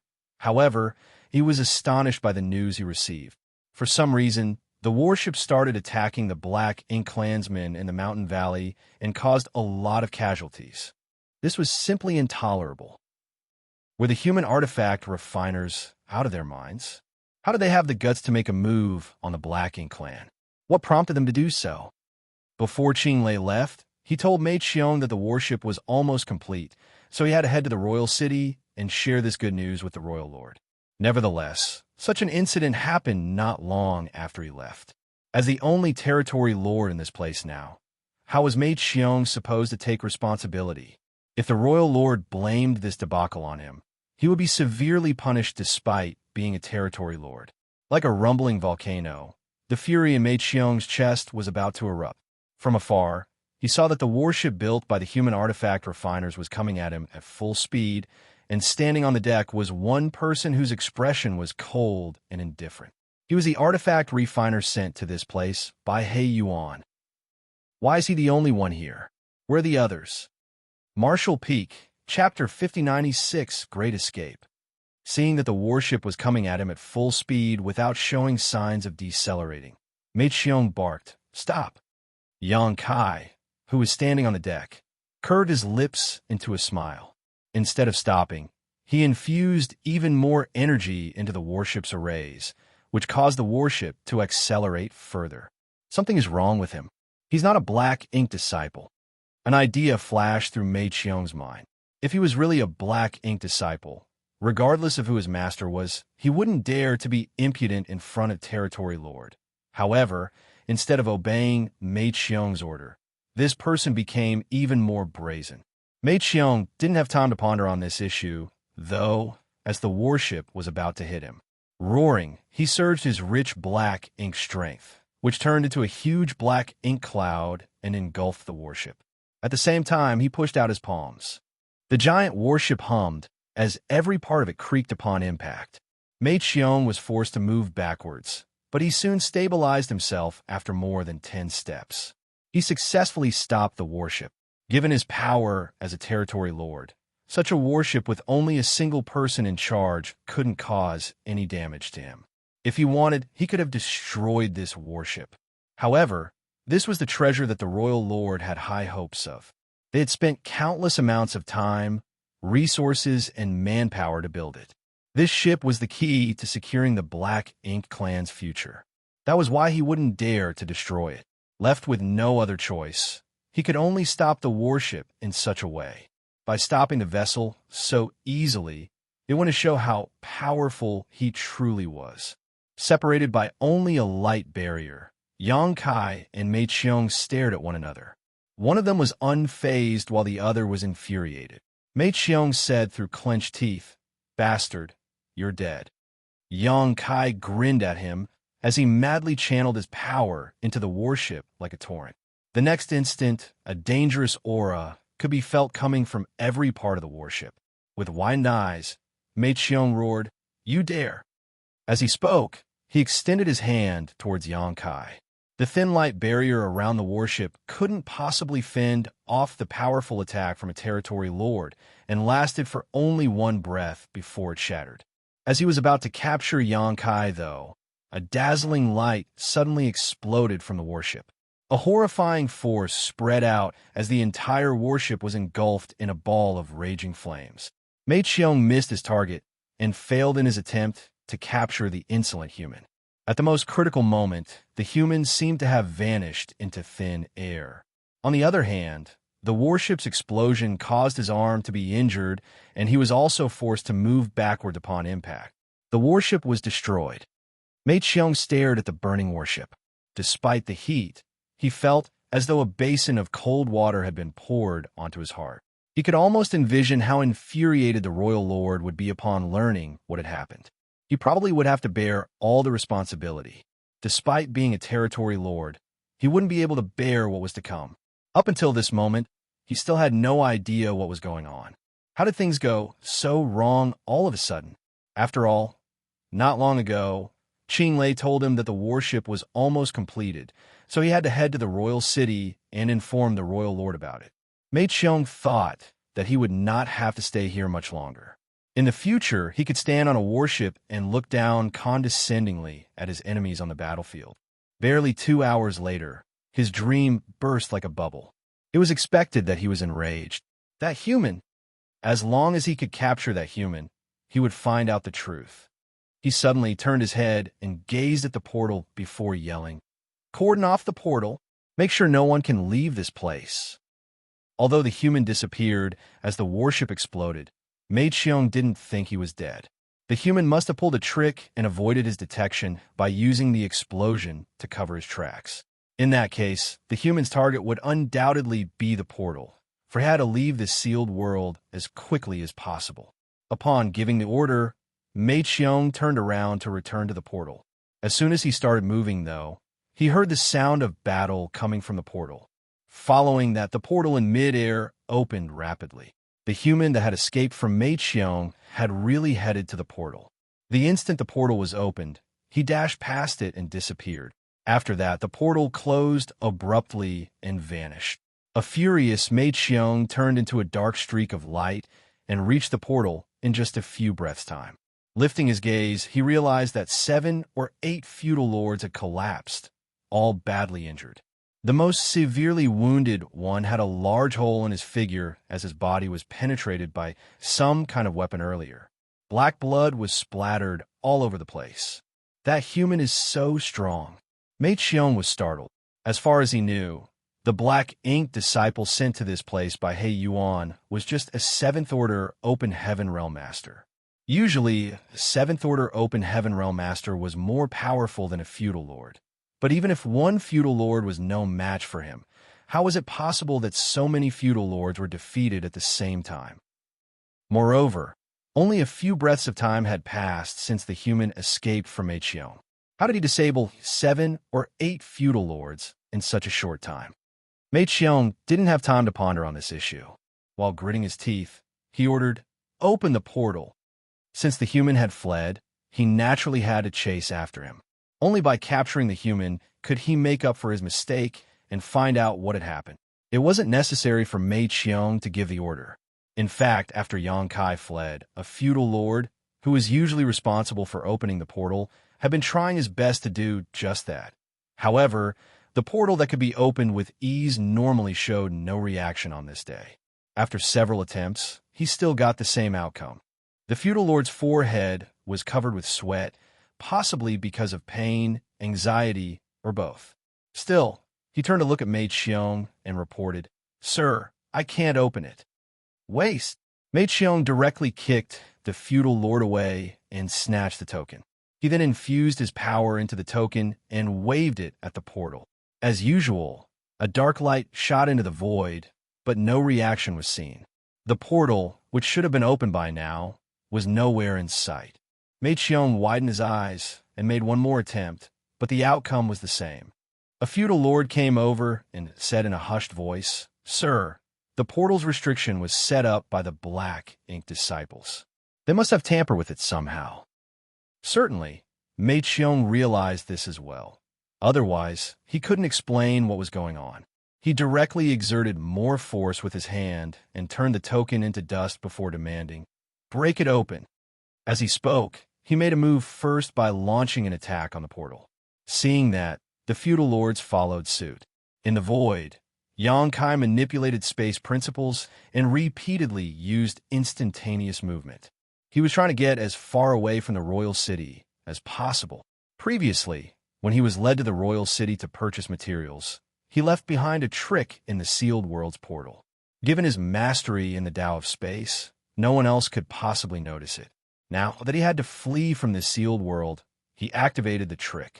However, he knew that this little measure couldn't hold Mei Qiong up for long. Mei Qiong just had to forcefully break through the portal, which would take no more than a cup of tea's time. After that, a large number of Black Ink clansmen would relentlessly pursue him. Therefore, he only had a cup of tea's time to flee. Given such a short time, regardless of how proficient he was at the Tao of space, Yonkai couldn't possibly escape from the Black Ink clan. Therefore, he could only get as far away from the royal city as possible. Given his strength, he might be able to escape from a territory lord. However, if the royal lord made a move, there was nothing else he could do but to wait for death. Nian was dead, and the only completed warship was destroyed. It could be said that the Black Ink clan's plan was as good as dead. Everything would be perfect if Yonkai could bring the remaining 300 artifact refiners in his small universe back to the human side. Nevertheless, the road ahead of him was paved with danger. He wasn't certain if he could get away. Presently, he could only do his best to run for his life. If he succeeded, everything would be fine. If he failed, he had more than 300 friends to accompany him on the road to the Yellow Springs, so he wouldn't feel lonely. As he fully activated space principles, his figure flickered like a phantom. Fortunately, Yonkai didn't run into any real danger while navigating through the void, even though he would sometimes come across some Black Ink clansmen who were heading to the royal city. He would disappear from their sight the next instant. Many of the Black Ink clansmen even thought that they saw an illusion. Suddenly, there came a moment when Yonkai felt all his hair standing on end. There seemed to be a pair of eyes that were opening and staring at him from a faraway place behind him. Muguang, Royal Lord. After making some calculations, Yonkai realized that Mei Qiong should have broken through the portal and informed the Royal Lord about what had happened in the sealed world by now. Even from such a great distance, the Royal Lord could still accurately locate him, astonishing Yonkai. One had to know that he had never stopped using instantaneous movement since he left the sealed world, and presently he was very far away from the royal city. The royal lords were really astounding, and their powers were beyond Yonkai's imagination.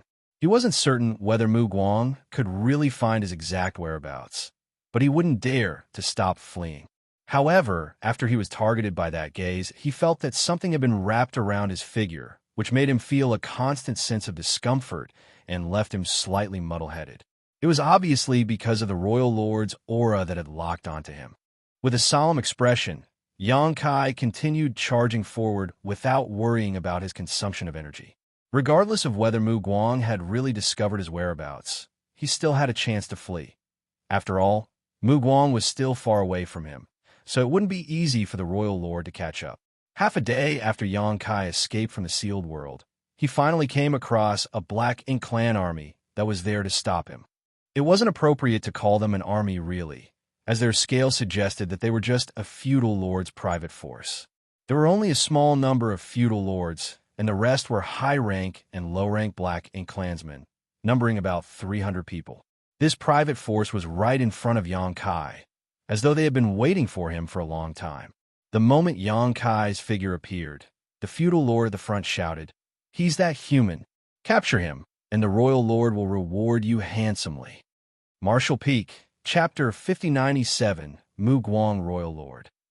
Yonkai wasn't surprised at the fact that this Black Ink clan army could quickly find out what was going on and even intercept him here. In fact, he had already expected it. Compared to the humans, the transmission of information between the Black Ink clansmen was far quicker. In Jagu's territory, Yonkai learned about some of the Black Ink nest secrets. With the Black Ink nests of different sizes as the foundation, a colossal information network could be built. Through the information network, everything that happened in the Black Ink clan's territory could spread around quickly. Since Muguang had found out about what had happened in the sealed world, the the royal lord could make use of the black ink nests and spread the word across the entire Inyang theater, allowing the Black Ink clan to promptly respond. Certainly, given Yang Kai's current strength, he wouldn't have any regard for a mere feudal lord's force. If he wanted, he could easily kill these mixed soldiers with only a few feudal lords in charge. However, he didn't have the intention of fighting with them. Mu Guang's aura had locked onto him from afar, so he wouldn't dare to waste any time or energy. If possible, he wouldn't want to battle against any Black Ink clansmen so that he would have a better chance of fleeing. Hence, before the private force could even approach him, he manipulated space principles and disappeared. Several hundred Black Ink clansmen were left dumbfounded. However, this was just the beginning. In the following half a day, Yang Kai would come across a number of private forces trying to block his path. Nevertheless, he was determined not to deal with those Black Ink clansmen, and since he was bent on fleeing, those Black Ink clansmen couldn't do anything to him either. They couldn't capture him unless they could cordon off a stretch of space and seal it. Unfortunately for them, the void was expansive, so even if they knew where he was heading, they couldn't set up a trap in advance. It was a thrilling escape. In fact, Yang Kai was familiar with this kind of escape, as throughout the years, he had been in this exact situation a number of times. He managed to get away every time with the help of his mastery of space principles. He couldn't remember when the last time such an incident took place, but every time he ran into this kind of situation, he was facing an opponent he couldn't hope to defeat. As time passed, all the Black Ink clansmen in Mu Guang's territory seemed to have been mobilized. After experiencing several setbacks, the Black Ink clansmen began using a different tactic. Instead of gathering together, they separated into small teams and scattered around the void as they awaited Yang Kai's appearance.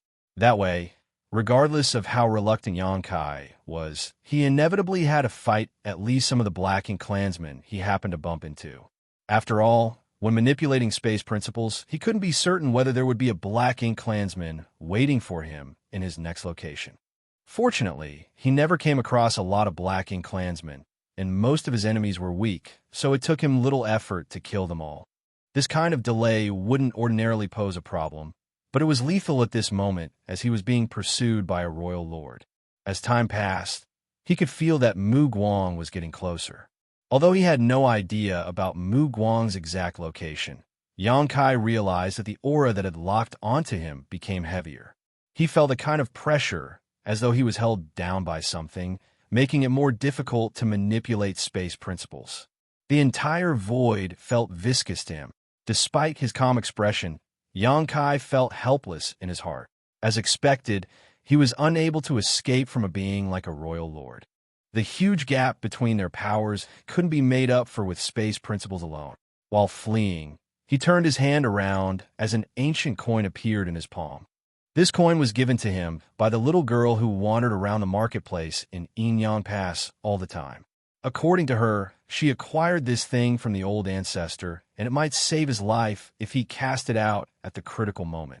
Certainly, Yang Kai wouldn't expect the little girl, who knew nothing but how to eat all the time, to help him in any way. However, this thing came from the old ancestor of Inyang Pass, so it must have some special power. As the old ancestor, she must be fully aware of everything that was going on in Inyang Pass. Yang Kai didn't think a little girl, who had never cultivated before, could steal anything from the old ancestor. In other words, the old ancestor must be aware that the little girl had given this ancient coin to him. Perhaps she had even instructed the little girl to do so. Why would the old ancestor give him this ancient coin, though? After giving a thought, Yang Kai reckoned this coin was some kind of life-saving tool. After all, he was asked to come to this place by those from Inyang Pass. Moreover, he could be considered a half-disciple of Inyang Cave Heaven, so it was expected that the old ancestor in Inyang Pass would give him something to protect himself. Otherwise, it wouldn't explain why the old ancestor had never shown up even though he had been staying in Inyang Pass for quite some time. The fact that the Black Ink clan were building a warship was a critical matter, so it was impossible that the old ancestor wasn't concerned about it. The reason she never showed up was that she must have made a special arrangement. This ancient coin could very well be the old ancestor's arrangement. Yang Kai had inspected this ancient coin before, but couldn't find out the secrets inside it. Given the situation he was in, he could only pin his hope on this ancient coin. He secretly prayed that this thing had better be useful. Otherwise, he and 300 artifact refiners would perish today. The aura behind him was getting closer, and Xianxia could feel the grand will that was unique to royal lords. It wasn't the first time he sensed this kind of will. He had the same experience in the Black Prison and outside of Blue Sky Pass. However, those experiences were not as profound as what he was going through at this moment. After all, the royal lord in the Black Prison had been sealed off since ancient times, so she was already weak and frail. On the other hand, the one outside of Blue Sky Pass was badly injured and not really paying much attention to him.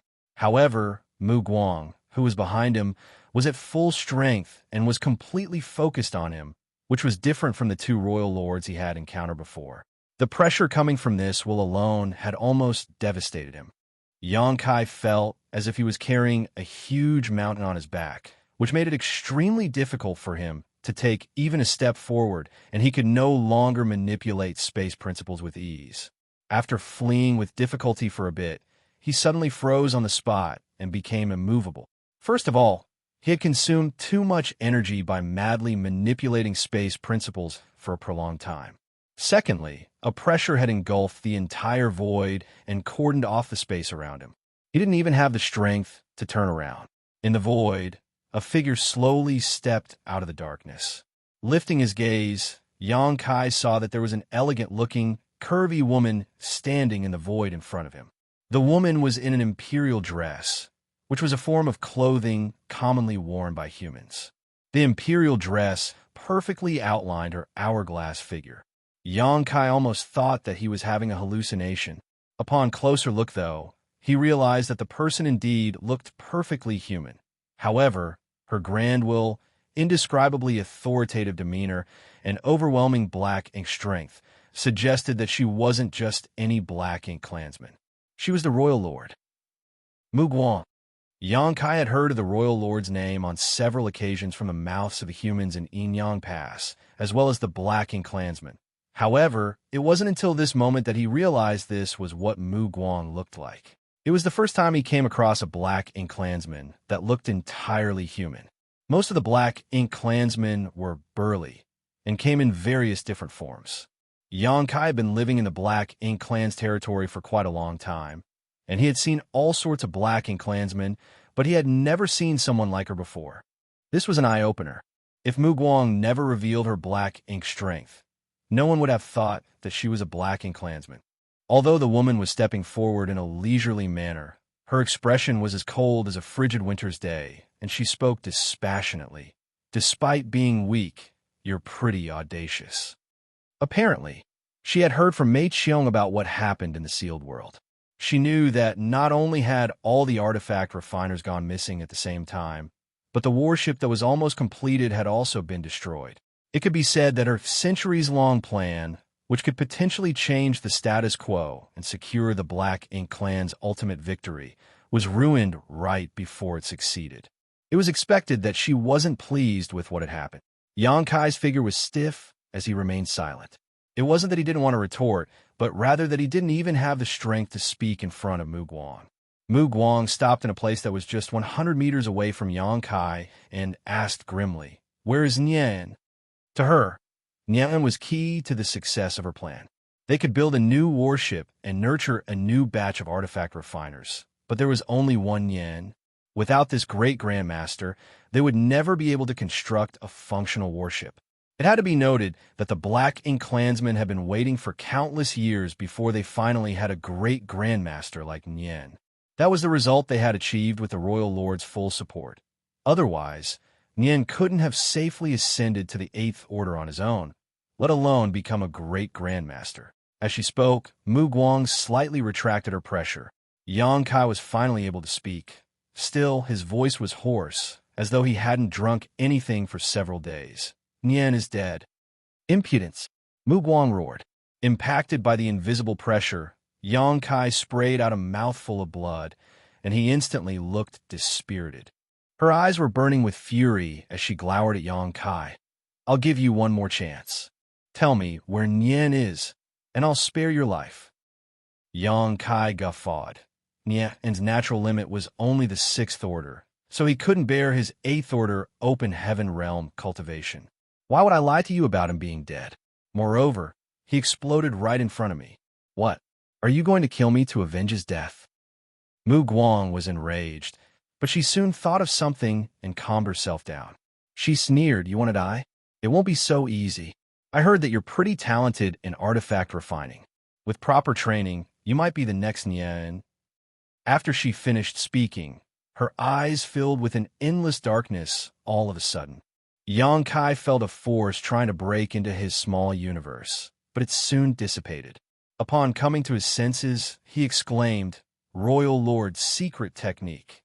When he was in the Black Prison back then, some of the 8th Order Open Heaven Realm Masters who fought alongside him were struck by the Royal Lord's secret technique and instantly became Black Ink disciples. Yang Kai still vividly recalled the incident, and coupled with his own experience, he came to realize what the woman before his eyes had done just now. Martial Peak, Chapter 5098, Old Ancestor's Avatar. Apparently, Mu Guang had used her Royal Lord's secret technique on Yang Kai. The Royal Lord's secret technique was a technique that was naturally unique to Royal Lords, and they wouldn't use it unless it was absolutely necessary.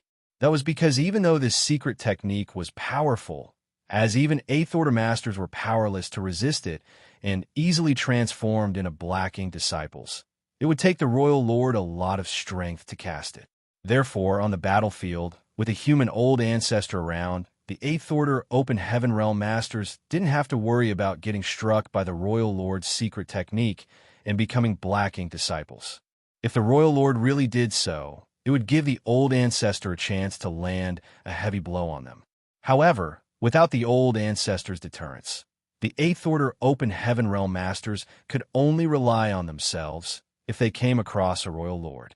As expected, after using the Royal Lord's secret technique, Mu Guang flushed slightly. The pressure that made it difficult for Yang Kai to breathe since her appearance had also weakened. Despite that, the woman before Yang Kai's eyes was still a powerful being he could not hope to defeat. "You indeed have one of the 4 universe pillars. That smelly girl in Yin Pass is pretty generous."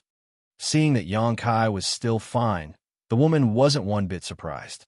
Instead, she seemed to have expected this outcome. After all, there had to be an explanation for why a Black Ink disciple had suddenly betrayed them. Only a human who possessed one of the 4 universe pillars wouldn't have to worry about Black Ink strength or the Royal Lord's secret technique. It also enabled them to pretend to be a Black Ink disciple and sneak into the Black Ink clan to kick up a storm. However, the cultivators who possessed the 4 universe pillars that they had come across before were all 8th Order Open Heaven Realm Masters. None of them was a 7th Order Master. Moreover, when He Yuan corrupted this human, he saw him giving up a part of his small universe twice. The human even appeared powerless to turn things around and was determined to sacrifice his life to avoid capture. Both He Yuan and the Royal Lord were fooled. They had never expected that the humans would be audacious enough to let a 7th Order Master own one of the 4 universe pillars and pretend to be a Black Ink disciple. Furthermore, he almost succeeded. Yang Kai had no idea who the smelly girl from Yin Pass that the Royal Lord had mentioned was, but before he could ponder on it, he felt his entire figure stiffen on the spot. The woman extended her slender hand and said impassively, "Do you think I have no way to deal with you just because you have one of the 4 universe pillars? Since Nian is dead, you'll replace him from now on." As soon as she finished speaking, she pushed out her palm. Endless darkness shaded his vision, and a great sense of danger engulfed his entire figure. However, Yang Kai was powerless to resist. Faced with the Royal Lord's attack, he was unable to even move. Right then, he felt a warm stream of energy gathering in his forehead. Following that, something broke out from his figure. At that instant, he broke free from the horrifying pressure and regained his freedom. On the other hand, Mu Guang let out a cry of surprise. As a dazzling light expanded, Yang Kai could see a wisp flying out of his forehead and shooting towards Mu Guang. The wisp of light soon turned into a human form. It was an old man whose hair and beard were gray with age. Clad in an ordinary robe, he stood there barefooted. His entire figure was covered in a gentle white light, which made him look a bit ethereal and immaterial. Xianxia was flabbergasted and unconsciously muttered, "Old ancestor." The old man, who looked surreal as he was engulfed in a white halo, was the old ancestor from Blue Sky Pass. Xianxia wouldn't be mistaken, for he had met the old ancestor once when he was in Blue Sky Pass.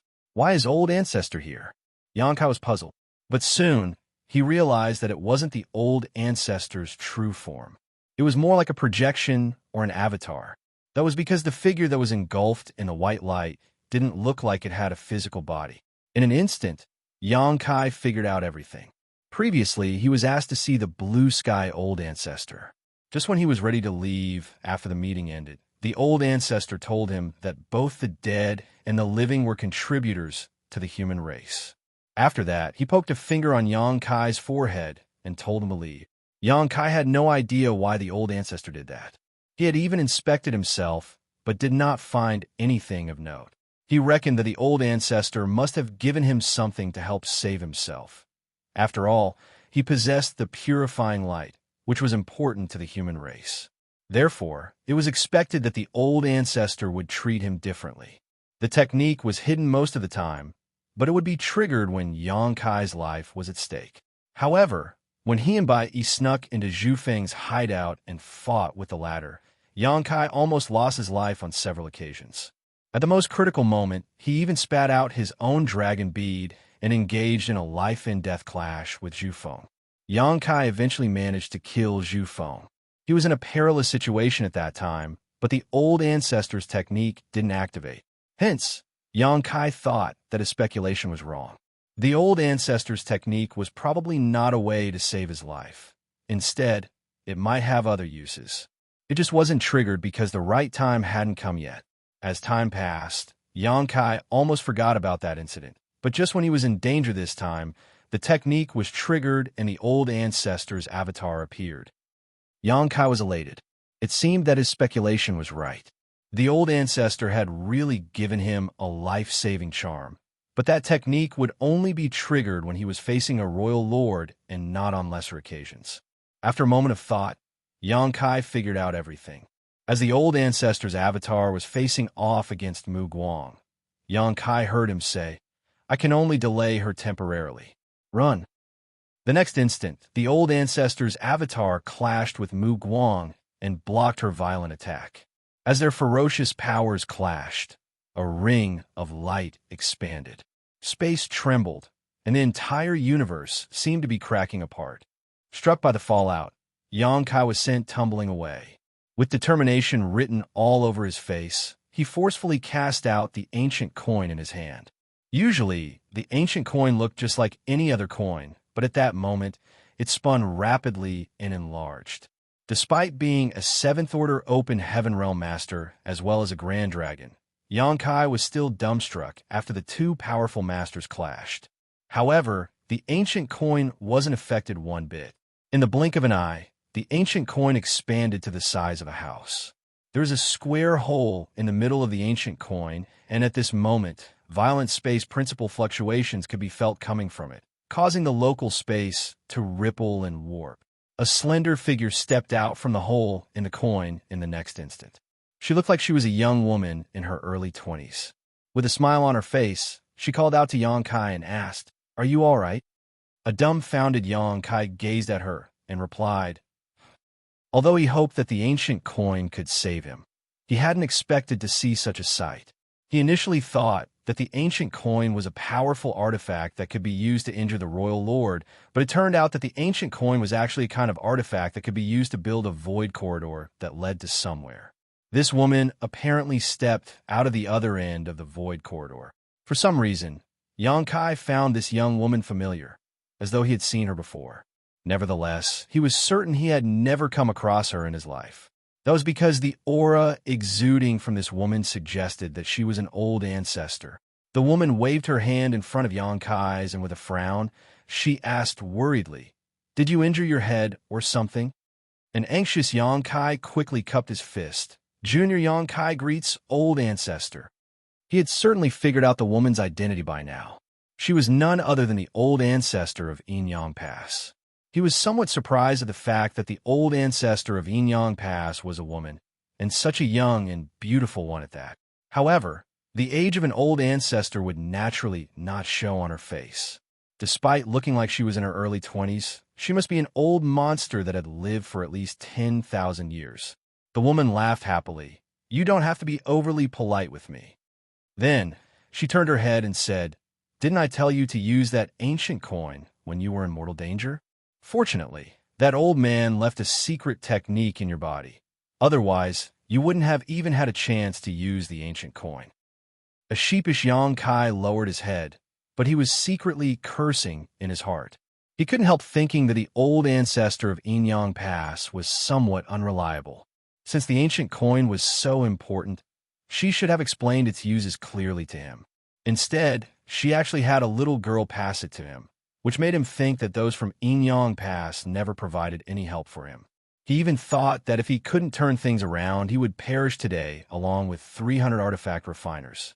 As they spoke, the fight between the old ancestor's avatar from Blue Sky Pass and Mu Guang was already in its final stage. After all, it was just an avatar. Although it had the power of an old ancestor, it couldn't last for long. As the violent forces dissipated, the two figures separated. Mu Guang stared fixedly at the woman and said through clenched teeth, "It's you, little bitch." The woman refuted, "Mind your language, old hag, or I'll skin you alive." She then gazed at the old ancestor's avatar from Blue Sky Pass. Presently, the avatar was dim and flickering, as though it would disappear at any moment. Noticing the woman's gaze, the avatar turned his head and nodded gently. "I'll leave the rest to you." With a solemn expression, the woman replied, "Rest in peace, old man. I'll certainly avenge you." Yongkai's brow twitched as he found the whole conversation awkward. The old ancestor's avatar was indeed going to disappear, but it wasn't like he was really dying. With that said, even though it was just an avatar, its destruction would undoubtedly cause a serious loss to the old ancestor.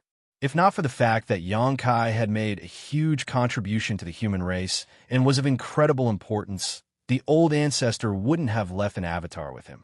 The avatar took a glance at Yongkai, then turned into countless motes of light and dissipated. "I'll hold her here," the Inyang Pass old ancestor suddenly yelled. Yongkai turned his head and saw that she had deliberately folded her arms, as though she was gripping something. With her left hand remaining still, she extended her right hand like she was drawing out an invisible sword. As she did that, she really unsheathed a sharp-looking sword. Mu Guang's expression turned solemn as the black ink strength around her surged. "Young boy, head in the direction of Inyang Pass. The army has sortied from the inner sanctum. Join up with them," the old ancestor ordered as she raised her sword. "Yes," Yongkai replied and turned around to leave. Mu Guang couldn't help looking in that direction. "What are you looking at, old hag?" the woman yelled. Only half of her sword was unsheathed at this point, but the next instant, she forcefully drew it and disappeared from the spot.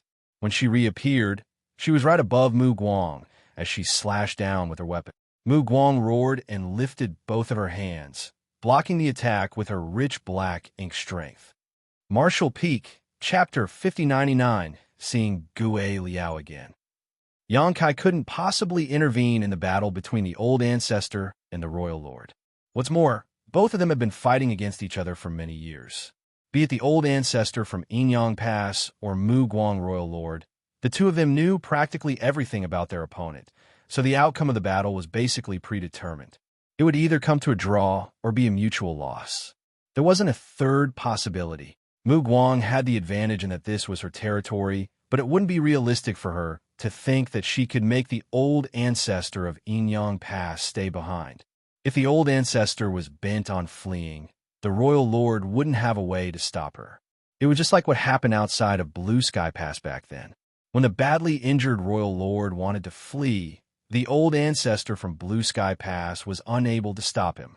The repercussions of the battle spread across the void, And even though Yang Kai had immediately manipulated space principles to escape the battlefield, he could still feel the violent impacts behind him. A sense of longing overwhelmed him as he wondered when he would be able to make it to the Ninth Order Open Heaven realm. With that said, he knew that he was far from that goal. After all, he only directly ascended to the Fifth Order Open Heaven realm back then. Although he had consumed a mid-rank world fruit and made it to the Sixth Order, his limit would be the Eighth Order. In order to ascend to the Ninth Order, he would have to find the innate open heaven pills formed in the universe furnace. That wouldn't be easy, for the universe furnace was elusive and mysterious.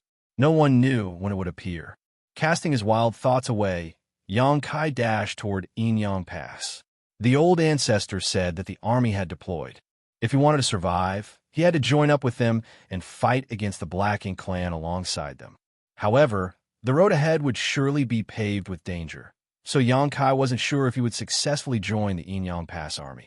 Fortunately, the old ancestor was there to deal with Muguan. Without the royal lord pursuing him, he stood a greater chance of fleeing. He fished out some spirit pills from his small universe and stuffed them into his mouth. As he moved forward, he tried to restore his strength. As he repeatedly manipulated space principles, his figure kept flickering across the void. Whenever he bumped into Black Ink clansmen, he wouldn't deal with them. Only when he was left with no choice would he fight. By doing so, he moved across billions of kilometers in one day. Presently, he was soaked in blood. The blood was his own as well as the Black Ink clan's. After escaping for such a long time, he was quite battered, but he was still far from Inyang Pass. After all, his starting point was basically the royal city. Even though he had the help of space principles, it would still take him a long time to return to Inyang Pass. Despite being exhausted, Yang Kai didn't dare to stop and rest. Wherever he went, there would be Black Ink clansmen waiting for him. With the help of the Black Ink nests, the Black Ink clan was able to relay information rapidly. Whatever happened in any given place, the news would be soon spread to all the Black Ink nests in the region. Fortunately, he didn't come across any territory lords while escaping, which gave him some room for maneuver. If he really bumped into a territory lord, he wouldn't be able to shake them off given the state he was in. After giving it thought, Yang Kai realized that this wasn't so surprising. Just like Eighth Order Open Heaven Realm Masters, territory lords were rare. Furthermore, the army had left Inyang Pass, so the territory lords had to deal with the enemy. They wouldn't have time to hunt him down. Half a day later, Yang Kai flickered and appeared somewhere in the void. However, before he could stabilize himself to scan the surroundings, he felt a gust of wind coming at him as several auras locked onto him. A shocked Yang Kai knew that he was unlucky as he happened to bump into Black Ink clansmen who were lying in wait for him here. Nevertheless, he had encountered similar incidents during his escape, so he wasn't flustered. He easily dodged the initial attacks and took some distance from his opponent. Lifting his gaze, Yang Kai realized there were indeed a lot of Black Ink clansmen who had surrounded him. Many of them looked pleasantly surprised or perplexed. Apparently, his sudden appearance startled them. Yang Kai silently cursed and thought that he had run out of luck as he was surrounded by so many enemies. He reckoned that he had to fight his way out of here. I knew there was something wrong with you from the start, and now it seems I was right. A stern voice, which sounded familiar to Yang Kai, was heard speaking from the side. Yang Kai turned his head and saw a Black Ink disciple with a hunched back who was glowering at him. This person was the one who launched a sneak attack on him just now. Lu Zian. Yang Kai arched his brow with surprise. He had never expected to bump into Lu Zian here. Initially, he thought that after leaving He Yuan's territory, he would never see Lu Zian again. Who would have thought they would see each other again? After scanning his surroundings, Yang Kai couldn't help but stare at the feudal lord who was apparently in charge. As expected, wherever Lu Zian was, Gue Liao would also be there. After all, Lu Zian was Gue Liao's Black Ink disciple. Of the other Black Ink clansmen, Yang Kai also found another feudal lord he was familiar with. It seemed that he had seen him before. These were obviously the Black Ink clansmen who were He Yuan subordinates. Yang Kai soon figured out what was going on. While he was fleeing in Inyang Pass direction, he unknowingly returned to He Yuan's territory. He Yuan wasn't around, as Yang Kai couldn't detect his aura, which made him feel relieved. "Surrender now. You can't escape," Lu Ziyan barked. Ignoring him, Yang Kai extended his hand and summoned his Azure Dragon Spear. Lu Ziyan snapped. "Since you refuse a toast, you must drink a loss." As he spoke, he summoned a saber and surged his strength. A glint flashed across the blade as he took a step forward and wielded the weapon at Yang Kai. Gui Liao, who was not far away from them, ordered, "Don't kill him. We have to capture him alive." Upon finishing his words, he circulated his black ink strength and charged towards Yang Kai. At the same time, the black ink clansmen around Yang Kai dashed towards him. Lu Ziyan grinned. "Don't worry, master. He's strong, so I might not be a match for him." As soon as he brought his weapon down, he cut Yang Kai in half. However, he didn't feel ecstatic for killing his opponent. Instead, his expression changed drastically. That was because he didn't feel he had hacked into blood and flesh. It was apparently an afterimage. He promptly whirled around and brandished his saber. Although he seemed to have hit something, a horrifying impulse was felt coming at him through the blade, one that forced him to step backwards. Before he could stabilize himself, the tip of a spear rapidly magnified before his eyes as he was engulfed in a great sense of danger. A flabbergasted Lu Ziyan madly pushed his strength in an attempt to dodge, but the spear seemed to have affected the space around him, which made it impossible for him to evade the attack. "Master, save!" Lu Ziyan exclaimed in horror, but before he could finish his words, the Azure Dragon Spear pierced right into his eye. The violent force from the spear exploded and turned his head into mist. Lu Ziyan was fully aware of his inferiority. He had fought with Yang Kai back then when the latter's small universe was damaged, and he was defeated in the end. Certainly, he wouldn't be a match for Yang Kai now as the latter's small universe had healed and his power had increased. Therefore, he knew that he couldn't defeat Yang Kai, nor did he hope that he would deal a heavy blow to him. However, they were in a one-on-one fight back then, but he had many black ink clansmen with him now. Lu Ziyan thought that regardless of how powerful Yang Kai was, there had to be a limit. After all, Yang Kai was just a 7th Order Open Heaven Realm Master, so he couldn't possibly defeat so many black ink clansmen on his own.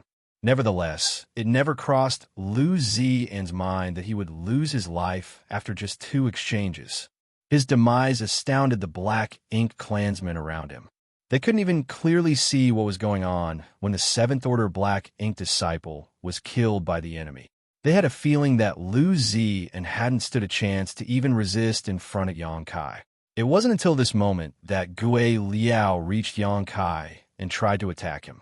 Lu Ziyan's death shocked him as well, so he was affected despite being determined to capture the opponent. This led to him uncontrollably retracting half of his force to defend himself. When he summoned Jiagu back then, the latter told him about what happened before Yang Kai was eventually captured by He Yuan. Jiagu's descriptions of Yang Kai's capabilities were vivid, but Gui Liao had a feeling that he was exaggerating. It wasn't like he had never dealt with 7th Order humans before, and they were nothing special in his opinion. Although Yang Kai was indeed unusually powerful, he couldn't possibly be as invincible as Jiagu described him to be. Gui Liao figured Jiagu must have suffered a loss at Yang Kai's hands, who was then personally corrupted by the Territory Lord and became his black ink disciple. That was the reason Jiagu overstated Yang Kai's strength. Upon seeing that Yang Kai easily killed Lu Ziyan, though, Gui Liao realized that perhaps Jiagu wasn't exaggerating. Yang Kai was just as powerful as Jiagu's descriptions of him. It was no wonder that the Territory Lord decided to personally corrupt him. He was indeed significantly stronger than other 7th Order humans. It was expected that He Yuan would be tempted. Gui Liao could feel that Yang Kai wasn't at his peak, and he seemed to be injured, which wasn't a surprise since he must have gotten into quite a number of fights as he fled from the royal city to here. Despite that, he was still able to showcase such terrifying strength. How formidable would he be if he was in top condition? Nevertheless, this realization came too late. After killing Lu Ziyan An overbearing Yangkai turned his azure dragon spear into countless phantoms and engulfed Gue Liao with them. In an instant, Gue Liao felt immensely pressured. He madly pushed his black ink strength and cast several secret techniques in an attempt to save his own life. The Black Ink clan no longer hesitated to launch their attacks on Yangkai. As a result, Yangkai staggered while his blood spurted out of his wounds, but he remained unperturbed. Gue Liao was feeling both helpless and frustrated at the moment. He had no idea why Yangkai only targeted him, even though there were many Black Ink clansmen around. In fact, there were Black Ink clansmen who were closer to him, but Yangkai ignored them and seemed determined to kill Gue Liao. Could it be that Yangkai still hadn't gotten over the unfair treatment he had received in the castle? If that was really the case, Gue Liao felt that he was being unfairly blamed. However, he had no idea that the reason Yangkai only targeted him was that he was the most powerful and authoritative figure among the Black Ink clansmen at the scene. Gue Liao was He Yuan's confidant, so killing Gue Liao would be akin to weakening He Yuan's power. Besides that, Gue Liao was indeed more powerful than other feudal lords. As far as Yangkai was concerned, it wouldn't be long before Gue Liao would ascend to become a territory lord. When that happened, the humans would have a new formidable opponent on the battlefield. It would be like nipping a potential problem in the bud by killing Gue Liao here. Martial Peak, Chapter 5100, Enrage He Yuan. With that consideration in mind, and as the chance was rare, it was expected that Yangkai wouldn't let Gue Liao off. Faced with the aggressive onslaught, Gue Liao was forced back repeatedly. On the other hand, Yangkai thrust out his spear in rapid succession. Gue Liao realized that he could only ward off the opponent's attacks, but not counterattack. This made him feel shocked and infuriated. He had never expected that such a seventh-order human existed in this world. Over the years, he had frequently followed He Yuan to the battlefield and fought with many seventh-order masters. However, none had ever made him feel that he couldn't defeat them. At this moment, a sense of despair overwhelmed him as he was dealing with Yangkai. Gue Liao used all the secret techniques he knew, but every strike Yangkai made was overwhelming. In every exchange of blows, his Black Ink strength would be blasted apart on impact. Furthermore, Yangkai's mobility was simply astonishing. Although the surrounding Black Ink clansmen managed to hit him from time to time, they were unable to seriously injure him. They only managed to cause some flesh wounds, which wouldn't change anything. I'll die. That was the thought that flashed through Gue Liao's mind as a sense of anxiety gripped him. He had never expected that such a feeling would rise within him when he was facing a human in the same relative realm. This made him feel both ashamed and unresigned. He still had a bright future ahead of him, and he was about to attempt to ascend to become a territory lord. That was why he wasn't willing to lose his life here. Before He Yuan sent Yangkai to the royal city, he told Gue Liao that he would let him enter the main Black Ink nest and make a breakthrough to the territory lord realm upon his return. Gue Liao had been looking forward to it.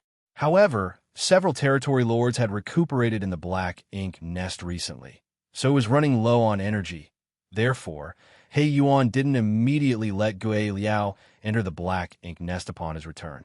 Instead, he spent a massive amount of resources trying to replenish the Black Ink nest spent energy. Over the past few years, the Black Ink nest had almost restored all its energy, and it would only take another 6 months before Gue Liao could attempt a breakthrough. When he succeeded, he would be a new territory lord, which would put him on par with He Yuan. Nevertheless, before his dream could become a reality, it was crushed by Yangkai's spear. Presently, Gue Liao was soaked in blood, and facing the azure dragon spear, he felt his aura weakening by the breath. Regardless of how hard he tried, he was unable to resist Yangkai's bombardment.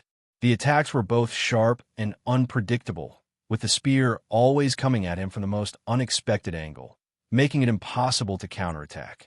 Every strike also brought with it a strange power that sealed off the space around him. Just a short while later, Gue Liao was left with more than 10 serious wounds on his figure. The most severe injury was on his abdomen, which now had a hole the size of a fist in it. Just when Gue Liao felt he was about to lose his life, a formidable aura suddenly appeared in the distance. Yang Kai and Gue Liao, who were locked in battle, detected this familiar aura at the same time. The former turned solemn while the latter was elated. This couldn't be helped, as the newcomer was none other than He Yuan. This place was He Yuan's territory, and his feudal lords had scattered around to intercept Yang Kai. The moment Gue Liao and the Black Ink clansmen got into a fight with Yang Kai, He Yuan naturally detected it and hurriedly came over. He Yuan could move swiftly, so not long after Yang Kai detected his aura, he caught a glimpse of He Yuan approaching. Gue Liao promptly exclaimed, "Sir Territory Lord, save me." Yang Kai fell into a dilemma as he hesitated between fleeing immediately and killing Gue Liao. The next moment, though, he summoned all of his strength and thrust out his spear. At the same time, Gue Liao's figure was reflected in Yang Kai's right eye.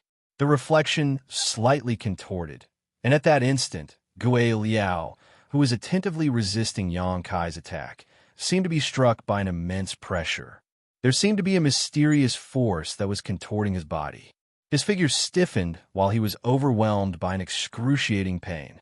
This moment of sluggishness cost him dearly. The Azure Dragon spear directly pierced through his chest, and as the violent force exploded, his figure split in half. Black blood and black ink strength scattered across the void. A hint of disbelief flashed through Gue Liao's eyes. Although he hadn't lost his life yet, his death was inevitable given his injuries. Yang Kai couldn't help but close his right eye as blood dripped down from it. Myriad Demons' Heaven's Eye secret techniques were indeed incredible. However, Yang Kai had yet to fully master them, and he had already consumed a lot of energy prior to this battle. Forcefully activating this secret technique caused a huge burden on him. Fortunately, he managed to kill Gue Liao with the help of this secret technique, cutting off a potential crisis for the human race. It could be said that his efforts were worth it. Since He Yuan was about to reach him, Yang Kai naturally wouldn't want to stay here, and he quickly pushed his space principles in an attempt to flee. Nevertheless, the Black Ink clan's bombardment of attacks caused the surrounding void to become unstable, so he was unable to leave immediately. On the other hand, Gue Liao, who was cut in two, turned ferocious as his half-figure came right at Yang Kai. He spread his arms in an attempt to detain Yang Kai as he yelled, "Don't even think about escaping." Yang Kai hadn't expected this guy to be so savage. Just when he was almost captured by Gue Liao, Yang Kai hurriedly pushed out his spear and turned Gue Liao's top half in a mist. Unfortunately, thanks to this moment of delay, He Yuan finally reached him. Black ink strength surged around He Yuan as he sported a furious expression, and he directly extended his hand towards Yang Kai. At this critical moment, Yang Kai wouldn't dare to be negligent. All of a sudden, a gigantic ancient tree appeared behind him. The tree crown seemed able to cover the entire sky. Its low-hanging branches turned into the strongest defense for Yang Kai. He Yuan struck the tree crown with all his might. The branches rustled upon impact as points of green light flew out everywhere. Towering evergreen was instantly broken through, and as if struck by a huge hammer, Yang Kai was sent flying away while he sprayed out a mouthful of blood. It was expected that Yang Kai couldn't resist a territory lord's all-out attack. If not for his towering evergreen's fantastic defensive power, he would have lost his life then and there. It could be said that He Yuan was completely enraged. After all, he was the one who turned Yang Kai into a Black Ink disciple and recommended him to the royal lord to take part in the plan. In the end, the Black Ink clan's grand plan was destroyed because of Yang Kai, and even the critical person in charge of the project, Nian, was dead. This was a huge failure that even a territory lord like him couldn't bear. It was imaginable that the royal lord was mad with rage, and her fury would surely be vented out on him. All of this was Yang Kai's fault, so it was expected that He Yuan would be furious. Honestly speaking, when he received the news from the royal city, He Yuan couldn't believe what he was hearing and suspected that the other side was mistaken. After all, before he captured Yang Kai back then, he saw the latter going all out to resist, and even give up a part of his small universe twice, which almost caused his order to regress. Since he was unable to turn things around, he even decided to commit suicide. It was only then that He Yuan made a move and corrupted him. Was everything he saw that day nothing more than an act? Were those the lengths this human was willing to go to in order to sneak into the Black Ink Clan's territory? If that was true, he was truly a cunning and devious person. Despite knowing that the humans were sly, He Yuan hadn't expected them to be so deceitful. He regretted not examining Yang Kai's small universe after capturing him back then. If he had done so, none of this would have happened. At that time, he firmly believed that he had successfully corrupted Yang Kai. In his defense, the humans never granted one of the 4 universe pillars to 7th Order Masters, so it never crossed He Yuan's mind that Yang Kai would be capable of resisting his black ink strength. The human was even audacious enough to pretend to be a black ink disciple and follow him to his territory. After several inquiries, He Yuan finally confirmed that the news from the royal city was true.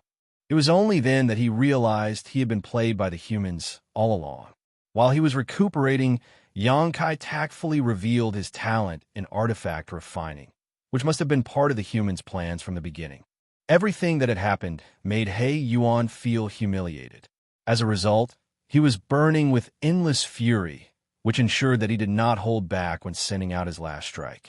However, he regretted it the instant he made a move, because the royal lord had ordered that Yang Kai be captured alive.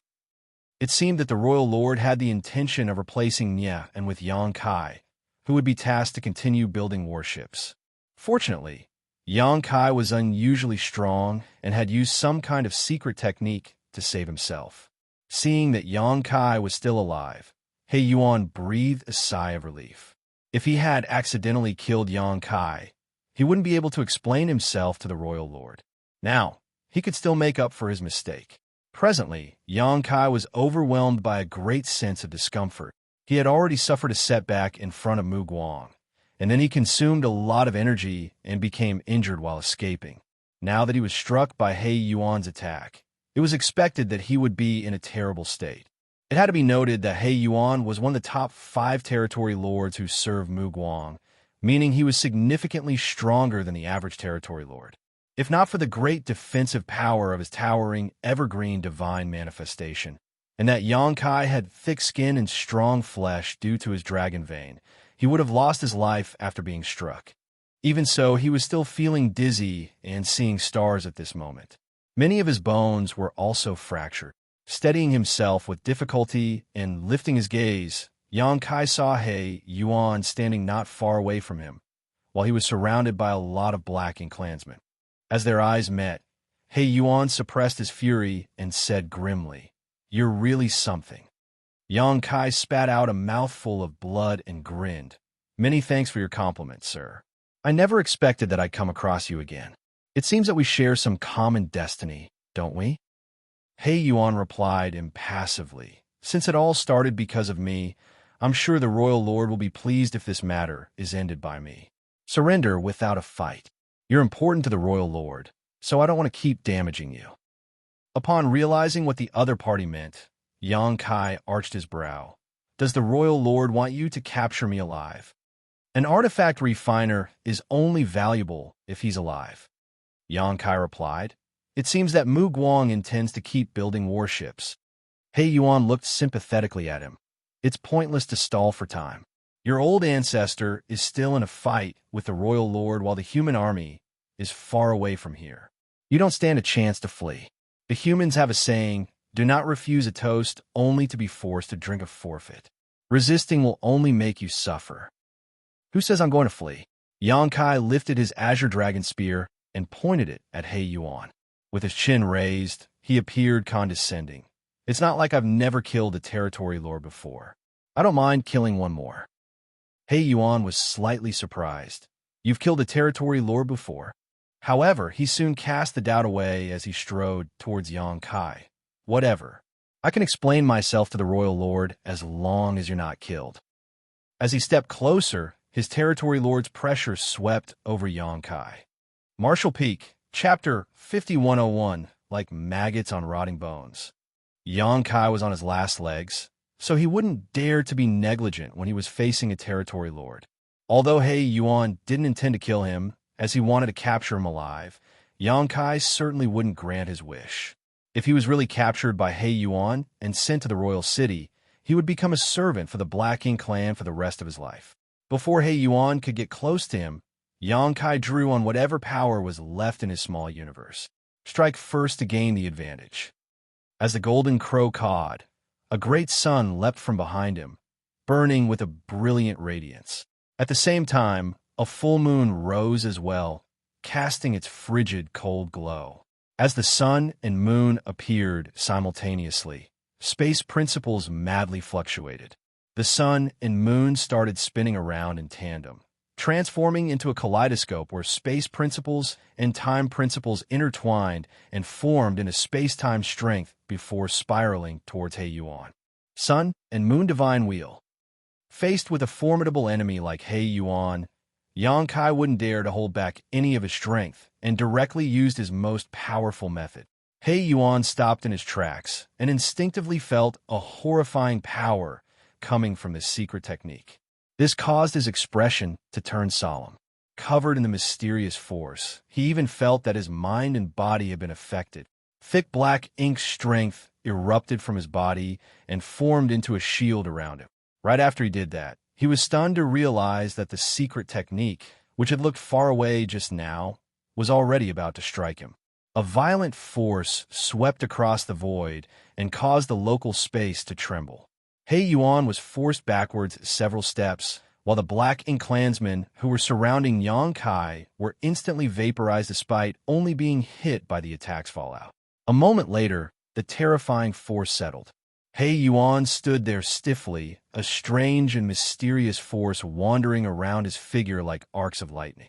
The surviving Black Ink clansmen stared at He Yuan in shock, as they were worried he had been killed just like that. After all, they had witnessed how terrifying Yang Kai's secret technique was. They had no idea what would happen to their territory lord after being struck head-on by such an attack. Fortunately for them, even though He Yuan seemed affected by the secret technique, he wasn't at risk of losing his life. Just a moment later, his figure shook and the lingering arcs of lightning around him were shattered. After he sprayed out a mouthful of black blood, his aura weakened slightly. He then turned to look in a different direction and gritted his teeth. The next instant, he transformed into a dark light and shot forward. It wasn't until this moment that the surviving Black Ink clansmen realized that Yang Kai was gone. Apparently, Yang Kai ran away right after he cast his secret technique. However, they were not powerful enough to resist the influence of the secret technique on their senses, so they were not aware that Yang Kai had fled. He Yuan was far stronger, though, so he definitely wouldn't let the wretched human off. Just then, Yang Kai reappeared from the void. He staggered and almost couldn't support his own weight, his face as pale as a sheet of paper. Presently, he was like a lamp that was running out of oil. There was no doubt that the heritage of his small universe was indeed far richer than those of the other Seventh-Order Open Heaven Realm Masters. However, since he started fleeing from the sealed world near the royal city, he had been constantly manipulating space principles and pushing himself to his limits. It also took him quite a bit of effort to kill Lu Zi and Gue Liao earlier. Furthermore, he almost used up all his energy to cast his most powerful secret technique at He Yuan. Fortunately, he had the World Tree clone with him. Otherwise, his small universe would have been affected given the state he was in. That would have been a huge problem. Yang Kai wouldn't dare to remain and quickly fished out a handful of open heaven pills from his space ring and stuffed them into his mouth. Although open heaven pills couldn't help restore his power quickly, it was better than nothing. Moreover, the living creatures in his small universe would continuously produce world force for him, which helped restore his strength over time. The moment he took a step forward, though, Yang Kai realized that an aura had locked onto him from afar. There was no doubt that it was He Yuan. As a Black Ink territory lord, he could easily ascertain Yang Kai's whereabouts as long as the latter wasn't too far away. Yang Kai cursed. He didn't expect his Sun and Moon Divine Wheel to kill He Yuan. After all, there was a huge gap between their powers as He Yuan was in a higher relative realm. Despite that, he still hoped that the Sun and Moon Divine Wheel could wound He Yuan and tie him down for a moment. As long as he could escape He Yuan's perception range, he could shake him off and gain some safety.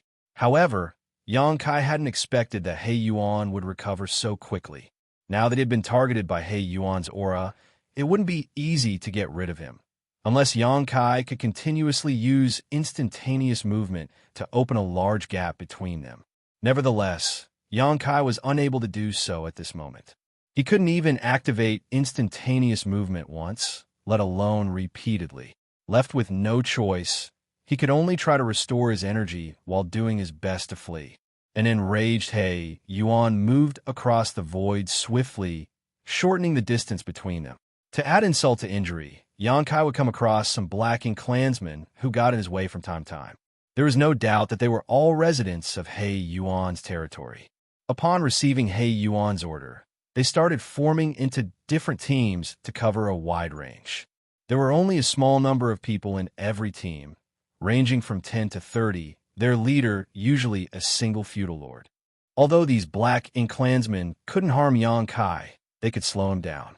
Yang Kai either had to avoid clashing with them or force his way through them. Regardless of what option he took, he would have to consume both strength and time.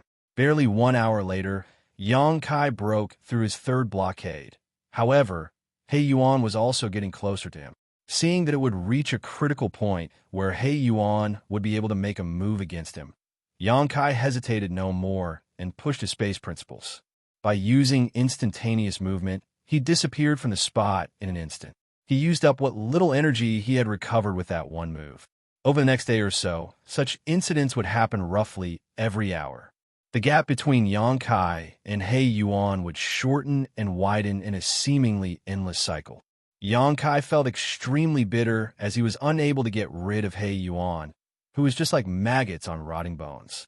On several occasions, he almost couldn't widen the gap between them at the most critical moments, allowing He Yuan's attacks to graze him from afar, which exacerbated the horrible situation he was already in. By straining himself for a long period of time, Yang Kai realized that his vision had turned blurry. The pounding of his heart against his chest could clearly be heard, as though it couldn't endure the immense strain and would explode at any moment. While he was trying his hardest to escape, He Yuan wasn't exactly feeling any better. Pursuing such a fast and tricky enemy had left him exhausted as well. However, in order to make up for his mistake, he would never let Yang Kai go. Only by capturing Yang Kai and bringing him to the royal city would he be able to appease the royal lord. Otherwise, he would be doomed. The warship plan was critical to the future of the entire Blacking clan, yet it was ruined because of his negligence. It was expected that the royal lord wouldn't easily let him off. With one escaping and the other pursuing, the pair crossed billions of kilometers in the void.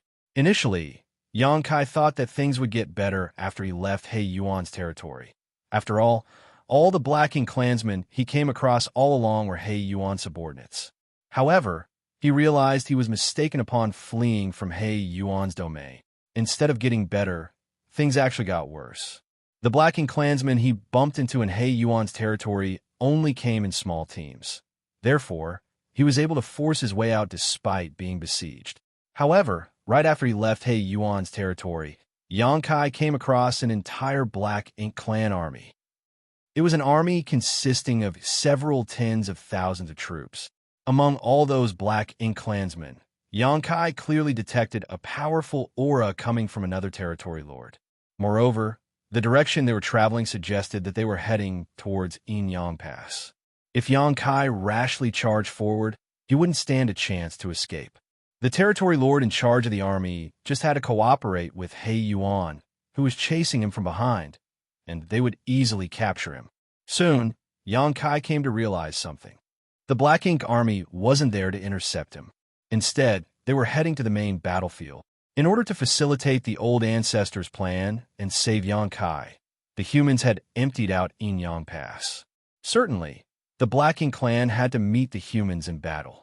The territory lords and feudal lords called the roll in the shortest time possible and set out towards Inyang Pass from all different directions. The army before Yang Kai's eyes was just one of many. At that instant, Yang Kai fell into a dilemma. If he continued heading in Yin Pass direction, he would only come across even more Black Ink clan armies. Even if he was in peak condition, he still could never hope to break through all of their blockades, unless the masters from Yin Pass could work with him to open a safe passageway. However, Yang Kai was in a terrible state, and he hadn't managed to restore a lot of his strength, so this idea was not feasible. Once he blindly used instantaneous movement, he might land right in the middle of a large Black Ink clan army. When that happened, it would be akin to stepping right into the enemy's trap. It was impossible for him to avoid running into these Black Ink clan armies and return to Yin Pass. Worse, every enemy army had a territory lord overseeing it, as they were practically the territory lord's own subordinates. He Yuan alone was able to leave Yang Kai battered and exhausted. If he had to contend with other territory lords as well, he would fall into an even more horrible state. Nonetheless, where could he go if he couldn't return to Yin Pass? While he was hesitating, the territory lord from the army up ahead scanned his surroundings with his divine sense and seemed to detect Yang Kai's presence. After gritting his teeth, Yang Kai turned around and transformed into a ray of light. Soon, the territory lord's divine sense detected a trace of aura left behind by Yang Kai. After giving it a thought, he soon figured out what was happening. However, he was tasked with dealing with the humans' army, so he wouldn't dare to be distracted. A moment later, he decided to ignore it and retracted his divine sense. The moment Yang Kai turned in a different direction, He Yuan followed, a hint of surprise flashing across his face. He was surprised to realize that Yang Kai didn't head straight towards Yin Pass, but after pondering on it for a moment, he soon figured out what Yang Kai was worried about. He snorted in thought. Where else can you go if you can't go back to Yin Pass? He Yuan had somewhat figured out the condition that Yang Kai was in, so he firmly believed that as long as he persevered, he would capture Yang Kai sooner or later. Now, he just had to wait for Yang Kai to lose all of his strength. While he was in his thoughts, though, he suddenly lost track of Yang Kai. The realization astounded him.